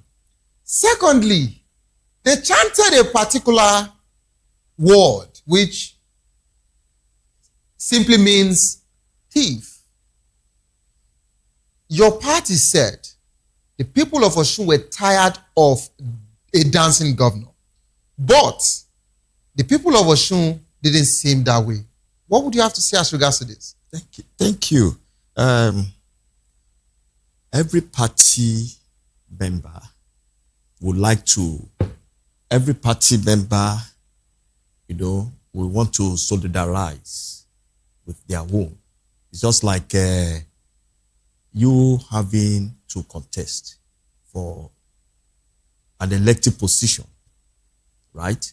Now, what do you expect the chieftains of the party to do? They will go and solidarize with you, right? Okay. There's nothing that is not, there's nothing that is abnormal. It's a tradition. Okay. In every political landscape, that where we have that a Senate president would go, and everybody would go to the Senate president is a chieftain of the party. Okay. It could have been. I believe you're also coming from there, so I want to know when you returned back to Lagos. You could have been. When did you return?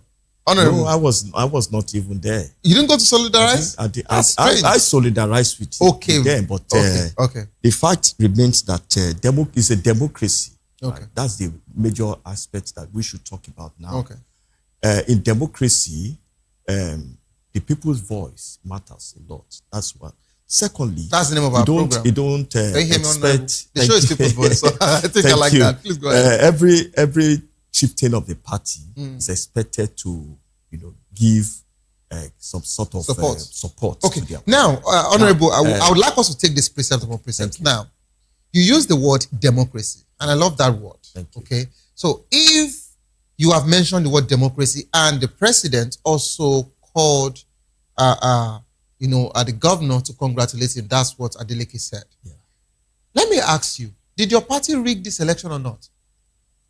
I would like you to be straight. No, we did. Honorable, did your party rig this election? Even if you failed, even if you lost the election, did your party rig this election at all? No? No. Okay. I have a particular video I want to call for now, where a young lady, a young lady actually came out by counting her money that was given by the APC. That's one. Secondly, the second video that will be following is about the crowd, chanting in celebration, saying that they collected 30,000 from the APC, yet they never voted them. That's one. That's the second one. The third one, we have a certain video where APC agents were actually apprehended and they collected the cash they had inside a black nylon. I'd like my team to actually put this up. I'm told also that Dr. Dayo Kayode is also in, so I will be coming to you straight. But I want to quickly, just want you and I, and of course Nigerians, to watch what you just said. You said your party didn't rig regardless of the laws. Can we have this particular, videos? But let me establish contact with Dr. Dayo. Hello, doctor. Good afternoon to you. Can you hear me? Good afternoon. Good afternoon. How are you? I'm happy to be with you this Monday afternoon. Thank you so much for being part of the show, doctor.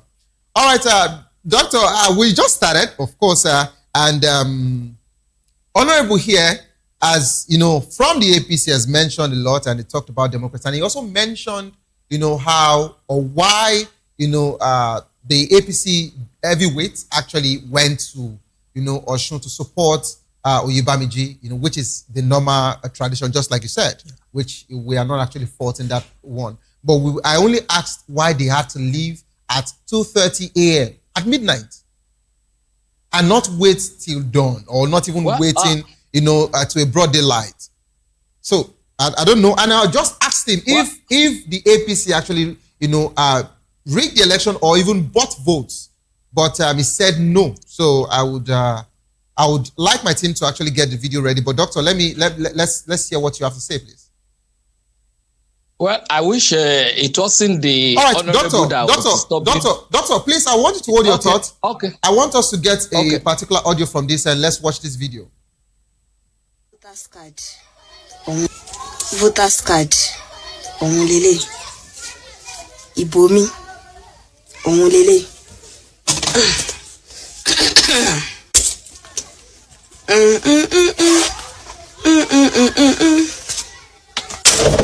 Owó tí màá ná fún 4 years òun lélẹ̀.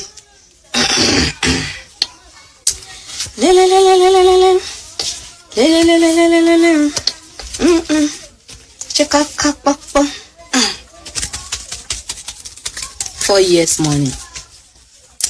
Eléyìí ti ya 1, 2, 3, 4, 5, 6, 7, 8, 9, 10, 11, 12, 13, 14, 15, 16, 17, 18, 19, 20. 20 big for the other mẹ́rin. But tí mi bá gbà kí ni mo gain? Thank you.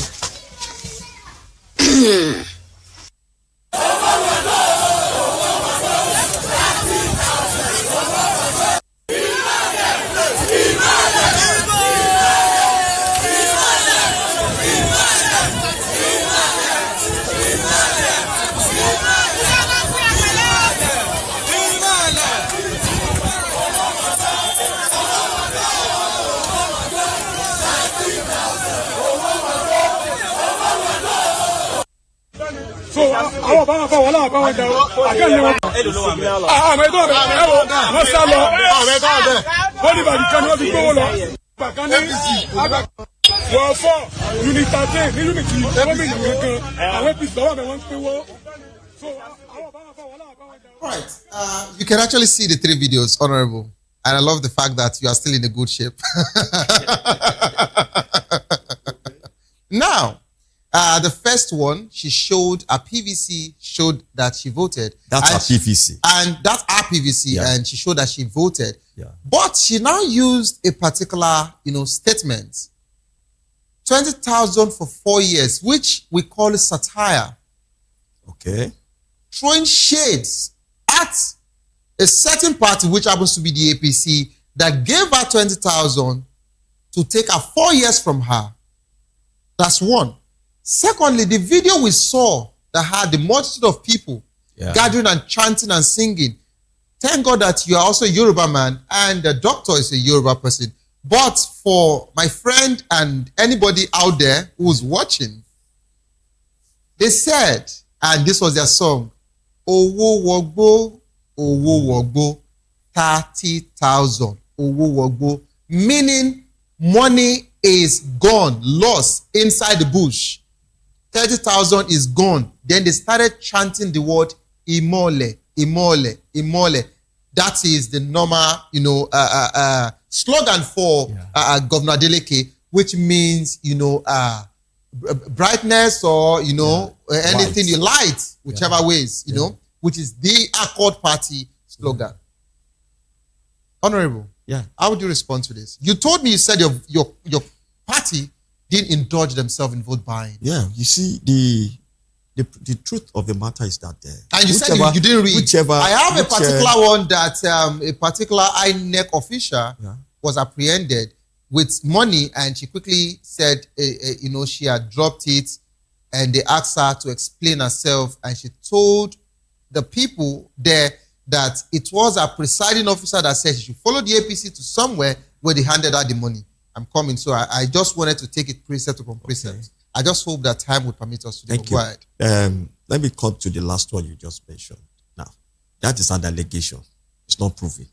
Because with evidence? Well, it's still an allegation. She was caught with your people, and I have a video of where two policemen, a policewoman and a policeman, were shielding a particular APC party agent because he was caught sharing money. They pursued him until he ran and the police shielded him. In short, that particular one, I saw it on the day of election while I was here. Honorable, I was here on Saturday from 8 a.m. to 1 p.m. Let me Should that be an allegation also? Let me say this. Hold on. Okay. Thank you. In the electoral process, there are different kinds of malpractices that do happen. So which one did your party do?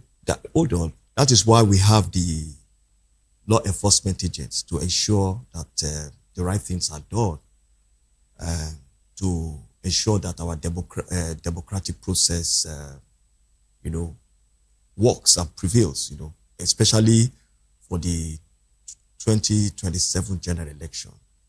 And because if the irregularities are, if the irregularities are prevailed, to a large scale, it will affect the outcome of the election. We cannot rule out the, infractions in some quarters, because we are all human beings. You understand? We cannot rule out. So whoever, there should be accountability. Number one, there should be accountability. Whoever that is, caught and is proven, the APC will not say because they are in government, they will condone infractions in the electoral process. No. That is why the government allowed the security agencies, to be at Oshun. So I'm surprised that you are saying government agency. Yeah. Are you aware of something that happened at Atakumosa, where your party member was caught with a gun? And what happened after then? They were told to let them go. They told the Navy to step down and the police to allow them. Now, what would you say as regards to the statement from a sitting senator in your party that said, if you see any Accord member here, kill the person? Another one in Ikire said, if you know you are not voting for APC, don't bother coming out that day. What has the law enforcement agency done? What did the police do to Senator Fadausi? Thank you. Senator Fadausi was invited by the police. He strode and he strode out. No, we all saw it.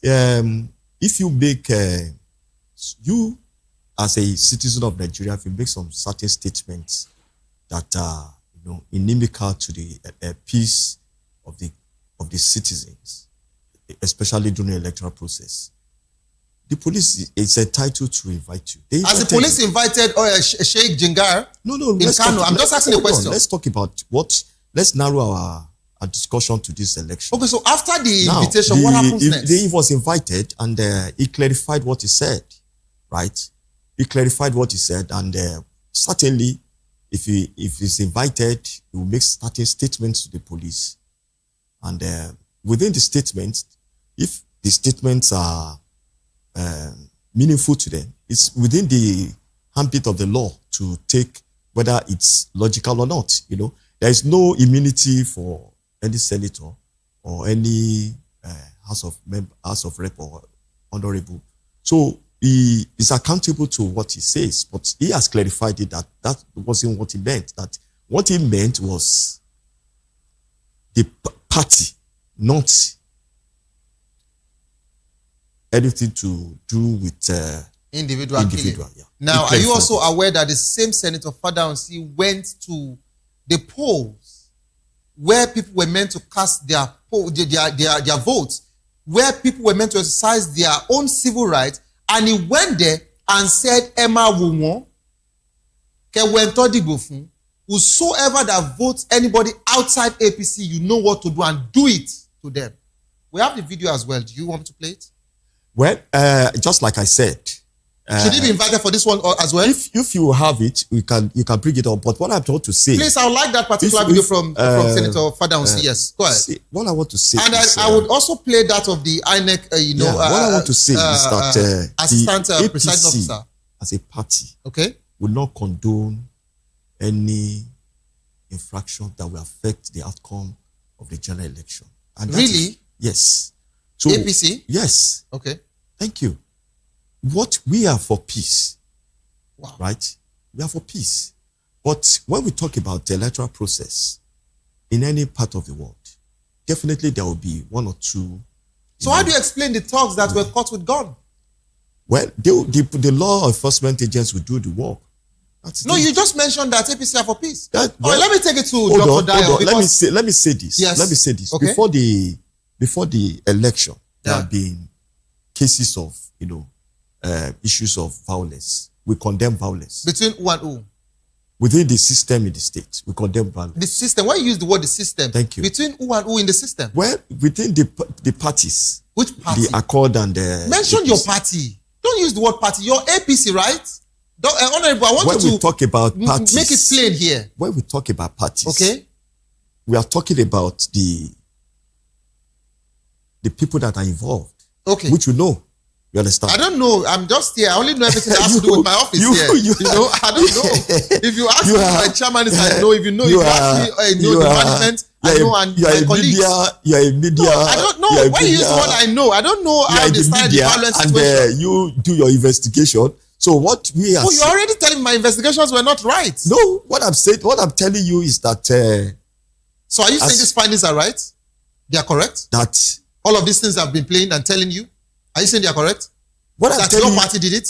What I'm saying is that it's not only our party. But let's talk about your party. Are you saying that your party did it? It's upon the investigation. I can't say it because I was not there. But you've actually seen the videos. What else do you want? Hold on. What you are saying... I am not saying you can see the videos. You are talking about violence. You are talking about... I've counted violence. I've talked about vote buying. I've talked about rigging. You are talking about rigging. Yes. I've mentioned how many. Yes. What I said is that the law enforcement agents are there to ensure the outcome. But and we did see the outcome. Law enforcement agents, two of them were actually shooting up your party member. And I said that, does it affect the outcome of the election? No. That is why we have the law enforcement. Now you are saying, does it affect the outcome of the election? Yes. Should in case, by chance, your party actually won the election, do you know you would still come out and tell us that you won free and fair?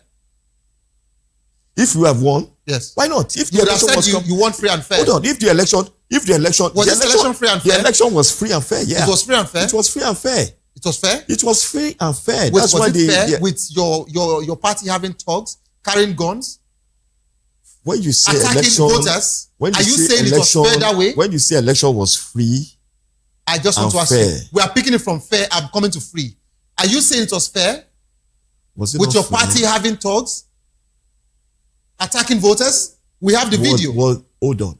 Is it one side? I'm just asking for your party. One side? I'm just. We have another APC president, doctor, and I'm going to talk to him about it. So I'm talking about APC first before I move to ADC. I'm not condoning violence. Hold on. So are you saying it was fair that way? I'm not condoning violence. Was it fair? Honorable, I'd like you to answer the question. Hold on. Moderator, please. With due respect. But I'm saying I'm not going to accept. Okay. All right, no problem. And I accept violence. Okay. Violence is not part of our system. Okay, but what about vote buying? Is it part of your system? Vote buying is not allowed.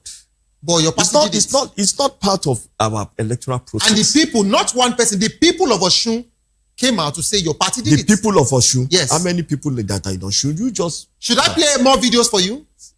You saw the crowd chanting it. They shouted APC only. Yeah. They shouted 30,000 Wogbo. Imole. What else do you want? Okay, let me play that of the INEC for you. The INEC officer. Let me tell you something. In the no, you're not answering what I'm asking. You just showed what APC did. Okay. Have you seen what Accord did? But you should answer for your APC, then Accord person will answer for Accord. Thank you. So, but you're not answering. Thank you. What I'm telling you is that I'm telling you let me take it to doctor because of our time. Yeah, because of our time. Thank you. Now, Dr. Dayo, are you there? I am there waiting for you live. Doctor. Seriously. Your party also, participated in this election. Well, yes. And very well. And unfortunately, of course, your party, came third. We came third. That being said, plus votes. Yes, that being said, with the third position, Honorable just mentioned here now that your party also indulged in, a vote buying. He said, I should not just face APC, that every party, that actually participated in that election indulged themselves in vote buying. I'd like you to clear your party and tell me what you think about the election of Saturday. And I want you to give me all you think and everything because we're actually running off. We're pressed for time. I'm so sorry that we're unable to start early today. Yes, thank you very much. Let me first of all start by being sarcastic here. I hope it wasn't the honorable that was disturbing my network, that I couldn't join you on time, so that I wouldn't hear what he was saying. Honorable. However, I pity the honorable because he's facing a firework at the studio there. Doctor, why do you have to call me a firework? Doctor, I'm just doing my job. Savior is known for, so please don't mind. Why you say that is what Savior is known for? I'm just doing my job, doctor. Savior always want the truth to be said. Yes, that's it. And that's what broadcasting is. I just want the truth and the root of the matter. That's all. Yes. And sometimes it becomes difficult for people sometimes to defend what cannot be defended. That is where I'm pitying the honorable. However, let me quickly clarify some two definitions within elections and electioneering. There are two basic things that people are using intermittently but wrongly.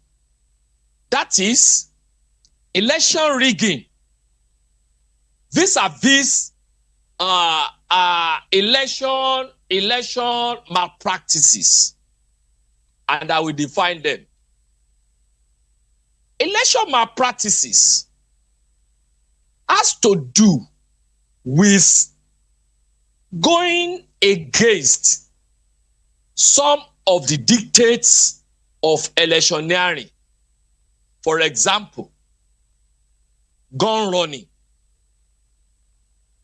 hate speech, giving of money, campaigning before time, making some speeches that can hit up the polity, like that of Fadamsi and Astrop, that woman, Then the second one, which is rigging, has to do with falsification of results as is supposed to be. They are two different things. Even though the two of them can finally define whether an election is credible or not. Now let's go to Osun. When it comes to distribution of money during elections, between you and me, no doubt about it, parties are always involved, even though some are always more than others. If you look at this Osun election, people have been saying it even about 2-3 days to that election, that look at ADC, they want to win election. Atiku came to Osun State and he did not give them money. Aregbesola, who is the secretary of the party, is from Osun State and is not giving them money. So that is to tell you that to a very large extent, I'm not saying totally, a very, very large extent, ADC, which I am a member, I'm proud to be a member, never, or to a very large extent, did not give money during the election in Osun State, unlike what we were seeing happening with APC. Even Dr. Deji Adeleke. Wait, now let me land. You said all parties actually did. Wait now. Okay. I said Dr. Deji Adeleke said that he can say it authoritatively that APC spent well over 60 billion naira in that Osun election. And then when we calculate, if we can calculate how much was given to people, the way they were talking about it, we know that to a very large extent, Deji Adeleke was not lying there. All right? Now, look at the way people were chanting. Owo wogbo, 30,000. Owo wogbo. For me, it's normal. It's normal during elections because supporters of various parties and various individuals, they always come up with different types of songs during elections. And for Accord to have won, yes, definitely they will be coming up with series of songs to show that yes, they are in control. Again, for those people that came to witness the elections in Osun State from the side of APC, I will not blame them in truth because I like saying it the way it is. I will not blame them because they have to come around and give support to their member there. It is an off-season election. So all they need to do is to come, because also election has some elements of intimidation. You cannot run away from it anywhere in the whole world. That's why you see people like people like Senate President Akpabio, all these people coming. However, thank God this man is a Yoruba man. There's a Yoruba proverb that says, Omotekunba bi, ekun lo ma ajo. The national leader of APC had said it, that in war, election as in war, anything is fair. All right, doctor. And then somebody that also said earlier that you should go out, steal victory, run away with it. They will meet us in court. So what do you expect APC people to do? All right, doctor. Osun? All right, so no problem. They are following the details of their national leader. Doctor, so I love the fact that you've actually cleared some things, and also put the ADC under the bus, which I love what you have said. But all I would tell you is that there are some things I've actually kept somewhere for you because keep it before the end of this week. You and I would actually have another head-to-head. I'm always ready for you. As regards to the ADC. I'm not as gentle as the honorable dear. Now, Doctor. I'm not as gentle as him. Doctor, I want you to quickly talk about the alliance that we have now. Of course, it is in talk that Mr. Peter Obi, Alhaji Kwankwaso, and of course Alhaji Atiku Abubakar will be coming together as regards to forming a formidable front. How possible and how real will this particular coalition be? Do you think that they will get headway? And who is going to step down for who? I'd like you to respond in just 20 seconds. Yes. If you remember, when His Excellency Peter Obi left ADC for NDC then, and you brought me to this program for us to discuss it. And I told you, in the coming days, the truth will come out, and you will see people like Peter Obi coming back to ADC. Are they coming back to ADC to be under Atiku, or they are coming back because Atiku will step down? They are not even leaving their NDC. Doctor, we only have 10 seconds, please. We're pressed for time. We're beyond time. So I'd like you to actually rush the thoughts now. Yes. Just hold on. Whether it's leaving NDC for ADC or wherever, all I know is that I once told you that even Seyi Makinde that spoke in Ibadan during that stakeholders meeting, that opposition is going to present one presidential candidate. Presidential candidates now. Underline that presidential candidate. That Seyi Makinde is aware of what he is saying. All right, Doctor. Now, Doctor, we're pressed for time, and I'm sorry, I can't. Whoever is going to step down or not, even if they it's what we cannot predict. All right, Doctor, thank you so much for your time. But all I know is that oppositions are coming together. All right, thank you so much. Honorable, in just 10 seconds, I'd like to just give me your I just want to say thing about their coalition. Number one, even if they have one presidential candidate, the position of Mr. President, what he has done speaks for him. And that is what people will vote. What Mr. President does, your APC, your candidate now. What the president has done for the past 3 years, it will speak for him. So what you do for me is, just like I told a certain APC member, one of the chieftains as well, I told him, please write about 10, reforms that you feel that it has really yielded results in the life of Nigerians. And the next time we'll be on air together, we'll actually talk about the results. He has more than 10. I just give it 10. 10 is fine for you. Thank you so much, Honorable, for being part of the show. Thank you, Dr. Kayode. We're pressed for time now, and that's how we can actually take. Coming up next is Locker Room with Lovely World Football. I'd like to stay able to enjoy that particular one. Don't give up because it is not over. Tough time doesn't last, but tough will do last. Whatsoever you're facing soon be over, and you will definitely smile again. My name remains Xavier Udo. Have a good evening. Rest.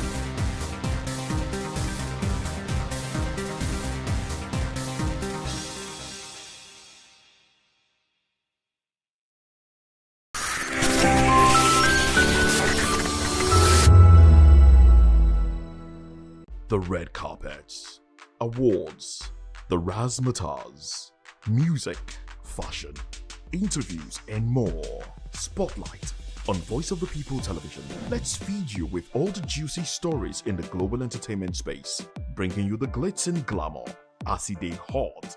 Stay tuned to Spotlight, 1 p.m. Monday to Friday. Spotlight on Vop TV. Entertainment like never before.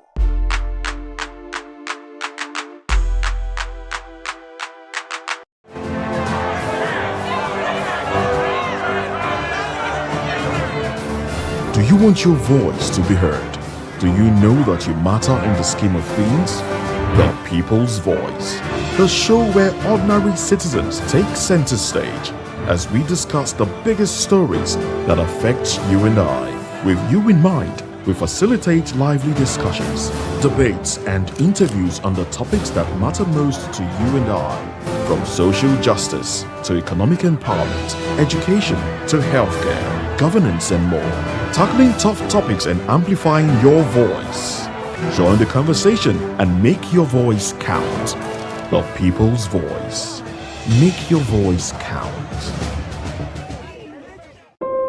When your morning starts, make sure to look around for the right company to serve you everything you need to know about what's happening around you. That's why you need VOP this morning, because we will climb this far to give you a voice in what's going on, from news, reviews, politics and the economy, sports and even entertainment.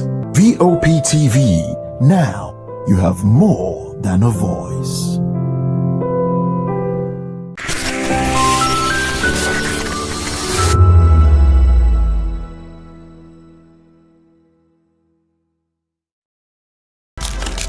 In a world where power shifts with every headline. In a nation full of questions. In a world filled with noise, the truth needs a voice. The policies that shapes our world and the economy that determines our future. Every hour, every day, the grapevine keeps buzzing. And together, we are committed to telling the stories that shape our world, because your voice is our focus. Don't forget, our voice matters the most. Let us come together and share our concerns.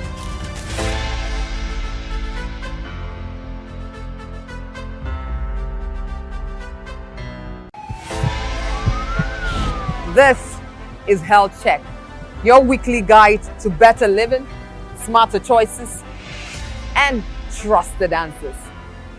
From everyday wellness to urgent health issues, we've got you covered. Health Check, only on Voice of the People television, where your health has a voice.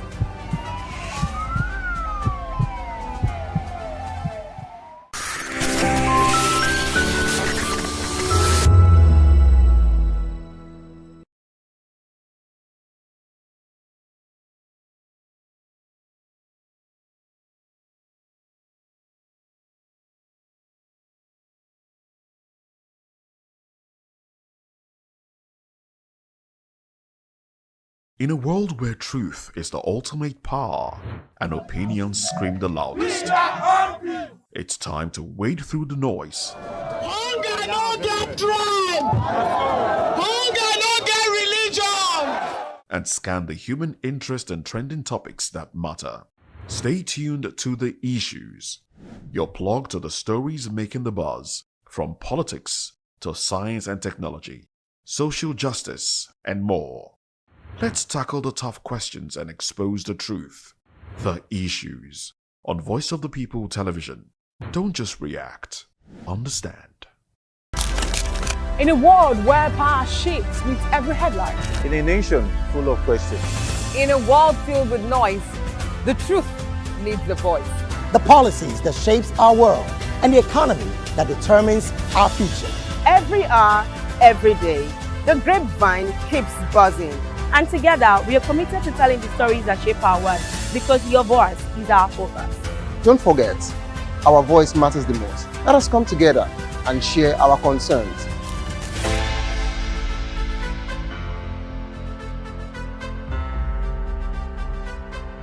From the views on the street, We go to bed empty hunger.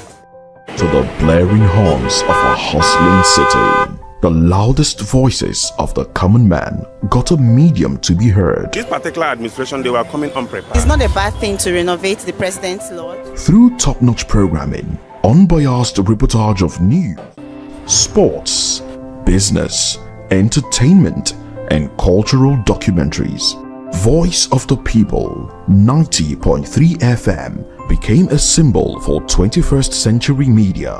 And now, a new baby is born. Voice of the People television, VOP TV, youthful, full of vigor and penchant for excellence in the continent's media space, exposing the wrongs, applauding the rights, dissecting the news without fear or favor, through factual and accurate stories and contents. Corruption kills three things that makes a society. Representing the interests of the people and giving them a voice. Voice of the People TV is here to stay towards building a fair society. Vop TV, Voice of the People Television, truly a voice for the people.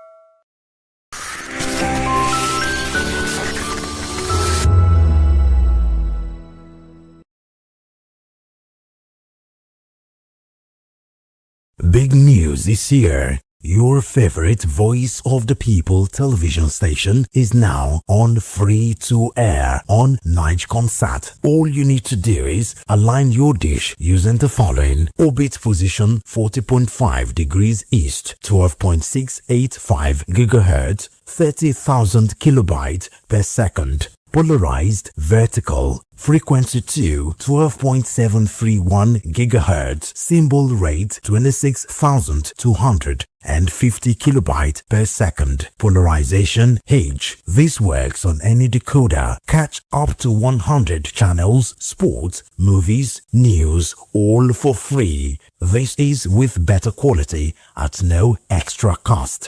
Vop TV on Free TV. Now you have more than a voice. Behind every broken desk lies a broken promise. Education shapes the nations. But who is asking the right questions? Introducing Edu Dialogue, the show that goes beyond the surface, exposes the cracks, the corruption, and the silence in Nigeria's education system. Edu Dialogue, Saturdays, 3 p.m. only on Vop TV. We break the biggest stories, from missing funds to policy failures. We ask the tough questions and demand real answers. Edu Dialogue, this Saturday, 3 p.m. on Voice of the People Television. Nigerians, your voice matters, and in 2027 it starts with your permanent voter's card, your PVC. If you're 18 and above and you're a Nigerian citizen, you have the right to choose who leads your community, your state, and your country. But that right only counts if you have your PVC and your name is on the voter register. Here's what to do. First, check if you're registered. If you're not, or if you've moved, lost your card, or turned 18 since the last election, go to the nearest INEC office or an INEC registration center. Second, it's free. Don't pay anyone for any registration or collection. Third, collect your PVC early. Don't wait until the week before elections. INEC will announce dates. Listen to radio, TV, and follow INEC's official pages. Your PVC is more than plastic. It's your power to hold leaders accountable. It's how you decide on roads, schools, hospitals, and jobs for your community. When you vote, you decide the future of your children. Get registered. Get your PVC. Vote in 2027. For Nigeria to work, you must be a part of it. Your vote, your future, your responsibility. This message is brought to you by Voice of the People, VOP Media. From the views on the street, we go to bed empty hunger, to the blaring horns of a hustling city, the loudest voices of the common man got a medium to be heard. This particular administration, they were coming unprepared. It's not a bad thing to renovate the president's lodge. Through top-notch programming, unbiased reportage of news, sports, business, entertainment, and cultural documentaries, Voice of the People 90.3 FM became a symbol for 21st century media. And now, a new baby is born. Voice of the People Television, VOP TV, youthful, full of vigor and penchant for excellence in the continent's media space, exposing the wrongs, applauding the rights, dissecting the news without fear or favor, through factual and accurate stories and contents. Corruption kills three things that makes a society. Representing the interests of the people and giving them a voice. Voice of the People TV is here to stay towards building a fair society. Vop TV, Voice of the People Television, truly a voice for the people.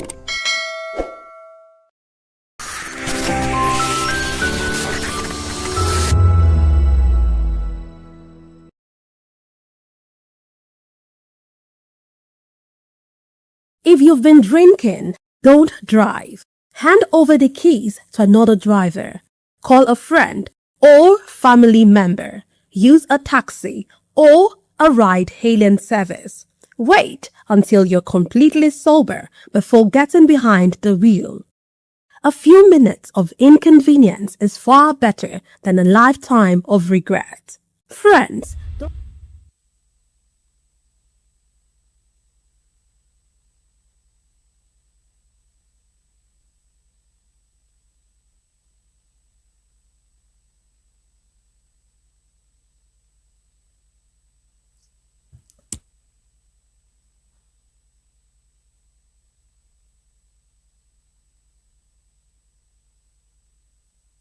All right, it's another beautiful time to talk of football, and it's all about the Nigerian Football Federation. So much happening as far as the glass house is concerned. Like the old ones, the elderly ones used to tell us that those who live in glass house don't throw stones. But I must tell you, the Nigerian Football Federation currently has thrown so many stones, and the glass house is falling like a pack of cards. My name is Jerry Appelhine. The Locker Room hits you on Vop TV today. So much to talk about as far as the football world is concerned. Arsenal looks like it's their season. Are they going to defend the Premier League title? What a way to start the season after defeating Manchester City out there in the Community Shield. I'm not doing this alone. I have Ikechukwu with me. Ikechukwu, what a weekend it was.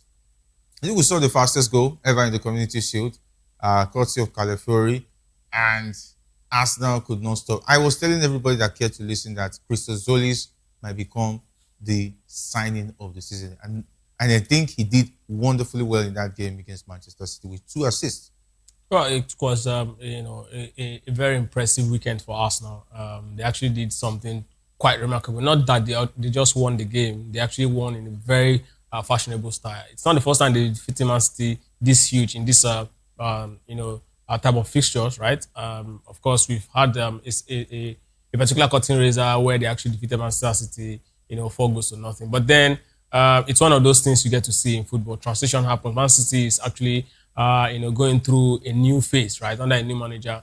But then another thing we need to actually, stay focused and of course look into why we, analyze this game is the fact that Manchester City, Arsenal winning this particular, trophy does not really make them, or will not automatically make them champions, come the end of the season. Because we've seen in the last 15 fixtures of this particular, trophy, the only ones a team that, wins this particular tie go on to become champion. It says a lot about, the fact that this is more like a curse than a blessing to Arsenal winning this particular. But then again, do they have the squad to go all the way to do it again? Yes, they do have it. Do they have a manager who's got the experience to actually take them through the lines? Yes, they have it.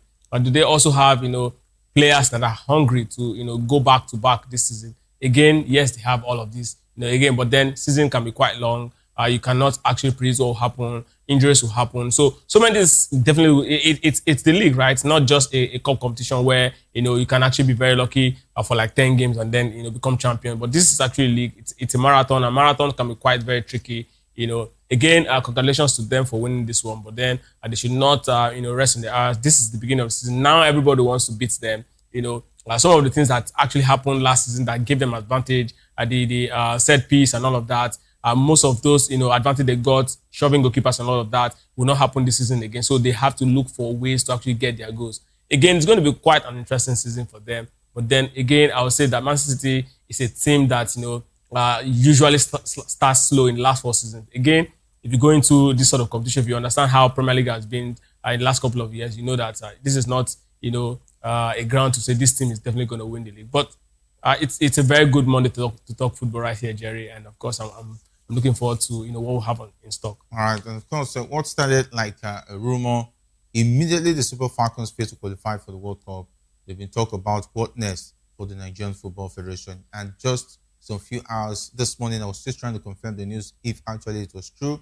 But the feelers I'm getting sense that there's an authentic move by the National Sport Commission to suspend the elections in Lafia. They've already made a move, and they are already getting forming a normalization committee to take over the reins of the NFF and prepare for the next election. And what that means, there's going to be a FIFA hammer very soon. But let's talk about the NFF. The Nigerian Football Federation, the president, normally with the way things have gone, would it have been better if he had taken a bow and leave the scene and let somebody else prepare for the next election and take over? Well, Jerry, unfortunately, as glorious as that sounds, it's not what we are used to in the part of the world. It's not what Africans are known to do. So if you expect Gusau to actually be the one that will start it, then I think, you can actually be sold, a C. And I mean, it's unfortunate that... Does he have to wait to be pushed out by hook or crook? Is that not the honorable thing to do? You failed on all grounds, the under-17, the 20, the Super Eagles, which should have been easy peasy, or make sure that they recover from the last time they didn't qualify. The Super Falcons, which is the easiest of all, now it has gone to decline. Before you call someone, honorable, or before you use the word honorable to describe, the adjective honorable to describe somebody, you have to actually look at what they've done so far, to earn that particular prize, right? Gusau, for, the last 4 years has been at the helm. I mean, you look at all of the things he's done, what is honorable about what he's done to actually end the place at the first place, right? So when you actually, you're expecting someone who has not really shown, who has not really shown the worth of, what's been an honorable, in this sense actually really means, then it actually means that you're actually asking someone who does not have it to actually give it to you. And you cannot actually give what you don't have. And that's exactly one of the biggest problems we have in this part of the world. Gusau, as a manager of Nigerian football, look at where he's coming from. What did he do to improve Zamfara Football FA? These are the questions we should be asking. Now he got to this particular position.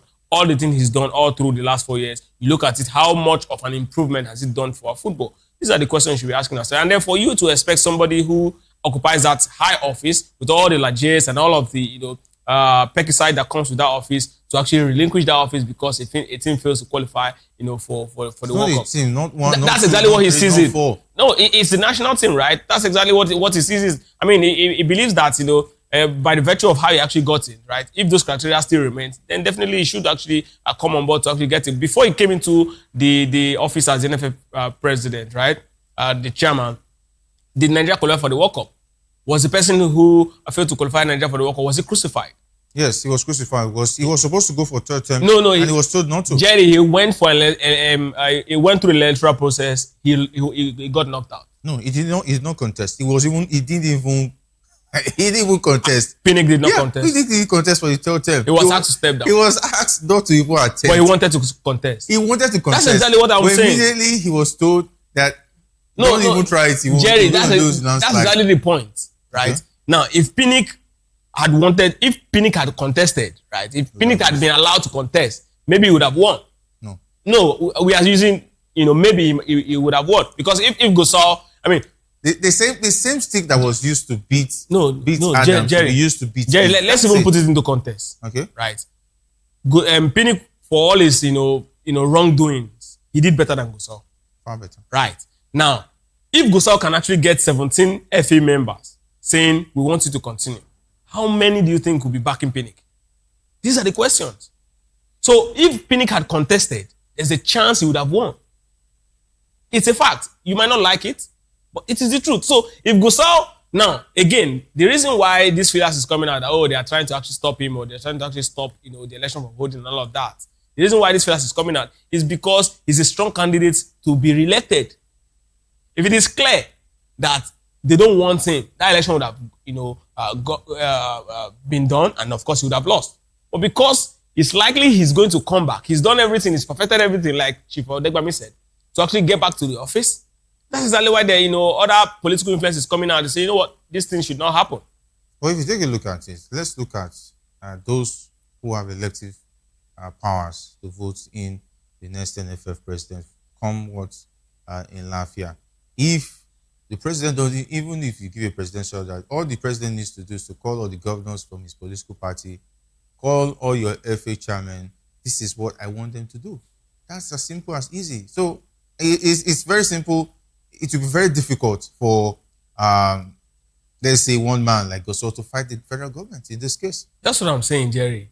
Because the federal government in this case appear to be not interested. But they're interested now. No, they've given the presidential that the National Sports Commission should stop the election. Jerry, this is still very much feelers, right? Yes. At this point. No, this is a correct information. I can take this information to the bank. That's what I'm saying. That at this point, it is still very much, an information that is subject to change. You know how politicians can be. Okay. If it goes back to the elections around the corner, they would not want to. They want to save face because there's already pressure on the presidency, the National Sports Commission, to make sure that Gosol does not return. Jerry, if he goes back to massage the ego of the persons that put him in office, which ego are you going to massage anymore? Because even the egos you want to massage, they've already been bruised because they feel offended. Because even Ringim, who was there as a representative for the National Assembly, was really not really happy that the Super Falcons, in spite of him coming there, the National Sports Commission was also there. Even Gosol was also there. All the impression they put on the players, still the players could not turn up and win. And now they feel hot. They feel Gosol should roll. Okay, now Jerry, let's look at it this way. Let's say all the information that we have right now is true, and Gosol is about leaving the office. Okay, who is going to replace Gosol? That's what we said when Pidgin was leaving. We said that when Galadima was leaving. Several NFL presidents when they were leaving. So, but definitely, the thing is that when you fail, step aside. Whoever is coming, let that person be given the opportunity to prove themselves. Jerry. Not you failing times without number, and you still want to remain in office to continue that failure. But why does it look like every successive, every predecessor, of the NFF is better than the one that's coming on board? Every predecessor. I don't think it's that way. I think we've had even better NFL president where qualifying for the World Cup in time past used to be very easy peasy. The age grade teams were enjoying. That's what I'm saying. The predecessors, right? Yeah, are better than the successors. When Amadou Pini came in, we started declining. That's what I'm saying. And Amadou is better than Gosol. Gosol, the person that will replace Gosol. So you're saying that the next person that might take from yes, Gosol might be worse. Exactly. That's what I'm saying. And the sad story here is this: whoever is taking over from Gosol is going to be coming from that particular circle where Gosol is from. Okay. For balance, it's going to be coming from that particular circle. If the president of this country, but if you look at it, we can still get people from whatever region that Gosol comes from who are better qualified, who have better CV, even ex-internationals who do very well. Who can even go ahead and do better than him. But before you become the NFF chairman, you have to go through, president, I beg your pardon. You have to go through, what's it called? The state FA, right? Now, an ex-international, say for example, Ahmed Musa, right?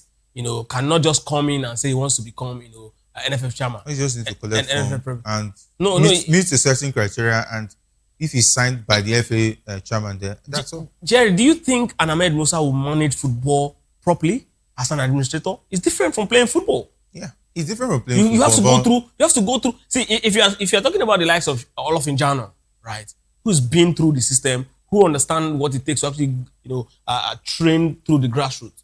The likes of Otaka, who's been exposed. The likes of Ebo, who has actually won the league in Austria. If you're talking about people like this, the Menelaus of this world, I can have that conversation. But we don't. Kanu Nwankwo was handed Eimba. We look at Eimba ever since he took over.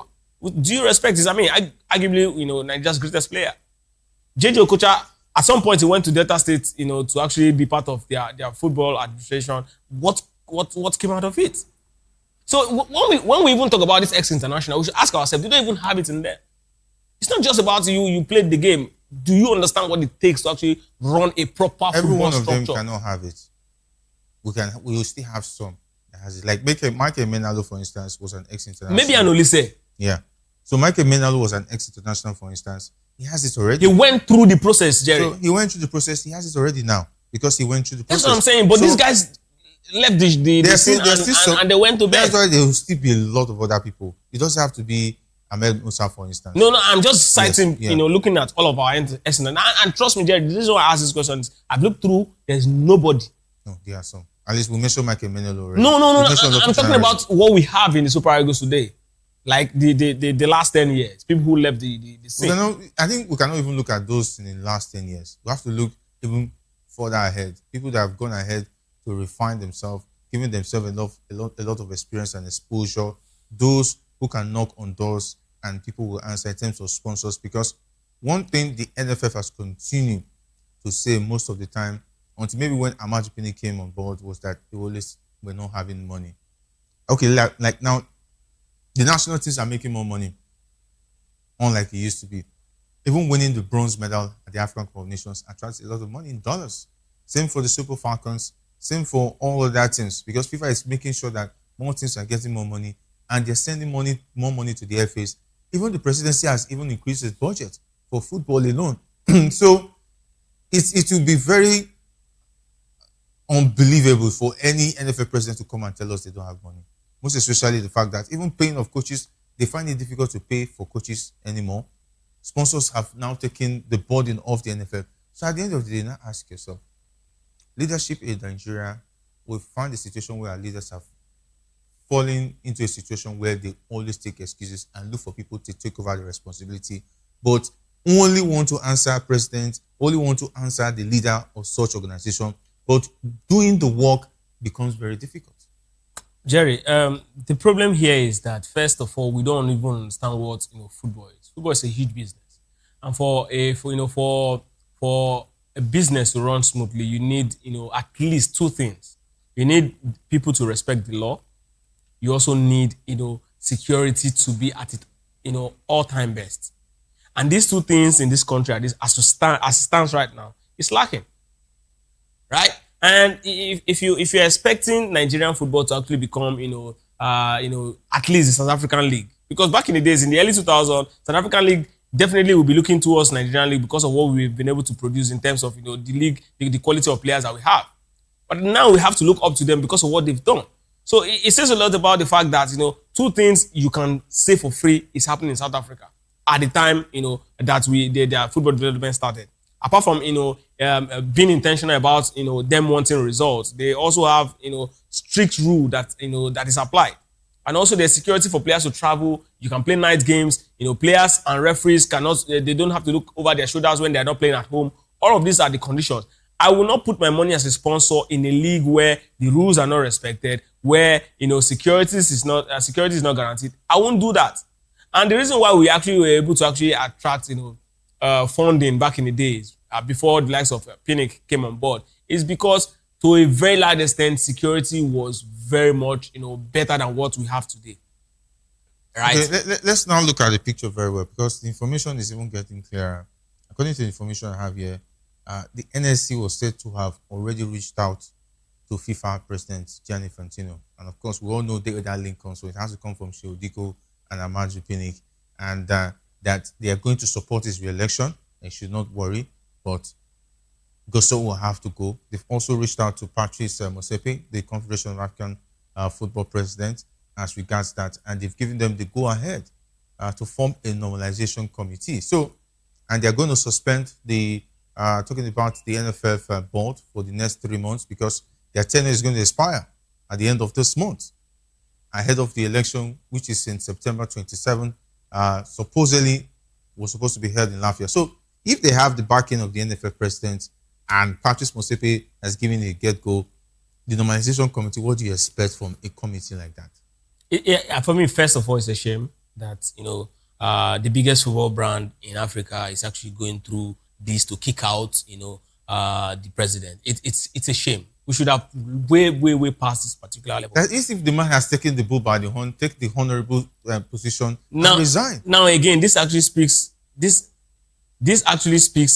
the fact that the people or the politicians, the government, really don't care about the result of what's happening on the pitch. Because if they do care, the first thing they would have done is to actually call Gosso in person and tell him to step down. But if these guys refuse to step down, he can't refuse to step down. He can. Jerry, he can refuse. He can't. He can refuse and say, go to FIFA. highest they will ban Nigerian the football. president of this country cannot call Gusau and ask him to step down, and Gusau refuse. It's not possible. You and I know it's not possible. It's not. The people who run this country clearly are not interested in what's happening right there, with our football. That's just what the truth is. The National Sports Commission already taking the bull by the horn, first of all, and going getting through FIFA. Somebody in the presidency that, okay, this is what we want to do, and they're giving them go ahead. Is that not enough? Does he have to be the president himself? No. I'm not saying it has to be. I'm not saying it has to be the president. I'm just telling you that we should not be having this drama if the politicians are really, really interested. The National Sports Commission, they are the politicians that supposedly need to intercede in this matter. I don't think the president needs to put effort when he has someone who's the chairman of the National Sports Commission. I'm not saying, Jerry, I'm not saying the president himself needs to call. Okay. But if another comes from the presidency, like they always use it. If the National Sports Commission, which represents the president as far as the sports sector is concerned, tells Gusau to resign and he refuses, what else? Jerry, we've been in this country on so many fronts where the DSS will clash with the police. We've been in this country on so many occasions where you have different stories coming from the same government, people countering themselves. We've seen it. But then when the presidency gives an order that is direct from a particular source, everybody understands this is directly from the most powerful channel. Right? It doesn't have to be the president. That's exactly what I'm saying. Communication is easy. They all understand it. They are all in the circle. What I'm saying is this is a disgrace for us to actually be going through FIFA to take out a man who was legally elected. Right. They'll have to do that because to avoid any form of harm or ban by FIFA, they'll have to take permission. They don't have to. I mean, Jerry, what are we playing for? We were out of virtually all of the competition. The election is just... Does that mean we should go on the ban? No. What we're saying is the election is just around the corner. Let's wait it out. I think what they should have done is take that election from Lafia and bring it down to Lagos. Who would have done that? Because exactly where the NFF president would have insisted that he wants to... No, he can't. That's exactly where the power... That's exactly where the power of the politicians will play out. That's what I'm saying. They'll pull it and bring it down to Lagos or Abuja. And then all, the ESCOs that will vote, they'll have the brief. It's politics. You don't have to go. This is also washing our destiny linen outside. I'm not comfortable with it. As much as I don't want to see Gusau, as much as yesterday, but I still understand that there are certain things you have to do to protect the image, of your country. Nigeria is as big as Brazil, Nigeria is as big as Brazil in South America, right? So we are the very first people look at, in Africa and say, okay, this is exactly how Nigeria is doing it. These are the sort of story we hear in Cameroon where we have a faction and this will be having another faction. We don't need sort of that level of drama here. A simple call, okay, the venue is the problem. Communicate to all the ESCOs. Why are you guys, endorsing this man? Oh, the reason is because we're going to Lafia. We feel we are not safe. Blah blah blah. You understand it, and then you take the venue away from there, and you bring it where they will be safe, and then everybody votes and everybody goes home.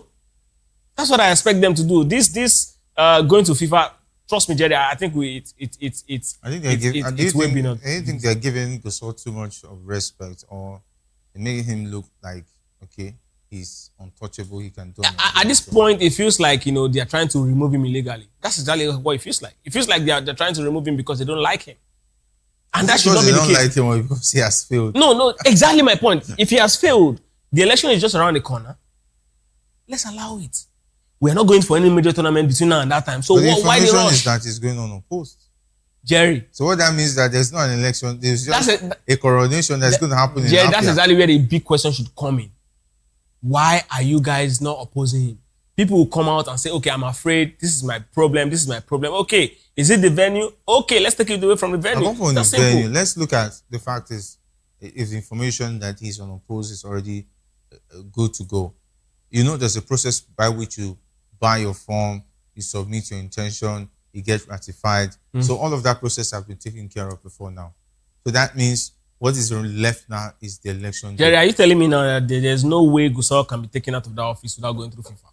Without going through FIFA? Yeah, because now nobody can get The only thing that is left now for the election day to come and the election will hold. My point according to what the statutes have already given room for. So there's a process where you have to buy the form, be ratified, submit your form, and is ratified before you are approved for election. So all of that process has been taken care of. So what is left now is election day. So what it means, the only way to stop it is to make sure that election doesn't hold.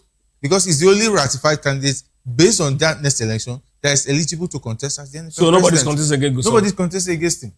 On authority? Oh, yes. Nobody's contesting against him. So he's all opposed. That's the only way to stop him now is to go through this route. No, I don't think this is the only way, because for me, this is the only way because he's going to oppose. No, Jerry. Have you seen any candidate contest? If you look at all of the posters that have been posted, so people have been posting to run as first, second vice president. He's going unopposed as the president in Lafayette election. Jerry, if they can move the election date, right?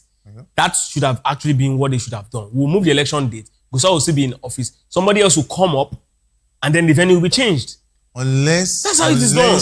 Unless when the status creates an opportunity for them to shift the election based on a certain crisis or a court case. Jerry, they can do that. Yes. You and I know they can do that. If there's a court case, for instance, suing the NFF as challenging the election, that how come Gusau is going on? Exactly my point. Then maybe that's what they should have done. Maybe. It's simple. Yeah, instead of going through this route. The think tank of the National Sports Commission, we need to sit down with their legal officers and have meetings one-on-one with all the FA's presidents. Invite them, give them a lot of, what will make them happy. Give them very good opportunities to change their mind and call the committee that is in charge. I remember I cannot mention all of the names of these people in charge of the electoral committee right now. Just call them together. Before you know it, the story will change. But I still feel that if Gusau had interest of Nigerian football, one man should not hold the country to ransom. He should resign. The board should resign and give way. Jerry, you cannot give what you don't have. Nigerians don't Even have... though you don't want to give it, it's honorable that you must. It's certain that you should. I've said this thing before, and I'll say it again, Jerry. The way he came into office, right? If you look at the way he came into office, did he come into the office as someone who has actually done an honorable thing in Zamfara FA? These are the questions. So if you cannot actually look at him and say, yes, he did something honorable in Zamfara, how will you expect him to act honorably when he actually failed woefully at the federal level? Yeah, it's pretty sad. It's pretty sad. But let's look at the situation of Akko Adams. The man, it looks like it has started well for him out there in the Italian Serie A. He got a brace over the weekend. It looks like his move to Venezia is actually paying off for him. Everybody was really not. Everybody was skeptical about why leaving the Spanish league to go and play in Venezia in the Italian Serie A. Now that he started with the brace, he said that he felt that he needed a new challenge to prove that he still has what it takes, whether he's going to play in Venezia or not. Well, the truth is, Akko Adams is a player who, if you at first glance, right, you look at him, is one of those players who you really will not see in a game, but their impact will always be, it's definitely likened to the likes of, maybe, John Otaka in attack. Sometimes you might not actually see him give you all of the biggest moments, but his presence will be hugely felt. And that's exactly what players like this actually bring. Now, for leaving Sevilla is actually going through a lot, at the moment where he actually left. I mean, some of their key players have been sold. They were going through a transition, basically. And then Venezia is a new team coming back to the Italian top flight. And, I mean, still very much around top 5 leagues in Europe. So why can't I just go there, start afresh, instead of, sticking to Sevilla, where, the chance of them even, going to second division, they have to always struggle through relegation. And perhaps the project in Venezia is quite beautiful. That's exactly why he actually moved. So if the project is good, and I see no reason why it should actually stay put in Spain. Again, Akko Adams is a very intelligent person. If you hear him speak, you know that he's quite very exposed as a person. So I think he's actually look at all of these options and say, you know what, this is actually the very best move for me alongside his agent. But starting a new life in Italy, where they have arguably one of the strongest tactical acumen when it comes to football, and then getting goals for them says a lot about the quality of the man. I just want to see him blossom. He's one of those players who you see them, they're quite calm, but they just go into the field, do their normal business. It reminds me of the old Garibalawa, who just come into the Nigerian team, just want to do his business and go home, no drama and all of that. So it's actually a very big one. It's a player that has shown that he can actually play as a double striker for the Super Eagles and also lead the Lions when needed. He's got that huge presence, and hopefully this is going to be a new start for him. Maybe a season or two he might actually be living there and then go back to one of the top club side, maybe in Spain or outside Spain, or even moving further ahead, one of the top teams in Italy. I just hope that he continues to actually improve. I don't see him as a player who will get distracted. So that's why I'm actually rooting for him, hoping that he's going to actually be one of those players who look back a couple of years from now and say, okay, yes, Nigeria really did get the best out of Akwa Adams. So kudos to him. I just hope he continues to bang in more goals. All right, he got 2 goals and an assist in that Coppa Italia game over the weekend against Modena. Quite an interesting lad, and that was a record transfer for Venezia, taking him from Sevilla down to the Italian Serie A. Hopefully, when the Italian Serie A comes to play, he might be able to score a goal or 2 against the big sides like AC Milan, Inter Milan. That will draw more attention, and who knows, by the summer too, they'll be looking forward to his services at the bigger club side. True. There's something beautiful about what happened over the weekend. Chukwueze also did a very good job against Manchester United. And now we're having conversation about Akwa Adams. So maybe it's just going to be a beautiful season for Nigerian players in the Serie A. But then we'll actually wait it out. Serie A is quite very tactical. Away from all of the talent that you have, you need to actually understand the game from a high level tactical points to actually really excel there. So again, it's also going to help the Super Eagles, because coming back, playing in the Serie A and then coming to the Super Eagles is going to bring in a lot of tactical advantage, because players that really understand tactical edge of the game are quite an advantage for any team going into a major competition. So again, I just hope that he can actually stay fit. If it's for the quality, Akwa Adams is not known to squander a lot of chance, even though he's not known to actually put in the ball behind the net a lot. And one of his major weaknesses is that he's not one of those players who is quite good with finding space, knowing exactly where to run into and all of that. So is a proper old-fashioned winger that you get to see. But then I think that going to the Serie A is definitely going to help him improve. Improve in his channel runs and all of that. It reminds me of, again, in attack, Yakubu Aigbeni, how he actually moves, when he actually was playing for the Super Eagles. So again, I just hope he gets to stay fit, because that's the only thing that I think can actually stop him from actually getting to the level that I really expected.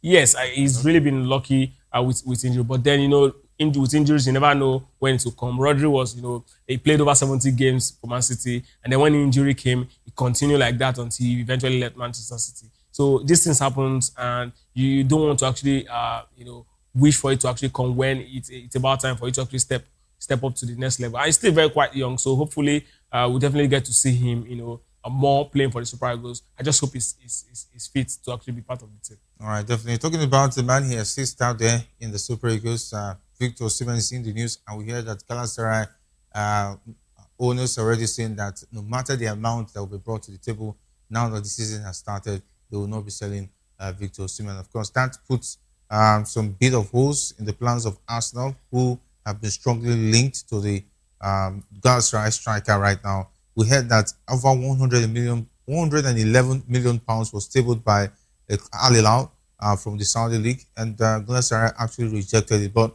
the news actually was that Osimhen was not interested in moving to Al Hilal.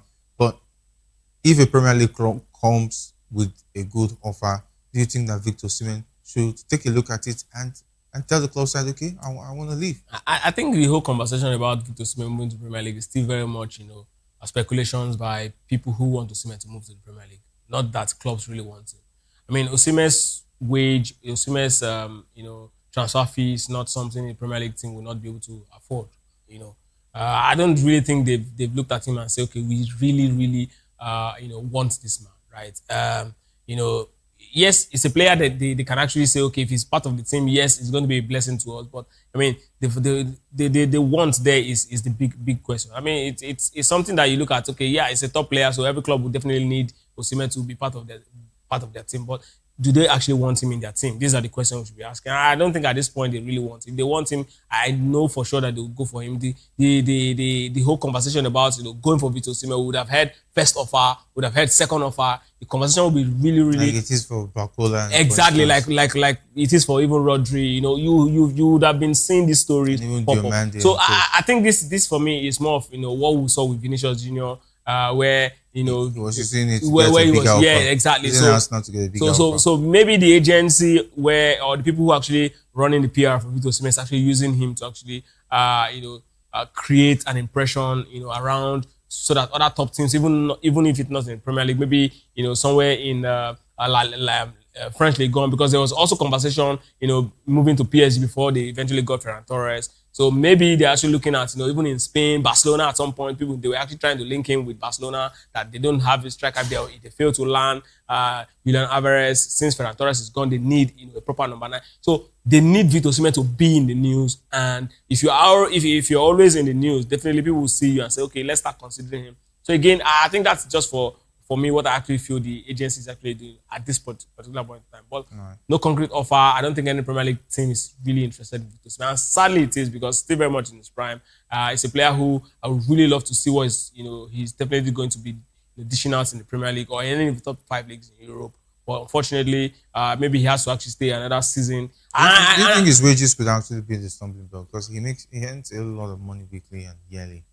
So do you think that money could also be a major reason why a lot of club sides in England, for instance, have not really shown major interest? Because it looks like they will have to sell some players to accommodate such a wage bill for a particular player coming to join the club side, most especially the top clubs. So Jerry, if Victor Osimhen is moving to the Premier League today, Victor Osimhen is not going to be any more than 300 today.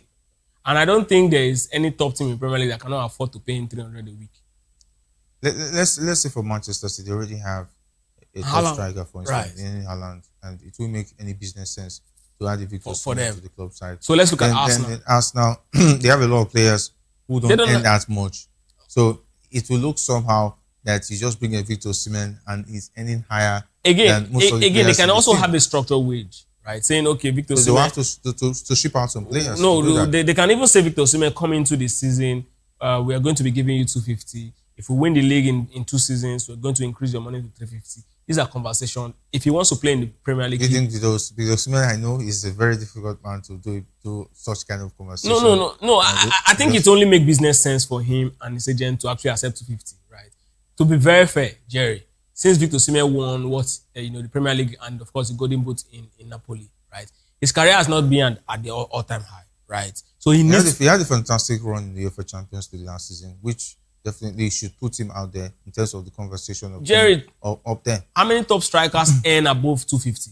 I'm not talking about money now. We're talking about his quality and his value. No. Playing for Galatasaray, scoring as much as 6 to 10 Champions League goals last season. That's remarkable. And I think he scored about six Champions League. So that's quite remarkable for Ghana coming from a club side like Galatasaray, crashing at that stage of the Champions League. Jerry, we've seen players, outside even Galatasaray score a lot of goals in Champions League. Even when the Champions League number of games, as much as 6 goals. No, as much as 5 goals, even in a game. Okay. Even in a single game. No, we're not talking about a game. It's the total, right? Yeah. So if person can only do 5 and you are doing 6 in all through the tournament, it says a lot about the quality of that person that did 5 in the game. What I'm even saying is this: Osimhen's quality cannot be debated, right? But I'm saying Osimhen at this point, if they bring an offer of 250, right, weekly for him, and then tell him, okay, this is what it's going to be within a couple of let's say a year or 2, if we land a major honor, we're going to actually increase it. I think it makes business sense because this is for him to actually restart his career at the top, right? Playing at the highest level, playing at top, club sides in Europe where you're certain you're going to land big trophies. Playing in Turkey, you look at Victor Osimhen, African Footballer of the Year. You look at Victor Osimhen, a player who's won the Scudetto, who's won Golden Boot in Syria. He also won the Golden Boot already in Turkey in his first season. You want to look at him and say, this guy, you're bigger than this particular place you actually play. You have to move. But if you decide to actually choose the money and then decide to stay put, see, again, Jerry, another thing we also need to actually be very frank with ourselves when we have football conversation that requires money or involves money, is that we should understand that when an African player is in the market, the value of the African player is not the same as an European player. Sure, definitely. How they actually look at you. And then for a player who has actually, got to a particular peak and then moved down to, a league outside the top 5 league. Most of the time, it might not even have to be with, in terms of your value as a player. It has to be with your documentation too. Because once the player has a British citizenship passport, there's a level of where your documentation is quite easy to work through in terms of even your work permits. Take a look at Ifeanyi Udukwe, for instance, in spite of the fact that Liverpool has already signed it, but because he has not turned 18, he is not due to get a work permit until he achieves a certain number of games due to Brexit. So the club side will have to consider a lot of factors, most especially when you are not European, when you don't have citizenship. Those also discredit you or even gives you a disadvantage over a player who is already an European, for instance. True. But for Victor Osimhen, is already an established player who the world already knows. Established. So, what about his documentation?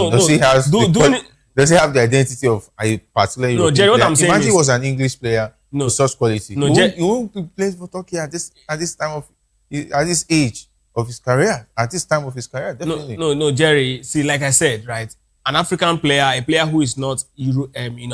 I'm just buttressing. No, who is not an indigenous European, because we have to actually look at it. There are a lot of players who are not, who are actually Europeans. For example, N'Golo Kante and Adrian Rabiot. How they actually perceive the both of them is not the same. Forget whether they are both French citizens. Right? These things happen in football.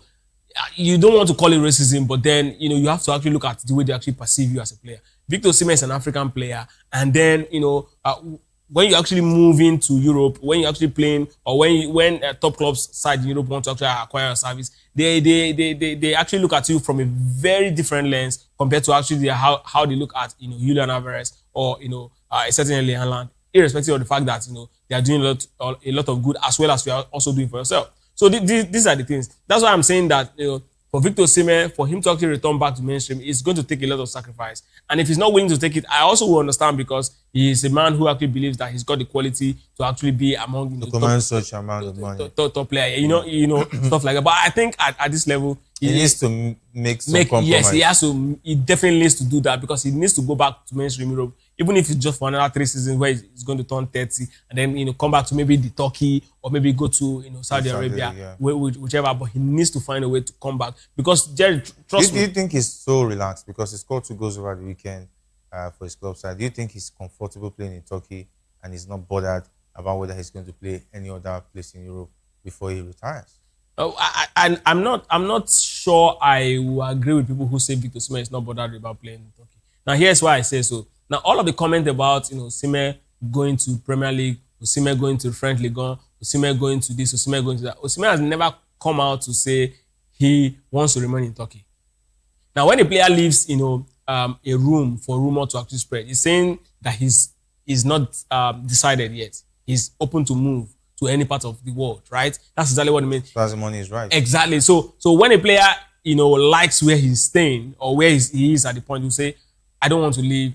Because reporters will go to him, or even if they don't come to him, you see him, showing signs or giving gestures that, I'm actually, here to stay. Galatasaray is my home, and I love this place and all of that. So I think Osimhen is actually thinking about it. He really wants to move, but he just doesn't want to disrespect the club. He wants to actually keep it cool. He wants to keep it professional. I think that's quite, commendable from him. Right. Let's wrap it up with what's happened over the weekend. Just in 1 minute. What does it mean for Enzo Maresca losing to Arsenal? Not just losing to Arsenal, he lost scandalously by 3 goals to 0. Is there a problem in that City side that must be fixed as quickly as possible ahead of this weekend's Premier League opener? No, actually, I saw 2 different teams, coming to that particular game. Man City, Maresca came into that game to actually test his plan, which I think it really did work. The way he actually set up the team, that he's got a huge plan. Man City attacked with 5 players, and they also defend with 5 players, and that is something that is going to be quite scary when they have the right players, that he wants to actually play with. The way Rodri, will he be able to do that? Well, Maresca is not someone who is known to be very, very possessive. He's more of someone who can actually contain, and then he can be very direct. So it's quite different. They've sold Rodri and Reinders. So that's exactly why he's looking for Enzo Fernandez, and I think Enzo Fernandez might actually be coming in this week, because the money for Reinders and Rodri definitely will be summing up the 120 that Chelsea is asking for. So again, I think that there's a huge plan the way he's acting, and of course, Yakub Boadi, Ayub Boadi, the Moroccan midfielder as well, is also someone they are looking at. So I think I saw the way they actually set up for us now. Mikel Arteta also showed that his team is quite ready to go, and they now he just showed the strength in depth of their squad. But it's quite beautiful to see. For me, somebody actually lifted the trophy, but I didn't actually see any winner because they both showed that tactically they are ready for the season, and that's just the takeaway for me there. All right, and that's much we can take on the show. Big thanks to KHQ for being awesome on the show. Yeah, it's good to be here, Jerry. All right, big thanks to the guys who made sure the show is to your own delight. My name is Jerry Apelhan, saying thanks for being a part of the locker room. Up next is Political Lens through Chukwumakoro to stay tuned.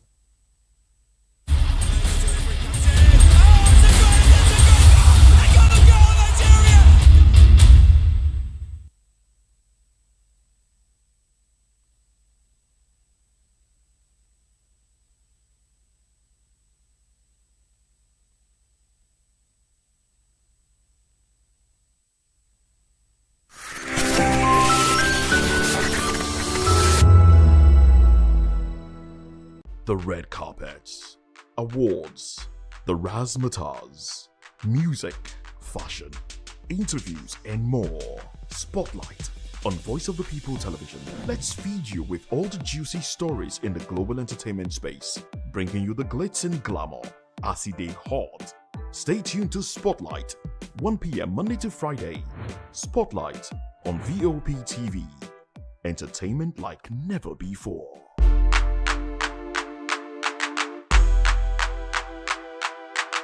If you've been drinking, don't drive. Hand over the keys to another driver. Call a friend or family member. Use a taxi or a ride-hailing service. Wait until you're completely sober before getting behind the wheel. A few minutes of inconvenience is far better than a lifetime of regret. Friends, don't stand by in silence. If someone who has been drinking insists on driving, speak up. Offer an alternative. Taking away their keys could save a life. Driving is our responsibility, not a right. Every time you take the wheel, you're responsible for the safety of everyone on the road. Today, make the choice that protects lives. Celebrate responsibly. Think before you drive. If you drink, don't drive. If you drive, don't drink.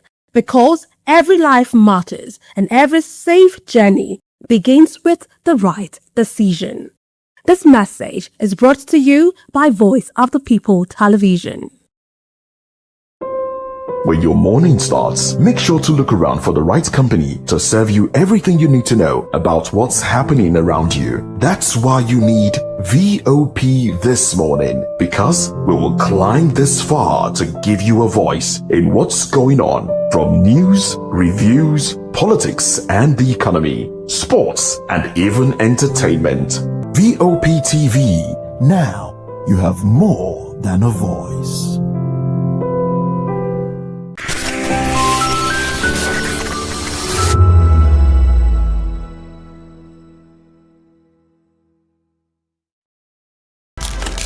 In a world where power shifts with every headline. In a nation full of questions. In a world filled with noise, the truth needs a voice. The policies that shapes our world and the economy that determines our future. Every hour, every day, the grapevine keeps buzzing. And together, we are committed to telling the stories that shape our world, because your voice is our focus. Don't forget, our voice matters the most. Let us come together and share our concerns.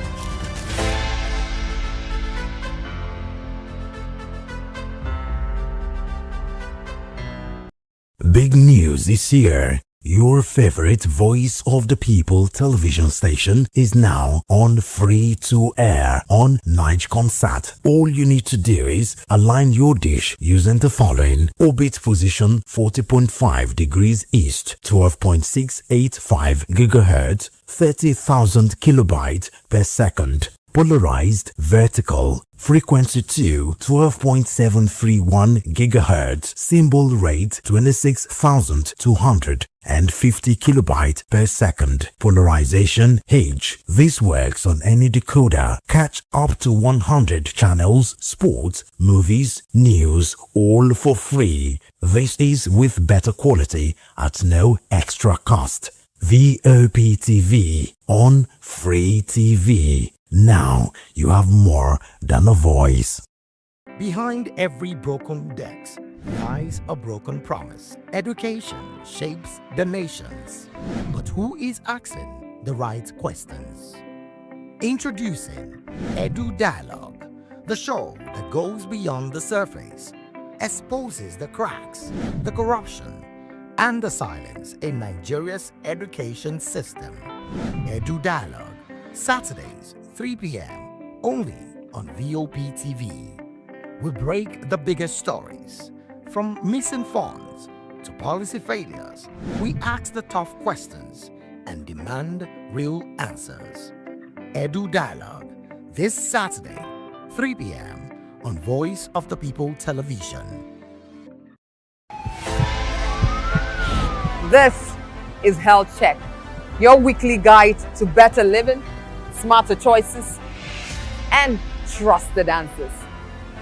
From everyday wellness to urgent health issues, we've got you covered. Health Check, only on Voice of the People Television, where your health has a voice.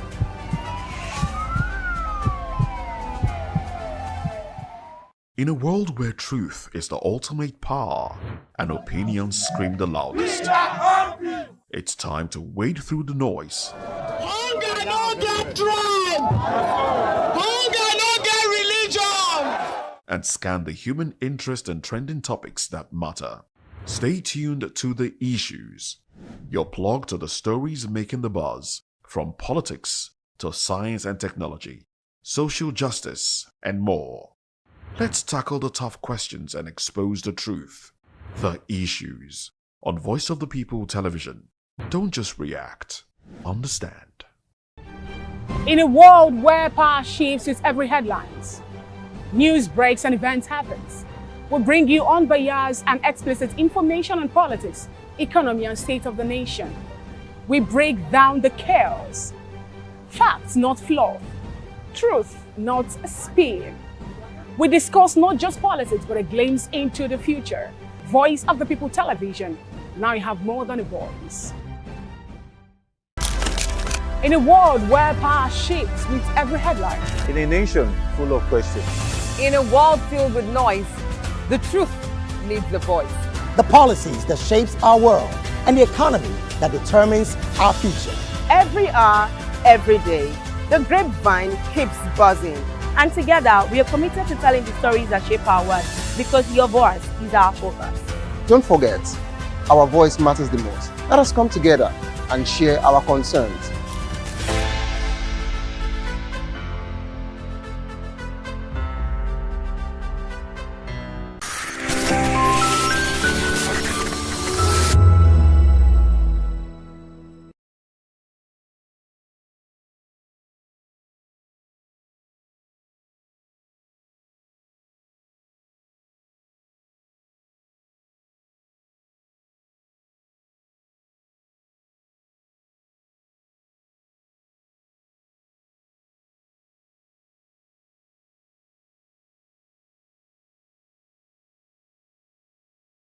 The red carpets, awards, the razzmatazz, music, fashion, interviews, and more. Spotlight on Voice of the People Television. Let's feed you with all the juicy stories in the global entertainment space, bringing you the glitz and glamour as it is hot.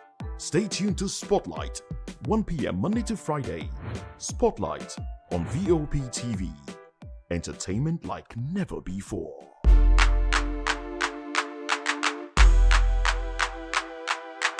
If you've been drinking, don't drive. Hand over the keys to another driver. Call a friend or family member. Use a taxi or a ride-hailing service. Wait until you're completely sober before getting behind the wheel. A few minutes of inconvenience is far better than a lifetime of regret. Friends, don't stand by in silence. If someone who has been drinking insists on driving, speak up. Offer an alternative. Taking away their keys could save a life. Driving is our responsibility, not a right. Every time you take the wheel, you're responsible for the safety of everyone on the road. Today, make the choice that protects lives. Celebrate responsibly. Think before you drive. If you drink, don't drive. If you drive, don't drink. Because every life matters and every safe journey begins with the right decision. This message is brought to you by Voice of the People Television.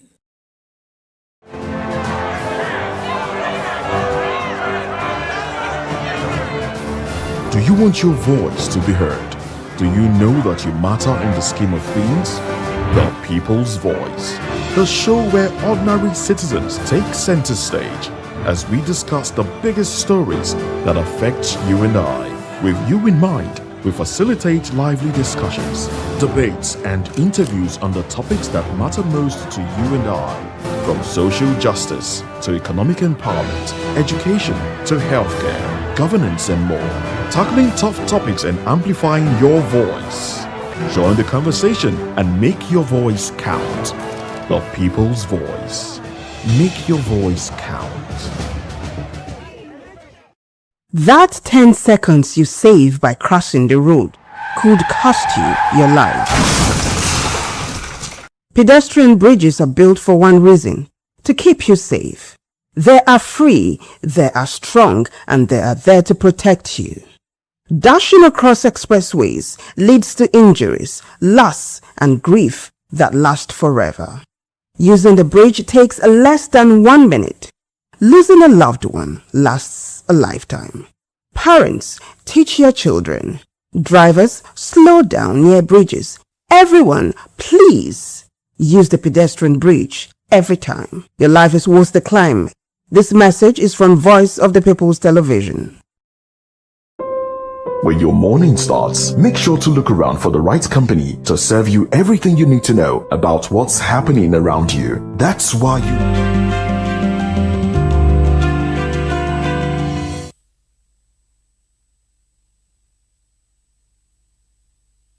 All eyes are still on Osun and the 2027 political calculations, where Governor Ademola Adeleke says his support for President Bola Tinubu is because he's his fellow Yoruba man and not tied to any political agreement. But with comments from Aviation Minister Festus Keyamo fueling speculation about a possible deal, questions remain about what really lies behind the new political alignment in Osun. We also turn to the emerging Obi-Kwanso alliance as Rabi Kwanso explains why he chose to run as Peter Obi's running mate, citing national balance, economic hardship, and the need for democratic change. And as the 2027 elections draw closer, Kwanso has another warning for governors seeking re-election. Relying on state structures and electoral manipulation may not guarantee victory. What do these developments mean for Nigeria's political realignment ahead of 2027? Well, stay with us as we unpack these issues. Good evening and welcome to Political Lens on Voice of the People Television, Vop Tv. I am Chukwuma Akoro. Many thanks for joining us. You can also be a part of this conversation by calling in or sending WhatsApp messages to the number scrolling on your screen. And the number is 081-3871-4129. I'll take that again for clarity and emphasis. 081-3871-4129. Now let's bring in our guests. We have been joined in the studio here in Lagos, where we are broadcasting from by Prince Francis Chilaka. He appears here in the capacity of a political affairs analyst. Good evening, Prince, and thanks for joining us on Political Lens. As usual, we appreciate your presence. Thank you, Guru. Congratulations. Yeah. On Osun election. You predicted that Ademola Adeleke was going to win, and he won. Yes. Well, you probably give us some insight into what, led you into all of that. Well, I think first and foremost, APC got it all wrong. You don't move all the machineries of government. Governors abandon their states, ministers abandon their duties, commissioners, everybody. Prince. And you move into Osun State. Prince Francis. You want to hold the people hostage. Hold your breath. We are going to talk about Osun now. Now, Osun State Governor Ademola Adeleke said his support for President Bola Tinubu is not based on any agreement with the federal government. He said he supports Tinubu because he is a fellow Yoruba man and wants to give him another opportunity to advance his development agenda. Adeleke said he is willing to work with Tinubu's political allies in Osun as long as they support the president, but stressed that returning to the APC is currently not on his agenda. Well, he also urged Tinubu to extend federal development projects, particularly road projects, to Osun.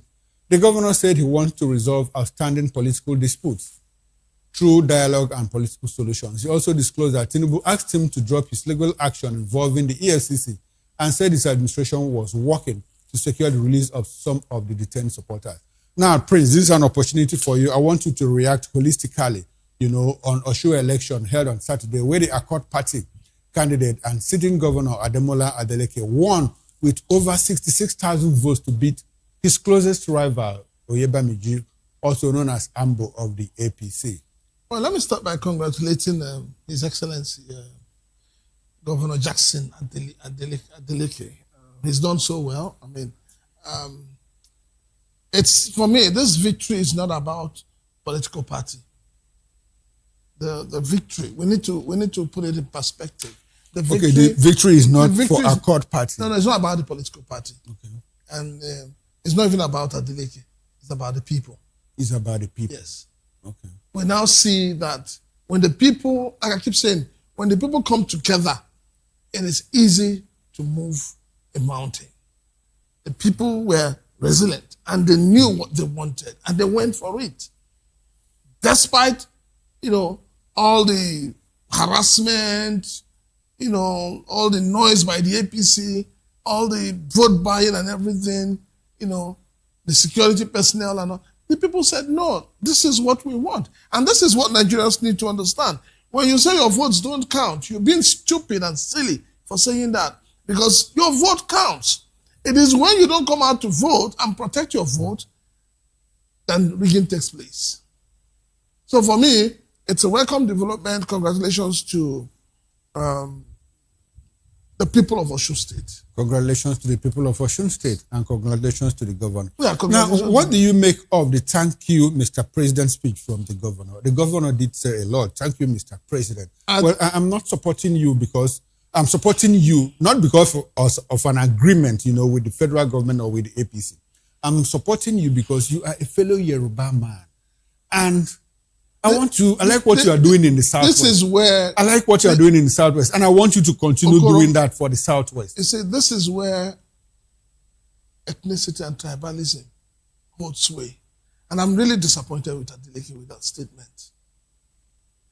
I am really, personally, I am disappointed. No, not only you, a lot of people are. I am disappointed because, in other words, there are two things I see here. He's afraid of APC going to court. Okay. So he's looking for soft landing. He doesn't want the case to drag to court. And he believes that, by being a sycophant to Mr. President, his sins will be wiped away. But if he had said, oh, I'm supporting you because of your economic policies or because of what you are doing. I mean, infrastructure development. He said that he likes what he's doing in the Southwest. Yes. But bringing in the fact that he is a Yoruba man. And he wants him to continue doing that for the Southwest. That is where I totally disagree with him. And that is where I fault him. We need to move away from this tribal politics. It is not helping this country to move forward. It's not helping the country to develop. So a man that these people stood up for, if the people wanted APC government, they would have voted him out. And there's nothing we would have done about it. Now, I hear that a lot of people in Osun State are clearly disappointed with the governor because of that statement. Yes, everybody is. They say, how come we voted for you? And you're giving the credit to somebody someone else. else. It's a sycophancy. And I think it's because a lot of people who walk around Mr. President believe that the president enjoys sycophancy. So they throw it at his face. That's why you see all the aides of Mr. President, when they want to talk, they just talk anyhow. The issues you expect them to address, they will not address it. So for me, this is where Jackson Adeleke has really, really goofed. Now, when ordinary people play the ethnic cards, should we blame them? Are they not taking a cue, from our leaders? Well, you heard what Jackson said. I have always said, and when you go to the north, I mean, it's buzzing everywhere. What Jingiri said, and the fact that people like Sheikh Ahmad Gumi are supporting him. Some other persons. So that's what I'm saying. It's because people don't think Nigeria first. People think of their tribe first, their ethnicity first. People think of themselves first than Nigeria. If we think Nigeria first, patriotism will run through our veins. Our major problem is lack of patriotism. Everybody just wants, let us bring Nigeria. They see Nigeria as a national cake. So everybody wants to cut it and eat. Nobody is asking question. How did we gather the ingredients to bake this cake? And who baked this cake? So how do we do this cake in such a way that at the end of the day, something will be left? So honestly, the Prince, in 1947, Obafemi Awolowo, our sage, one of Nigeria's best, said that Nigeria is a major graphic expression. 70 years later, Ibrahim Badamasi Babangida repeated that same thing. Is that part of what Adeleke is telling us? Well, or what other it is not just what Do you share that sentiment that Nigeria is a major graphic expression? Well, for me, Nigeria has not grown to become a nation. The current president at some point between 2011 and what said he didn't believe in Nigeria. I don't believe in Nigeria. Yes. So for me, when you say a country, you're supposed to be proud. It's supposed to give you pride. It's supposed to make you feel happy. It's supposed to take care of your needs to some extent. But when you look at Nigeria, you ask yourself, if people value Nigeria as a country, do you think people will be stealing the money of this country the way they are stealing it? Another day you saw a senator telling your president to forgive those who have stolen. As if they are babies. It's like a baby going to take cookie from somewhere. You say, it's a baby. But these are adults. Most of them educated. Most of them know the value of money.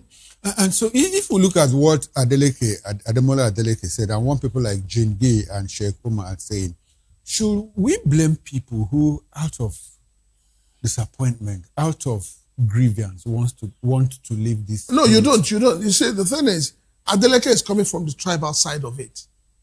Okay. Jingiri is coming from the religious side of it. And these are two demons. Fault lines. Two demons attacking one nation. And your leaders don't care. They say them with impunity. Especially when they don't even call these people to order. They say them with impunity. For all I there's somebody again who just said something, I think was it yesterday or the day before, it's trending. He said, I prefer to eat grass under a Muslim ticket than to eat chicken. Under a Christian. So you ask yourself, what are we selling to the younger generation of Nigerians? What are we telling them? How do you want them to believe in Nigeria? How do you want them to accept that Nigeria is a country that they can grow up in? Those of us at this age, some of us, most of our mates, we know how they're suffering. So how will you be able to open your mouth tomorrow as an adult and tell a younger Nigerian that this country, there is hope in it? Okay. When the political class are speaking anyhow they want. When the political class is speaking anyhow they want. Now, let's return to Osun State. Do you think that Tinubu just let Osun go, or is it that the will of the people? No. Anybody saying he let Osun go is mistaken. You think the president wanted Osun? No. He wanted it at all costs. APC wanted that. If they didn't want it, do you know how many governors were in Osun State? At least 10 that I recall. If you're recalling 10, I hear it's more than 10. I hear it's more than 10. The Senate president was in Osun State. Party chairman. So what were they doing? To give support. What kind of support? On the day of election? To a party man. On the day of election, Mr. Koro, these are same government that they said non-movement.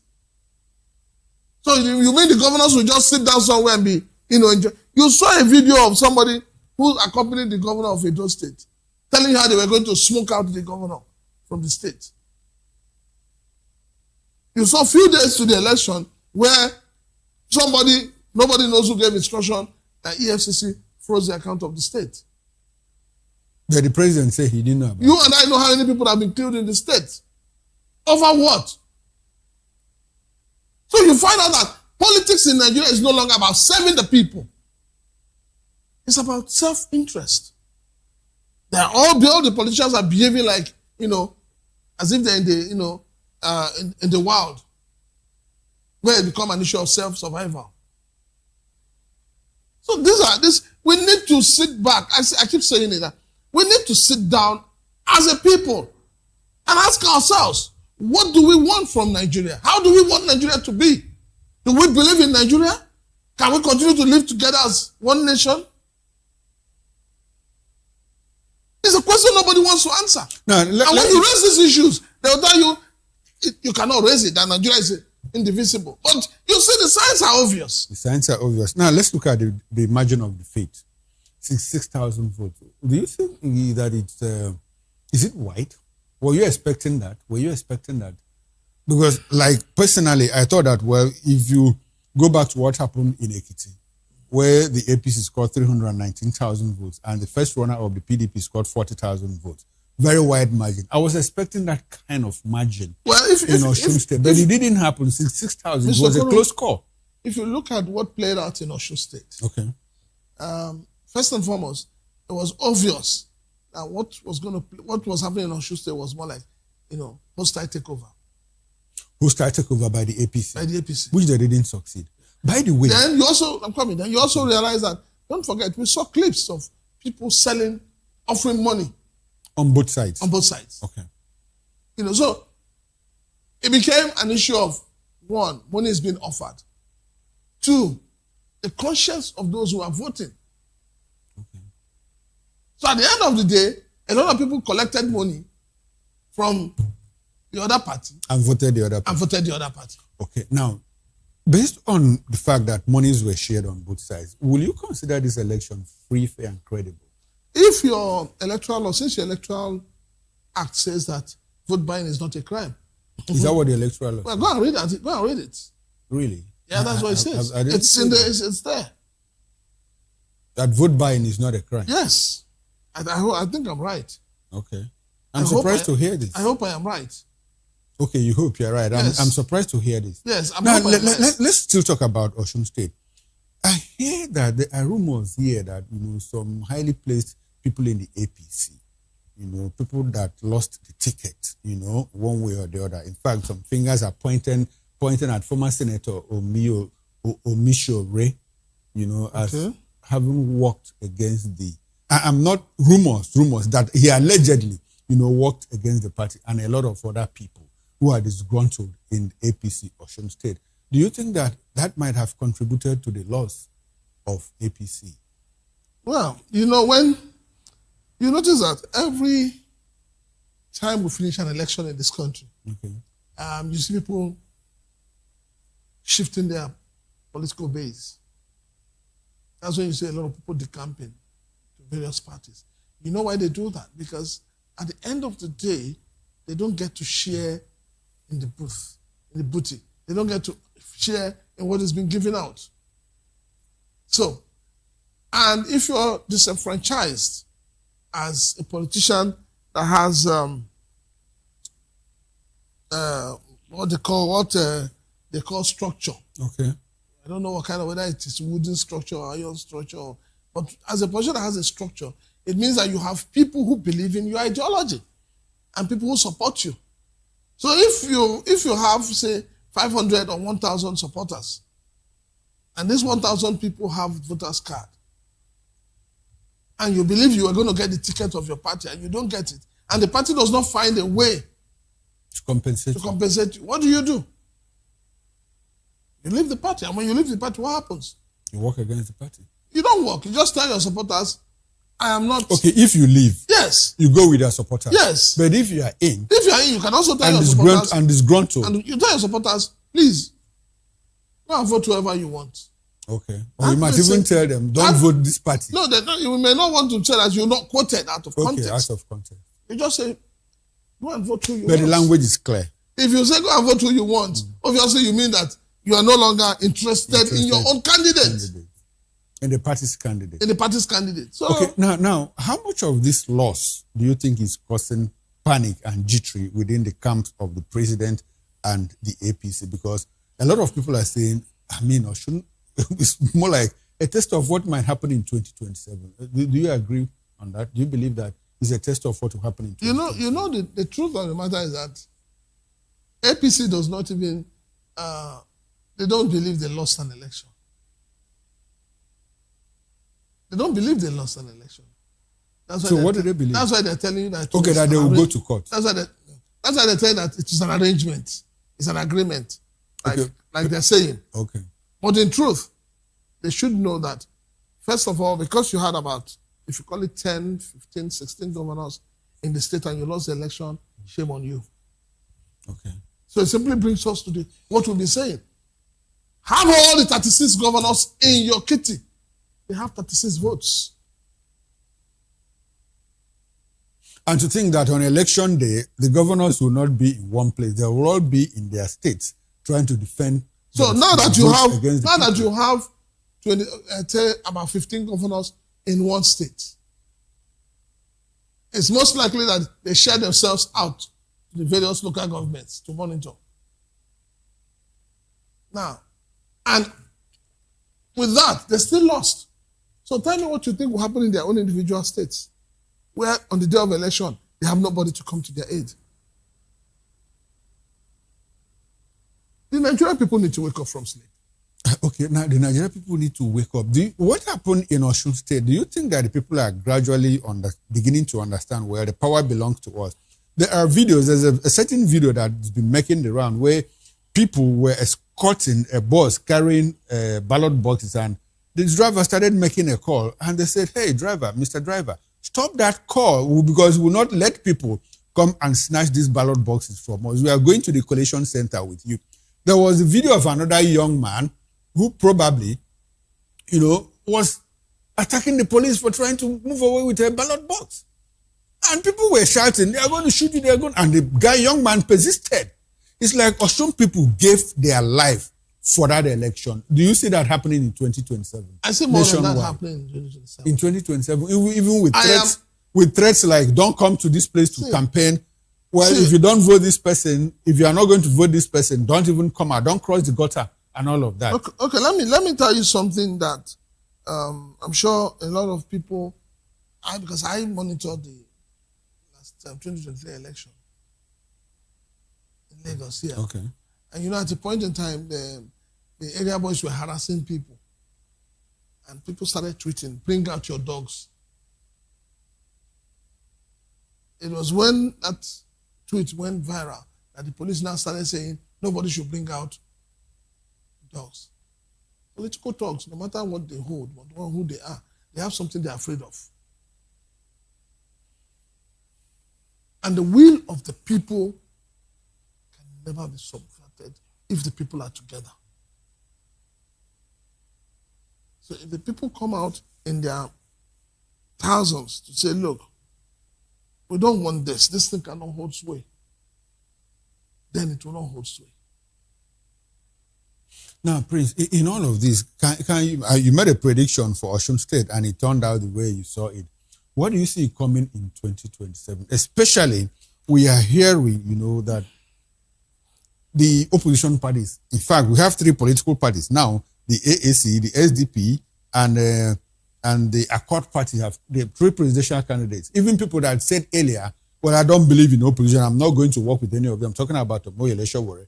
Now in Port Harcourt with Adewale Adebayo and Hashim Olawopo said, well, we are ready, to pull together. That is in one leg of it. Now the other leg is that Atiku Abubakar, Peter Obi, and Sheyi Makinde are talking seriously. G100 is on the table. Ibadan Declaration is on the table. Do you think that at some point we might see some kind of convergence of these strange bedfellows coming together to say, well, enough of this. Let us come out and support a sole presidential. Let me start with Sowore. And I've always said this, that to me, Sowore is not a candidate. You cannot tell me you are the only person in Nigeria that is above board. But he thinks so. That's what I'm saying. And you know, politics is a game. A game of football, for instance, you don't win it alone. You have attackers, you have strikers, you have your goalkeeper, you have people who are specialized in taking penalties. So it's a mix. And this is where the opposition must understand that their strength lies in coming together. So when you sit on your high horse and you're saying, oh, I can't work with these people, I can't work with this person, then you're not in opposition. When I heard the news of Showore discussing with SDP, and I was like, an Accord party. And I was like, what's going on here? You were the one busy abusing the Accord party candidate in Osun State. Now you want to form an alliance with them. Doesn't it sound funny? Now, bringing it back to the rest of you talked about the Ibadan declaration. You're talking about, is it the G100? You're talking about Atiku, P2B. The truth of the matter is that the opposition, they need to come together. Will they come together? They will come together. That's the biggest question Nigerians are asking. Let us, if we need to be honest with ourselves and sincere with ourselves, none of these political parties can go it alone. Now, exactly the point. Now, my question is, do you see the measure of these three, the agreement of SDP, Accord, and AAC, do you see it as a precursor, more like something that will eventually herald, the coming together of the entire opposition figures? If these people have agreed, well, they haven't chosen any particular candidate, could there be some buy-ins? They will probably buy into the other. It starts from one person saying, look, I know I cannot win this election. Nigerian politicians don't learn. And that's why they always learn the hard way. Any sensible person today would sit back and say, what did I score in 2023 election? What did I miss out? How can I get better? So if you look at it, you're talking about 8 million, 7 million or 6.9. 6.9 and then 6.1. Now, these are the three contenders. They're the gladiators. Okay, and the 6.1 comes with another 1.3 put together. Obiko Kwanso now. No, I'm not coming to that yet. Okay. So, for any smart politician, what you will now look at is, okay, you look at what are the challenges? What are the challenges? First and foremost, if you look at the ADC candidate, that's Alhaji Atiku Abubakar. With due respect to him, I've always said it, he shouldn't be a spoiler of the gentleman unwritten agreement of 8 years to the north, 8 years to the south. If Atiku is a patriot, as he wants every one of us to believe, he should step back and know that it is not the time for the north and do the honorable thing. And then you now begin to say, okay, if I'm going to support a candidate, who will I support? Other than myself. And then all these other small parties coming together, they should ask themselves. We'll start with SDP. What was their score in the last election? SDP scored 60,000 votes. What was the score of AAC? 14,000 votes.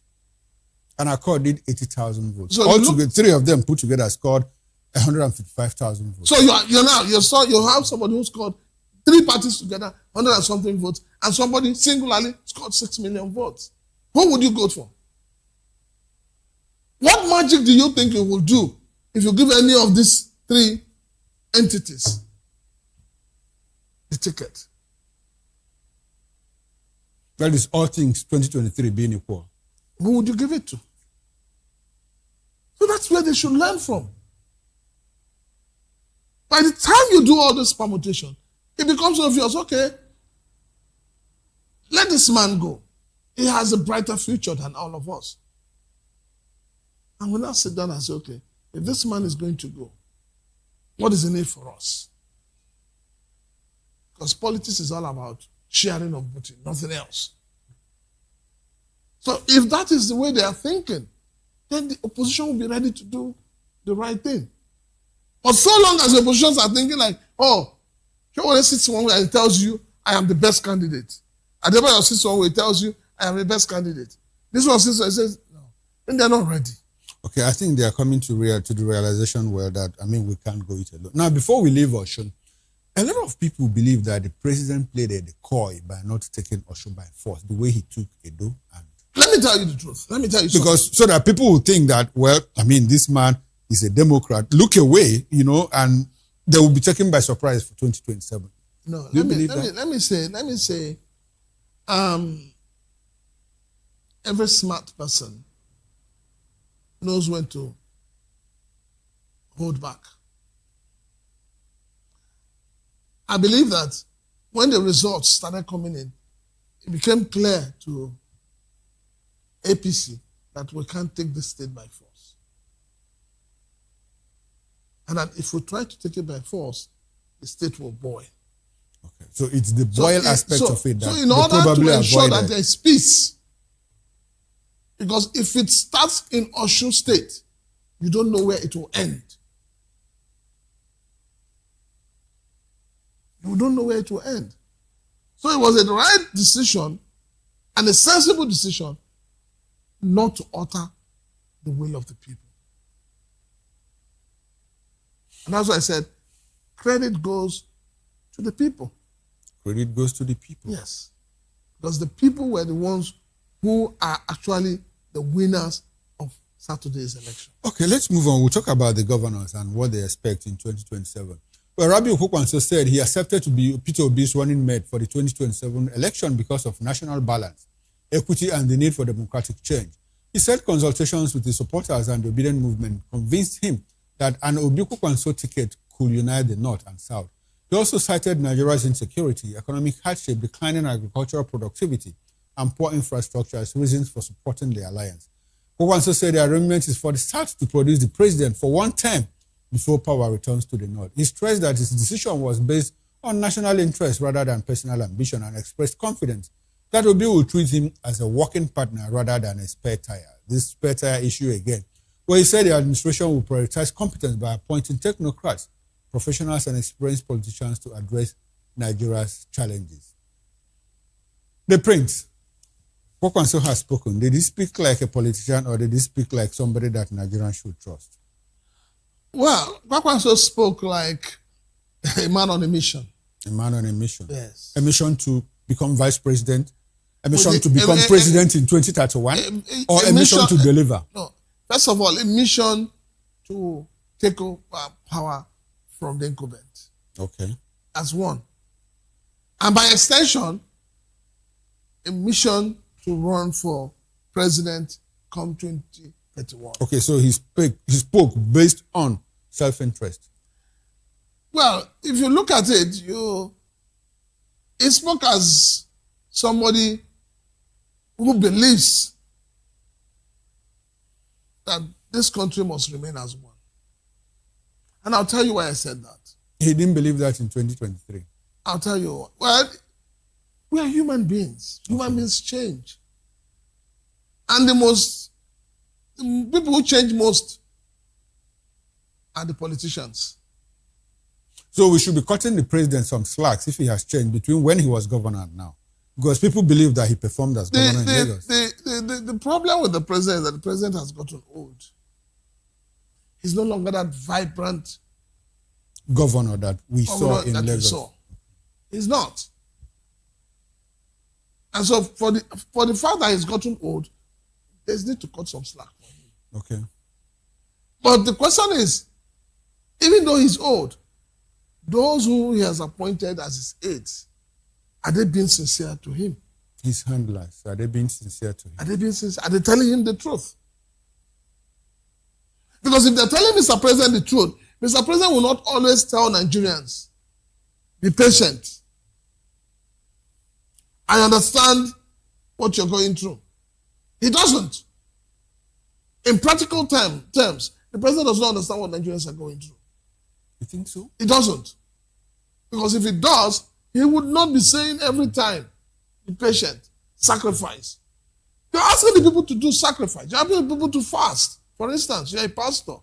You're asking your church members to fast. But in your house, you're eating chicken. Are you a good pastor? So I think that to a large extent, Mr. President, like somebody said, he will not be everywhere. I remember when G.O. Adeboye was cutting slack for him over insecurity. He said he has given instructions to security chiefs, chief of army. Do you expect him to wear uniform? Well, we saw a president wore uniform. No. Do you expect him to wear uniform and go to the forefront? It is when you want to cover up for something that you know you shouldn't cover up. You begin to pretend to be asleep while you are still awake. Just like you are saying, the same president that we saw wear uniform, the man that said, well, it's easier to wake up somebody that is pretending to be asleep than somebody who is asleep. But that's the truth. You see, when Jonathan said that, I know a lot of people were wondering, but if you look at the political class, the Nigerian politicians today, you will understand that a lot of them are pretending to be sleeping. Okay, Prince, let's return to the issue of Pokwanso saying, well, I want to be running mate to Peter Obi because we have an agreement that power will only remain in the south for 4 years and now go back to the north. Let us go back to the calculations. Do you think that an Obi Pokwanso ticket with article on the ballot will cause any harm to the president and APC? I can tell you this for free. There's going to be a lot of surprises come 2027. Surprises like? Surprises. Okay. In terms of how the election will go. There are going to be surprises. The people on a daily basis are getting more politically aware. The people are beginning to understand what leadership is and who a leader should be. The people are beginning to understand, to some extent, the policies of government that favors them and the policy of government that favors the politicians. And so in 2027, you're going to find a country where it's going to be the people, the hungry people, the downtrodden, those who have lost their jobs. Prince, when people talk about the hunger being the motivation, and I ask, in 2023, were Nigerians not hungry? In 2019, were Nigerians not hungry? As a matter of fact, the president said, Nigerians have been hungry ever since I was born. How much has that hunger driven the change that Nigerians desire? The Bible tells you that the poor will always be. Okay. Nobody's saying it won't be. The 5 fingers are not equal. So the scripture works only in Nigeria? I'm coming. The 5 fingers are what? Are not equal. But what we are saying is that even at that, as at 2015 to the end of 2023, Nigerians were still fairly feeding well. Okay. They were still feeding well. Because we knew that as at 2015, before the late Buhari came, we know how much rice a bag of rice was going for. Okay. But we know how much a bag of rice is going for today. So Prince, do you think that now Nigerians are at the base level that they can't go below this? They're going below it. No, in terms of hunger. In terms of hunger. Yes. And so what happens if APC comes back to office in 2027? Every man to himself. Every man to It's himself. It's going to be something else. If in 3.5 years, going to 4 years, the ordinary people are not feeling the effect, in terms of the positive effect of the policies of this administration,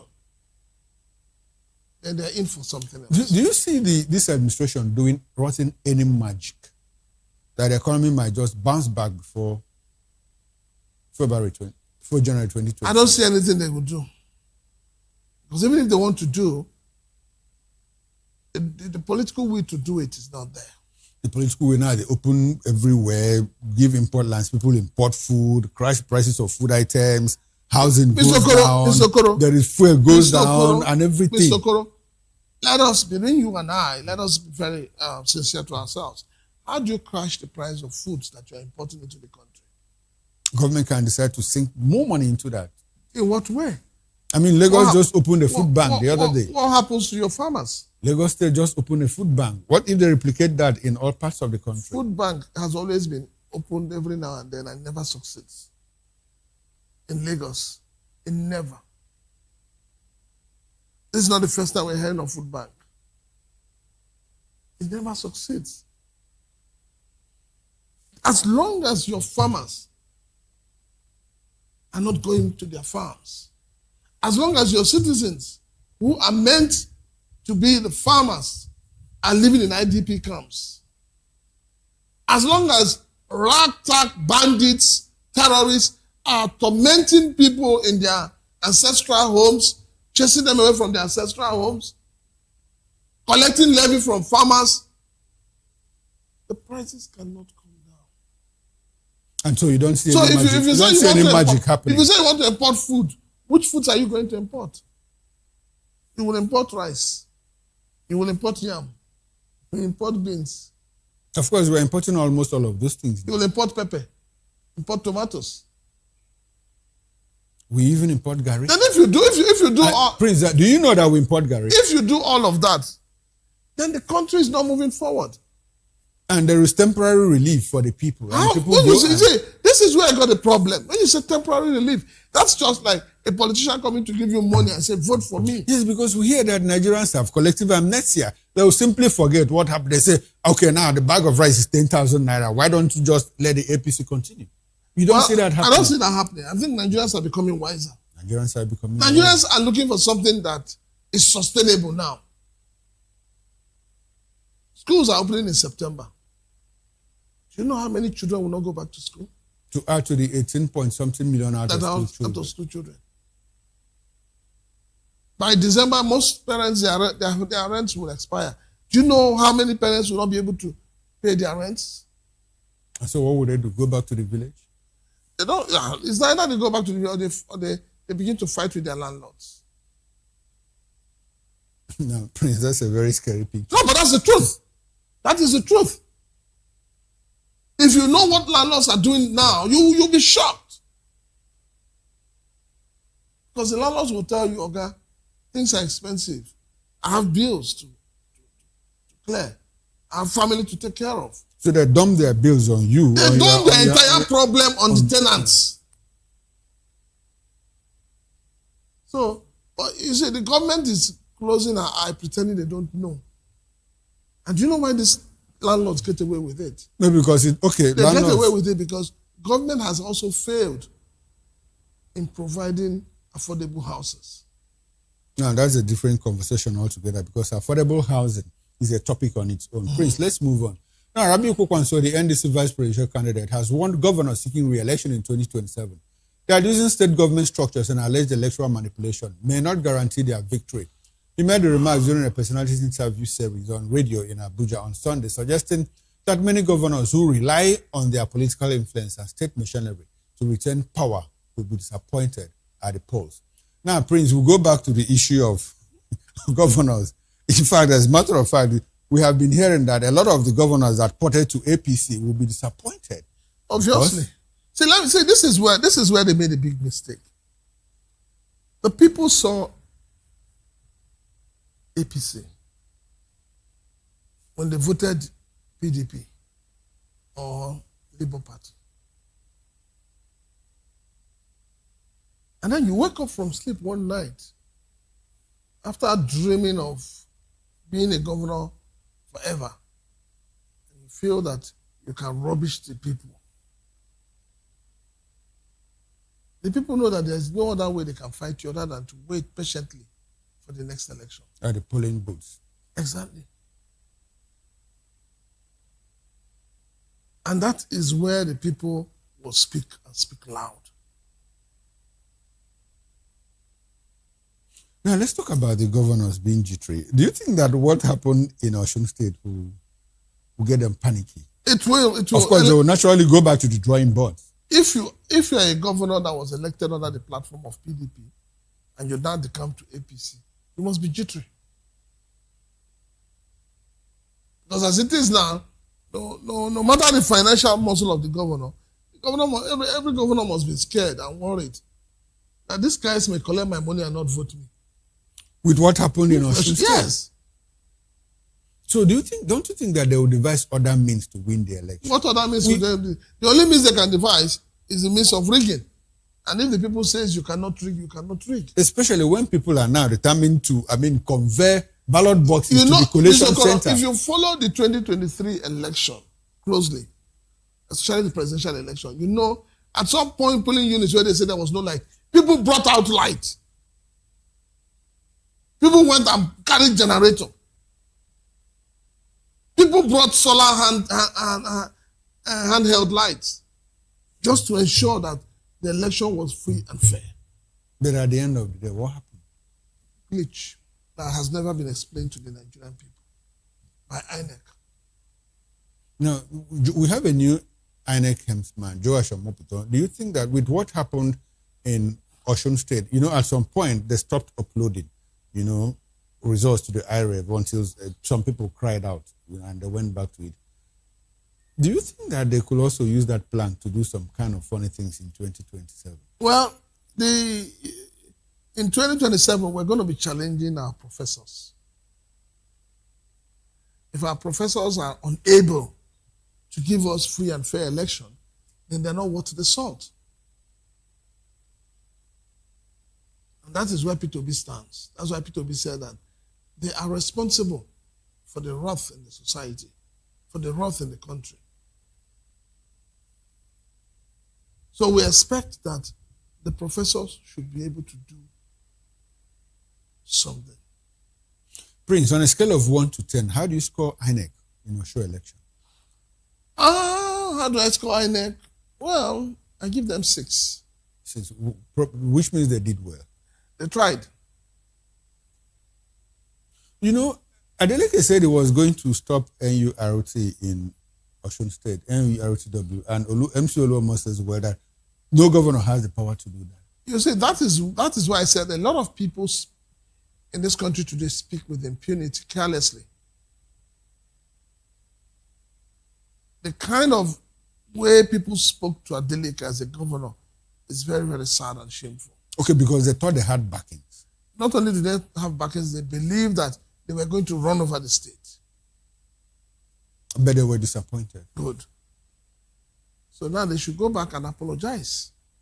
Apart from apologizing, do you think that some people involved in all of that will have learned their lessons? I expect that what I expect the government to do at the federal level is to pick those who spoke anyhow and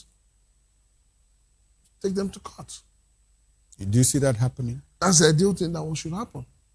Ideal, but do you see that so happening? that there will be sanity. Yeah, because you have not even seen people so that people will understand that you cannot say things that is capable. People that made inflammatory comments, we have not even seen the party or the security agencies or government saying, hey, don't do this. Mr. Koro, that is why you and I today we all the duty to say, government, do the right thing for once. Okay. So that people can go out and vote in peace. If there is anarchy in the land, who will you govern? Who will you govern? Prince, should I take that as a concluding thought, or just use 30 seconds to give us your concluding thought? My concluding thought is that Nigerians, please, please, please, go and get your PVC. Even if you don't have it, the window is still there. Those who have applied and are waiting for their PVCs, make sure you get it. On the day of election, vote and protect your votes.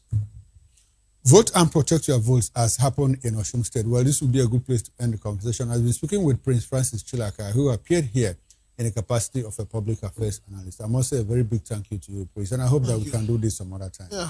Thank you very much. Now, on behalf of the backroom staff, the technical director, Bass manager, Ingest manager, and the sound engineer, I am Chukwuma Okoro. Up next is Issues with Nena Ndemdioto. Enjoy the rest of your evening. Bye for now.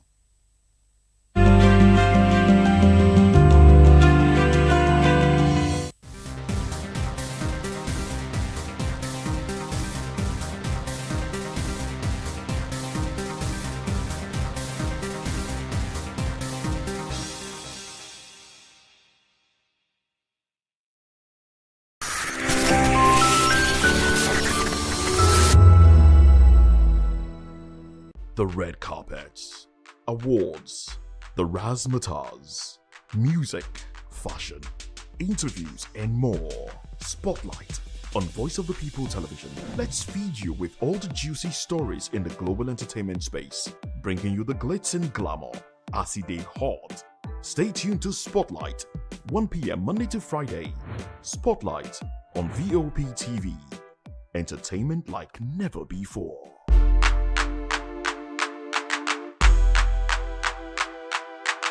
If you've been drinking, don't drive. Hand over the keys to another driver. Call a friend or family member. Use a taxi or a ride-hailing service. Wait until you're completely sober before getting behind the wheel. A few minutes of inconvenience is far better than a lifetime of regret. Friends, don't stand by in silence. If someone who has been drinking insists on driving, speak up. Offer an alternative. Taking away their keys could save a life. Driving is our responsibility, not a right. Every time you take the wheel, you're responsible for the safety of everyone on the road. Today, make the choice that protects lives. Celebrate responsibly.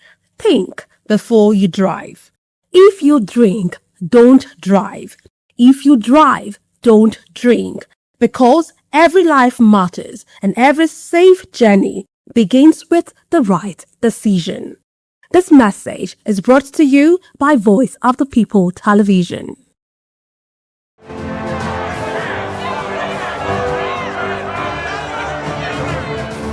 Do you want your voice to be heard? Do you know that you matter in the scheme of things?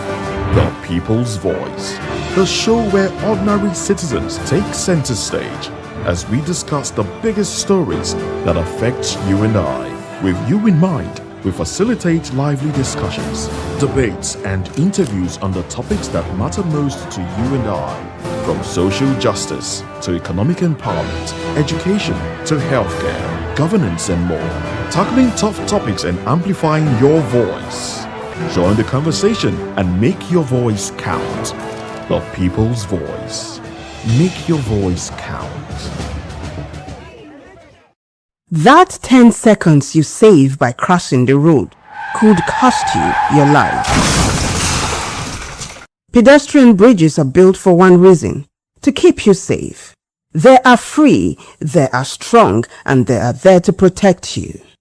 Dashing across expressways leads to injuries, loss, and grief that last forever. Using the bridge takes less than 1 minute. Losing a loved one lasts a lifetime. Parents, teach your children. Drivers, slow down near bridges. Everyone, please use the pedestrian bridge every time. Your life is worth the climb. This message is from Voice of the People's Television.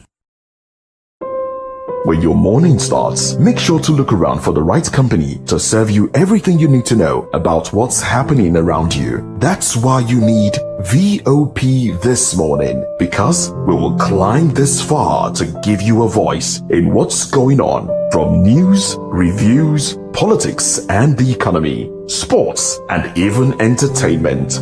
VOP TV. Now you have more than a voice.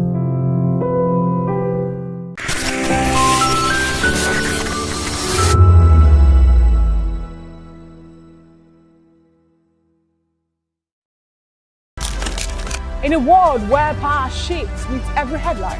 In a nation full of questions. In a world filled with noise, the truth needs a voice. The policies that shapes our world and the economy that determines our future. Every hour, every day, the grapevine keeps buzzing. And together, we are committed to telling the stories that shape our world, because your voice is our focus. Don't forget, our voice matters the most. Let us come together and share our concerns.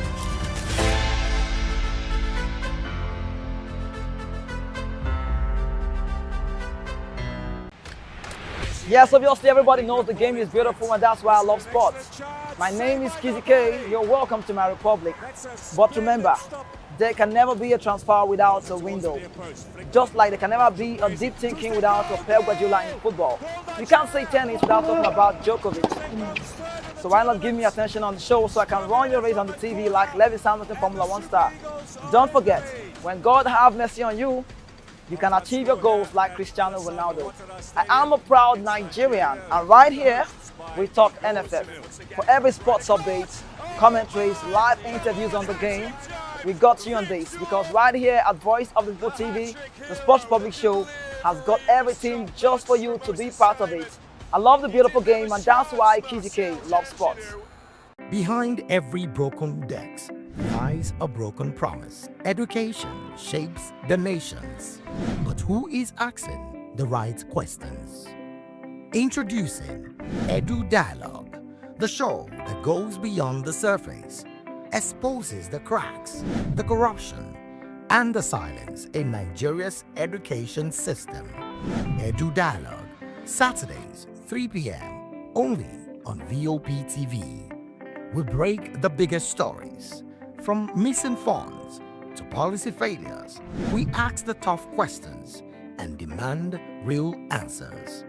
Edu Dialogue, this Saturday, 3 p.m. on Voice of the People Television. This is Health Check, your weekly guide to better living, smarter choices, and trusted answers. From everyday wellness to urgent health issues, we've got you covered. Health Check, only on Voice of the People Television, where your health has a voice.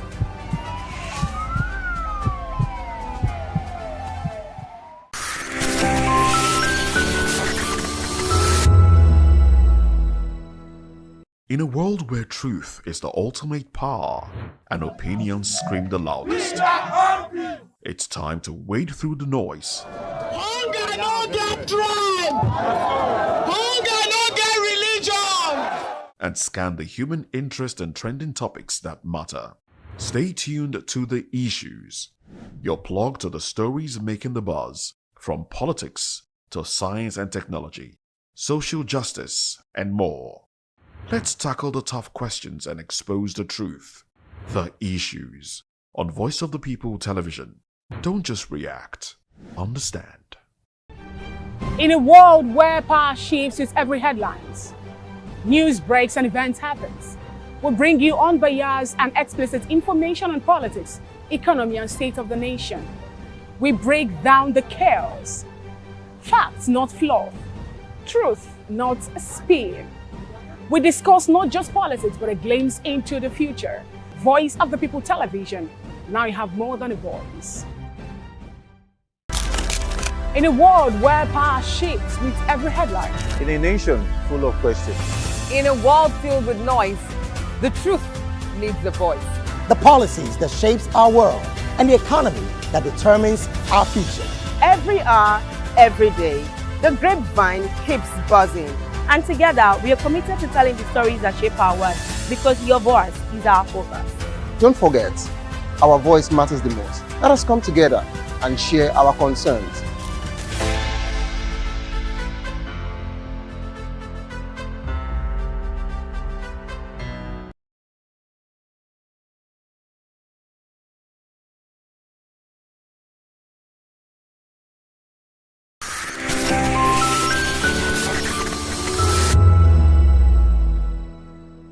Nigerians, your voice matters, and in 2027 it starts with your permanent voters card, your PVC. If you're 18 and above and you're a Nigerian citizen, you have the right to choose who leads your community, your state, and your country. But that right only counts if you have your PVC and your name is on the voter register. Here's what to do. First, check if you're registered. If you're not, or if you've moved, lost your card, or turned 18 since the last election, go to the nearest INEC office or an INEC registration center. Second, it's free. Don't pay anyone for any registration or collection. Third, collect your PVC early. Don't wait until the week before elections. INEC will announce dates. Listen to radio, TV, and follow INEC's official pages. Your PVC is more than plastic. It's your power to hold leaders accountable. It's how you decide on roads, schools, hospitals, and jobs for your community. When you vote, you decide the future of your children. Get registered. Get your PVC. Vote in 2027. For Nigeria to work, you must be a part of it. Your vote, your future, your responsibility. This message is brought to you by Voice of the People, VOP Media. From the views on the street, We go to bed empty hunger.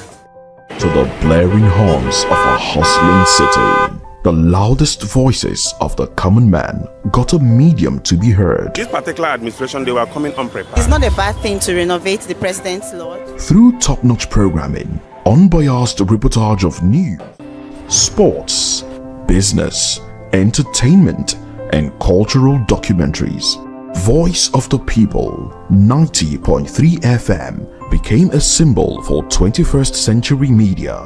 And now, a new baby is born. Voice of the People Television.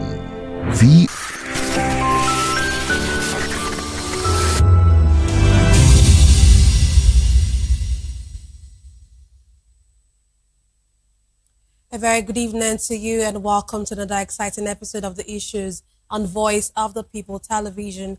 I will bring you the most important and pressing issues shaping our nation today. I'm your host, Nenna Ndomdioto. Today on The Issues, we're examining the complexities of Nigeria's politics and governance. Tonight, the dust is settling over the Osun governorship election, but the political implications of the results may only be beginning to unfold.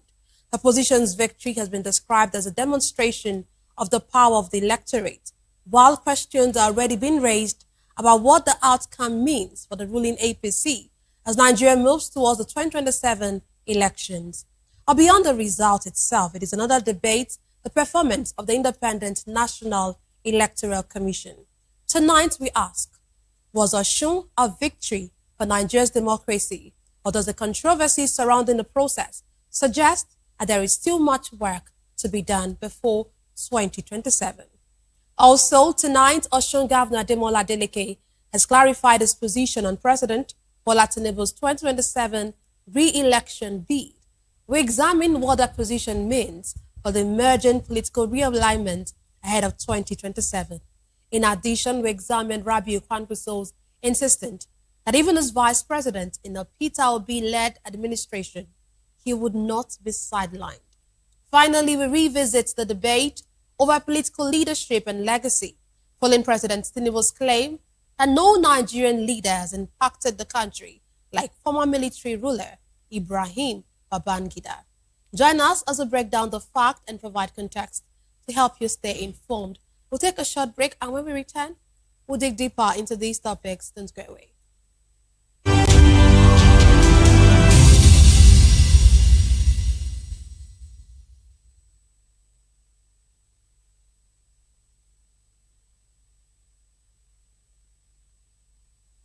Glad to have you back. Let's dive straight into today's discussion.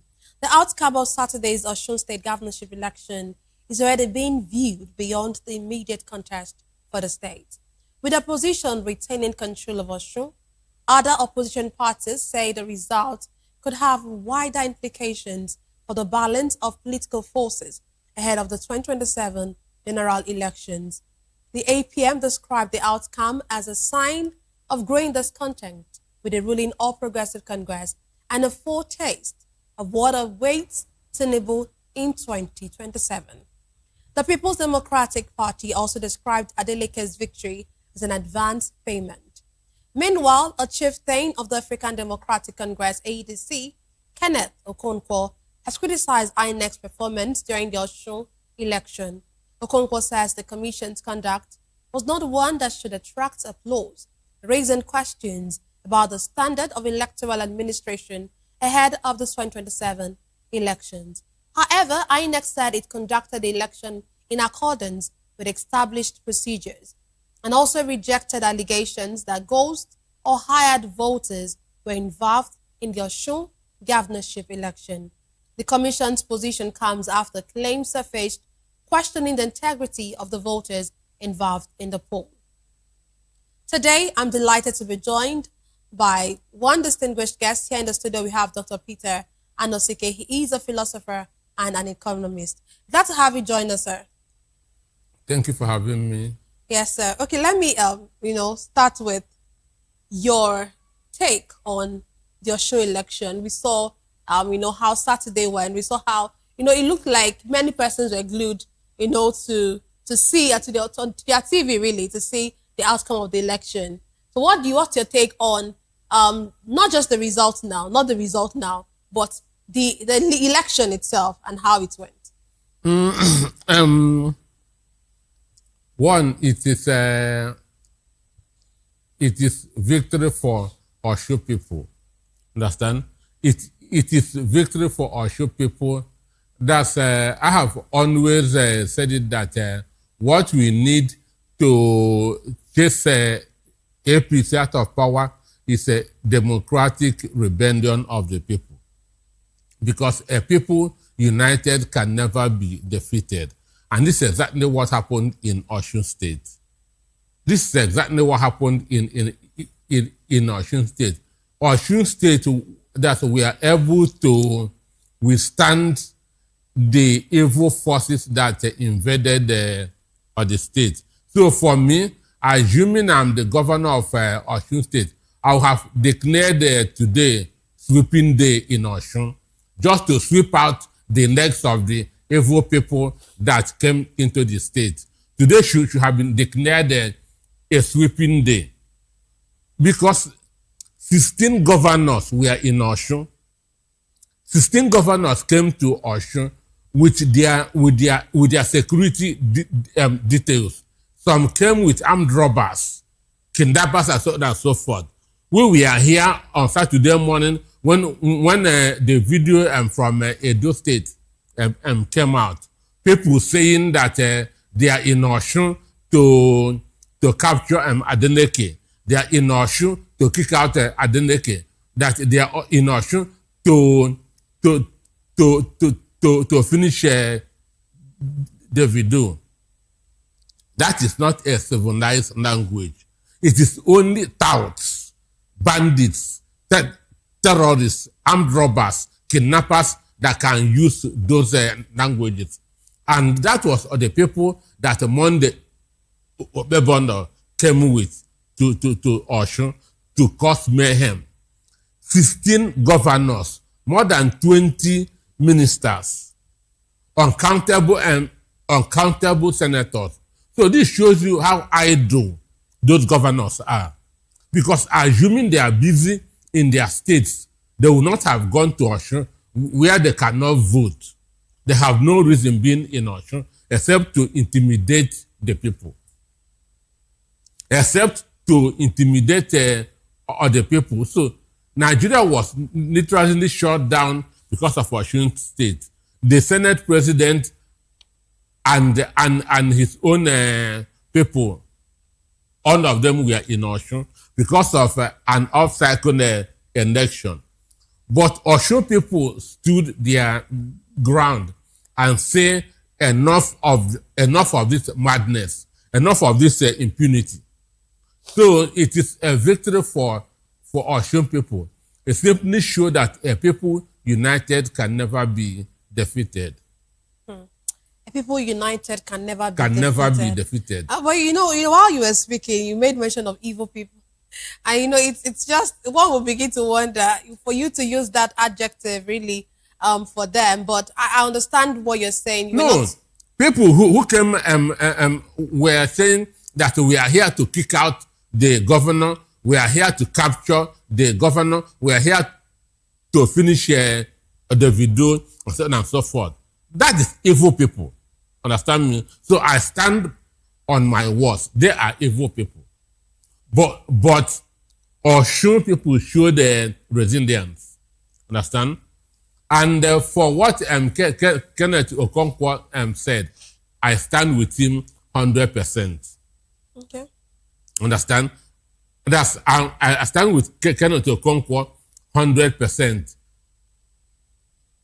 If Minor said that Osun people were willing to die, INEC was prepared to rig that election.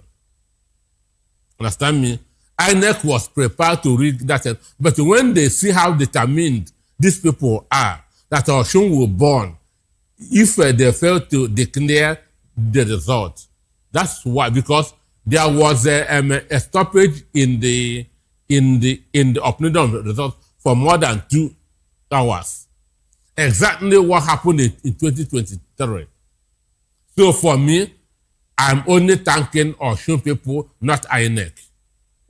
And even why do you set up INEC? To conduct a credible election. So if somebody did what is being paid to do, does he deserve any decent award? So for me, my appreciation is for the Osun people for their resilience.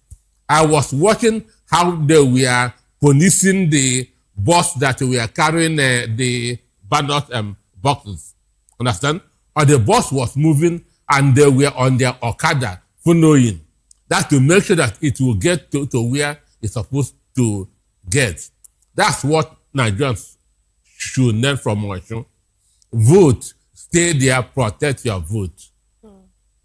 So you're saying that that's the biggest lesson for you from the Osun election, what Nigerians should imbibe going forward into 2027 what elections. They should take out from what our people do is their resilience, their unity, their voting, and their protecting their votes. And again, there was mass turnout, 52%. We have not recorded 52% in any state in the country. Understand? So this shows their determination. Understand? We must put to an end this madness. We must put to an end this impunity. Understand? APC came with their money, they took their money and still voted their conscience. It's not even their money. It's those that took that money, it's part of their money that APC gave them back. Understand me? It is part of their money that APC gave them back. Those governors, where are their companies? Understand me? So whatever money that they are sharing is state fund. So saying that they shared money, they give the people part of their money and they took it and still voted for who they feel they should vote for. Okay, but when you look at it, does this victory really indicate genuine voter dissatisfaction with the ruling party, or should we just say or treat it strictly as just state-specific result? Do you think that this is a message to to the president that Osun people are not happy with you? Osun people don't want you, really? The issue is this. I listened to what your Minister of Aviation said, that agreement is agreement. That is childish. Agreement is agreement, and 16 governors left their different states to Osun. Are they not aware that there's an agreement? Agreement is agreement. More than 20 ministers left Abuja to Osun. Agreement is agreement. The Senate president, more than 40 senators were in Osun to do what? Understand? Agreement is agreement. Most of them were threatening fire and brimstone. Understand? So even Tinubu has to call Onubumi Ete, former speaker, that she should join in the mobilization for Oyebanji to win. So this is the rejection has started. Understand? And as the Bible said that judgment will start in the house of God. So it has started in Tinubu's own state. Rejection has started in Tinubu's own state. Understand? And why I am happy is this. It is an eye-opener for Nigerians. One, they mobilized over 18,000 policemen to Osun.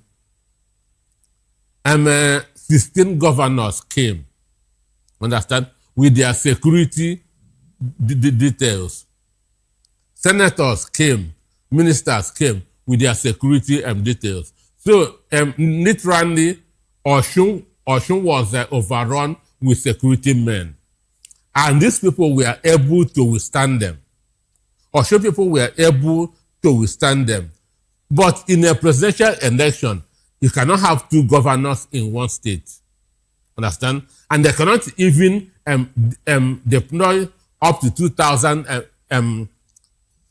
policemen to any state because the election is happening nationwide. So if a state like Osun can withstand the 16 governors, why can't a state withstand a single governor?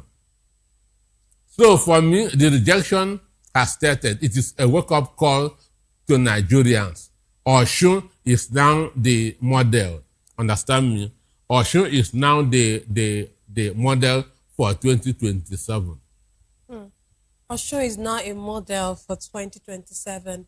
Well, you know, let's look at this INEC's dismissal of claims of ghost and hired voters, and look at. I know you spoke a bit about INEC's how INEC performed, but let's see. Though there were really no cases of beaver, or there were really no much cases of beavers or reports of beavers malfunction and all. Would you want to applaud INEC in some of those technical areas? No thanks to INEC. No thanks to INEC. If not because Osun people kept a vigil, INEC will have rigged this election.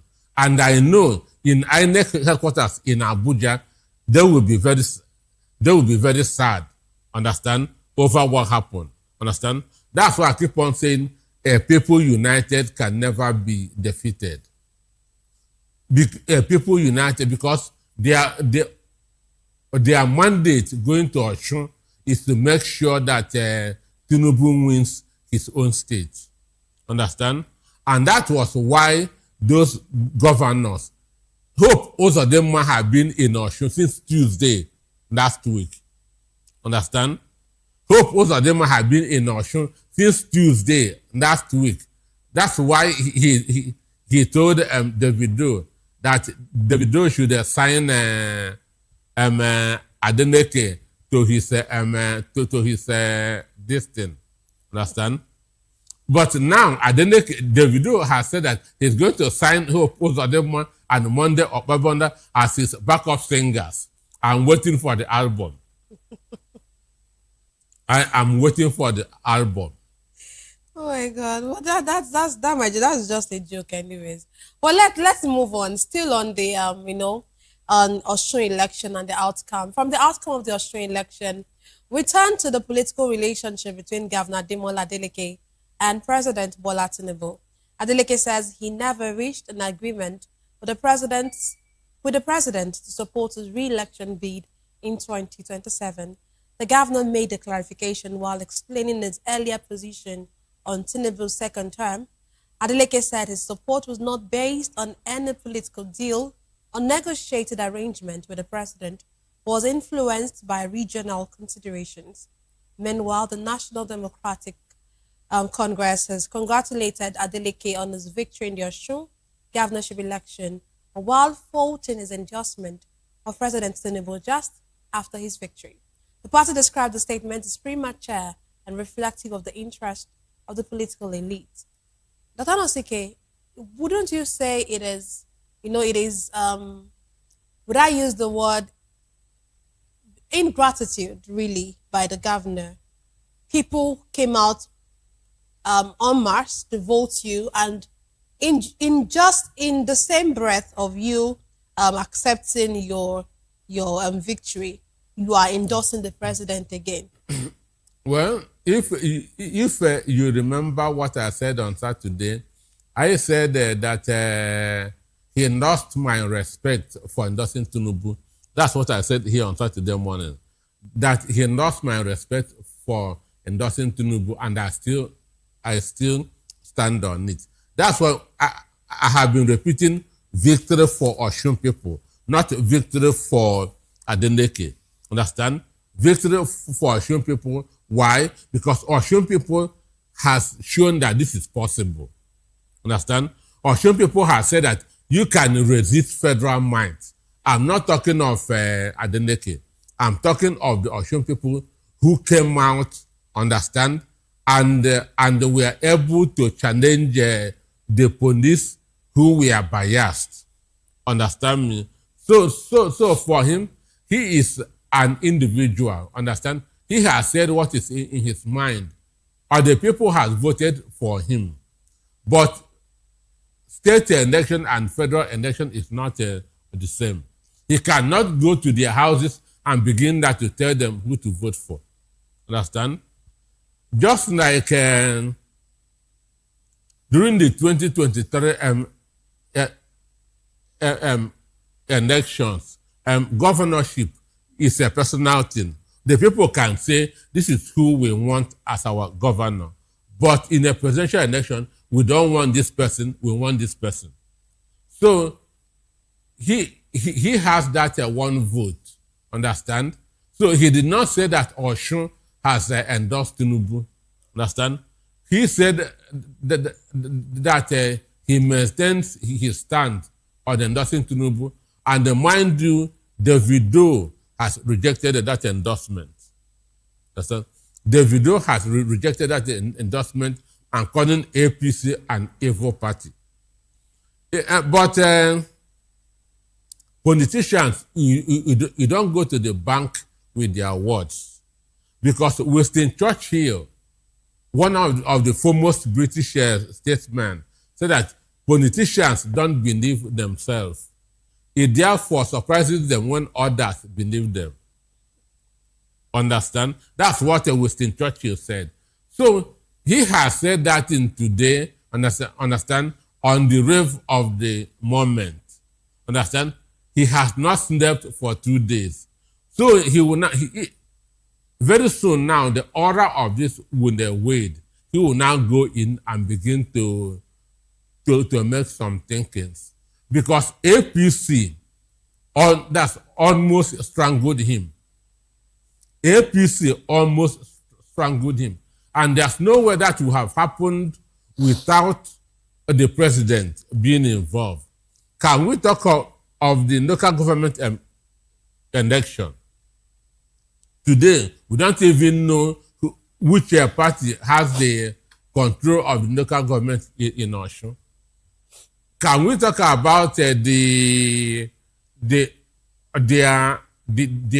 allocation that was seized by the federal government? That cannot happen without Tinubu endorsement.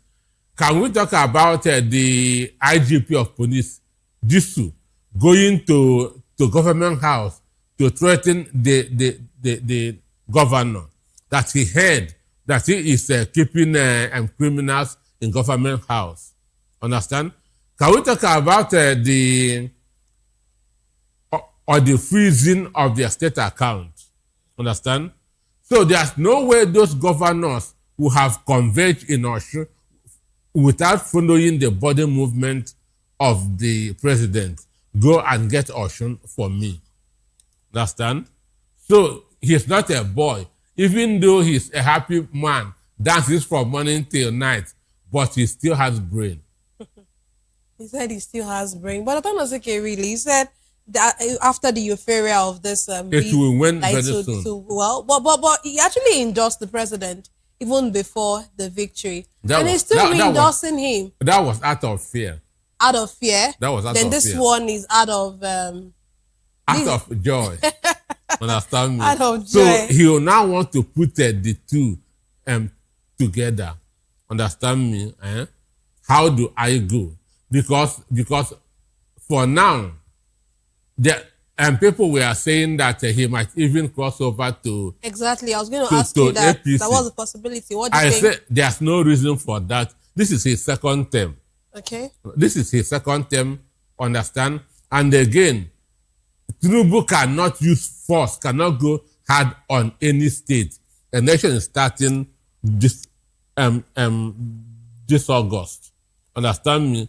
There's nothing that Tinubu can do to Adeleke now. Understand?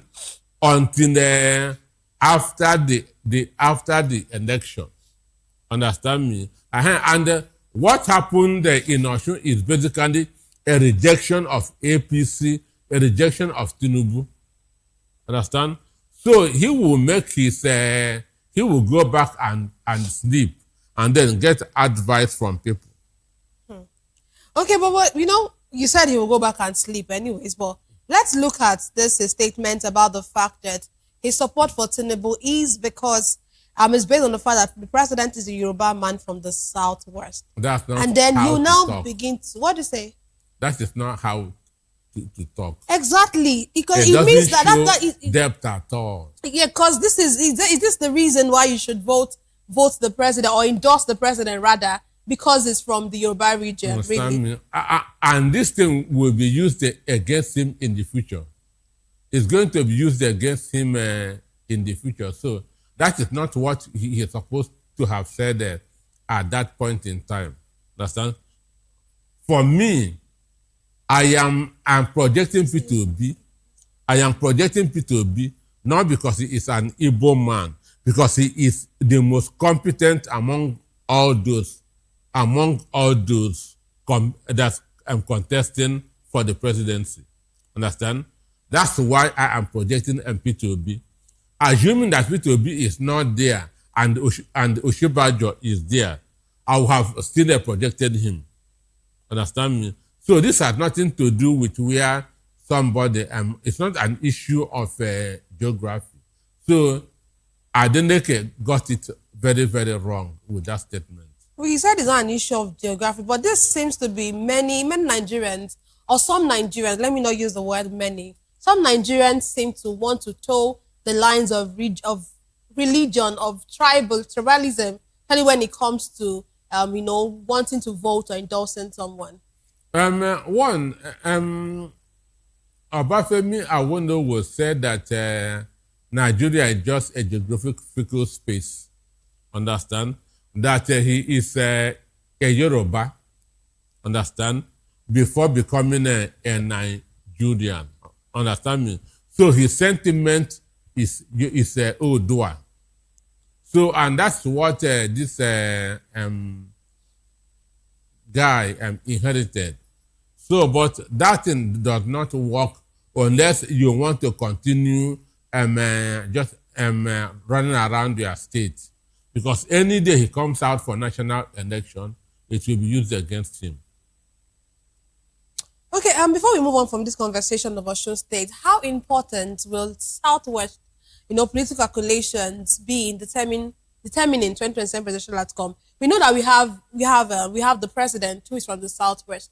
We have Seyi Makinde, who's also from the Southwest. When you look at this, how would these political calculations determine the outcome of the election come 2027? The issue, we cannot say because Southwest is not an individual. Politics is a social science, and you cannot predict the behavior of human beings. We are irrational, understand me, and at times rational too, depending on our mood, depending on our exposure, and depending on our interests. So mind you, before the election, the governorship candidate of APM, understand, step aside and then endorse the Adeneke. And Seyi Makinde is the presidential candidate of APM, understand? So, and no matter how little, they still have those who believe in them, understand? And for the Southwest should be maybe the most enlightened geographical zone in the country, understand? Because I want to introduce free education. So they have enlightened people and also sophisticated. So you cannot easily lead them by the nose. You cannot easily lead them by the nose. But all I know that come 2027, Tinubu will get the the bulk of the vote in the Southwest, but that does not mean that other people will also not get votes in the Southwest. In 2023, Southwest gave Tinubu 25%, and the North gave him 65%. So it is the North that made him president, not Southwest. It's the North that made him president, not Southwest. But let's move on, Dr. Nansike, to our next conversation, still on politics anyways. Vice presidential candidate of Nigeria Democratic Congress, Senator Rabiu Kwankwaso, says he's not bothered by the treatment of vice presidents as spare tires by their principals. Speaking during an interview, Kwankwaso said if Obi were to become president and he served as vice president, he does not believe Obi would sideline him. According to him, the role of a vice president is dependent on the kind of principal he or she works with. The former Kano State governor argued that a president or governor could achieve more by delegating responsibilities instead of attempting to personally control every aspect of governance. And once again, let you know, oftentimes there's this thing of, I'm sure you've heard it and you've seen it as well. Like he pointed out, some vice presidents or some deputy governors could be termed as as spare tires. It looks like they're just redundant and nothing. And now here is Kwankwaso, saying that he won't be sidelined. What do you make of the statement, really? One, it depends on who is the president. Understand? It depends on who is the president. And the P2B picked Rabiu Kwankwaso as a partner. Understand me? He picked him as a partner. Come, let us work together. Come, let us change this country. Understand? So they are going. He is going to get his fair share that's of the office. Understand? But this is a spare tire thing. Being a vice president, being a vice chairman, being a deputy governor is a very difficult office to be. For me, I even prefer being an ordinary member than being a vice president or vice chairman of any association. Understand? Because you must not express opinion. They'll be watching your movement. Whatever you do, they say, he wants to become chairman, he wants to become a president. Understand me? In America, when George Bush Jr. was the president, Dick Cheney was the vice president. A CIA was sent to be following Dick Cheney up and down. And the instruction was, any day the president dies, shoot him. Understand me? Any day the president dies, that's if George Bush Jr. should die, let them shoot Dick Cheney. Understand? Because they knew him as a very ambitious person. So which means if you are a vice president, you're like somebody that's on a straight jacket. Understand? And P2B has said that he's going to run for one term. And after that one term, 2031, power will go to the North. Understand? So they are going to have a good working relationship, a harmonious working relationship. So whatever is for the office of the vice president, P2B will not make him a spare tire. I'm sure of that. And Kwankwaso is sure of that too. And Kwankwaso has a lot to offer to P2B because he has once been a defense minister state. So he knows about the security situation even more than P2B. So they are going to be partners in progress. Okay, we have, I understand that we have our virtual guest join us. Glad to have you join us, Dr. Dennis Ekemeze. Dr. Dennis Ekemeze is a former vice chairman of the Council of the Nigerian Institute of Public Relations. Is also a public affairs analyst. Can you hear me, Dr. Ekemeze? Please unmute your device if you can hear me. Okay, see, it looks like we'll still need to work on his audio connections.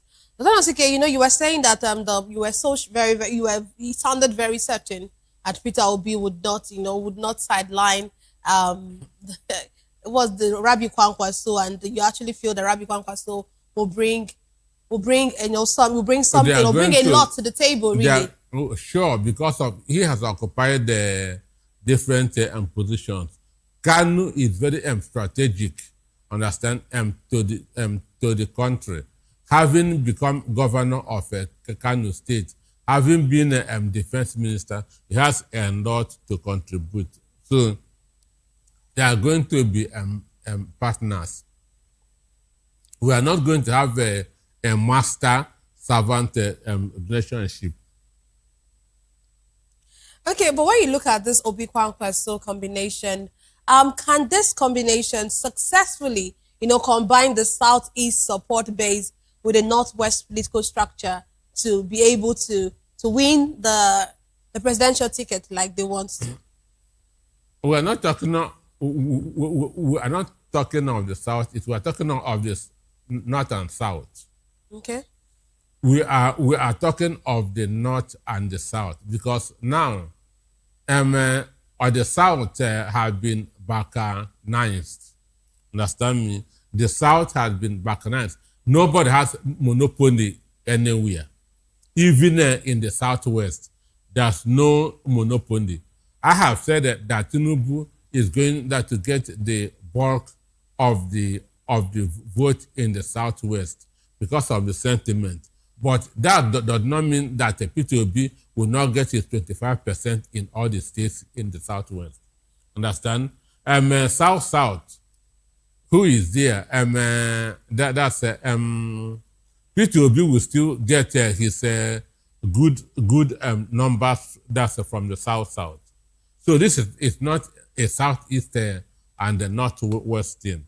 It is a Nigerian project, and Article Obi, Obi Kwankwaso, that is a powerful combination. Understand? Balance is there, North South. Understand? Then religion, Christian, Muslim. Understand me? So it is a very good ticket. It is a very, very good ticket. It has a lot of prospects. It has a lot of. But you once said Atiku and Obi's combination. It would have been a very like you said in your words, said that was the best. 2019. It's unbeatable. Yes, but now we have Rabiu, Obi Kwankwaso.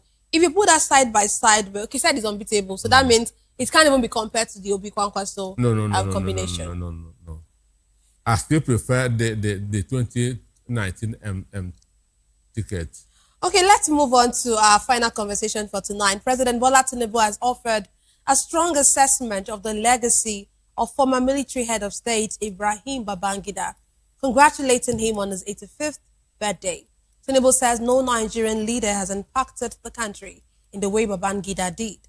The president's remarks represent a significant endorsement the former military ruler's place in Nigeria's political history. Babangida governed Nigeria from 1985 to 1993, a period marked by major political and economic decisions, including the Structural Adjustment Program and the eventual transition towards democratic rule. The president said there's no political leader that has made impact like Babangida. Do you agree with that, or do you think that that's a political statement by the president? It is a political statement. Understand me? It is a political statement. Babangida did his best, but he doesn't match Olusegun Obasanjo. Understand? Because one, Obasanjo won the war. Understand me? It was him that received the Philippe Fiong when Biafra surrendered and Nigeria became one. Understand me? So that is a milestone. Understand? he is the one. If that's nature has been very, very kind to Obasanjo. Even when he's not there, the whole thing will come to him. Understand? Obasanjo was not very powerful during the war. The most terrified guy was Benjamin Adekunle, who they call the Black Scorpion.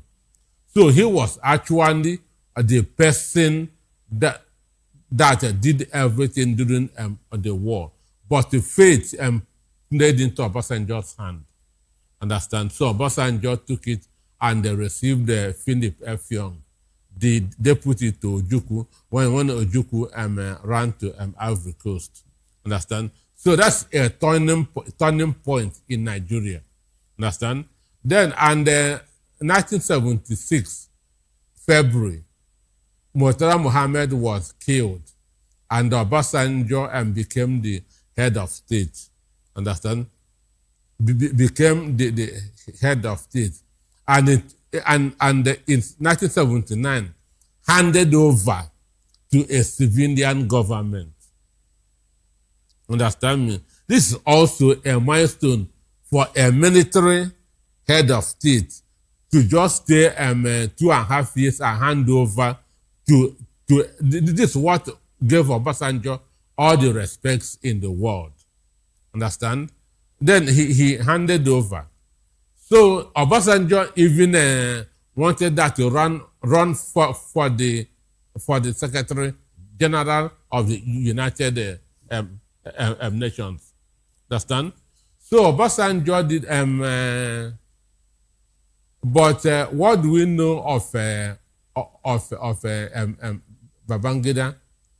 The poverty in Nigeria today started under him. Understand? Because in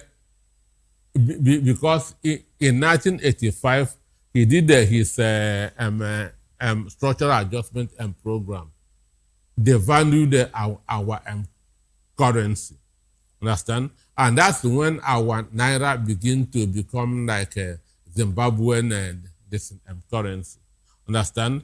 And Babangida again kicked out the civilian regime of Shehu Shagari and the Kweme.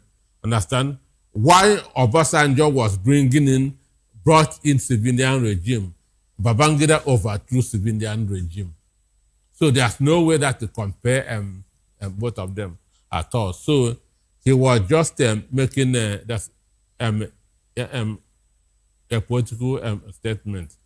And under Babangida was when we have the oil windfall, when we got $12 billion and was stoning. Understand? So I don't know why he is saying that. Well, if you go to somebody's house or somebody did something, you have to praise him.